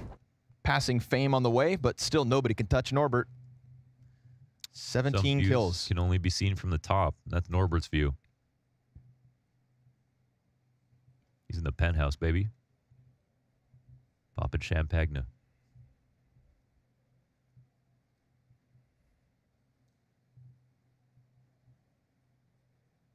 Two frags, and it's going to leave a mark. Cloud9. Oh, look at this back and forth we've had since round 14. That's crazy. That is crazy. 7 rounds back and forth. And sprinkled into that is this, you know, off-meta VP buy pattern, which keeps their economy nice and healthy as they move into this one with rifles across the board. And some money left over. Yeah. Right, tempo round right there. They get the win. Yeah. They did it with half buy. And this is why. Ooh, I did not. I mean, you can't afford to drop that a 3rd time. Yeah, they're taking just so much damage or just dying in this position. Why wouldn't you keep prodding if you're VP? You're the ones with rounds to play with. You can turn it up and be a bit more aggressive. Hobbit, oh, if he was a little bit deeper on that position, but Norbert was aware of him. Still has the player in Boiler at least. Electronic stuck in here. Can exit through apps. He has Axile back there with him, but he gets a nice angle out the doorway. Okay. Cuts off the front end of the hit. Axile holds his in apps as well, and this one falls flat for VP. They try something different, and they're met by resistance. Yeah, that's much better. I mean, the A hold is good.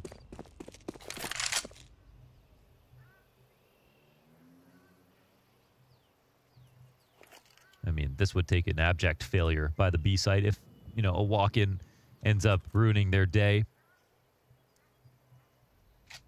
Yeah, I see that bomb hiding in the apartment, so... And Virtus.pro kind of have perfect money to just buy again, so why jeopardize that? So, another round, back and forth, an oscillation here between the T and CT side, but it's the fragility of the CT side economy that is more exposed than anything else. Nice play from Electronic.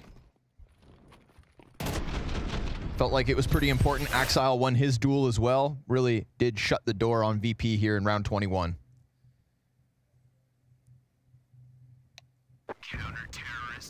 8 rounds, back and forth, with non-consecutive round wins for either of these teams. Insane.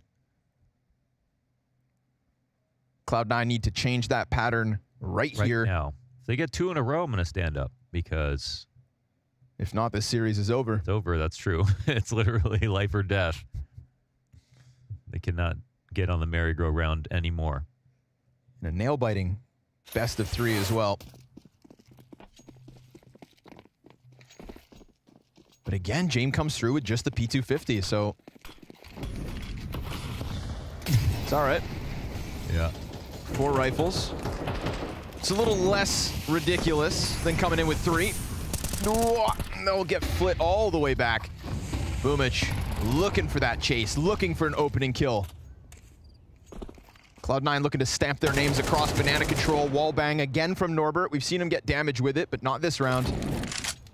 CT's very close though. Boomich known to be here, and the support gets unraveled.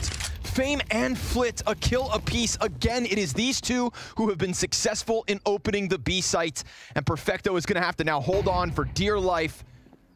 The match is on the line, and the first kill's clean. Electronic picks one up on the other side of the map. We're going back and forth 3v3. That's a bad smoke. That's a really bad smoke. Flit's gonna take full advantage. But they're not following through. James starts to walk this back bottom middle. Oh, we're gonna get weird, huh? Yeah, but this is just the amount of... even if Flit shows his gun, this makes it really complicated for the CTs to figure out how they fight back. Electronic could get smoked off at a moment's notice. It's gonna be the big tall smoke too, Molly. That's gonna reveal Flit's position, and that's a huge amount of damage. 60 health gone off the Molly. Perfecto forced to change positions. Jame wins the duel. Electronic, it's a single frag, that's it. Flit got out of dodge, came back in, and trades out his captain. It needs to be the clutch from Axile, or Virtus.pro will lock in a group grand final. Guaranteed a chance to play for Blast Spring Finals in London. Guaranteed revenge over Cloud9 for their Thunder Pick loss at the tail end of 2023. Full kit of utility. Let's see it, Axile. He's gonna open the smoke. Doesn't get the shot though, and the nade just drops him to 40. He's chasing James from here to the end of time, but time is against him. That bomb ticks too fast, and VP moved past Cloud9, topping the group for now. A chance for Cloud9 to get revenge as this week goes on, but VP in victory lane tonight. And it's Norbert at the end of the series to lead the charge. Virtus.pro securing themselves the top spot in that winners bracket, and that is where they will sit. Fantastic for them. Devastation for Cloud9, and I'm gonna bring out a little bit of toxic tickle right now. I am so sick and tired, Babsky, of teams sitting in interviews talking about how they know this play style, how they know what they have to do, and then coming to a decider map and not doing any of that. They didn't control the pace, they didn't chase them down, they didn't change things up. They allowed Virtus.pro to do those Virtus.pro things and ultimately clinch the series. Yeah, we also spoke about before coming into Inferno that it's going to be the slow versus fast play from each team. The slow one from Virtus.pro really paid off. I think Flit and Fame was absolutely fantastic on that banana position. I just think when Virtus.pro plays slow, if you play slow against them, you're out. It's not going to happen. In Cloud9, it almost felt like they were trying to slow down. They shouldn't have done that, in my opinion. Yeah, I also think that Boomich came in a lot of unfortunate situation on the banana. Like, James had really good ideas of where he's going to be in the late rounds where they could do the retake. So I don't think they had the game plan lined up, and I think Virtus.pro played a really good game. You can see they did play a good game, and each of their players really popped off, made an effort, and ultimately they take the win. They're going to be really happy their first time here at Blast. This is good for them. And of course, like we said, it's going to push them all the way to the front there of the winners. They're going to wait now to find out who they'll be facing off against. Yeah, it's been impressive tournament from Virtus.pro. They did it with style against Big, and today they do it against Cloud9, who's also been looking super good at this tournament. So very much impressive by the likes of Virtus.pro.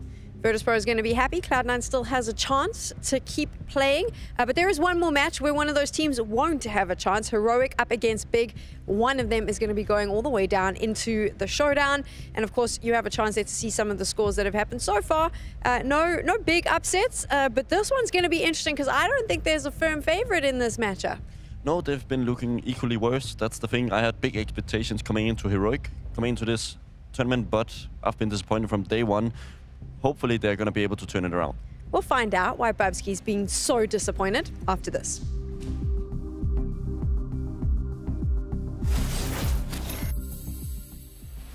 Nicodas, I'd like to ask you, how would you describe the old Heroic in terms of playstyle? Annoying. Annoying, okay. To play against, I think Heroic was one of the first teams to have that style on CT where they over-rotate a lot, that like re-aggress and find those timings. And I think every team in the world now, all the top teams do it now. So I think they were some of the first guys who did it. And like that's the first thing I think about when I think about the old Heroic. Tessus, I'll ask you now, how would you describe what the new Heroic is like? Oof. Yeah, I think we're gonna find we're finding a mix right now, a balance of being able to react on the information and being able to also keep the old style of like being able to react, but it's in our way, and over-rotating, playing for information, but also having some more like set things and being able to have good protocols. Also did have that in the old Heroic, but we're gonna try to find a mix of everything what everyone likes, so everyone is comfortable. And right now, I just think that you have to kind of play that play style where you are able to react and play defaults and being able to kind of go back and forth and see the situations in the rounds. What do you need from an IGL to set you up for success as an opera on your teams? I think the most important thing is freedom, that I can do whatever I want, which I feel like I have, so that's really important for me. Also, one of my biggest points when I came into the team is that I want to be able to do whatever I want. I think if you have freedom, then it's like, then you have the responsibility on yourself to make stuff happen, right? You need to make calls, you need to take initiative, you need to help your teammates, you need to make them help you. Like, you need all the resources in the world as an opera, right? And you need to take them, you need to be a bit selfish at times as well. Nicodas, one final question. Is this the best team you've ever played on? I would say so, yes. At least the best team with the best players around me, I would say. So maybe not right now we're the best team, but we definitely have the highest potential of all the teams I've been on. You hear that, Yabby?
Welcome back to the Blast Premier Spring Groups, and we have an elimination match on our hands. It is the somewhat unimpressive Big up against Heroic. Neither of these teams yesterday looked very good. They were a bit meh, if we're honest, and now they have to face off to try and save themselves from not heading to the showdown. Bubsky, what was it? I mean, well, let's start with Big, okay?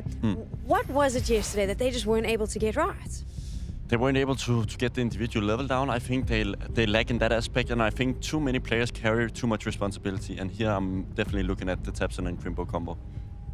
Why do you think that they put so much weight on those players? I mean, could we argue that it is because ultimately, I mean, I think Crimbo is a quality player, so you need to rely on your quality, right? I would agree that it's a self-proclaimed responsibility. I don't think they want to do it, but they kind of need to do it with this roster. I don't think there's enough good players around these two to potentially move it up to a super interesting team. Okay, but jump onto my side of the fence here. Whenever we see big in these big tournaments, a lot of the time, okay, not ignoring the RMRs and what we saw yesterday, but a lot of the time they punch way above their weight. Yep. So is that what is doing that if it's not the players? They're great against the bigger teams. I think that's a big credibility due to Tabson and also the coaching staff behind the team, because they have a lot of interesting plays that they once in a while throw in the mix, and I think it catches teams off guard. I agree with you on the Tabson specifically. I mean, he is, for me, he comes with a lot of experience. And I do think that age and experience allows him to kind of guide those players. They're going to be a lot more trusting of him. Plus, with experience, you get some clever ideas, right? So you know different strategies that you can throw into the mix that might help you get some rounds. Yeah, I think they have some nice plays on some different maps. I think Vertigo is one of them that I'm looking at, where they actually bring a lot to the table, coming with new ideas constantly. I think we get a very easy clip. It's just something you can do with your friends, but it's really tactical smart in some way. We're going to see the flashes from Crimbo being lined up, and once they're being lined up and thrown, we're going to see the strafe and the Molotov combo on the other side, and it catches off the opponent. I think there's a lot of quality with the guys that they bring. They just have a lot of ideas. They just simply don't have enough. I wonder, though, how you change this up and still remain completely German. Yeah, that's the thing. We have had the discussion before. Is it worth speaking English for a player of Mantu? I think Mantu is a great player. I just think the reasoning behind being 4 Germans and 1 English-speaking one doesn't make sense to me, because it complicates the communication. So quick one, I mean, does Big go international? Can that even work? Big's whole identity is based on the fact that they're the German team. Yeah, and that's what I'm interested in. Is it an organization decision, or is it Tabson who really wants to be German? Like, I need to know what is it behind the scenes, because Crimbo also just extended his contract, so it's a mess sometimes. I wonder how Crimbo feels about this lineup and why he would have extended his contract. I know Banks has had a chance to catch up with him, so let's find out. Maybe he shed some light on it. What do you see as missing right now for you to be able to get some wins?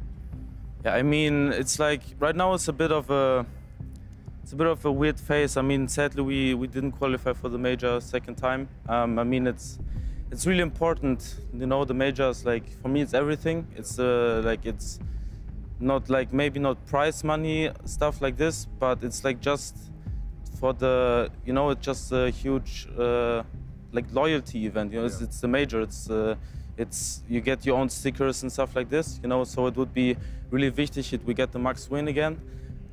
So yeah, I mean, we give everything we have. We play a lot. We watch every demo together. But you know, we just have to get a win back. You know, we have to get our confidence back as a team, and then, you know, we can go start rolling again. Now, you talk about confidence. You've had huge confidence ever since I've seen you join this team, right? And we've been very impressed with you. You did sign with Big on a multi-year deal, right? It's an extension for you to stay with the team. I wanted to ask you more around, what did you see, or what is the plan for the future that made you say, okay, I want to do this, I want to stay? I mean, right now it was a pretty weird phase, you know, like, look at the teams. I mean, it's like all the roster moves, like Cloud9 is now Russian. You know, there's like many, you know, Heroic is now international. There are many roster changes right now, you know, with CS2 coming out, no one's really know what's going to happen. Also the partnerships ending and stuff like that. But I believe in what Big has planned for me and for the future and for the whole team. And I believe in that. And yeah, hopefully it's going to work out. Sorry, got it. A lot of insight there from Crimbo, answering some of our questions, hopefully answering some of yours. I don't know what any of that means, though, because if it doesn't show in the server, then none of it actually matters. It's curious, though. We were talking about the German roster. Heroic has gone international. That was an exciting one for a lot of Dane fans and the rest of the world. But Tessus has never actually played on an English team, so I'm curious as to how that's going to work for him. I know Banks was chatting to him, and I'm hoping that he brought that very question up so we can find out how Tessus is feeling. Tessus, I just realized you have never been on an English-speaking team, but obviously I know you can speak English. We do interviews all the time, but how is it for you to transition in-game like this? I think it actually has been pretty easy for me. Well, English is not far away from like something, like I have learned it throughout many years, and everyone basically can speak kind of English, and also it's CS English, so it's not really the crazy grammar you have to figure out. You know, all the in-game stuff is, yeah, it's very similar. That's a positive thing to see, because I know sometimes like you might just throw a Danish word in there when you're playing or something like that, but this is a good side. Now, this heroic is obviously massively different, but how does it compare to your previous heroic, and what are the things you're kind of learning as you're going through this process? Yeah, it's hard to compare. Like, first of all, like there is a language barrier, but I think that counts for every international team. Like, things goes like half a second, like a little slower, but it's something we're working on, and to compare it directly isn't completely fair, because we want to create something new and something better than previous heroic or previous ends, for that matter. We're gonna try and mix the play styles and find the play style that fits us the best.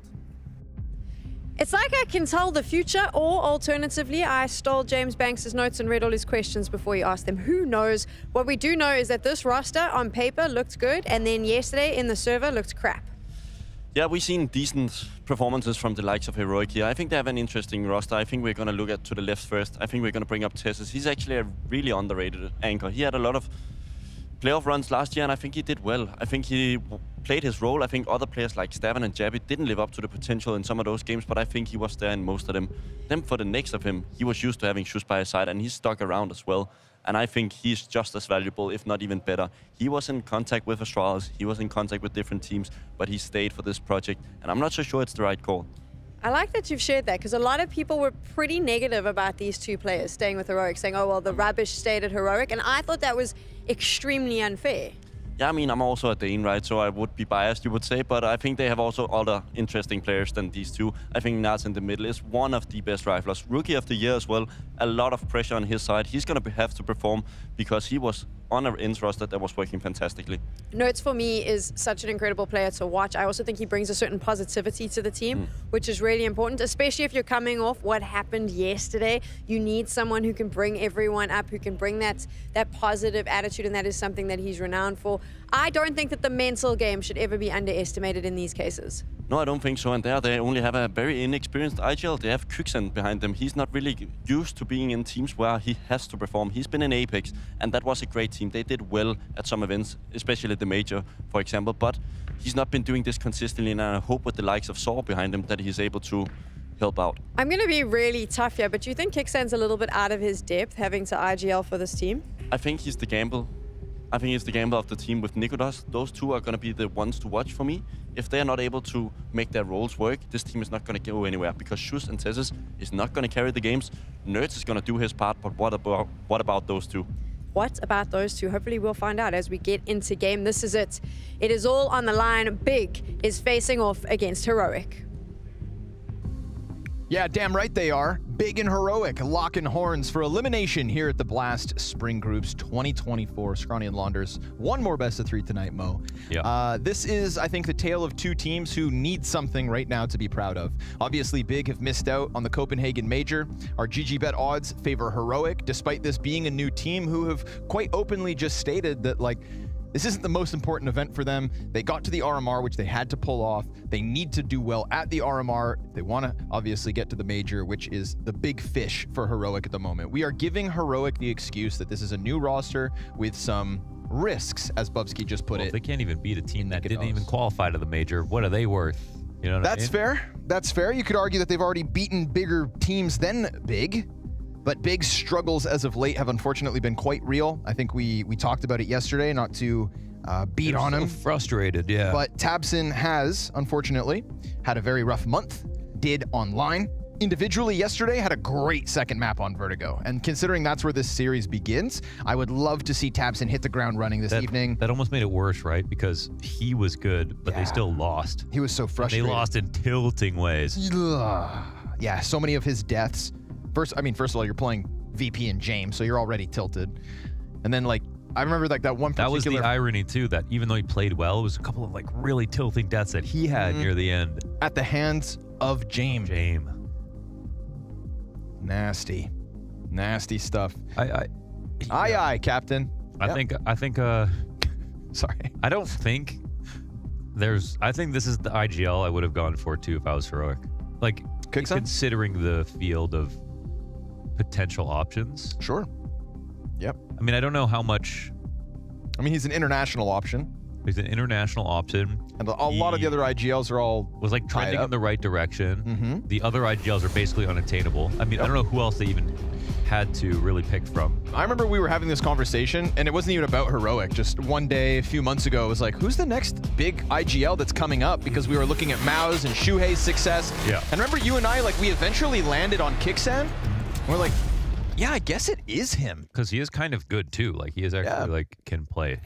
You know, and Apex, despite them, I think, like, just having extended his contract at some point last year. I heard he was 600K. So, I heard he was still very expensive. $600,000. So you could buy a house. Yeah, a half a house in Toronto. And you could buy a bathroom in Toronto. 600,000.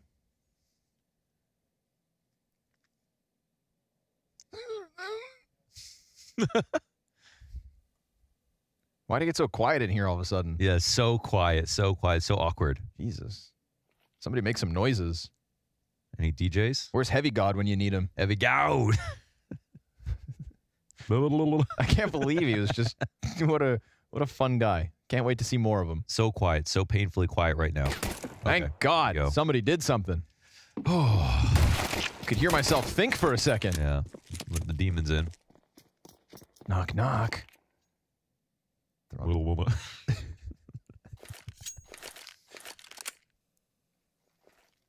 quiet again. They got the flank coming from Nertz, but they are also keeping eyes on it. Ooh, Crimbo got the gush too. Through the gap of that box in the wall, that's tight. Nice shot from Crimbo. Sent him back from whence he came, but this is 20 seconds, boys. Give me a Crimbo. They were mad at VP for going slow. They learned everything from him. Though. I know. They were literally slow in the same map. 15 seconds. You do need a little bit of time to plant that bomb. Ooh, taps it. Okay. Plant. Oh my God. Woof. Jeesh. We are playing with fire. Oh, 4 frags out of Tabson. But all the fire comes out of that Glock of Tabson. Tears him up. Yeah. That was a little late. No one's built for that except for VP. Navi once upon a time. No. Did they win? All good. Who else? Flipside. They were built for it. We have to go pretty far back. Except they lost. They lost doing it, yeah. But they really did live it. But Big are not built for that. Cloud9 aren't built for that.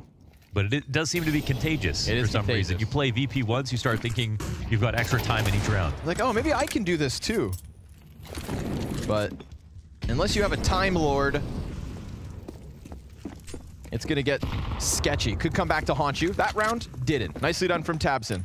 And again, his performance yesterday on Vertigo, even despite the loss to VP, he was leaps and bounds above the rest of his team. He had Crimbo not incredibly far behind him. But as somebody who's been trying to tout Crimbo as like a big star and maybe should have considered that Vitality offer, he didn't have too impressive of a showing to start his 2024 on LAN. But look, a free B bomb site. Nothing tastes better than free. Whoop.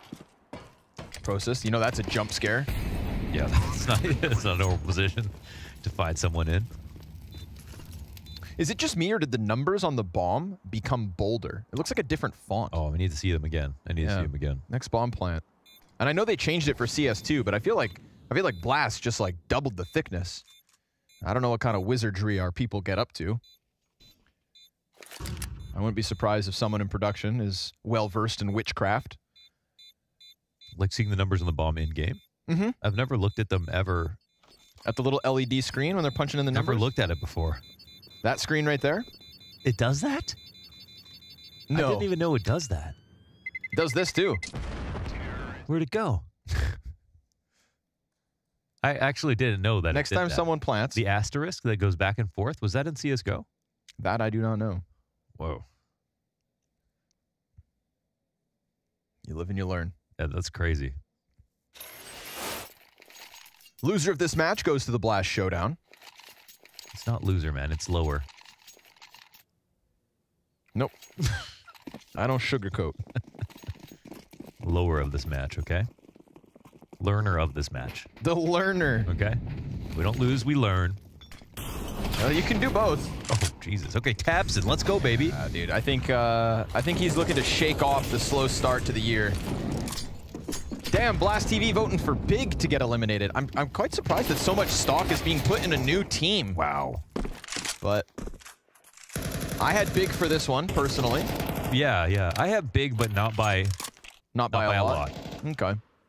Well, we'll see. Right now, these looking good now, yeah. Pistols and SMGs, obviously not the full buy from Heroic. I think the thing about Heroic's calling that was a problem yesterday was that they were like getting too spread out. Their defaults looked like they made sense. I mean, they didn't rush too much into situations, but they did get way too lurky, like almost a problem of too much freedom for each individual player.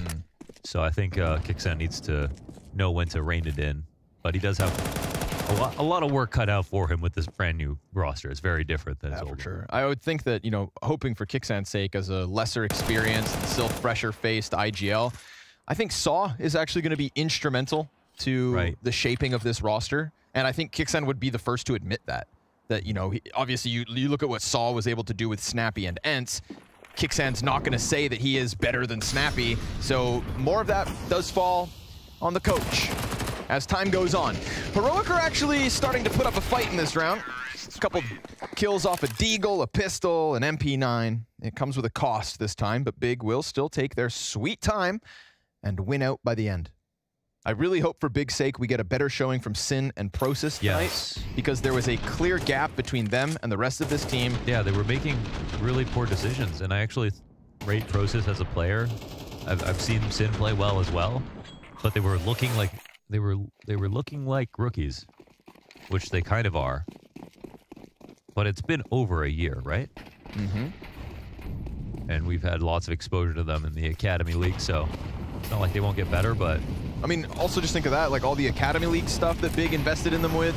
You think about all the blast circuits that Big gets the privilege of playing as a partner team. Compare them to, say, Virtus.pro. Virtus.pro show up for their first blast groups in history, and they are now sitting in the group final.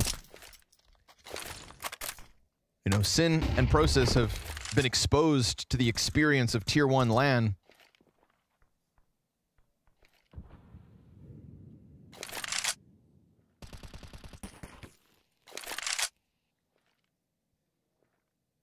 Time to step up. Or step out. Kixan's gonna feel the pressure of this, but he just straight up bests Crimbo in a duel. Shuffles into CT spawn. Tabson just gonna continue this walk along the wall. And Kixan swings on him. Nicely done, Kixan. 2 kills, separate engagements, both on his terms. And he still has 46 health to work with. We get Shush crouching behind wood wall, looking to lock in what Kixan has kicked off. Nertz not too concerned with the ramp push just yet, but Montu can hold. Waiting for his mid player to come through on the split. There's 2 CTs on the site. Kixan just leaning in more is good. There's one at quad, and that's Nertz. And that's going to win the round. Yeah, that's a free timing for him. Sir. That's bomb out of it. Even with Sin's 1 kill towards middle, nothing else he can do. So Kixan starts it off, and the B defenders lock it in. There were some people surprised that Nertz wasn't playing better yesterday, and like everyone's on a really new team, so it's like I think it's totally fine for now that they don't. I don't think any of them would be like take criticism too harshly, even though they have some expectations. But I would say that like Nertz was such an outstanding Tier 2 player before Ents. Yes, like he got attention. He got attention game wide before Ents just because of his individual level was so good. So I wouldn't be surprised if he does like pop off on some of these maps. I think it'd be foolish to expect him to just before the system gets going fall off entirely. Yeah. The system might hold back his consistency, but speak of the devil, Nertz posts his first. That's a good bit of lower B control here for Heroic. Montu dives to Nikadaz over the top of the ramp smoke, and there's just no trades coming out of Big at all. Tesses wins his straight up. And that is an empty-handed big at a minute 20.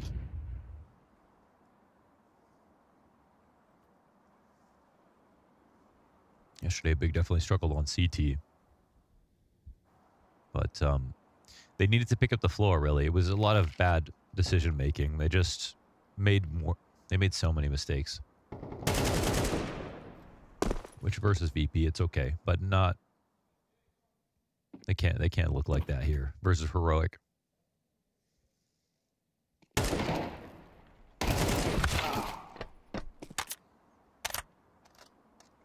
That Tabson just had one of those nights, 12 hours in deathmatch, you know? Yeah. Get out the frustration. Throw on some EDM. Just hop in an FFA.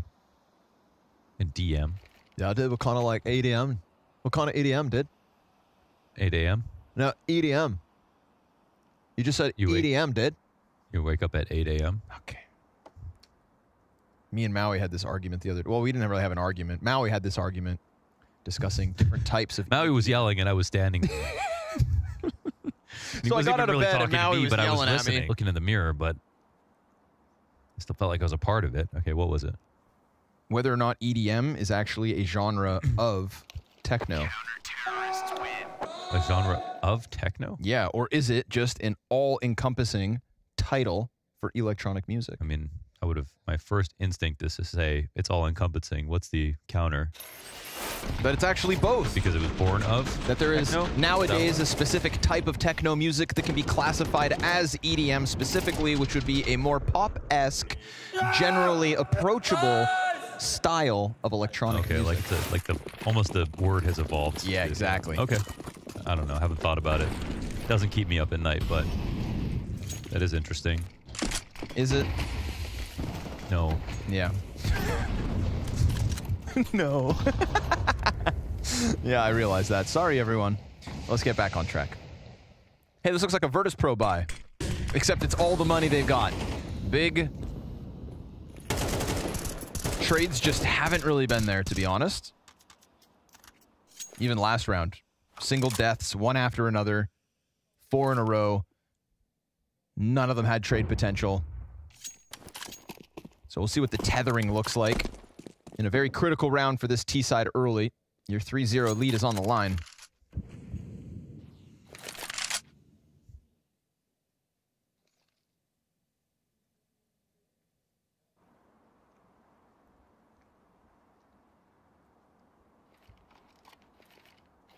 Nikadaw's ready for him. Damage. Whoa. Poor TeSS. Yeah, I feel like Nikadaws didn't quite realize how many were there. So TeSS didn't get the memo. Peeks into 4, hits the ground. That could be a gun picked up for one of the 2 rifles. Again, they're going to work with the entire clock. Maybe they really can Virtus.pro them. Down to 30 seconds. This is such a Virtus.pro. But Shush has this deep position on B, dude, and this is the kind of position that can rock your world. Shush hears him coming. First frag, easy. Second, and potential on the third because it's just the Desert Eagle. A USP in hand, just burning time, and he closes.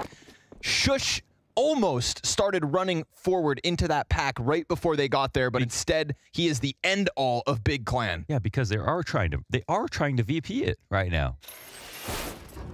That was not like Big.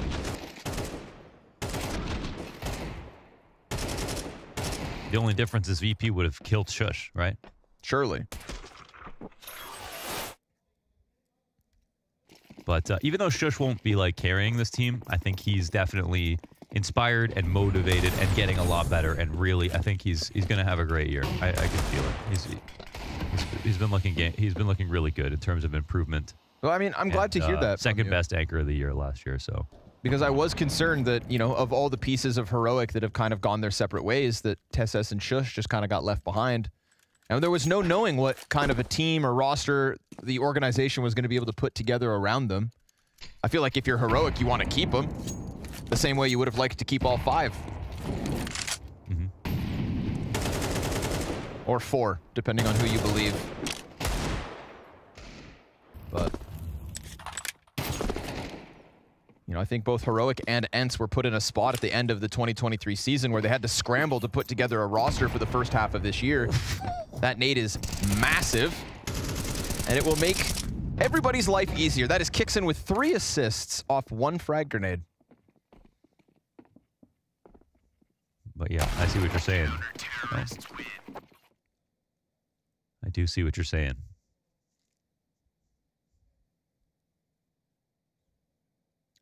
Obviously, ENCE went a different route, just grabbing the core of 9, which I think coupled nicely with Diha, as he was the only player left from that team imploding.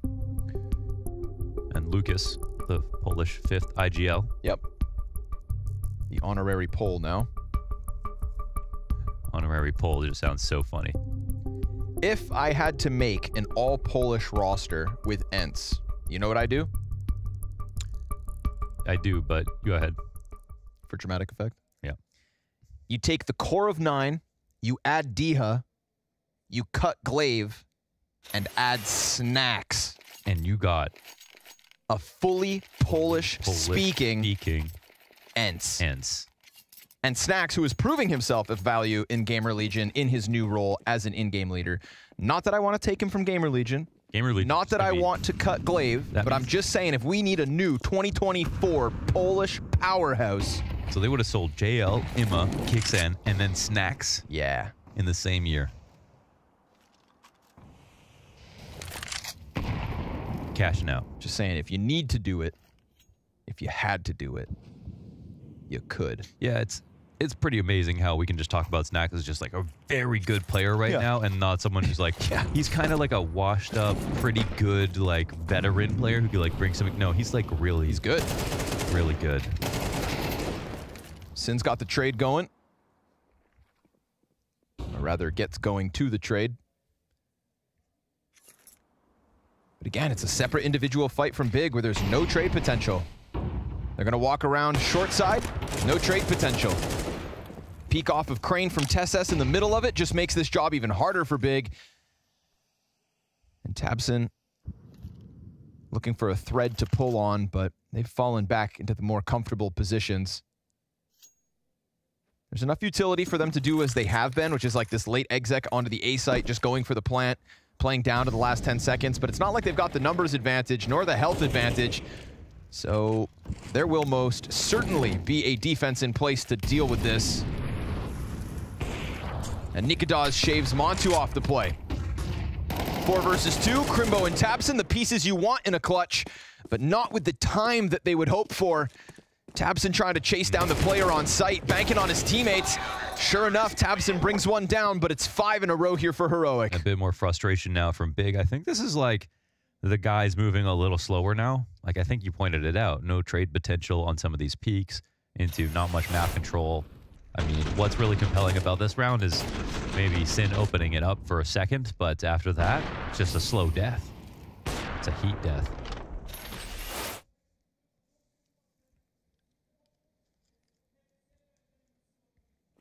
tabseN trying to light a fire under them.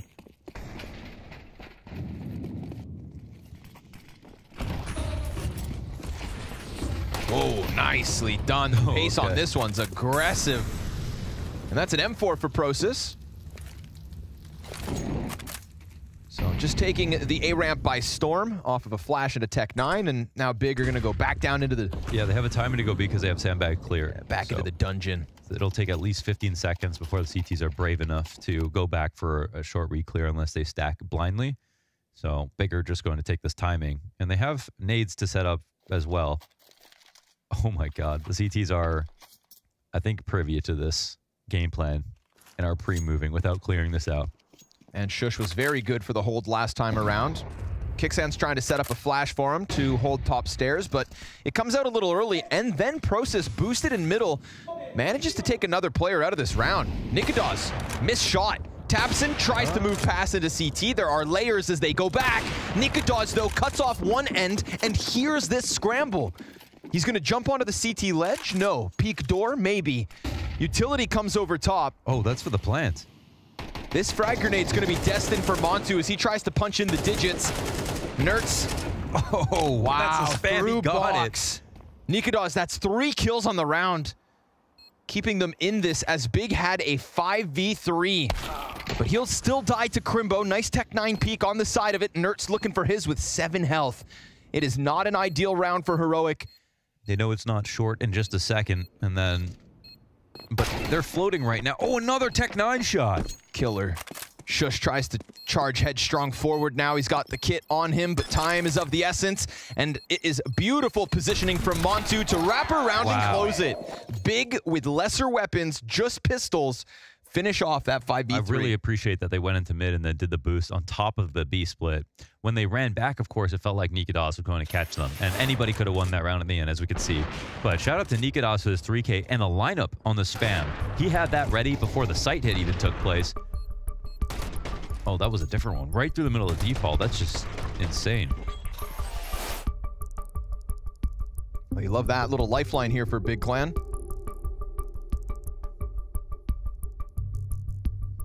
Yeah, it was a lifeline. A couple things had to go right there. There were some good calls, but Nikados almost meddled enough to stop it.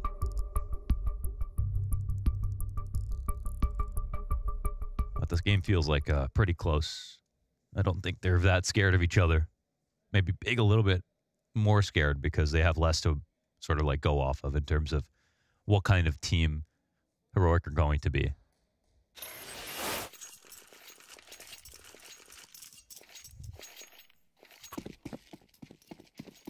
Took them a little while, but they'll get that fourth.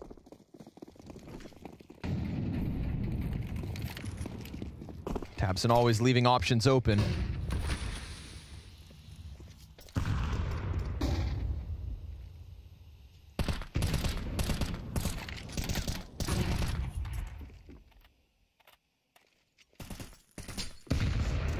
I think this push is no longer going to be used at CS2. It's getting countered so often. Montu hoping a peek comes in behind that. Utility to disrupt it. Kicksand goes in. Oof. Wanted to take that fight. Yeah. That's actually Big do that lower A control as well, the same way. Pushing into the room like that as CTs? Yeah. But you just can't hold on to it, really. And that box is just so, like, makes things so random sometimes. Yeah, it feels like you're really taking a chance that you catch somebody blind or off guard, but if they dodge the flash, you see how easy they end up getting the hold. I think it's because you can't like smoke ramp the same way anymore. So people are trying the old meta of trying to take deep control. Okay. Well, didn't work. Cost them a body. And could cost them their lead. Nikados is entirely alone within this A site. No utility either. And Big's util on the approach has always been good. Yesterday versus Virtus.pro. Here yet once again. Good Molotov placement, Nikados. Oof, lucky to get away from that. tabseN was on the chase. We got boosted over top, and this one is a shoe-in. We're all tied up at 5. Okay. That's all it took. They just countered that lower ramp control and won the round, essentially. Yeah, there is a problem for the CTs right now, meta-wise, where they can't figure out how to win versus A hits because it was already, like, formulaic before, but very fragile, but relied on really powerful, indestructible smokes. And now it doesn't... You have less power as a CT, so it's a bit more frag-dependent and a bit more, like, figuring out, I think, what the new smokes are going to be, what they're going to do next. I don't think people have the answers right now in Vertigo. And a lot of people just don't really like Vertigo in CS2. Those people are right. Facts. Because it's just the same but worse.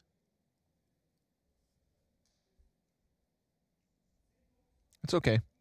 Train is coming to replace it. Choo-choo. So you want to try that again? Choo-choo.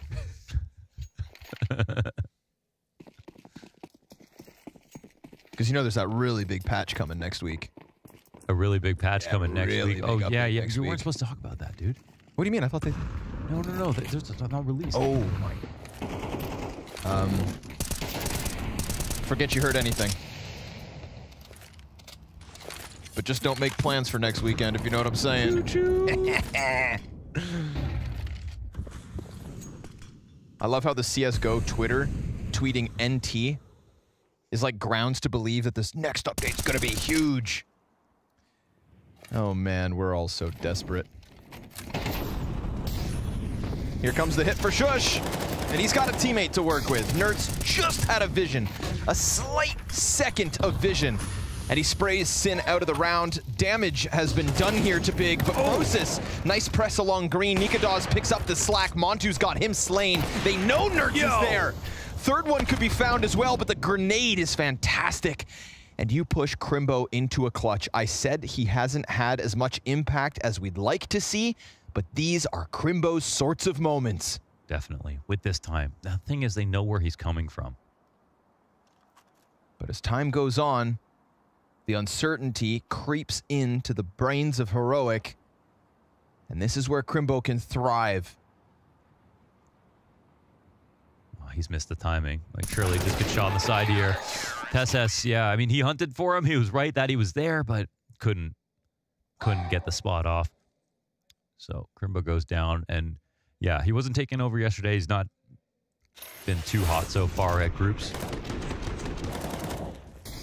But, I mean, I gave him a shout out when I made my top 20 videos, one of the players who was just on the cusp. Not because, like, he qualified on numbers, but because he's like one of the best clutch players right now. He's just definitely one of the smartest. I think he's been very, very impressive.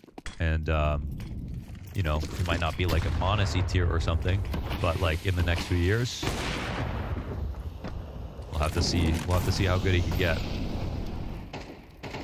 Unfortunately, he does fall into the same boat as Tapsin at the moment, where statistically the last month has been so far worse than his last 3 months. You know, like there was a real forward momentum looking for Big at What went wrong? What was the Starbucks? The closed RMR qualifier. Yeah, what happened there? I don't know. I mean, where'd they go on vacation? I think that has to be. Yeah, that's it. Like yeah. there's always a team somewhere out there that after the break has like a substantial uptick or downturn. And you never know if it's like, well, did you take a little too much time off? Did you not take enough time off? Catch 22. It's hard to know. But it feels like any break from the momentum that they have rolling forward here, Heroic. It's a ladder lurk that just finds himself in the middle of it all. But it doesn't really answer his question. You got a B player, you got someone shooting you from T-spawn, a B step, and another guy A. So Big had options open, but Heroic still find themselves stacked up on the right bomb site. They'll swing out and almost get the job done. Nikadaz has gotten to the cover. A Deagle shot will end Process. And Process, the time is going to force him forward here.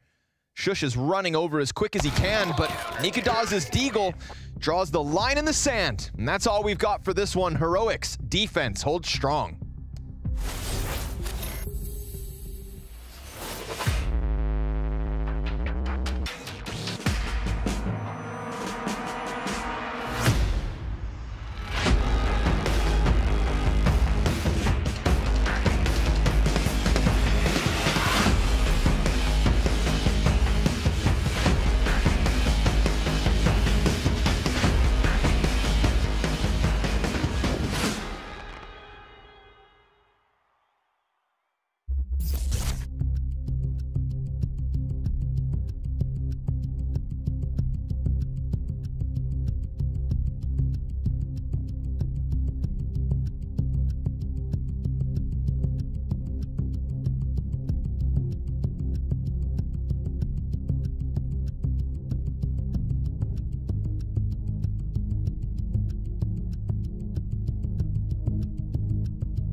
Well, it felt like Big were hot to the trot, but that 3-0 lead fizzled out pretty quickly. And it looks like Heroic trying to show us some early improvements here. It is the dawn of a new roster, put forward with a relatively inexperienced in-game leader. A return of Nikadoz to Tier 1 Counter-Strike on LAN. It's looking comfortable. 7-5 lead, Launders, after their CT side. Yeah, no promises for either team with the scoreline. No promises ever. No promises ever. I have to burp. So I'm just... That's okay. I was going to say something. No promises ever. I forgot what I was going to say.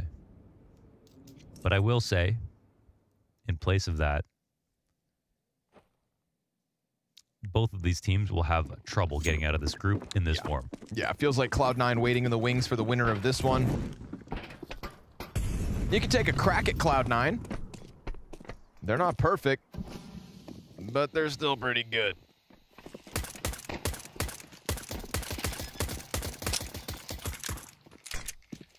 Smoke grenade for Elevator. Ooh, they're gonna flash through and push in before the Elevator smoke pops. That was pretty crazy.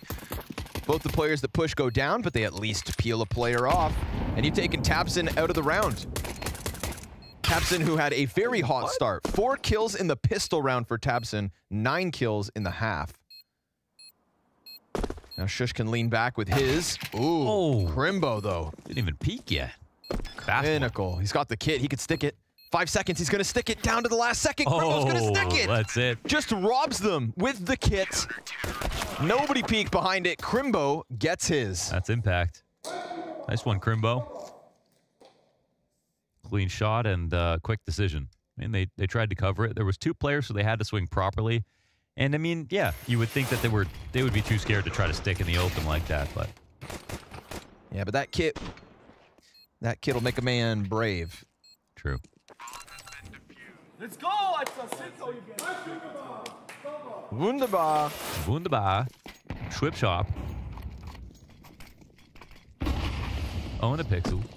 Own a pixel. Madrilla. Barcelona. Go through it, Tesses. I dare you. Yeah, Brosis kind of welcoming that, but luckily Montu here to pick up a little slack. Still, Tease could keep these counter-terrorists locked in. You know there's one falling back from short. You knew you had a guy on sandbags. Brosis didn't know, but he just invited the vampires through the front door. Because vampires can't enter a building unless they get invited. Invited, yeah. They must be hosted. I actually knew that because I watched True Blood. Which I'm actually not sure if that was a rule in True Blood, but I knew that from somewhere. Twilight, maybe? Never watched that. That's what they all say. Team Edward.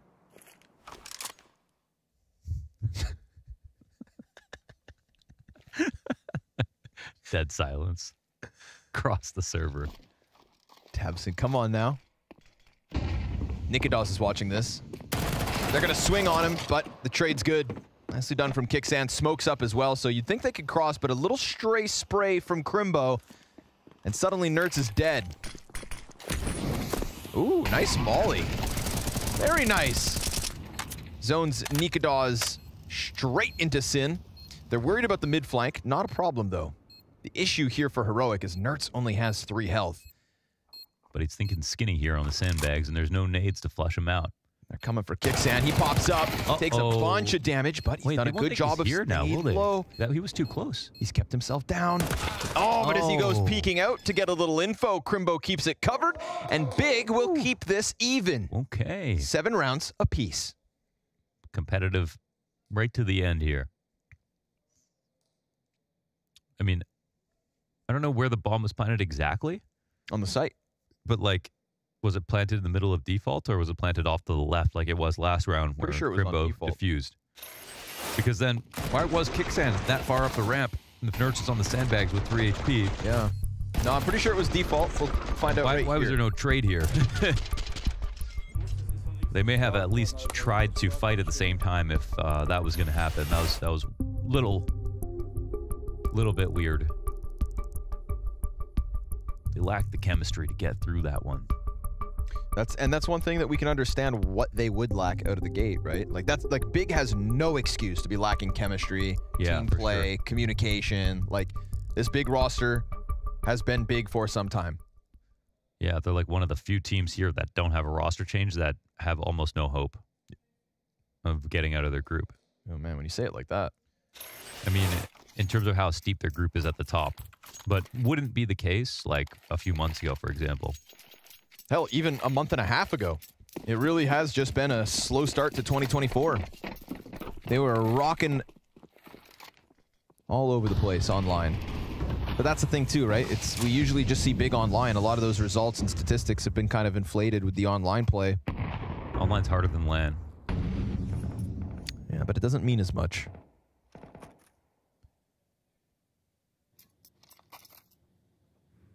Montu's sliding out. They're going to boost right in front of this. Oh, he sees Kicksand, but he jumps the gun. Whoa, they're going to chase. Nades being thrown. Oh, awkward. That thing went to the moon. That wasn't a nade, that was a satellite. Oops, you caught me. Tee. Oh, the lurk. That Shush wants to walk in. I mean, he hasn't seen anybody. They could still be quad. Oh, that's good. That's good, Molly. That foils their plans. A clean one. And a smoke in front of it now as well. So good utility coming out of Big here to stave off the B hit unless they go through. Nicodas could jump up. Could catch him slipping if he wraps around Tetris. tabseN, meanwhile, going into the T-spawn. Nobody's home.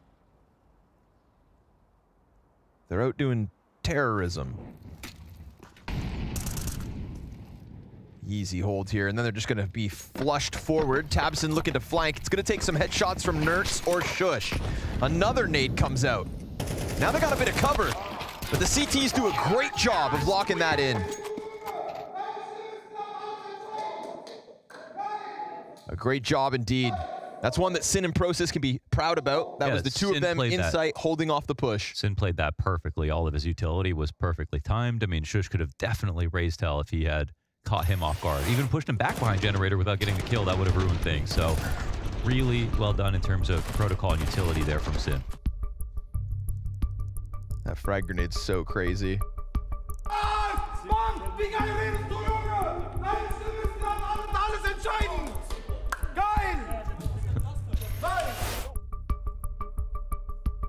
What he said.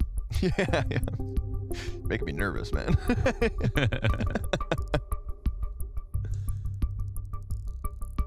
I swear Gob is more animated as a coach than he was as a player. Yeah.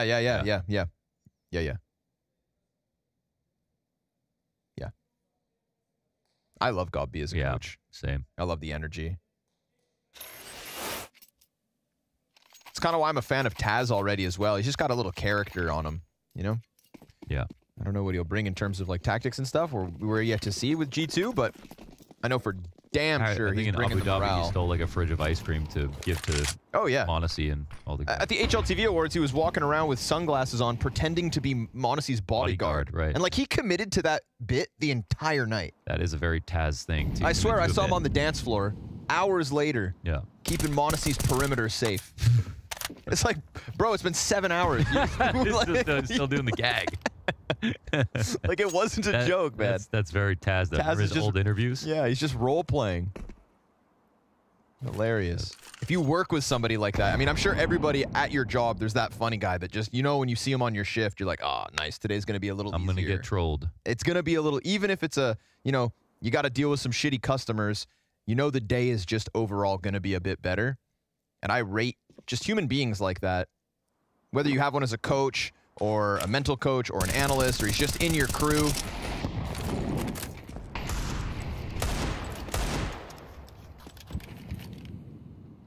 Every group needs someone who's a little lighthearted.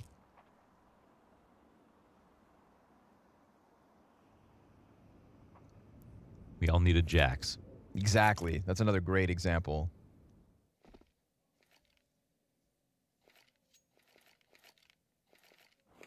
TSS crawling ahead of the pack. And tabseN's just chilling, no stress, doesn't peek off of the flashbang. But he hears him coming. Oh, TSS, nice headshot.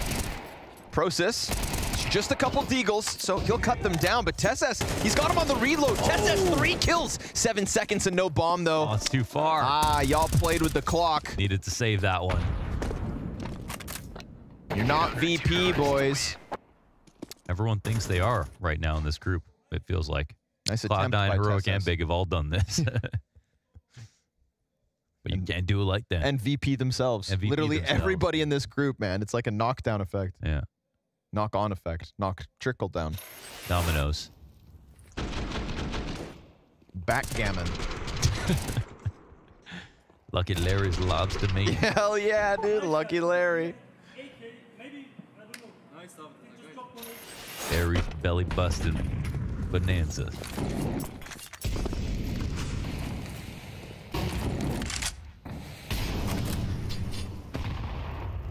100 Ladies is also an excellent vintage slot machine, for the record.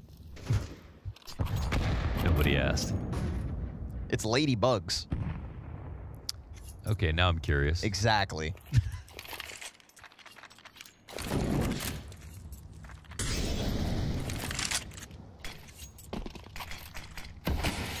Ooh.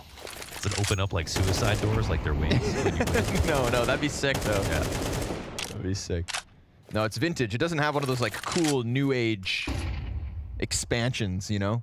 Oh, okay, yeah. The games have just gotten better. 3 players up there. Yeah, TSS ain't falling for your shenanigans. Almost got the wall bang in, too. tabseN, he'll take 20 damage from that.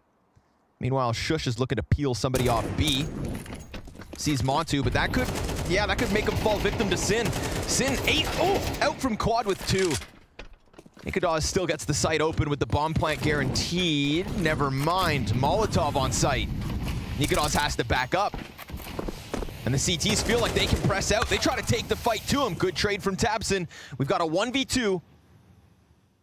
That's all he's got left to get through. Oh, man. tabseN's got the right idea. Yep. Made the right play. Even if he comes back to just check this normally, he's got an advantage on this fight.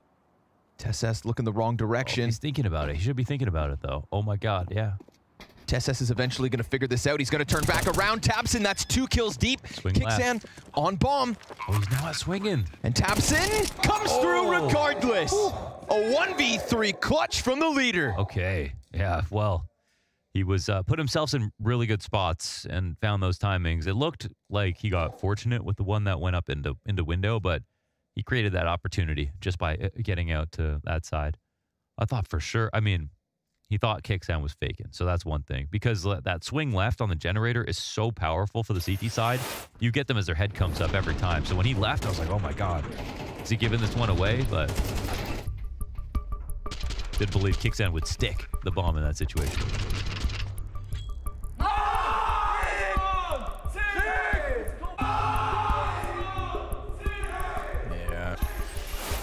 I'm surprised TSS didn't turn around faster once they realized that he wasn't like straight down under construction. Like TSS got all the way to headshot.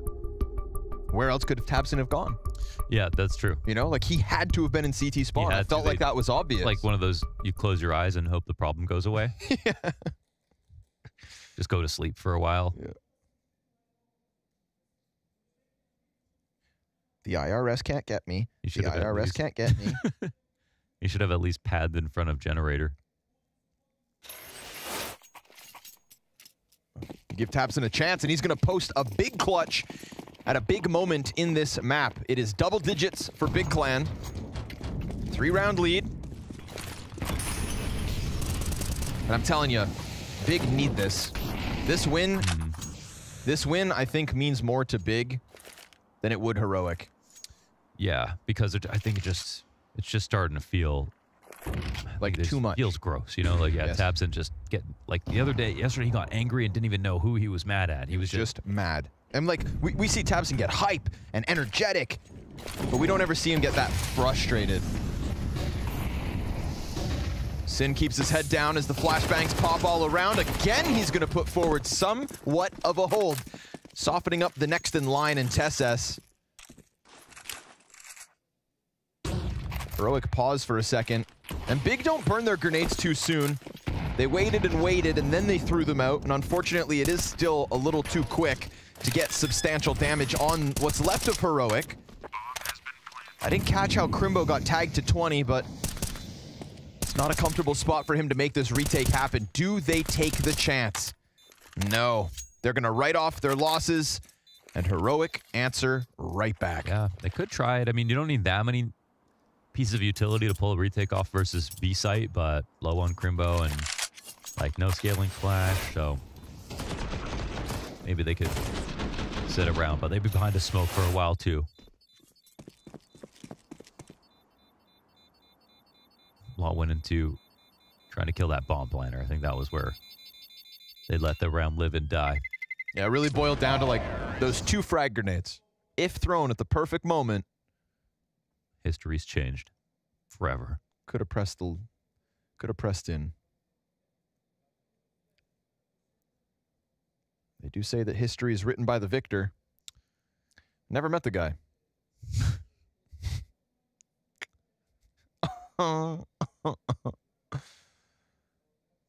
That was hilarious. Thanks, man. I used all my best stuff in the first best of 3. The Connor. You're the Connor. Yep.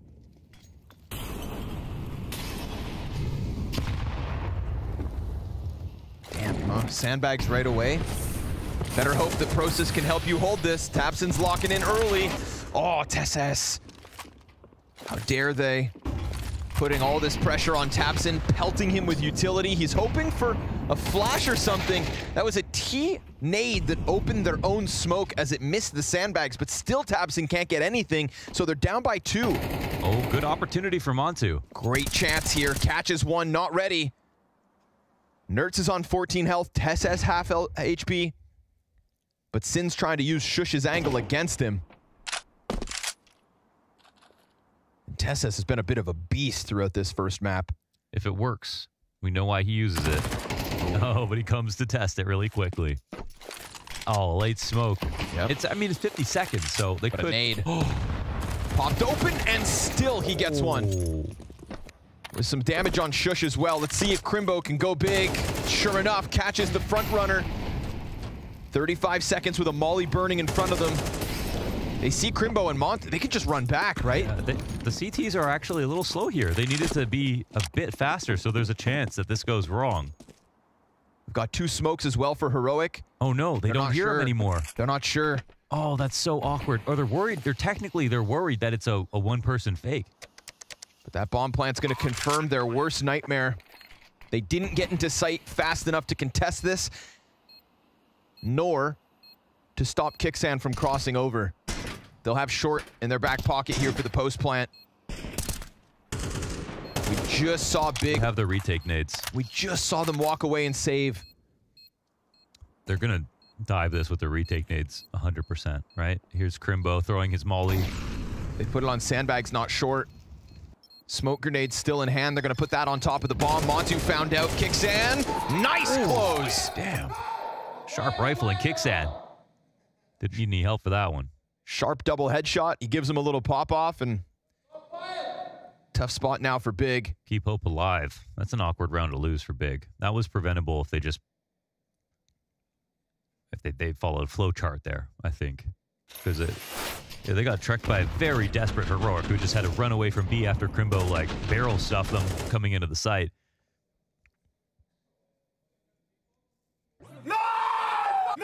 And for some reason, Crimbo was also the first one back to A. It's like, how is he the guy who's on both sides of the map?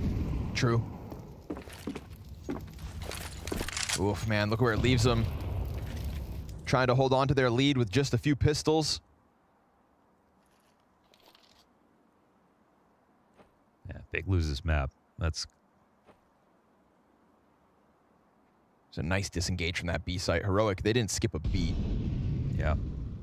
Wasted not a second. And it came down to a couple of seconds. That's why CT's lost track of the second set of feet. They didn't know if it was the fake. Heroic weren't playing any games. Straight to the point. This round as well could be made easy. Could be. That smoke front sight makes things a little sketchy. But there's still no stack rushing into this B site, so Big linger elsewhere. That could end up costing TeSS if he's not careful. Little contact on both sides of the map. CT's hoping that it's not B, but it is indeed. This one's all wrapped up. We're talking a tied game at 10 rounds apiece. You know, I have the morbid curiosity to know what the reaction is going to be like if this goes wrong for Big, but I am human. I do feel bad. This one's going to sting. I mean, suddenly they'd be looking at a very bleak first half of the year.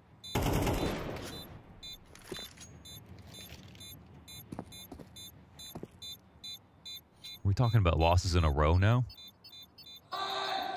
As in how many matches? Yeah. It's a good question. I'll go look.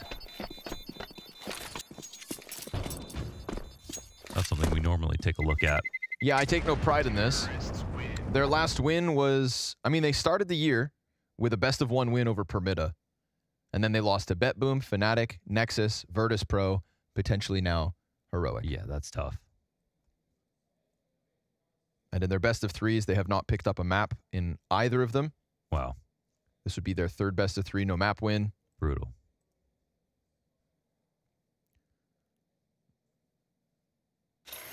Meanwhile, Heroic, we just got together. Yeah, right? They will have the Katowice play-in next week, but if that goes poorly, then they're not going to be at Kato, they're not going to be at the Major, they're not going to be at the Blast Spring Finals unless they run it back in the Showdown. They're going to have some amazing strats when they start playing again. All that theory crafting. But it's not over yet. We've seen big rounds from tabseN.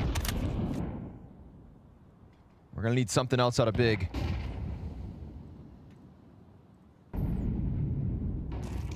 Three straight from this Heroic T side is what's tied the game up.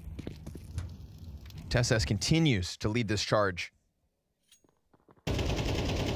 Process, who's usually over towards short, is instead playing Crane. There's no short control for either team right now. Montu putting the op on it. Nikados just reads the positioning, blasts him away. tabseN double kills huge, but Montu, he has to be the difference maker. And Heroic know that they don't have eyes on short. Oh, nice flick. No commitment to the bomb plant. They cancel it. They could have put that bomb down. That does make things a lot harder. Scares Nerds. Oh, no. But Shush then reveals himself. It's a great 99. Bit of damage. Nerds survives on a single point of health. They're trying to push him. What are they doing? 1 point of health. Yes. Sin thinks he can force the issue. Shush gets caught, and Montu gonna have to close this. Nerds, 1 health. And if Sin just jumped through a smoke, not doing 1 point of damage, Nerds, this would break Big. Oh, he's ready for some kind of re-aggro. If Montu starts to think this is the B site and runs away, then maybe Nerds gets a freebie, but Nerds creeps back onto the site, ready and waiting, no way. And able to deliver a back-breaking clutch out of Nerds. A mistake out of Big to push him. Just jumping over the smoke to chase him down for what reason? They had time on their side. They had the site. How did they let that happen? I mean, Nerds had to hit the perfect shot right there to survive that, but he does. And that was clean. They gave from him Montu. that chance. Yeah, Montu tried his best. This peak is just beautiful. I mean, what can you say? That's more than a silly way to lose that round. My God. What's it feel like to hear over the fence your opponents having so much fun in a situation like this? No buy. Come in and defend against map point. Gonna have to play for overtime. CZ on the field in Crimbo's hands.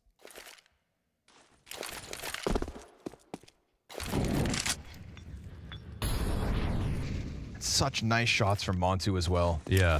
You know, close rounds. Close. Close won't be enough. They get dropped in groups. I know it's an A stack now. I saw 2, killed 1. Bomb still floating, so no commitment yet, but Big have left B open. Nikudaz is inbound with the bomb.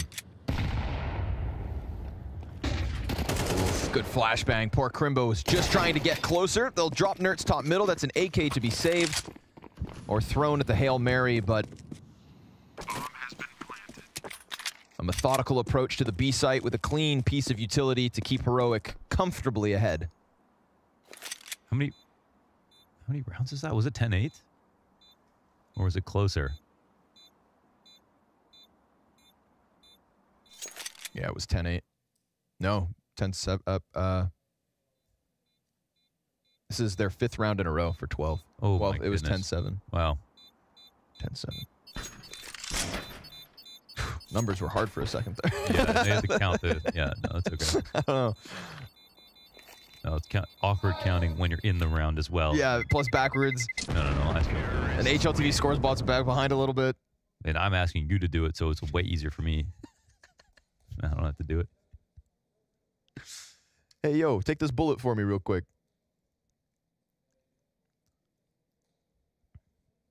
God, B would take a bullet for Big if it meant they could push this to OT. But he wants to hop on the server right now, to be honest.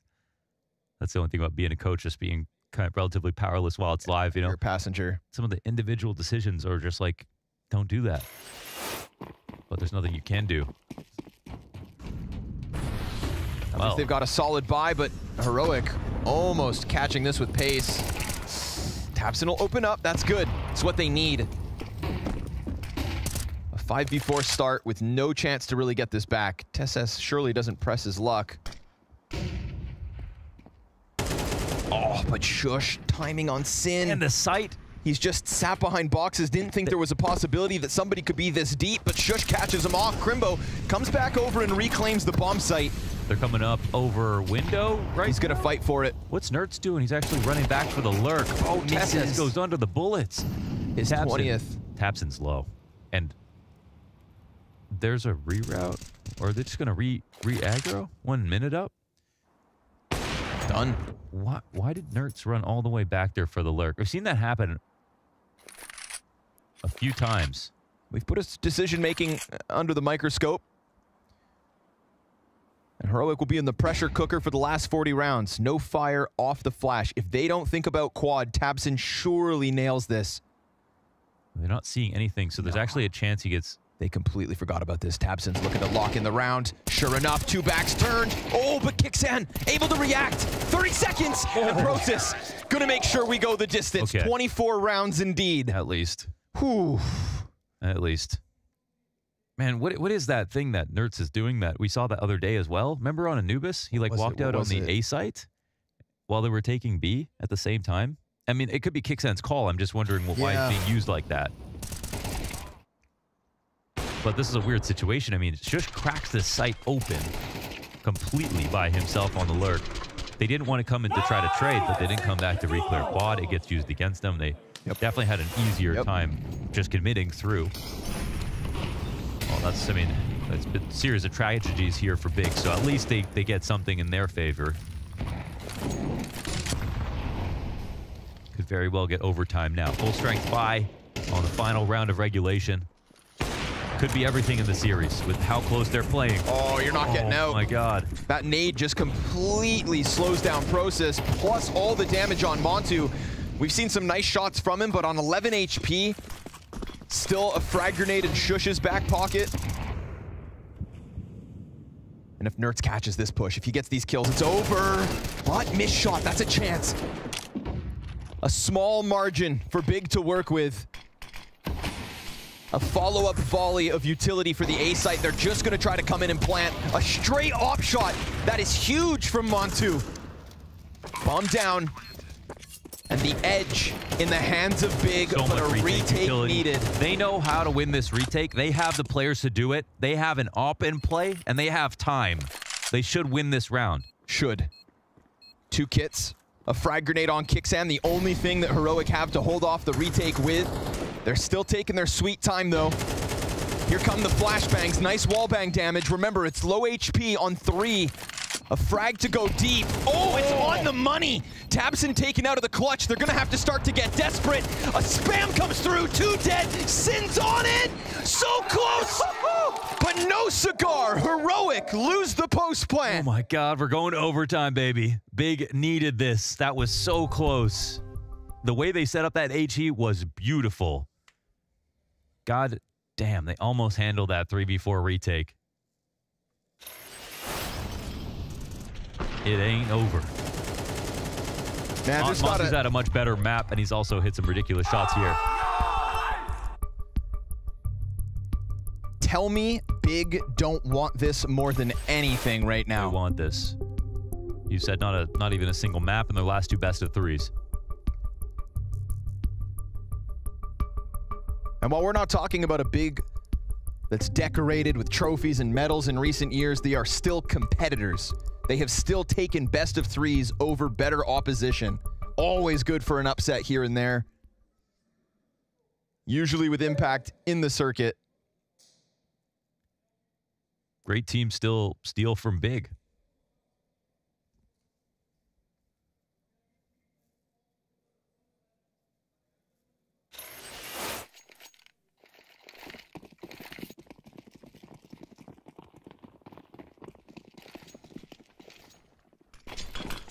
Oof, timing though. Poor Sin. Welcome to overtime.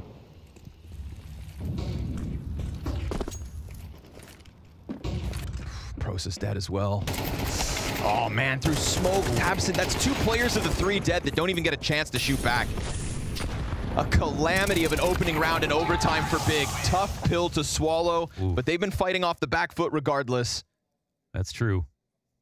From behind once again.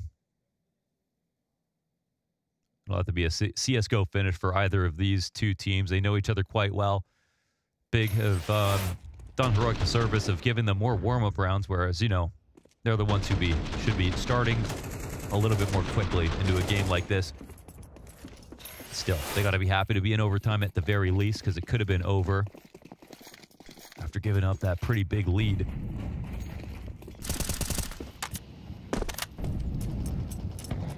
I don't know if it'll feel better or worse than a regulation finish at this point. They just need to get the job done. Oh, 99 damage to Tabson. And this goes back to those frustrating deaths he had to deal with versus VP. This last round, he's just chilling along the ramp smoke and gets spammed through. High pressure situation. Disappointments being piled on. And now frustrating deaths to deal with as well. Cannot lose composure. Needs to lead.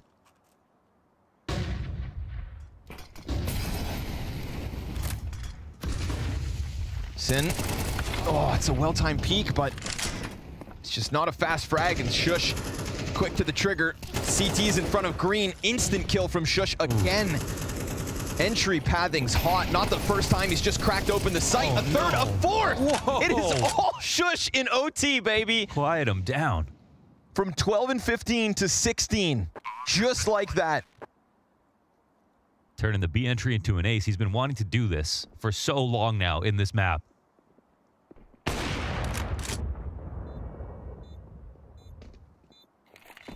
That's what I'm talking about with him taking over. There's actually a chance for him to complete this ace too.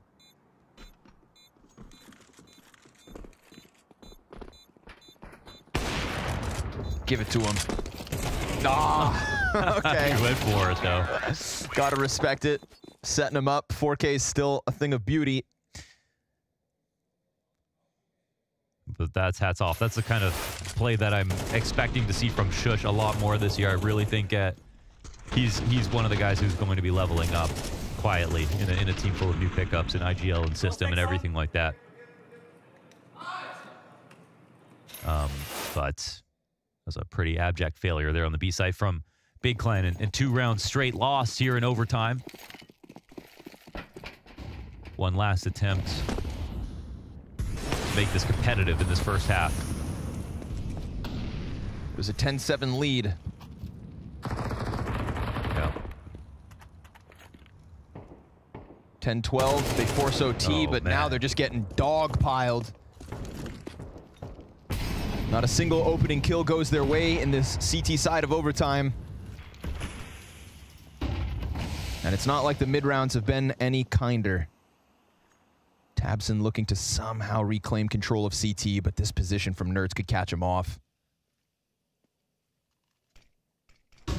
His caution could pay off. tabseN clearing everything, but still Nerds gets the headshot. Process luckily there, tethered close enough to trade. Something we've been putting under question. But what's the decision now? They start to evacuate B. And just as Crimbo pulls back, as Sin goes out middle versus the MP9, Nikados, it's easy. Crimbo tries to chase it, but this B site's just wide open for the taking. We are looking at a flawless T side in overtime from Heroic, and none of these rounds have even been close. Unfortunately for Big, getting to overtime felt real good, but playing it's been a backbreaker. And this is Big's map pick, right? Yes, sir. Yeah. Process trying to press out. Tesses doesn't bite, just stays stuck alongside Green. Process fires off. Good first frag, but that's it. Clean sweep of the T side on Vertigo. So, I guess it was a foreboding sign how close that 3v4 came in round 24 when it came to that post-plant situation. And now there's a chance for the exact same outcome as Heroic have a flawless overtime. No! Only growing in strength by the round.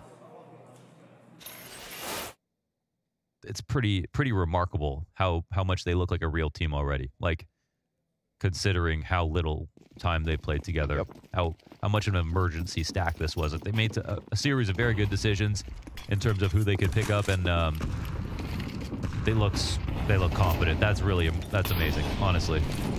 I'd love to get their thoughts after this match, win or lose. Just trying to figure out, how much Saw feels like he has been able to contribute. I mean, they said they didn't even play an official with him before this, I think. So there was something like that. Like, they didn't have time to do that. Jesus. Shush flashed in, but nothing. Good on Sin to dodge that flash. He's a step ahead of the pack. Now they're going to try to gun down Nerds, but Nerds on a hard hold. See what he can do. Flashbangs are on point. Kicksan along the wall. And there's 3 of them in sight here. Oh, Nerds! Oh, again, it's tabseN! It's tabseN on the receiving end of another cheesy death. How many more can a man stomach before he breaks? And Nerds just serving up a distraction so long that the smoke fades, and Kicksan comes through with his. Again, it is Nerds. 3 frags out of this solo hold. They lost Shush. This was a 5v4 from Big. Sin started it, and now he has to end it. Or else Heroic take map 1, robbing it away from Big and pushing us to nuke. Sin trying to piece something together with 30 seconds, but all of Heroic waits. He is desperate to make them make a mistake, and there's one. Nerds goes swinging first. Suddenly, a little more palpable. He tries it again. No, but he's gonna bite. It's gonna have to be the swing, and while he does get his second, it's Heroic to close it. From 7-12. They run that back. Heroic, new team, new kids on the block, but the talent runs deep, and it's undeniable. Saw with a smirk as Heroic keep themselves alive. Heroic keeps themselves alive. They beat Big on their map pick, which means that they are 1 map away from staying in the competition. But here's the thing, it felt like a little bit of a slog watching Heroic play. Kind of like if you have a fresh pair of kicks, but now you're in the mud and you're having to slide through that mud, trying not to lose your shoes. That's what it feels like for me watching Heroic play Counter-Strike at the moment. But at least today we saw the individual quality coming through. Yesterday, nobody was fragging, nobody was communicating, nobody was able to deliver a performance, but today we actually saw the quality that Shush in some rounds, especially in the overtime, and also Nerds brings to the table. I mean, they were damn lucky that they had that individual quality, because I think without it, Heroic has a huge problem. They do have the likes of Nerds who's able to pop off in the situations that we need him to. Tess has also had a really good map, but the rest of it looks a little bit shaky, Babs. Yeah, I mean, it's not on a team level that this team is destroying Big in this map. Obviously, it's still close, but I think when we look at the players, I think this is the difference. We have not the same type of quality on the side of Big. I think they actually play a better game when it comes to the tactical aspect of the game, but there was a little bit lackluster when it comes to the duels. I'm going to make a controversial statement and think that there's a particular round where Nerds kind of steps up and does what he needs to do, and I think that turned it for Heroic. If it wasn't for that, I think this would have gone very differently. Yeah, and I think actually Manto plays it super weird. He has such a good position, and I'm just not sure how he ends it in this way, because he's already gambled that it's going to be on the A bomb side. Nerds obviously realizes, I'm not sure what Sin is doing here, jumping through the smoke. Full peanut brain right there, and then we're going to see the 1v1. And here I just don't get why are you not just waiting? You haven't heard the plant yet. You have already committed to the A side. I guess he's scared that he's going to plant on the opposite side of the red box, but he should really have stayed hidden here. I honestly believe that this is the only reason Heroic won, was because after that there was kind of a little bit more of confidence. I mean, they still ended up having to go to OT, but then it was almost flawless the whole way through. Yeah, we heard them screaming a couple of times in the overtime, so I think it brought a lot to their game, winning that specific round. One of the things that may be a problem with this Heroic lineup is the communication. You spoke about it in the pre-match, and what we want to do now is there's a very specific moment where Tess got to speak to Banks, where he actually touches on this. So let's hear what he had to say. Tess, I just realised you have never been on an English-speaking team, but obviously I know you can speak English, we do interviews all the time, but how is it for you to transition in-game like this? I think it actually has been pretty easy for me. Well, English is not far away from like something, I have learned it throughout many years, and everyone basically can speak kind of English, and also it's CS English, so it's not really the crazy grammar you have to figure out. You know, all the in-game stuff is, yeah, it's very similar. How important when you're in a team, because you've played in various rosters. Yeah. You've played in an all-Danish roster, you're Danish. How important is it for you all to be speaking the same language? Super important. I think he vastly underestimates how important it is to give those small cues in the middle of the rounds, and I also think Heroic is going to lose a lot of rounds in the future due to this problem. How much time does it take if, say, for example, you're Danish and now you are in an all-English team where you have to change the language you're calling in? How long does it take for you to acclimatize to that? I remember speaking with Sonic. He said when he came into Vitality that it was a more difficult task than he would have imagined, because he came in with 2 Danish players and himself never really being on an international roster. They had to completely flip it and speak English, and he said it took around 4 to 6 months before they really got going, so I would expect that timeline. So Tessus talks and he says, well, it's CS English, so it's not that difficult, but you're still thinking in Danish, right? Or German if you're big. Yeah, I mean, CS is a game of the small moments, and if you're not able to communicate what you need to in those split-second decisions, it's just going to cost you rounds. So it's interesting because this communication conversation that we're having actually pertains to both these teams. Obviously, Big has had to change to call in English because they were always German. And on the Heroic side, from Danish now to an international roster. We've actually got a clip from the last map that you saw. You'll get a chance to listen to Heroic in comms. Let's see what they had to say. Det går plant. I plant. Nice. Guardian 1.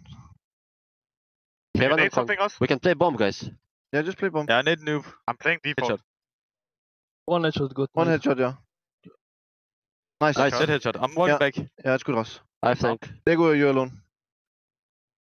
Still playing in yellow. I can't really help you. One side. Default. Back to playtime. Close gap one. They tapped it. Yeah. Fake. What? No worries, boys. It's fine. Nice try.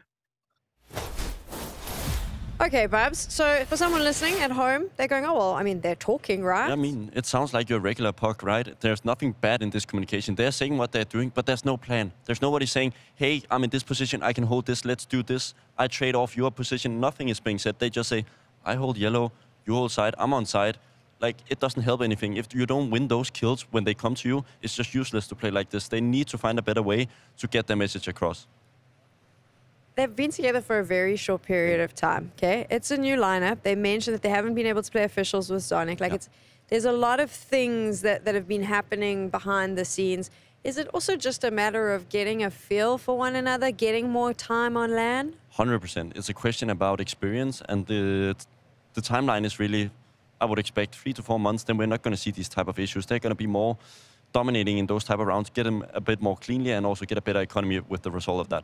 It's kind of unfair because we're so unforgiving. These rosters come in, they've got a major very soon. They're obviously here. It's January. We're already competing. There is really no time because during the player break, like at some point, we have to allow people to be humans and go on holiday, if you like. I don't think there's a single player that wasn't just playing Counter-Strike the whole way through the player break, but No, it seems unreasonable to kind of go, okay, cool, you've just formed, you had a break, it was the holidays, now come, get on this stage, perform.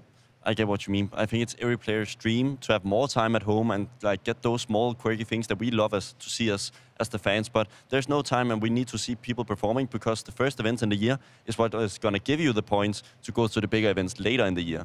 Also, you play this for a living. This is your job, so get good, right? Yeah, I mean, they are getting a bit of money, at least more than me and you, that's for sure. So they are potentially also doing a better job than us. I mean, they play the game, right? It's actually about them.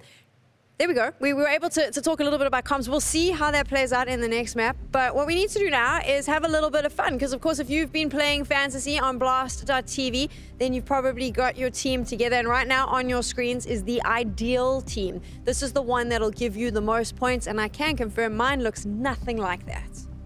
I think I'm at the bottom of the whole league, so I'm not going to speak my mind, but hopefully we're going to see some of the players that I have perform in the last couple of days. Don't you love that, though? We have a talent league that's going on, and Bubsky currently is at the bottom. So you are the freshest pro player, our new analyst, and you do not know how to form a team. So you should never manage a team. You've done all the other esports jobs, no team management for you. There's a couple of days left, so hopefully they can turn it around. I have Saiwu on my team, I have Stown and Stair. They're potentially also winning the last games and giving me those sweet 100 points. Do you think you can beat me? I need to, right? Or else my whole career is gone.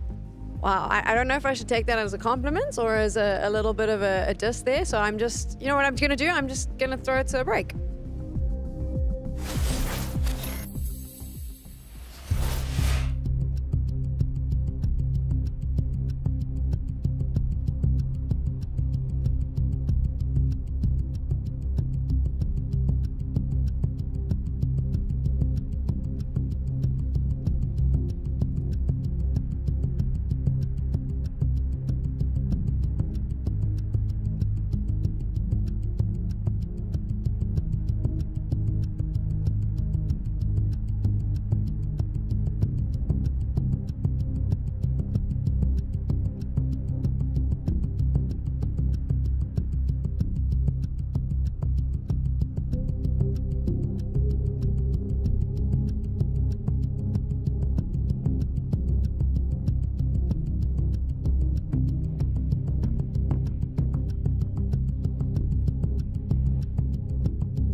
Welcome to the Blast Spring Final.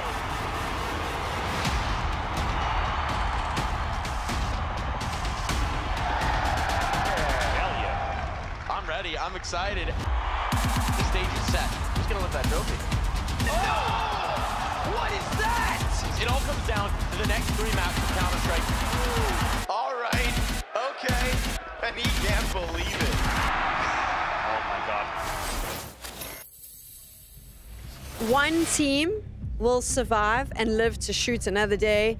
One team will go to the showdown and be leaving the Blast Premier Spring groups. It's all to play for as Big and Heroic face off. We've seen one map, the pick of Big, go the way of Heroic, and now we move on to Nuke, which is Heroic's map pick, but the Heroic that you knew is gone. They have died.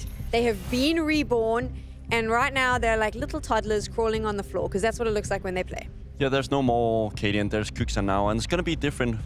A whole lot of different, because we're gonna see the Nuke, which is one of the most coordinating T-sides you're gonna have to see. I hope Saw has some good knowledge about this map, because I've never seen Apex as like one of the best Nuke teams, so I'm not sure who's gonna chime in with the most here. I really hope that Kuxan is ready for this challenge. Like you mentioned, though, there needs to be some coordination, and I don't know if we really have seen that from Heroic yet. There's some individual moments of brilliance, but as a cohesive unit, again, I'll go back to the toddler reference. Like, it kind of looks like they're all in play schools still. Some of them are falling over, some of them are running with one another, but it doesn't feel good.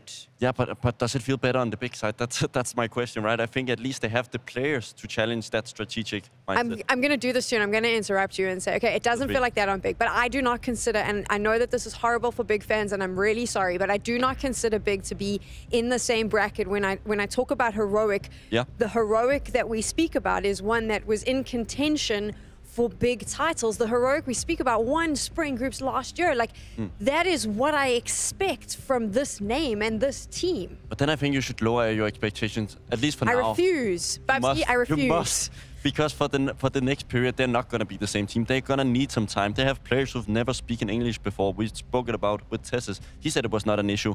I know it's going to be an issue, and it's also going to be a problem for the whole team. Okay, so if you're a Heroic fan, apparently you need to give them more time. What do you do if you're a Big fan, though?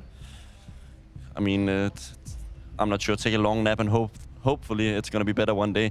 I just don't get the roster here. We're going to have a look at Mantu here. They are playing English for the sake of him. I'm not saying that he's a bad player. He's a very good player for this level. But if you're changing your entire communication level just for him, I don't think it's worth it. Well, the problem is then they have to go find a German Orpa. And yeah, they had hyped. They had hyped. I don't think hype was great, but I think he was just a little bit below what his Mantu is bringing to the table, and if they could speak German, just having that a little bit of less level, I think it would be worth it. We're going to have this debate, but we're not going to have a chat because the game is about to start, so we're going to let Scorny and Launders take over. I'm also proud of you, Bubsky, because you haven't spoken English before either. Yeah, so he's doing pretty good. Yeah, I actually want to give a shout out to Bubsky just now as well. I think bringing up Hyped for the conversation is good recognition. He's not wrong, right? Like, Hyped wasn't that far off what Montu's been able to put forward. It was kind of weird when you just sort of like, they just stopped using him. Yeah. Because he had like a lot of hype out of the academy. Yes. Even more than Sin or Prosis or any of those guys. His stats are very good. And so they were looking for a replacement for Searson. They shaped him up to be that. They did. I think they really didn't work on him that long though. Heroic are the betting odd favorites here, presented by GGBet, 1.28 to 3.66. Numbers, high frequency stuff. They don't exist? I'm here to, it's a fugazi, it's a fugazi. It never landed, it's pixie dust. High above the elbows. Hugo Byron does it. You got most of it. I got most of it. I was working on it. I was working on it. Still the best acting in any Counter-Strike skit of all time, in my opinion. Shout out Hugo. Hugo Byron and Stunna in The Wolf of Wall Street. Okay, enough of that. That's like Michael Scott. More of this. Big versus Heroic, baby. Let's see what Big got. I'm going to stand by what I said earlier in that Big need this more. Like our desk we're just putting, you know, Heroic, you're not going to get the same level without a little more time. So everybody who's a Heroic fan is willing to give them more time. But it feels like Big is really in a pressured situation to put forth results. And unfortunately, 2024 has been nothing but what they want. It's also not to their forte, I think, that they don't get any anti-strat on this kind of team, you know? Fair. Maybe a tiny bit, I guess, but stuff is going to change so much week to week. Yeah, we saw the way that they were dancing with Virtus.pro in comparison. They're going to have to minimize mistakes. Bomb plant in a 3 versus 5. Nikadaz and Shush. All three, in fact, on the doorway.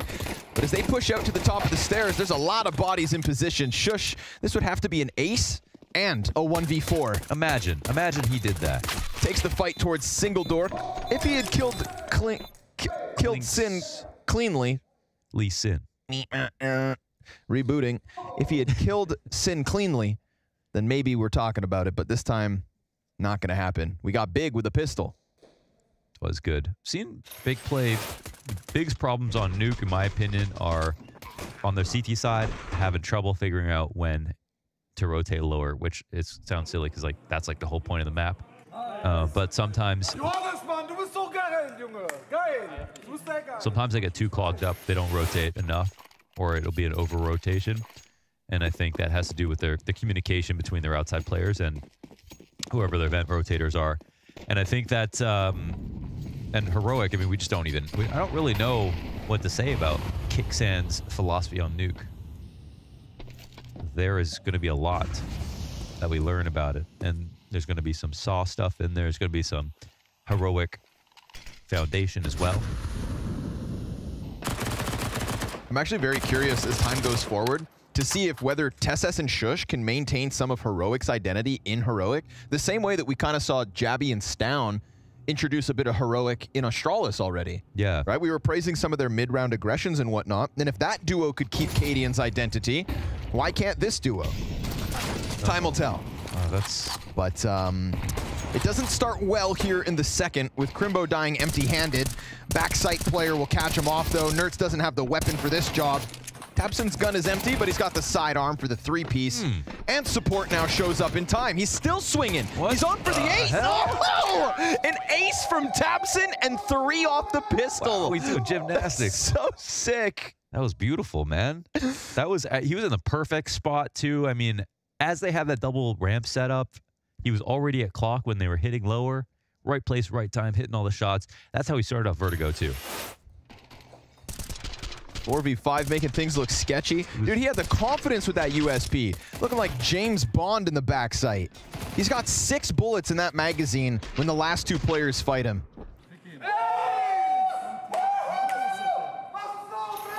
Not bad. Getting hyped about that. That's great. Not bad at all. I mean, that's so nice. I mean, it is a second round win, but it's just so well handled. They need every little win they can in order to create an avalanche of positivity that can somehow disrupt what's been a mudslide of poor results. Throwing a tornado for good measure. Yeah, sure. Oh, okay. Nice shot, but second player in main's going to make sure that one doesn't start to slip away. TeSeS over towards red. He's got Shush to work with. We're looking at the remnants of Heroic in this 2v3.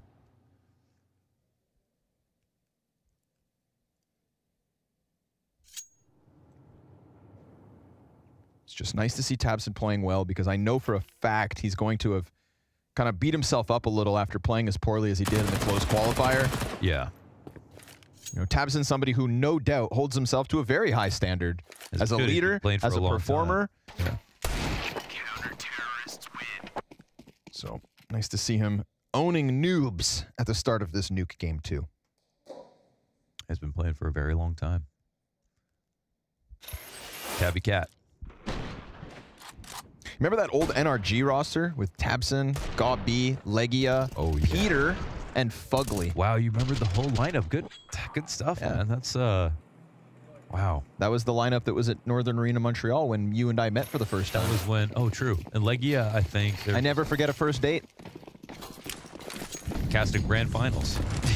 Yeah, TriCast with Van Silly. I think Dust was there. Legia caught a raccoon on his balcony. Okay. Yeah, because he kept seeing it every night, and then he built a box to trap it. To do one what? Night. Just wanted to see. Just to assert dominance. Closely. Yeah. No, he like loved it, so that's what I heard. Gob told me that story. The dominance of man. Ooh, clean one, Process. This is versus guns as well. Just following him with those bullets. So off the flashbang, but Process is looking to do a Tabson here. Now he's got the USP out. Heroic sense that they have a little space to take down vents, and they're absolutely correct. They've got Crimbo working along the rafter. He'll be exposed to double door, and he doesn't win the gunfight.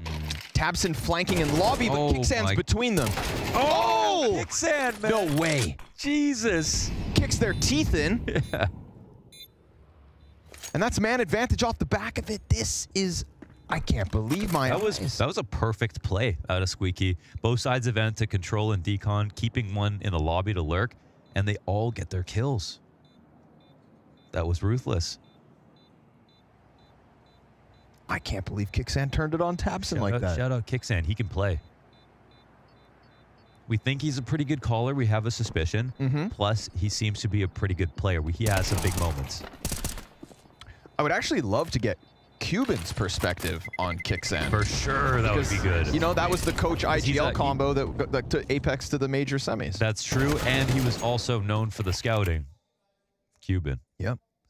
So maybe he found him himself. If anybody's got Cuban's phone number, let us know. Yeah. Maybe we can call him in. Oh, that's gross. Ooh, we get the third-person POV. Made that look easy. Fucking nice. Good round. I just don't know what he's going to say next.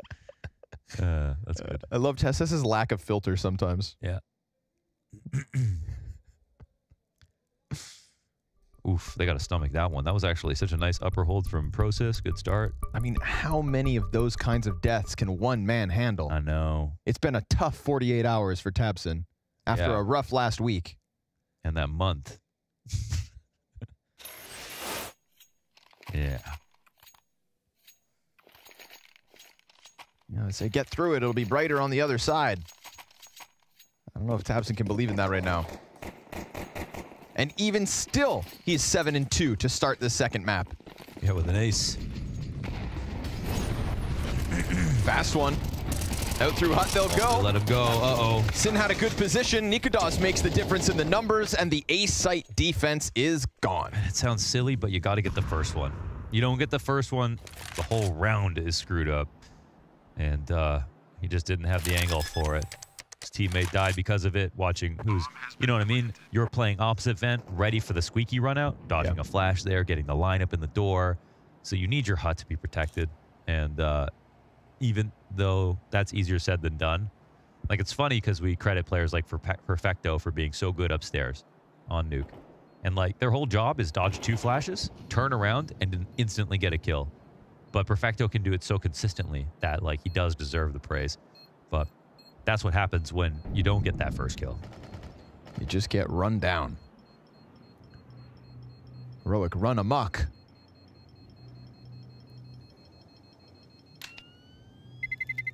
I think that's why, I mean, playing up there is totally fine. That could have worked even. He was even got a little bit blinded, but that's why playing on the opposite side of the site also works, even though that gets mollied sometimes. Everything's a risk. Everything. All the mollies are designed for the anchors, so it's not super fun to be that guy upstairs.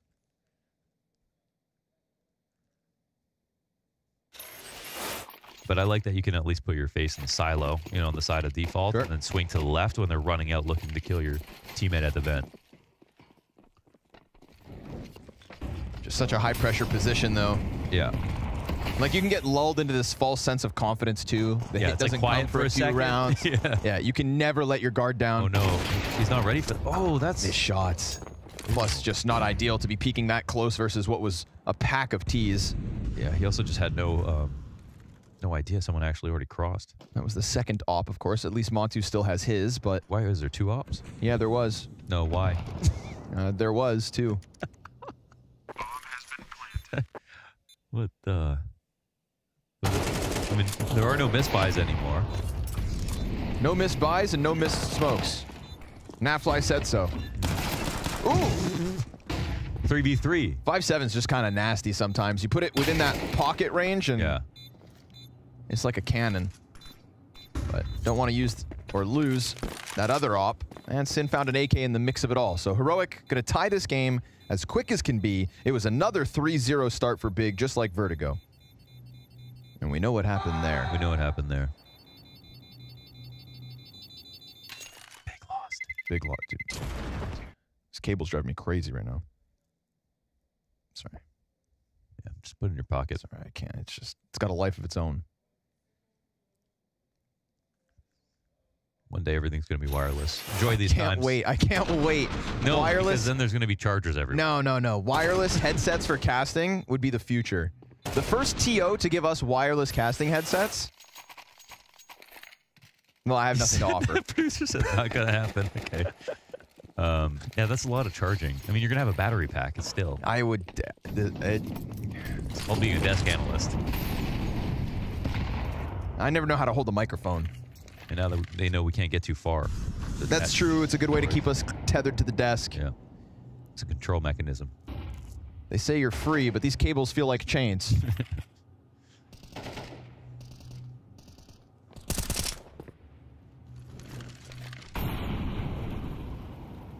Deep angle from Montu. Crimbo, we saw him trying to go set up for something like this in the last round before getting caught by the push. Montu's lucky to get this deep uncontested. We can see Nikadaw's inbound with the bomb, so curious to see if they expect this kind of an ops positioning. They are not playing in trophy. I have a feeling they're going to be pretty careful about this, right? Because there's no other pressure on the map. Oh my God! See you later, Montu. No way. In another dimension, my friend, they're taking ramp now, surely. They don't even need to worry about outside. It's got an off down. That's ridiculous. How the hell, man? They stall out for a second. They've got rotators going downstairs now that they do push into ramp. They're going to split heaven. That's genius. Of course the CT is going to overreact to lower, right? Push. Yeah, not ready. That's crazy. Pulled the nade out, thought he was safe. Tabson's still in the rafters looking to do something. Man. Nertz hits his headshot because he's just crept up the ladder. That's good calling. And the CTs thought they had a chance. That's good calling. That's good calling right there. Who are you giving the credit to? Kixan, or I honestly could be Nertz to have made that snap call mid-round. Who knows? But pace was right. It was perfect. Like, that's a moment where you are going to overreact. You lost your opper holding deep ramp. It means you're not going to have players back in ramp. Whoop. He's supposed to guarantee get a kill or like stay alive for a second, or have like a shot or two and a fallback.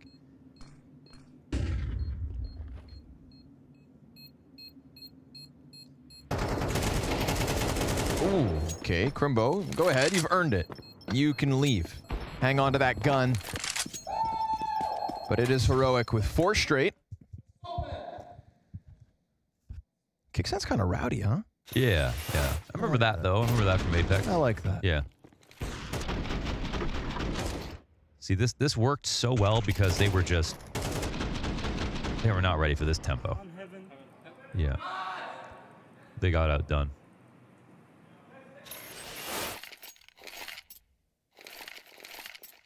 Heroic, man. Mm-hmm. Yeah, what about him? That's all I got to say. Okay. I'm impressed. I think the real test will be Heroic versus Cloud9. You called it. That is the match, of course. You are calling it. That's, yeah, ooh. Oh, what was that? An ump can't Heroic do that. versus Cloud9? That's what I'm saying, dude. Umps, they're not about that life. The MP9 4-bullet, that is just, it's one of the most powerful things that SMGs have to offer, and I don't understand why VP play 3 umps instead. So I had to get that off my chest. I mean, they won. Oh, I feel so much better. Yeah, but that ump spray from Fame on CT Cross was egregious. And I'm just... What about James 2K on Divider? Well, I don't... Versus 2 AKs. I'm trying to make a point. Yeah. Oh. Yeah, to each their own, I suppose. But you're wrong.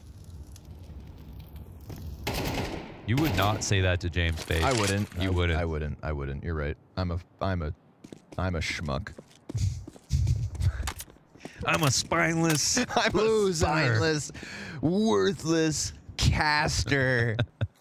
And he's a major MVP and champion. So maybe I should shut up. I think it's like, Well, if you're lucky, they didn't hear it. Uh-oh. Tab's a little bit worried about peeking that again. They can just... Nice timing here from Sin. Oh, Tabs died, though. Pros is behind box. Big chance. Oh, they lined up. There's still a player backside. Vent. Oh, they're going vent. No way they get the right thing to do. It's perfect. They have time. They have time. Oh, and he's got rare bomb animation. Ooh. It's meant to be. On a sick rotate like that. I will say this. Like, he's going back in vent. Shush is going to win this round, isn't he? Yeah. Oh, that's so smart. Insta headshot. The individual levels have been looking good from Heroic. Oh, this is so smart. Look how much he's controlling space right now. This is the perfect 2v2. Wow, that is just beautiful. Man, you can't buy that kind of chemistry. I'm going to tell you that right now. They organize so well. Yep. Like, you can figure that out if you're two smart players, but you kind of just got to jump into it. That was such a good move. That was like a back and forth kind of like, you know, we're always going to give Heroic the benefit of the doubt in some sketchy rounds. If there is a little miscomm, again, the window right now affords them to make a few mistakes. But that round there, and I think just in general, with the way this T-side's going on Nuke, this could be a really good reference game for their T-sides moving forward. Agreed. I think, like, and look at Shush right there, right? Not only is he taking a risk, but he knows that you're not going to come flying down the ladder. Yep. But if you're someone's in vent, but he's not even watching the vent. He's not watching the ladder because he knows you're going to wait. And now they have P90s. Oh my God, they do. Well, singular. And he gets Crimbo with it. Absent. Did they think that this is a full buy? I don't think they did. No. Oh, well. They can't do math, but at least they're hot. You know what I mean? You got good calls. Just buy a calculator. And you're dead. Oh, come on. You got to hit that shot. He could have been running more forward. Okay. Yeah, that was a little weird. Yeah, we're just sat here like, yeah, this T-side's sick. Reference game. And they throw a little wild one. But that's when we can refer back to the window that we're in where they're allowed to make mistakes. Yeah, new team. There we go. Oh, new team. If it goes well, dude, they're sick. If it goes poorly, they'll get there. Yeah, that 2v4 though, that was freaking awesome.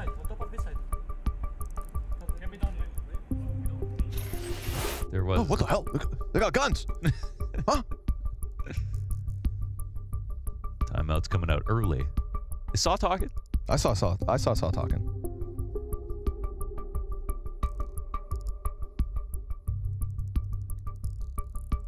He's chirping at him. There's so many times where I was like, oh, great snappy call. And the tweet after the game is actually it was Saw. So he's kind of like got a lot of rounds where. And actually I told Tessa, I said that to Tessus, and he said that Exist did talk a lot during tax too.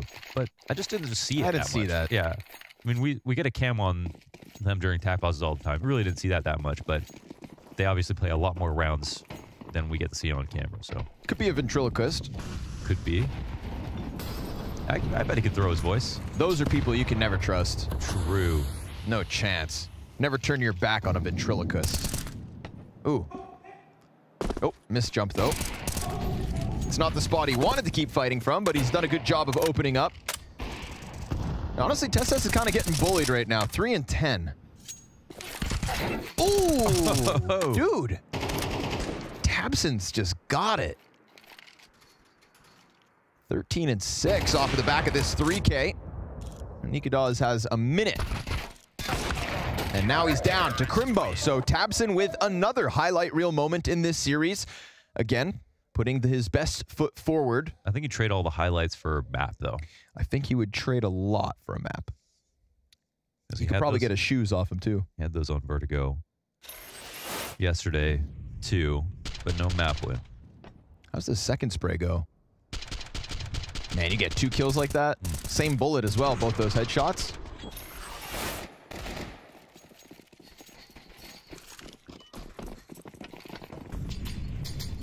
A rush. Wait, no bomb, no bomb. But still they get down vent with an AK. This is always a great thing to do.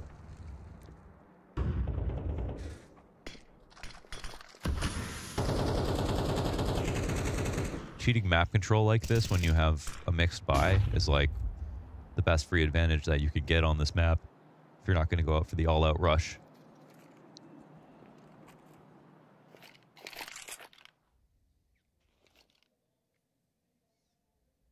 And the way that Heroic have used Vent in the mid to late round over and over again, Big are going to be worried about it. I like actually how they're stacked up in ramp right now. I mean, obviously, got some friends coming. There's Nertz finding his. Oh, no, that's upper, isn't it? Yeah, he peeked out secret, I think, and killed the player outside scary, main. actually. Yeah, they would go back, I think. That makes perfect sense because they still have this vent rotation locked off completely. Nice spot though here from Prosus, and Crimbo just got his, so a couple players just walk into the crosshairs. Montu slides down into sight. Did they go back for ramp now that these kills have gone the other way? There's too many people here. It shouldn't matter, right? They've still got the ramp player. Shadow. Easy for Crimbo, getting himself a second on the round. Okay, nicely done. Nertz is back downstairs, but he just hasn't been able to join up with the bomb at any point. So this is going to be one that fizzles out. Heroic walking away with the 2 AKs. Big CT side lives on. Yeah, this is the moment where if they, try to go for the outside cross with that vent play in place, then maybe Big get punished for not rotating too much. But here's a position where they double up in ramp. They're just ready for retakes if they want to. And it pays off to not go downstairs. So ignore Nerds completely. Oh, that's how Nerds. Oh, Nerds actually came back out of secret. That was nice. Yeah. Okay. Peeled an outer player off.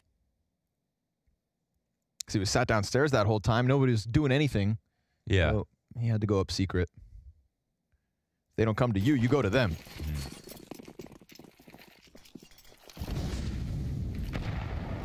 Another weird half buy from Heroic. So the economy kind of started to dry up towards the tail end of this.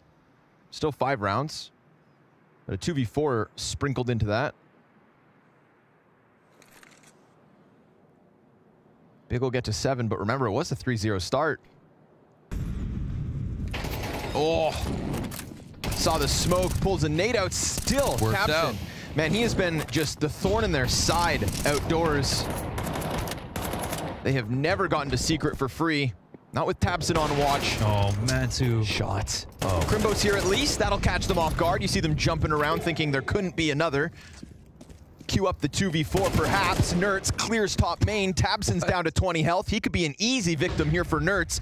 And he swung out wide. Wow. Sure enough, Nertz gets dinked in the process, but he's done enough to set up either Tesses alone downstairs. Oh my God, he got by. Dude, he's got good awareness right now. So low and still on the hunt. Oof, he's just dodging bullets. Yeah, and he's scaring the life out of his opponent. Now he can still come back and join into mini. Crimbo's bomb coming gets out hot. planted, and bomb can get defused, surely. Yeah, Crimbo's got the kit. They're worried about main. Oh my God. But they're so worried about main, he's going to come up behind them. This would be a huge round from Nertz. This would be massive.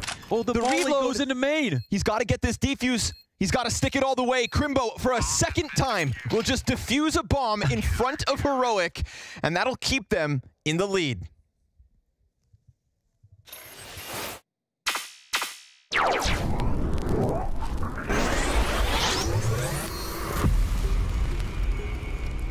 If I could just describe Patrick Forrest Lindbergh in 5 words, it would probably be kind, grown up.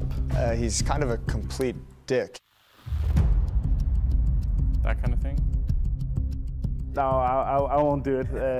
That's his thing, and it gives something to the team as well. He's just someone who can pick up a game, and he's going to be good at it immediately. And he's done it. He's one of the few players who's tried to be a professional at multiple games at the same time. And he's just one of those guys naturally gifted at everything. Forrest has always been good at this game, and every game, as far as I know, that he's ever touched, which is a little bit annoying in some ways. He also caused us a lot of problems, because whenever we were leading, you would know that Forrest would eventually get back into the game and sometimes also win the game for his team. He's kind of someone that you maybe look up to as a kind of, well, he's a father figure.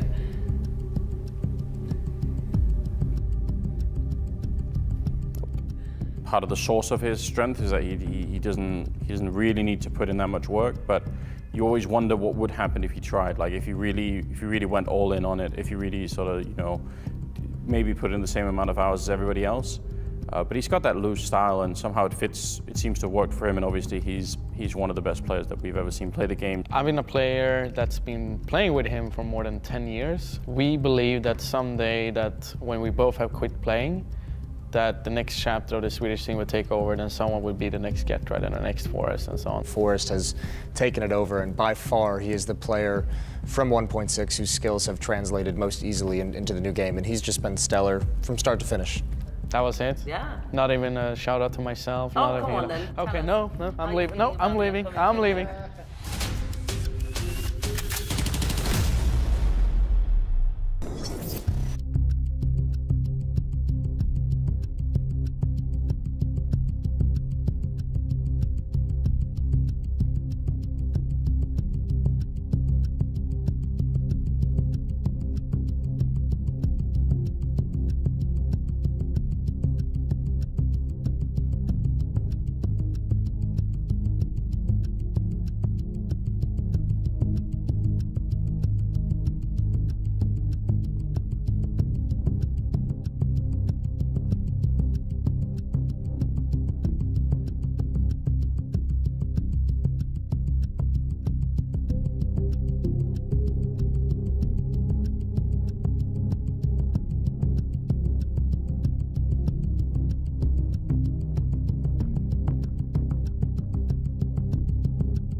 really.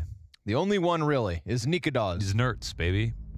Nikadaz. Nerts had a hell of a half. He played so well. He did some cool stuff there.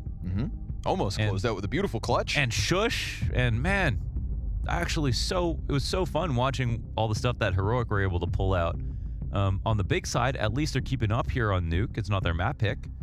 But this really, for me, for me, the two stories are, I hope Big win a map in a series because they just need a win. Yes. And then for Heroic, it's being quietly impressed by them being so good with so little practice and such new players. Yeah, even if they didn't win as many rounds as I think they had a chance in, it was just cool to see some pretty fluid calling coming out from Kixan.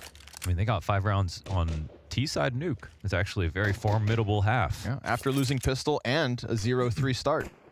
True. So definitely something to be proud of. But can they lock Big out of this one? Can they eliminate Big from Spring Groups in a 2-0? Prosis has other ideas. Kixan's come out from heaven.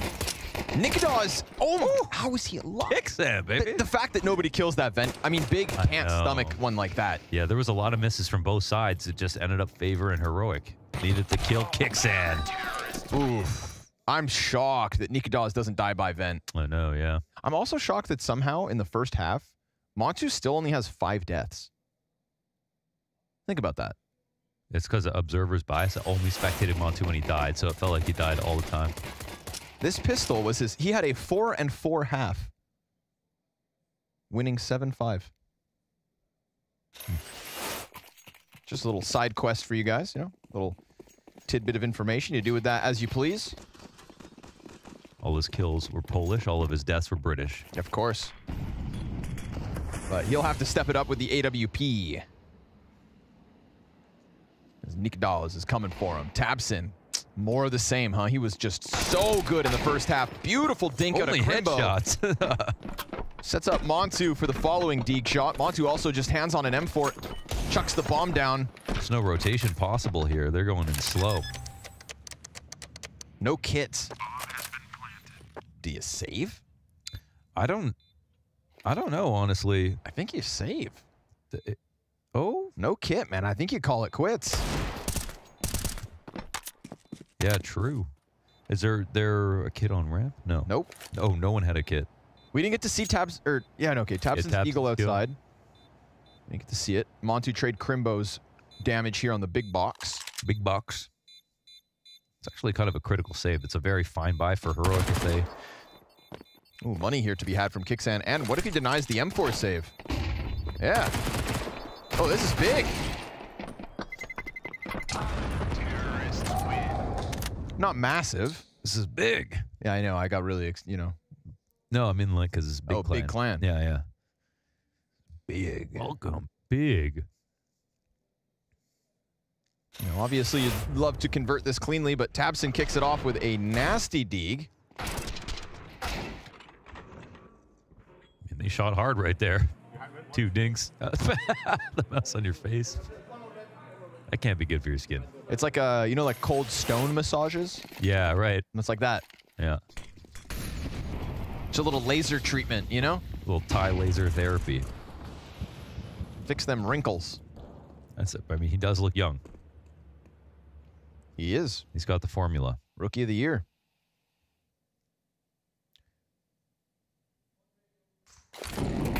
SSC is just a sliver of someone. He said, get back. Through his incendiary, through his smoke. But all he has to hold this off with is Berettas. He just doesn't want them to come. He shouldn't even be trying to lurk in front of it. Yeah, I mean... And honestly, Tesses is, he's like the opposite of Montu in that he's died every single round. Except for one. Oh no, he's pulled the reverse Montu. The reverse Montu. Well, they did successfully dissuade them off going ramp. That's what they wanted to. Big are definitely a little scared right now. Like, well, that was the plan. That was the plan. And it's 45 seconds. They're back outside. Every good plan has a backup, though. It does. Usually, you try to do it with the time, right? With the time. 35. Lobby's being taken over. Good Kill from tabseN at a pretty critical point of the round. But they're staying upper. It's a bait. tabseN wanted to die. Oh man, box player gets one. Kixan, he's got 2 anchors, and he doesn't even need the second. Shush just sprays him down. It's just enough time to maybe make this happen, but tabseN knows better. His chance is so slim that he has to let this fizzle out and Heroic get 1 round closer. That was good. They didn't over-rotate to anything. That felt like it was going to end downstairs. tabseN tried to sell a fake. Heroic said, no, that's silly. There's not enough time to try that. We're going to sit pretty. TeSeS, go ahead, take the fight. If you die, it's only going to think that they're, or make them think they're right.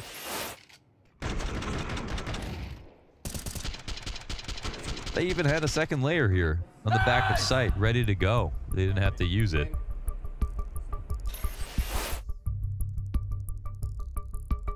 They actually scared him out of ramp with TeSeS, a smoke and a molly, and dualies. He just sat down there with Berettas. And they didn't have a way out of that round because of it. That's not a good sign. They really lost the time there. Ooh, man. Timeout for GobB to come through. Can't waste another tabseN carry potential.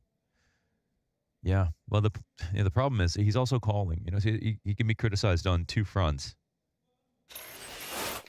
And they like, you know, if you chain a smoke on ramp, that's one thing. Chain a smoke all the way down to 50 seconds. Ah, crap. Chain smoking on ramp. That was 1 smoke. One smoke never hurt anyone. Yeah. Little diet smoke never hurt nobody.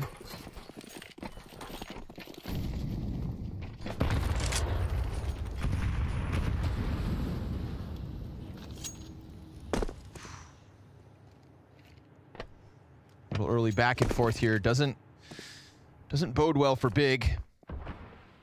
Down a map. And on Heroic's pick.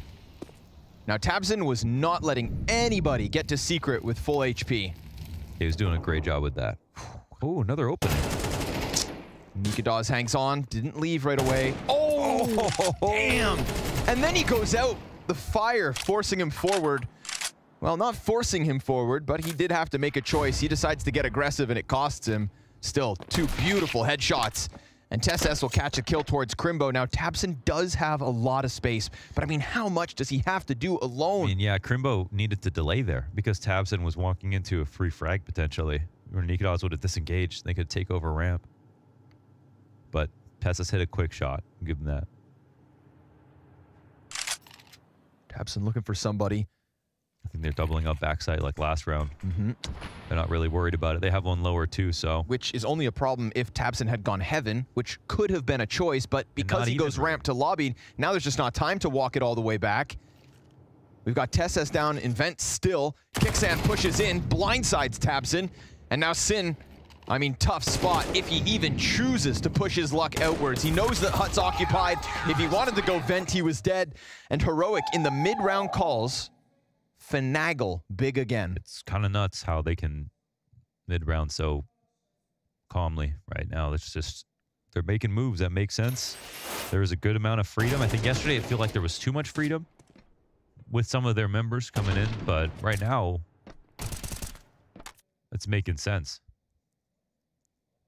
And Kixan as a player has had pretty standout impact in this map.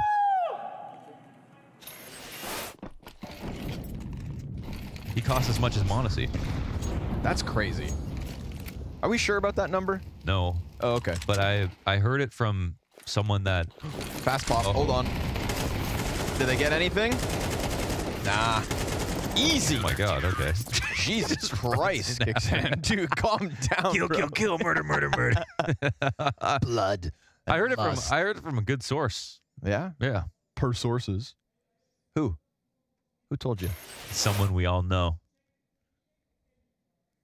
Gaben? Kixan's dad. Oh. No, I don't. It was, yeah. Someone we all know. It was Moses, wasn't it? Anders? I'm just going to say yes to everybody. Oh. So.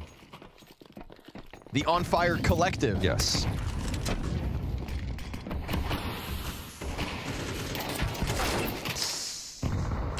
I feel like Nerds is kind of getting pieced up outside, dude. Twice to tabseN, this third time. You know what's not good, though? Big are always getting the opening kill. But they're not winning. Really just a testament to the mid-round decision-making of Kixon and co. Crimbo thinks he could slide out. TeSS, it's a one and done. Would have loved to get a multi-frag from that spot. Do they dive vent? Are they allowed to? Oh my god. Process. He dies in main. The vent player is Tabson, but Sin didn't commit and instead fell back to lobby for a second. Yeah. Luckily, Tabson's still downstairs and mollied off the vent, so they know that nobody's in there just yet. He's expecting a secret wrap, and that is for sure what's coming. All of Heroic in from secret. Tons of utility. Let's see how good this retake can be for a new team. Tabson goes from 10 to 8. Just getting away from that nade. And there's a little pace here from Heroic, but a nice position from Sin should be good for at least one, if not two. I think he should have started shooting, honestly. He holds off and he loses Tabson. Oh no. And now he hasn't gotten anything, but he doesn't even get the one kill. Kixan needs the window players to come out. Montu up close, sees the second shadow. Nikudaw's dealing damage, but everybody's low at this point, and the time is gonna tick too quick. So even with a couple more frags, it's big to tie the game at 9 apiece. Okay, yeah. Comes through in the end at the very least. And finally, the opening kill results in a round win. About time. It was a nice try from Heroic on the retake to come in all three from secret. It was the safest route. But some agile moves from Tabson to avoid dying to that HE when he had only 10 HP.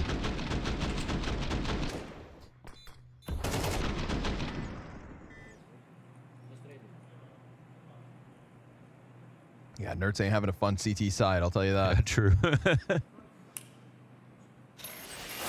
Just slowly mourned his own death. Yeah, 3 rounds now. He's just been... He had a great first half, and there's still time to win. So, I mean, it's not really the moment that you need to get too depressed. Maybe a little frustrated. Just stop dying. Indeed. Ooh, shush. Oh, man. Crimbo. And TeSS. Dude, this Heroic duo getting active. TeSS has taken some real risks on ramp for a player that was like, what, 5 and 13? Crimbo's got to win that, man. He's a lobby holder. Perfect position to stop a hut push.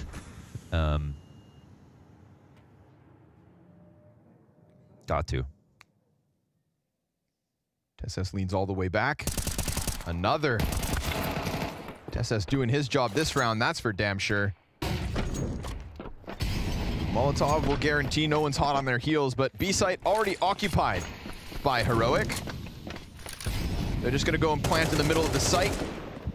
They'll get away with it, but it's a 2 versus 4 ask of Big to hang on. And we saw that last retake already come so close, and that was when everybody came secret. Now they've actually got a late ramp play in Nerds.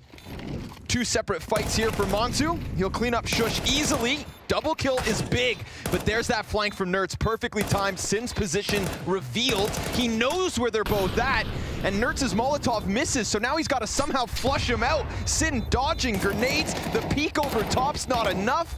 It's a dink, but he holds. Let's go, Sin. Okay. Ice cold. Yeah. Well done. It definitely got a little sketchy right there. There was not really cover for Montu, but all playing for himself, put the clutch together.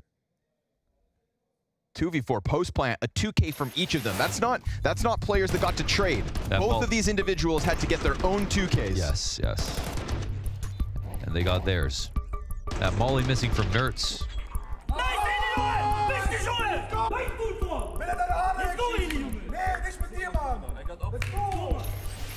Love this, man. They need it. Not a person in this world can deny they want it.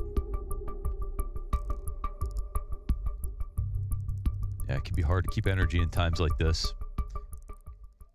And Nerds has got one more thing to tilt about with that molly, because that's another sort of... I mean, the opening kills, maybe it's because I didn't see them, because they just happened early in the round. Sure. But it's like, whatever. They literally won the rounds anyway. Yeah, but 2 of them were 1-deeks. But then that 1v1 actually was decided almost by that molly. We already saw him kind of shake his head in frustration, so this is not going to get any easier. That was 3v5, right? With the Shush TeSS push in the beginning? I know it was at least a 2v4.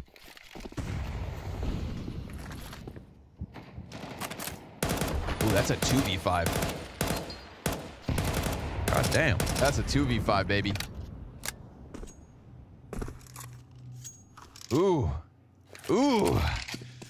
A little Montu kickoff for a 2 versus 5 to get your lead back. 3 away from the win to extend the series to Anubis. Ooh. Yeah, it gets real after this round. Nikodas, he's got the op and play, but Kicksands down to this MP9. We got a broke heroic. This is a big round, folks. This could be a good place for Nerds to start.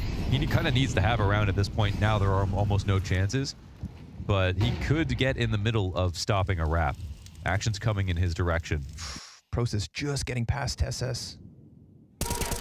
Oh, the timing! He doesn't get the kill, and now TeSS gets cleared from above for sure. Oh, the nade actually got one. I mean, a saving grace, but is it enough to make a difference?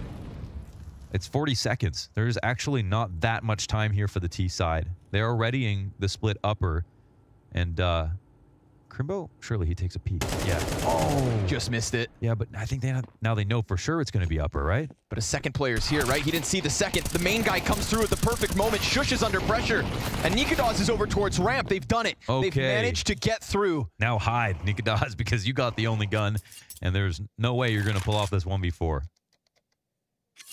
This is a calamity of a half for Nerds. Oh, yeah. That's that last one? That last one. I mean, he just caught a guy spinning in a circle and he still didn't win the fight. It was coming to him, too. So they've been doing a great job of dealing with Nerds outside. Potentially no op save. They clear the board with an 11th. Big. 2 from the win. They're going to be broke, so it's going to be a... I mean... Let's call it 12? Let's call it 12. I think, I mean, they have pulled off a sort of low buy, but... They had something to work with. This would be more than difficult. Crazy how Nerds did so much on the T side of Nuke and then struggled on the CT. Could be partly unlucky with some stuff. But that's about 5 chances now to like get a kill, so. 12th win looks like a shoe-in. Crimbo's not going to waste a moment here. We've got Shush up top. He's dead. Main player gets away with 1. But of all the rounds for Nerds to get one, it's not the round he really needs. Odds are against him. Won't be a difference maker. 12th round for Big. Now, it was Big themselves that fought back into overtime back on Vertigo. They had a 10-7 lead, went down 10-12, forced OT, and then just got swept away. Mm-hmm. Yeah, lead doesn't really matter, for sure. This will be their first chance to close a map in this series, and the first map that they have won since beating Permita at the start of the year. At least you know they're not going to get lazy.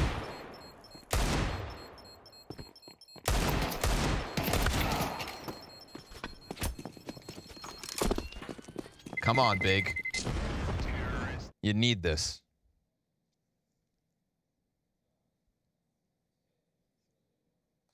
Honestly, outside has kind of been Big's playground.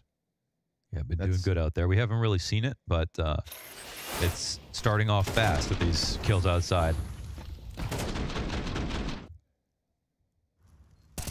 It's just been Nerds getting canceled out, whether he's getting 1D'd by Tabson or found back Garage. I mean, the most impactful outer play we've seen from the defense was Nikodas peeking secret stairs. So this round, Nikodas takes his A4 out there. Early fight for TeSS, and he wins it. Kicksan with an MP7. Through the smoke goes Montu. Bold play. And TeSS kind of stuck in here. They're going to chase him. Player drops down. He loses out. Montu, big double kill. Nikodas, again, outer is nothing for Heroic to be proud of. And Shush dies out to the Galil. They have done it, seemingly. A 4v1 to close out this map, and they'll do so. The losing streak of Big put on the back burner for now. Nuke meant to be Heroic's map choice, a T side that had many things to praise, but a CT side that goes cold after pistol. Big bounce back, and we go to Anubis with elimination on the line.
The Blast Premier 2024 schedule is split into spring and fall seasons and culminates with the World Final. Here's how it works. 16 Blast Premier teams will begin their quest for victory in groups. Teams are seeded, creating 4 groups of 4. These teams play out a double elimination best-of-3 group stage. The 4 group winners go straight to the season final. The 4 second-place teams from each group will enter playoffs for 2 places at the season final. The 10 teams that fail to qualify from the gauntlet will be cast into the showdown. There, they must fight to survive in a merciless single-elimination format.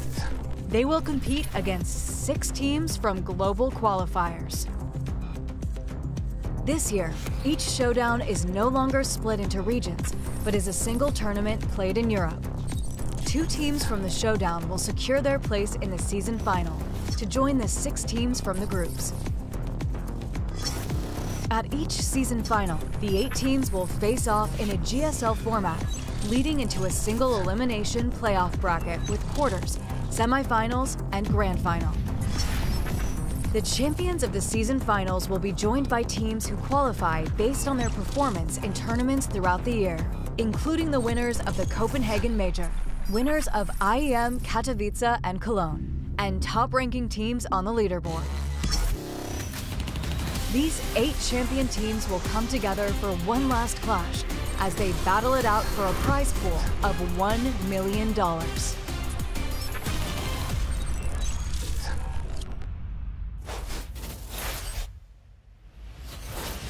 All our teams are competing because they want to go to London. They're in the group stages, and that's what they need to do. But there are 2 teams competing to stay here because one of them is going to the showdown. Big versus Heroic. And we just saw Nuke, where Big was able to take the victory and ultimately take us to a decider map. And I'm going to say it because I don't think Bubsky's going to say it. Before I do, though, let me just preface with, I love TeSeS and Shush. I think that they were fantastic on Heroic. I enjoyed watching them. I think Nertz is a superstar. He was one of my favorite ENCE players. I think Kixan has the potential to be an incredible IGL. I think he did great stuff with Apex. I think Nikodos is a good fit in the team. Okay, so I'm saying that, and now I'm going to say this. They are playing like trash. And I understand that they don't have time together. I understand that it's a new roster, but they are lacking so much. Bubsky, when you watch them, they don't have any passion. There's no fire. They look disjointed. They just don't even look like they want to be here. And I know that they do, and I know that they want to win because they're all players that do. But what I feel like the girlfriend ranting about her boyfriend going out drinking, like that's what that felt like. But this is how I feel about Heroic. They have let me down and they have disappointed me. This is truly the battle of the mids. There's no team on the server right now that's playing perfect Counter-Strike, but it's also beautiful in some way. I think we are looking at some of the players because I think Tapsin all of a sudden, not a player that we've seen so often, but he takes over this game. I think it shows what he still can bring to the table. Oh, I agree with you there. I think this is the thing about Big, right? It's also not great. The lineup right now doesn't seem to be working, but here's where the difference is. Is they come onto Nuke and you see Tapsin step up. You see Crimber. There's passion there. There's fire. There's this need and the drive. And at the end of the day, I mean, I've heard this saying before from other pros where it comes down to who wants it the most. And I feel like Big looks like they want this. I don't know what Heroic wants because they look like they want nothing. They also needed more. They failed the RMR, and that's what is worrying from Heroic. They're playing against a team who wasn't good enough to go to the qualifier of a major. This team is absolutely dead in my eyes. So it's a little bit worrying going into the new season that Heroic is not able to play better, at least on their own map. I could respect that they lost that Vertigo if they did, because I know actually Big is one of the few teams who is good on Vertigo, but for Nuke, I'm a little bit disappointed. Why couldn't Heroic do anything on Nuke? I think the CT side was a mess. I don't think anyone was taking responsibility of the rotations. I think we saw a lot of times where the A players didn't know if they had to go down or the rank player had to go down when they went down secret. So I'm a little bit confused about who takes the vocal responsibility on the CT side. How much time? I mean, this is something we spoke about, the need for time, and Heroic needs time. Okay, but how much time? Because there's a major around the corner. Not even a major, the RMRs. And if you can't beat Big now... Yeah, and also with the added pressure of it being a Danish major and 3 Danish players on the roster, it's going to add even more to that fact. But yes, I hope the guy in the picture Saw is able to put the pieces together sooner than later, because he needs this roster to perform at a little bit higher level than what we're seeing right now. I'm going to go back to my question, though. How much time? We called it a little bit earlier, 2 to 3 months, I think we can start actually valuing this project because I do feel But then the major's done. Yeah, then that's the issue. You're going to probably have to sacrifice a couple of events if you want to think long term. They have a lot of young players, so they're potentially also going to go for the long run. So they should sacrifice the major. No, they should try to focus on being in the moment and try to look at the major as the end goal for now. But these tournaments should be seen as practice and be seen as the end goal shouldn't be this one. What a nice PC answer you gave. I'm PR trained by the Astralis. Yeah, I see that. Astralis, make sure you're PR trained. That I feel like we need more. On the other side, though, now that we've got big, what they did on Nuke for me was really plucky. Like, there was a lot of fighting from their side. They stood up. They made sure that they got noticed. Like you said, I think tabseN, I just feel like tabseN needs a better quality of player. And if they can't get him new players, then the players he's with, they really need to up their game. And I think that maybe, hopefully, that's something that Big is going to do. These players need to look at tabseN and say, we owe it to him to give him more. Yeah, and we said this a couple of times that tabseN needs better players around him, and we've spoken about is Sin and Prosus all hype the next one, but they're not. Like, they've been here for so long, they've failed so many tournaments. Can we please get some better players to be around tabseN, or can he leave and find somebody else to play with? I can't imagine a Big without tabseN. Yeah, and that's the thing. Is it a comfort thing? He also knows he's kind of the king in the castle, right? He is the only one who has the major voice in this lineup. He could potentially go in tomorrow and say, I don't want to play with Sin anymore, then Sin would be out, right? He has that power potentially in this roster. I also think that tabseN has a little bit of an attitude where he isn't like that. It isn't just a matter of replace. And you see this sometimes, I want to say the smaller organizations, maybe less finances, where it isn't a matter of like, well, we're just going to replace those players. tabseN understands the need to work with what you've got and make it work. And we've seen him do it. Yeah, I just worry that this isn't a strong enough lineup to do it with. Yeah, he's been an expert in working with lesser players. He's used a lot of academy players, but they've also, in former time, I think Big has bought good players. We've seen faveN, we've seen surzN. Those were prodigies in the German scene, but they just didn't make it. Now, of course, we move on to the Decider map, and I don't know about you, but looking at what we've seen, I feel like it's going to be like little toddlers fighting in the sandpit. Yeah, I mean, it's hard to give a prediction because these two teams are such a mess right now. I don't think anyone is expecting Big to go through from this tournament, and I don't think anyone is expecting Heroic to do it either. But I think at least Heroic has the quality individually to match at least on Anubis, because I also think the roles are going to fit better. Where was that individual quality on Nuke? Yeah, I think we saw it on the T side. We saw Nerds being absolutely destroying the CT side, but when he got into that yard position on CT, it looked like a mess. He didn't close any of the important rounds, and that was the real difference for me. But Nerds can't do it all on his own, so we need some of the other players. Well, right now he does, but he shouldn't have to. That's the thing. There is 4 other players in the server that need to do something. Babsky, come on, it's not good enough. It's not good enough from Nicolas. I think he is the main goal right now. I think he needs to step up. He needs to find that 20-30%. We saw in Prezi. Why he got signed is solely due to those stats, and we're not seeing them right now. I feel like that angry lady at Starbucks who doesn't get her order correct or something stupid like that and starts screaming and shouting. I love this team. I love this lineup. At the start, I said I was most excited about seeing them, and I do think a lot of other fans were. The stabby incidents, I felt bad as well for some of the players on this. I wanted this to be good, and I believe it can be good. I'm a huge believer in what Soar is capable of. I think what he did with ENCE is amazing. I'm just really worried that when we talk about time, for a lot of these bigger organizations, they are not given that luxury. No, I understand what you mean. We are in the present, and the tournaments is now. They don't really have the luxury to say, hey, we will have a goal that is the major. They need their points. They're not going to be invited to every single tournament like a Vitality or someone else, so they're going to have to farm the points that they can. So can Heroic win on Anubis, or is Big staying here at the groups? I think we'll have a more interesting matchup tomorrow if we're going to stick for Heroic, because I think they can actually out-aim them in some of the duels that we're going to see tomorrow. Big, I think if they go through today, I think they're going to have an extremely hard time. So you told me the issues we're going to have tomorrow, depending on which team goes through, but you still haven't made that decisive call. I'll go for the Heroic one, but you believe they can do it? But you are also Danish. Fair enough. There we go. Babsky seems to believe that Heroic has got it. Big, of course, putting up a fight. I do love the new format, though. This groups format makes it, there's a lot more to play for, there's a lot more on the line, and I think the teams are feeling that pressure as well. Yeah, now I've seen it and played also the other format. The other format as a player was, yeah, to be honest, completely dog shit. Like, it was so random that you played the matches because you just either went straight to the next tournament or you went to the showdown. Here we actually have every match meaning a little bit more. Which is great, though. I mean, I think the old format, maybe Heroic would have felt a bit better as their first tournament back. I mean, we saw some of the favorites struggling in the old format because it was so all in the first couple of games. I think we saw EG even going through at one point. So there's been a little bit of a difference in terms of what you need to do in order to advance. Okay, so I'm done ranting about Heroic. I wonder, though, if Scorny and Launders have any rants to add to ours.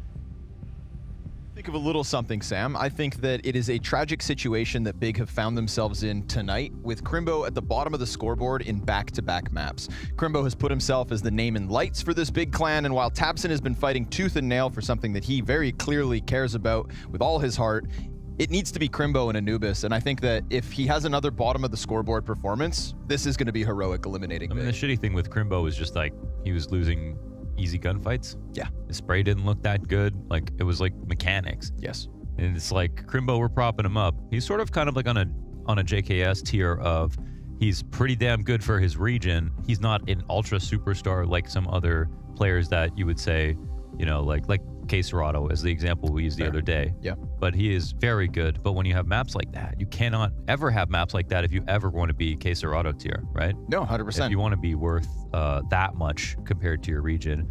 And right now, Germany is struggling when it comes to talent. So, Crimbo, a lot of people looking at you.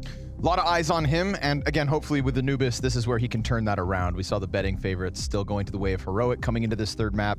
Feels like there's a question mark around Big. They need this. A map win is an improvement, but a victory here would mean a whole lot. And I think with the conversation, you know, going back to Bubsky and Sam speaking of like the economics of Big and the smaller orgs and whatnot, you know, Big is a team that did not benefit from the Blast Paris sticker payout. They are not going to benefit from the next major's sticker payout. For an org that tries to make big moves with a small price tag, these are important things to be attending, and they don't have that in their back pocket. It's not the best time to be Big, but a win here would at least feel a little bit better. For the morale, for the clan. Nikadoz kicks it off with a one-tap down through the eyes of Prosis. At this distance, it's a one-tap massacre and a 4v5 for Big to try and deal with. Can tabseN keep it up? Top of the board for Big, 2 maps back-to-back, as consistent as Crimbo's shortcomings, unfortunately. A push out from A main, love that. Crimbo, dual Berettas, gets his. Nikadoz actually catches Montu. Both those players could have fallen back, but a fadeaway shot from Nikadoz to even us 3v3, and that smoke will fade by 45 seconds. So options here for Heroic. This will be a great potential map for Crimbo, right? Because he's actually an anchor that I look to on the A side of Anubis. And I think he's really stand out. So we've seen some anchors like Axel, for example, who looked a little one-dimensional in that spot. And I think Crimbo, there's something to be learned about the way he can play it. But off this push on the bridge, there is now actually a pretty gaping wound right now. They can walk into either site. The CTs are forced to rotate around. And that kill may have actually morphed the map in favor of Heroic. Not just in terms of man advantage. Nikadoz gets another. This spells disaster for Big in the start of the round. Oof. Second CT is going to stay committed. Sin actually hears him coming, but there is that smoke and the Molotov on Tessus, which you'd assume they'll throw towards Temple to make sure he can't run out. But no utility in front of the push. Tessus comes off the bomb plant. Smoke will give him a chance to exit. But that's both the pieces of utility gone. Big chance for Sin. Huge chance. Hits the headshot. No kit. Not little HP. He falls forward. Kixan just leaning deep through dark. Not one of these close corners where he could have been pre-fired. And luckily, of course, the bomb is planted in the front of the site. But Kixan makes some sound. Ooh. And he'll hit it. 1v1 goes the way of Kixan. Heroic pickup pistol. Damn, they actually pulled that back because of the Crimbo kill. And he was over in B, came off bridge. And once again, just needed to hit a shot, actually. Big have been caught lacking in these mid-round moments. And Heroic have made all the right moves in the mid-round moments. And that is definitely... That's like a hard thing to say, you know, because there is no excuse for Big in that situation. Like, you've got to have the players who know how to maximize those rounds. Oof. tabseN yelling mid-round. He apologized right after. But yes, Sin is still in a winnable 1v3. Nikadaz on a P250 and a pistol has been one of the most impressive things of Heroic. That 4K, the distance at those headshots. Wait, what did he yell? Like in the middle of like the... When he died over towards A site, he just went, "No, man!" And then went, "Oh, sorry." Because Sin was still alive next to him. like, round's not over, brother. You know, it's like typing GG while you still have a teammate alive. Thought he was alone, yeah. You know. It's kind of cute. Oh, sorry.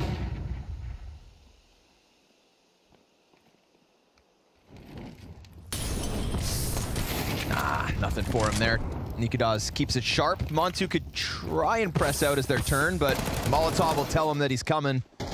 And Crimbo, between two waves of offense, never gets a chance to shoot. Kicksan didn't waste a second there, so beautiful conversion coming out from Heroic.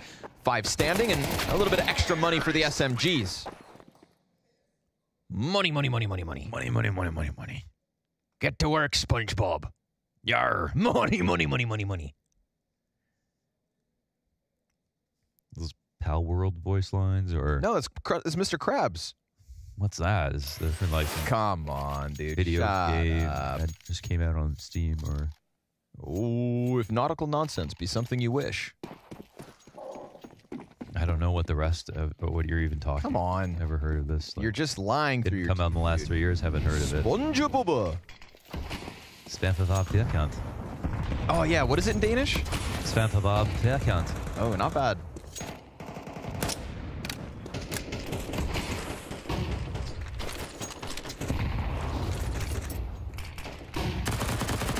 Man, that dark is smoked up.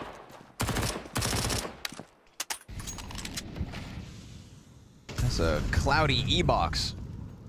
There's nobody inside it for Heroic. Damn.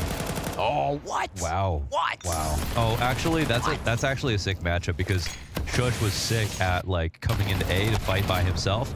And then Crimbo needs to get revenge for himself in the series by playing the spot well. So Shush is going to be full pressure on him, for sure. TSS able to cross through camera. Tapson, unfortunately, didn't get an eye on him, but Shush has this like newly invented role. This could be it. This could be it. Oh. Shush has like this newly invented role that's like counter anchor.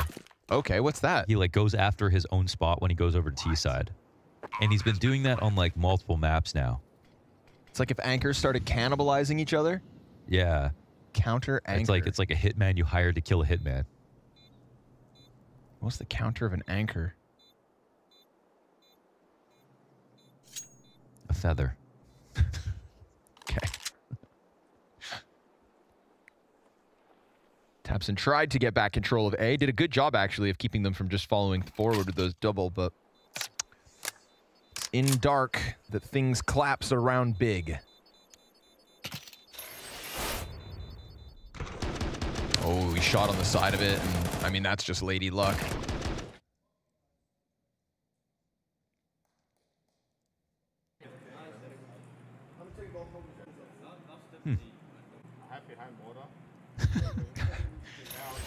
I wonder what he was like before wireless mice. Yeah, right.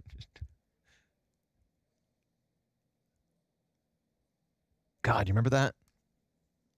Wired mice. Yeah. Ugh. I still have to use mine sometimes when I forget to charge it. I'm not surprised. Nikadaz off to the races first here. Map 3. Whoever has the hottest start is the hottest. At the start. Just a good uptick in value here. I feel like a lot of players in this server looking to prove something. Heroic because they're a new project. Big because they need a frickin' win.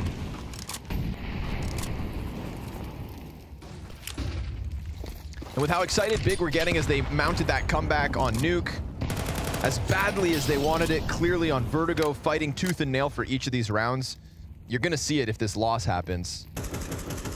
It's gonna be a heavy loss for Big, I feel. If they lose. Gun rounds trying to turn it around. Crimbo made uncomfortable towards middle. That's going to be a bit less support for Tabson, who's already been smoked off. So there's a big question mark around the middle of the map for Big to deal with.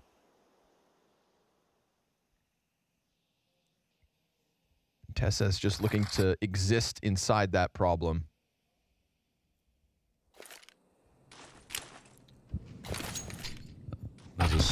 Nice. Oh, man, that grenade. could not have been any better. Perfectly placed. And a follow-up smoke at 30 seconds. So suddenly this three-man push that's supposed to be coming in through You can still dark. pop this, though. That's the scary part, is you can still pop it. They've got to be careful about that. They have a nade. Kicksand throws it out, exactly what they're going to do. Process puts down the incendiary, and you can't do much about that. Nikadaz forced to gun through it. Oh, they got so much utility here. Oh, this is huge, but Shush still comes out with just enough time. Missed the molly. Sin, he cleans up too. Missed shot from Kicksand. Clean triple out of Sin. And just like that, big on the board. Well done, Sin. Washed him away. That was so easy. Just perfect timing on the utility usage, even with the counter, like you mentioned with the frag. Stored up all that utility, man. They had the second smoke that late, 2 mollies. I mean, it's hard to count nades these days, but they really had no idea what kind of cache of utility was available there in the site. And Big had the protocols plus Sin to lean on.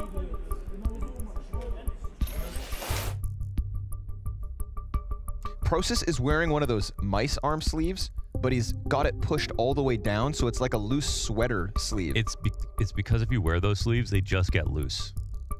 They get loose at the top, and then... Bro, this one looks like it's made of like a plastic bag. Oh, yeah? That was crazy. I need to look. Imagine playing with a sweater sleeve, but no sweater.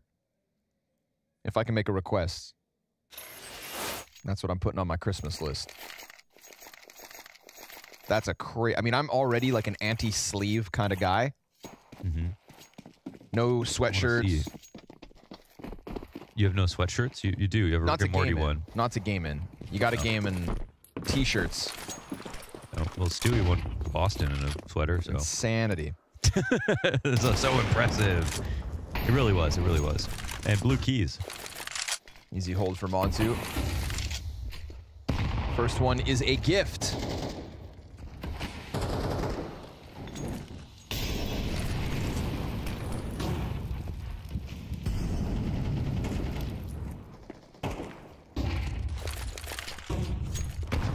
How did Big have all that utility? That was just great management. I just got to say, like, that was an amazing amount. It's 2 mollies at that moment in time with a smoke and... Oh. Crimbo pops one, pushing long. And cleans up TeSS with the last few bullets in the gun. They're working him right now. They're working him. Yeah. Heroic wants to get something going, but Big are just breathing down their necks. That's looking so much better. Okay, Big.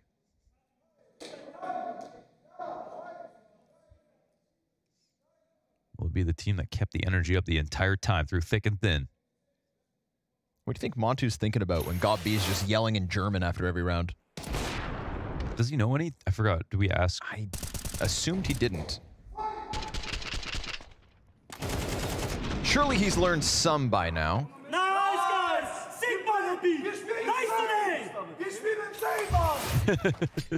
Love this. Again, tell me they don't want this. Work hard for the wins. People can sit back and say, like, you know, oh, blast groups, it's a bit of a forgiving event, and that is true. You do get... I mean, that makes it worse if you lose every round. No, but like that's the, you know, but in this, if this is just to be led to the slaughter versus Cloud9, Big aren't thinking about that. They're here now. They're here, and they want the win.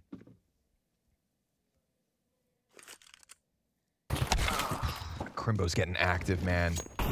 Crimbo's being given space. He took that long A push on his own last round, on his own accord, on his own timing, and it worked. And a freed up Crimbo is a problematic Crimbo for Heroic. Versus Pistols, these are easy, but this is the kind of frags that starts to get the snowball rolling. And Crimbo powering up is exactly what Big need to win this third map in the series.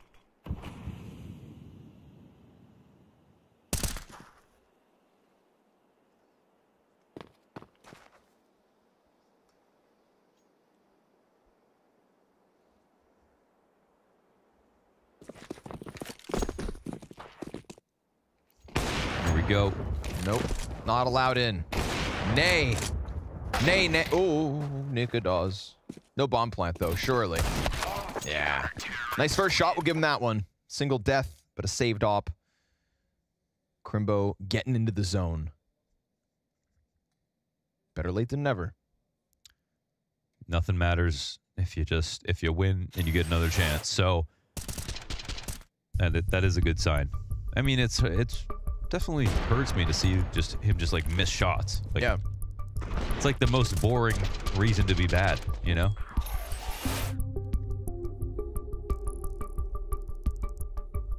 Like, at least in at least in tabseN's death yesterday versus VP, they're like cheesy deaths, you know? He'd get caught by a stray bullet through smoke, or a nade would find him as he changed positions. Crimbo was losing duels earlier. A little too frequently for my liking. And for his, no doubt. It's like things have changed map to map.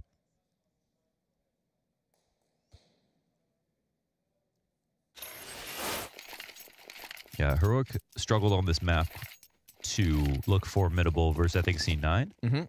Correct. And, yeah, this is, I mean, they still put up some rounds. Like, they definitely know how to run the map, at least somewhat. But it did get a little lurky. They didn't really know how to complete their exec, so the chemistry they had maybe on Nuke is not quite there here. No flash. Ah, it's a delayed flash for the second player, and the second player did have a good chance. Maybe it's no flash, so the first guy runs by the... If you're standing farther back, it works, I guess. Could be. Because you see the guy pass, and you definitely hold the peak. I don't know. They could have just popped it, though. They don't need to. You don't need to, like, bait out a peak. Wasn't perfect. Ooh, but Sin's going to recover. And tabseN, who's already fought them from the top of bridge, they assume he's fallen back, but really he's got T-spawn. I mean, as long as tabseN doesn't overcook this, this feels like a guarantee. Yeah, nicely done, tabseN. Taps 2 bullets out. TeSS his second victim, so... They got the late night aim buff. Mm-hmm. Oh, yeah. They got that we can still do this mentality. Yeah. And I would say proactive CT side. They're making moves. Yeah, they're making good moves. Very good moves. tabseN crossing bridge. Just that active outer B flash even. Yeah. You know, they are not letting Heroic get into the groove of this T side. And that's despite Nikadaz being 8 and 5 out of the gate. Although half his kills in the pistol, can't forget that.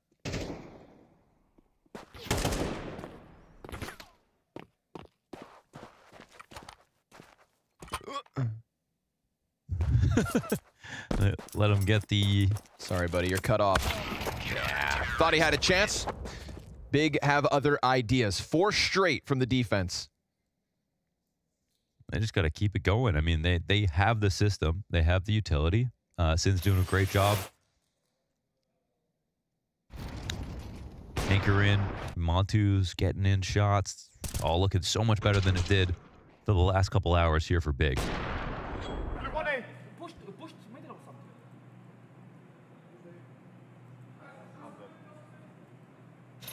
They got Heroic confused. Nerds can't believe it, but I mean, tabseN did push middle earlier in the round and fought them, so yeah. Shouldn't be that surprising. Yeah, tabseN was worried that everyone knew. Yeah.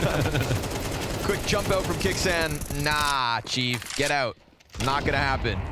You're not running amok through this bomb site, taking over dark with just your Tech 9s. Your flying pistols can eat lead. Big, easy. 5 straight, powering up. And Heroic's starting to look a little nervous.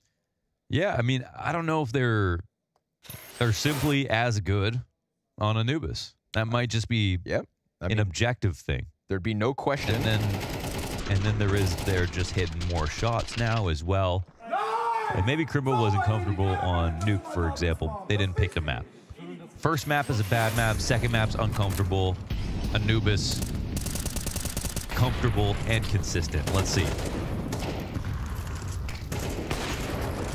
They're close enough to pressure the op, and they just took his support out. In jeopardy. Yeah, not ideal here. 2 kills, easy for Heroic. Chance to reclaim something. Crimbo's concerned about the long push because of his presence shown on camera, and he's right. Shush is looking to make something of this. At least he's gotten ahead of it. This will be a good litmus test. It's Shush. It's going to be his nemesis on this site. He's going to get smoked off. Yeah, it's tough when you're forced to play retake, so he comes in. Manages to get back sight. Shush seeming wary of it, and sure enough, Crimbo chucked out of the round. There we go. They take some damage in the process, but it's an excellent opening from Heroic across the bridge. They had the op in a weird spot. They took his support out before they even took the fight versus the sniper. Yeah. And then Crimbo's peeled between both mid and A site. And Heroic have managed to leak through the cracks of the defense in round 9. Yeah, yeah. I mean, that wasn't like Big necessarily playing badly. It was a very good attack from Heroic, and they capitalized on a missed shot from Montu, right? He's up close to the op, so that means you've got to hit that shot more than ever because everyone's going to be jumping on your body to try to protect you. And if you lack that space, now you've got a shotgun in a situation where you would have just played back. Well, of course, Heroic are going to storm mid and then go for some kind of split really quickly. You know there's no op in camera. You know there's no op holding baskets. There's just... And then Shush just walks in, obviously.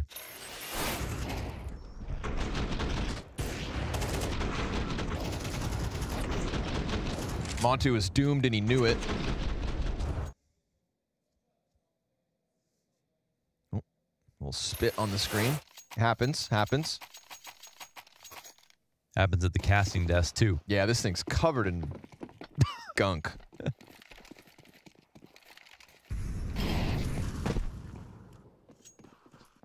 Don't think about it. Ooh! Okay. He said, shout out to me. If you didn't see his player camera, that's hilarious.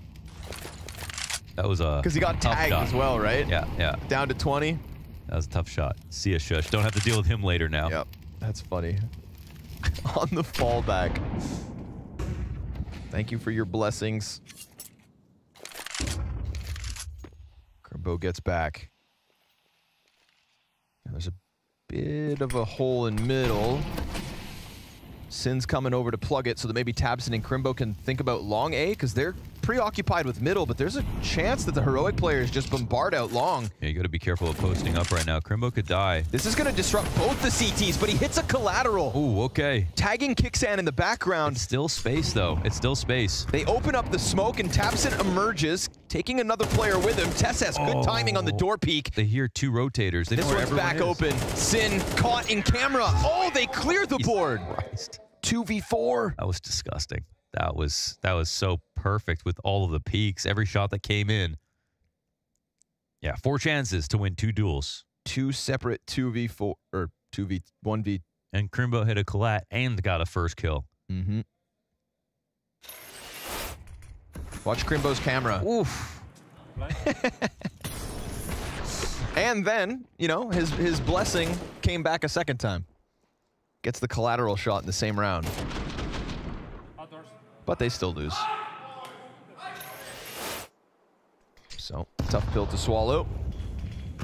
Tabson feeling like he can get something going in middle again, but there's a lot of bodies here. 4 of them ready to go, and Kicksan plus Nikadaz. Jesus. Instant 5v3. You just open the stables. As soon as that happens, you get overrun. Heroic not going to overthink this situation.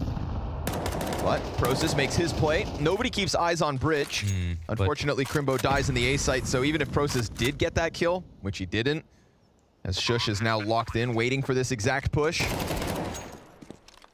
it's at least a chance for Prosis and Sin to go and say, or never mind. Yeah, flanked on both sides. Ouch.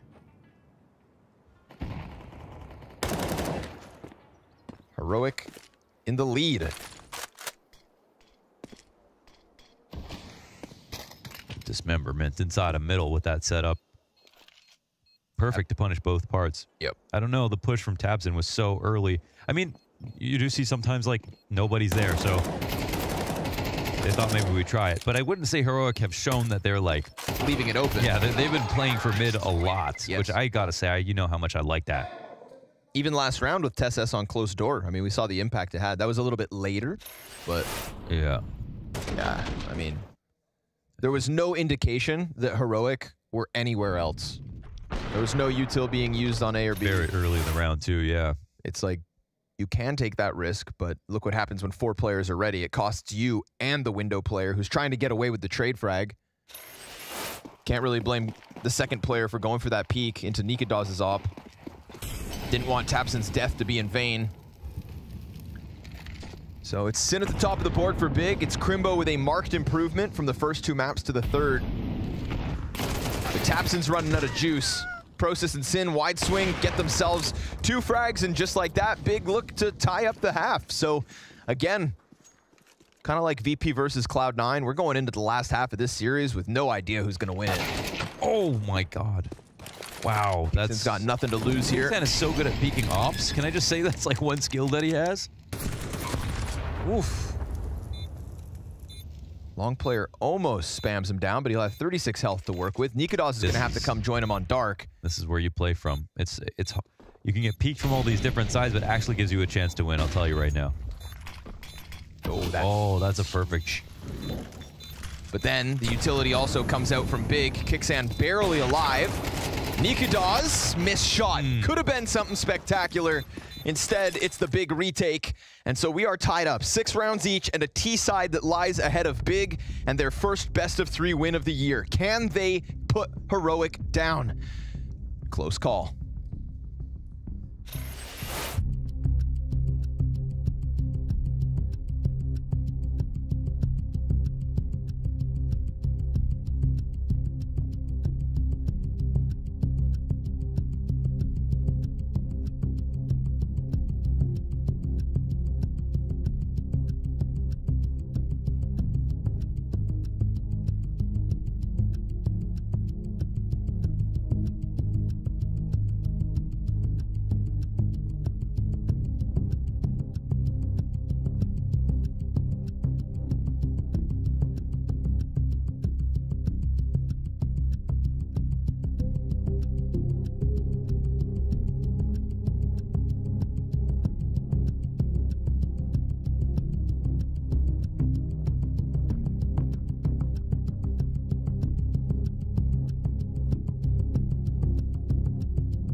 A tale of a team who has come together at the start of 2024 in unexpected circumstances. Heroic rebuilding and trying to do it fast.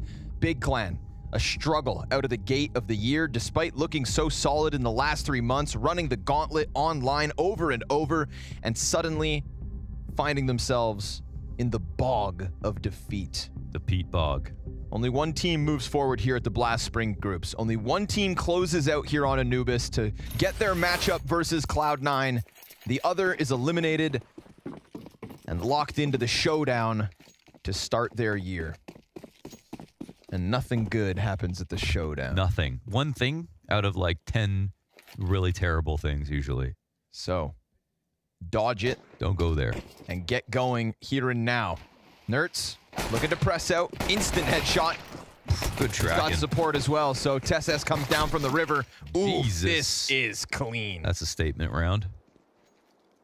I think T-side was a difficulty for them too, so this might have a pretty explosive finish because Big showed a great first half, but Heroic did keep up, and I have less doubts about their CT side. But I'm very, very interested to see what Big can bring for us here on the attack. Definitely the pace of a round that really sets a tone.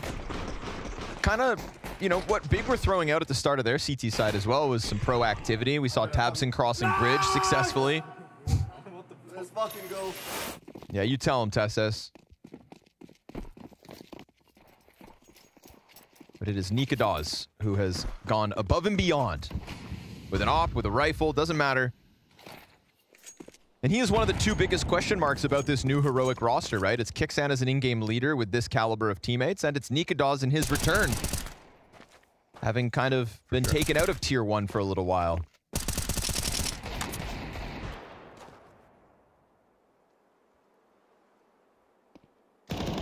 Yeah, he built up quite a reputation playing with Copenhagen Flames, and then to go to Fnatic was definitely a downgrade in hype, and that team didn't do much. So he was one of the few Flames players that didn't get a sort of a great deal. And even when Fnatic cut him, I was actually a little surprised because I didn't think at the time, you know, I still saw his potential. Like, I never stopped doubting that. Yeah, I mean, sometimes it is just an IGL problem. I mean, just a leader problem, or like the specific personality or style that you need for your team. You just can't find that, and then so you're blaming the pieces Dexter. Look wrong.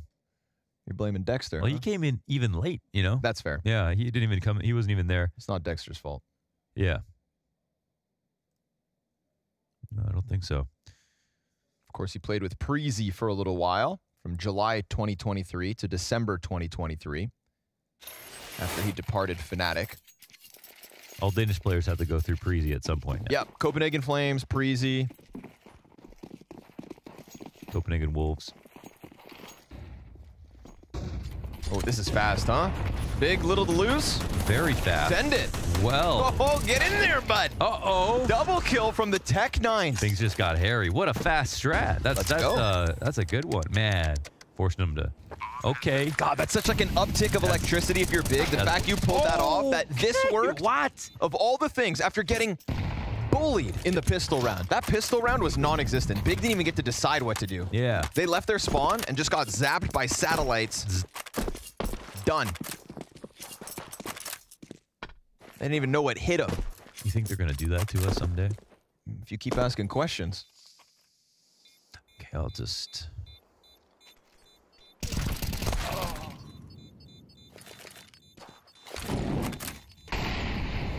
I mean, the United Kingdom just tested its first laser air defense weapon like a week ago. A week ago? Yeah, it's used to shoot missiles and drones out of the sky. It's a giant laser, just blamp. Give that to Smooya. And I mean, if the British have that, then think about what the developed world has. Scary, huh? Nice deke here. Sin with a little fadeaway, little gift, huh? Gets in on the action. Take M4 CT and save. The recliner. Yeah.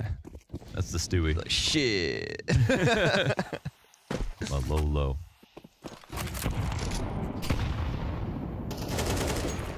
All right, well it makes things a little more interesting because it felt like Big were going to come in flat-footed.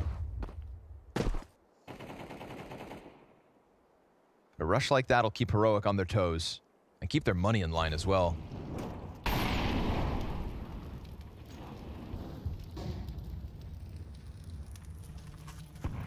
Let's see this good default Big. Wide open bridge.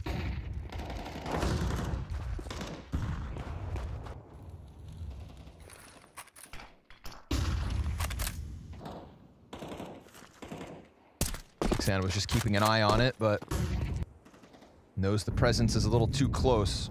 Too close for comfort. The danger of an A split is very real, and I wouldn't be surprised if that actually forces Shush forward. It'd be Shush versus Crimbo, a fight that we kind of queued up as being an important tale of Anubis. But he's not alone. Shush has Kixan right here with him.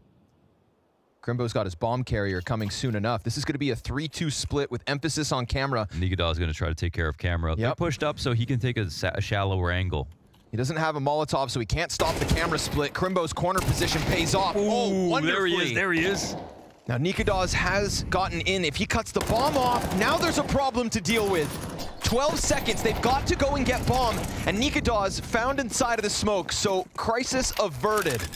With a few seconds to spare. That's all Crimbo. Crimbo gets the back-to-back headshot, and Big will tie again. Yeah, that's super sharp. They knew he was around there. It's still hard to stop. That's like the Rop's way of holding that.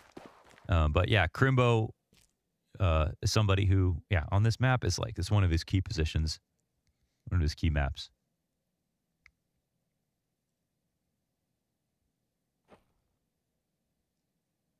So now they've exposed weakness on both sides of the map.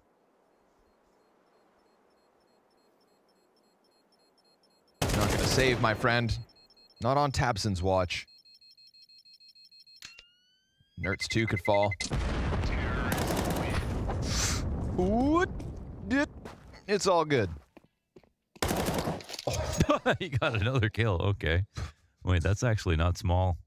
2 deaths for Big to stomach at the end. It suddenly just feels like Big Arc just going to win this half. They went around very confidently on both sides of the map. They're coming off some momentum in the first half. Even the score is now just getting tied up. Does that mean that's going to happen? I don't know. I don't think so. Not necessarily. But it certainly feels like it's heroic that have the proving to do all of a sudden. Crimbo's got it online. And it's not off of another Tabson performance. He did his work in the first and second. It's Sin who has picked up Tabson's slack as Crimbo gets online. A very promising 2K from Crimbo in round 16. And a vacant A site for Big to overwhelm and take the lead with.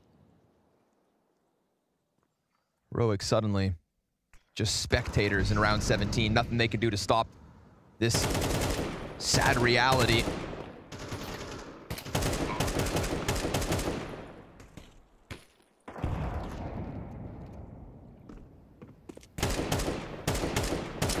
And at the end of the day, I do think Big should win. If we paint this picture again as a team that has been together for as long as they have, yes, recent struggles.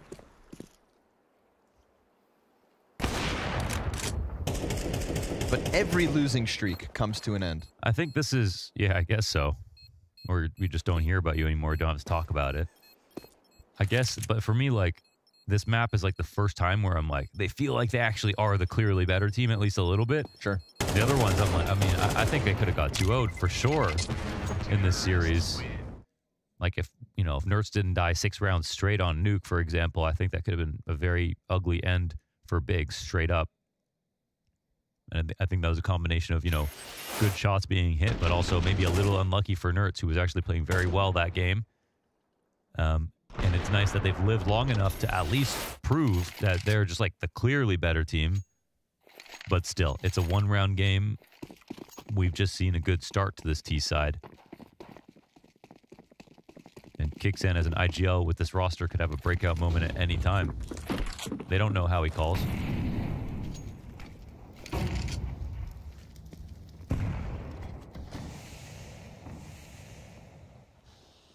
Big chance here for Nerds, looking for a highlight moment.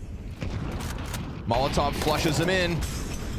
Who separated his trade as well. Yeah, so perfect timing, really. Oh, bad molly.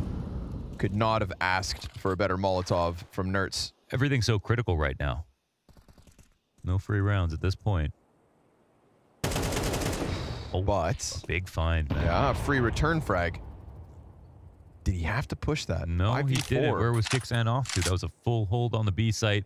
Denied the trade, got some info. And, like, there was no distractions right there, so quite risky for Kixan. I like Nerds coming back to bridge, though. Thing is, yeah, the split starts coming in.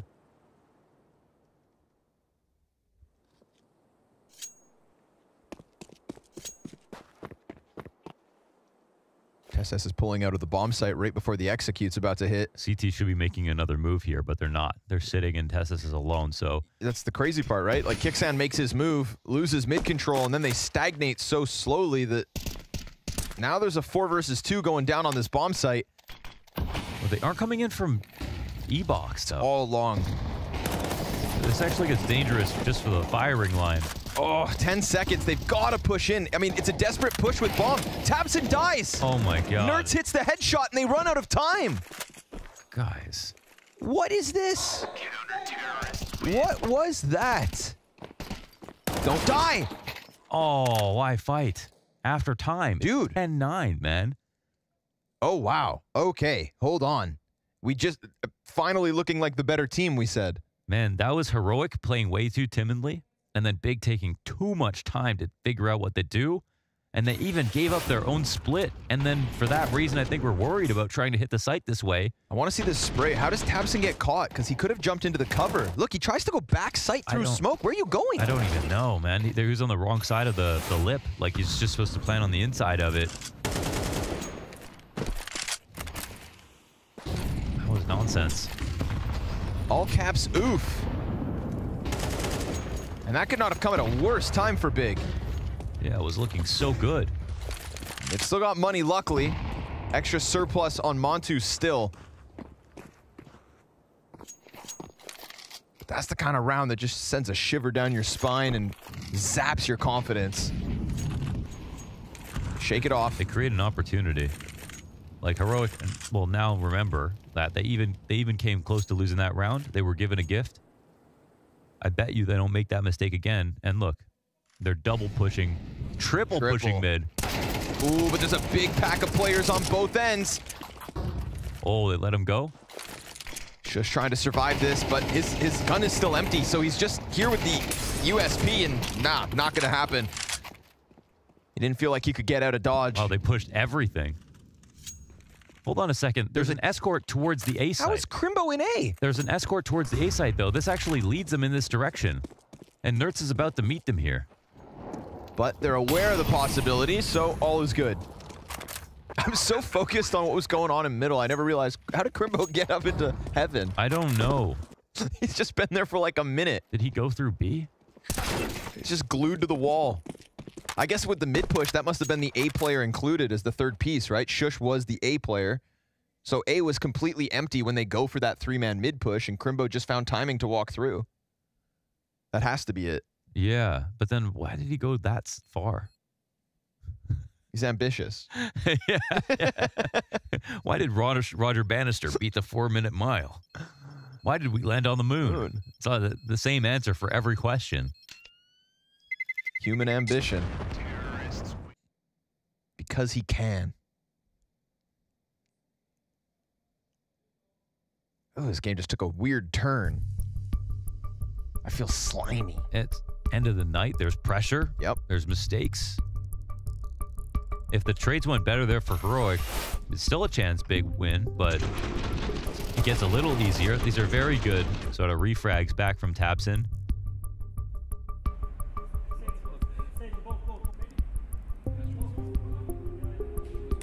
They're laughing at him, Launders. They're laughing at Heroic. I mean, they can smile, but the last round, they were the laughing stock. So I guess it's good to have a short memory. TikTok brain coming in handy. Yeah. Just keep swiping. Don't worry about it. So it's the final moments here of this series. Absolutely any outcome is possible, like whether it's binary at this point. Money is It always was, buns. but you can feel it now. Money is in a terrible spot here for Heroic. Oh, that's the round that could come back to give Big 12. Oh, but shush. Okay, they're going to get back at it, right? We've seen them get frisky. We've seen them make moves, and yet again, and look at them go. They're just pushing around down lane. This is corralled Big into the opposite side of the map. Total loss of 1/2. What is that from tabseN? Why tabseN? He just jumps through smoke again. Montu's gonna kill Kicksan. Bomb plant comes back. Nerds clears the board. We're tied at 10. Looking at? Why would you jump through that smoke again? The last time, I don't even understand the last time. What they didn't flash for him, did they? Just feeling desperate, maybe. I don't know. But they were going up against 2 USPs. It wasn't even a full buy for Heroic. We get to see it. This is Shush with the first 2 clean ones. What? Wow, that looks crazy. Come on. I don't know what.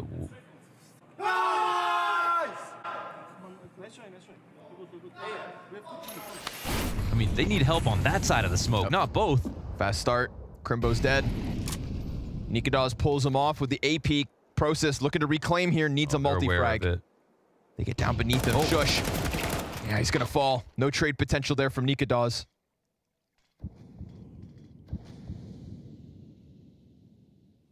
But you've got Crimbo watching from the sidelines. Ooh, nice shot while he gets dinked. Damn, Montu. Maybe that round means nothing either. And the amount of times we've seen TeSeS just take Montu's head off. So last time we saw this sort of reorganization from the T's towards the B side through main on a late split, and it didn't work because, well, Nerds and TeSeS, I think, were just the 2 players in the site. It looks like we're getting the same attempt. And this time, Nerds fully alone. No nades either. Oh, never mind. Found a smoke. Oh, he actually gets that off so nicely. Oh, found that back sight. They left that for him. They naded open. He peeks in and kicks and dies. Dead. Wow, okay. Nicely done. Wow, that's crazy, actually, with those smoke frags. We still can't separate these teams, and with some of the decisions being made, who knows what the hell is going to happen? Anything is still possible next round. I mean, Big just lost the 2 USPs in that last one, so. Listen, they can tidy up their gameplay for another day. Whatever it takes, though, tonight to get this over the line. Just get the hell out of here with the win. Yeah, so the thought of the showdown just being 2 rounds away, it's just. Also, the timing of the showdown. We haven't talked about that yet. Nobody really here at the event has mentioned that, but the showdown is the week before the Copenhagen Major. No one wants to do that. I mean, could be good practice, to be honest, if you're playing online. Sure, yeah. Wherever you are. But just the fact that it's on your mind. Just the fact that it's even true. in your brain. That's true. That's a very good point. And I'm sure they both watched the Cloud9 game and thought, we could do that too. We could take them. I like how tight-knit that pack was, though, from Big when they do decide to explode onto B. And this shot from Montu is massive. Yeah, it's everything. As he got dinked. One in the back. That was Sins for the taking. Okay. Guns back in from her.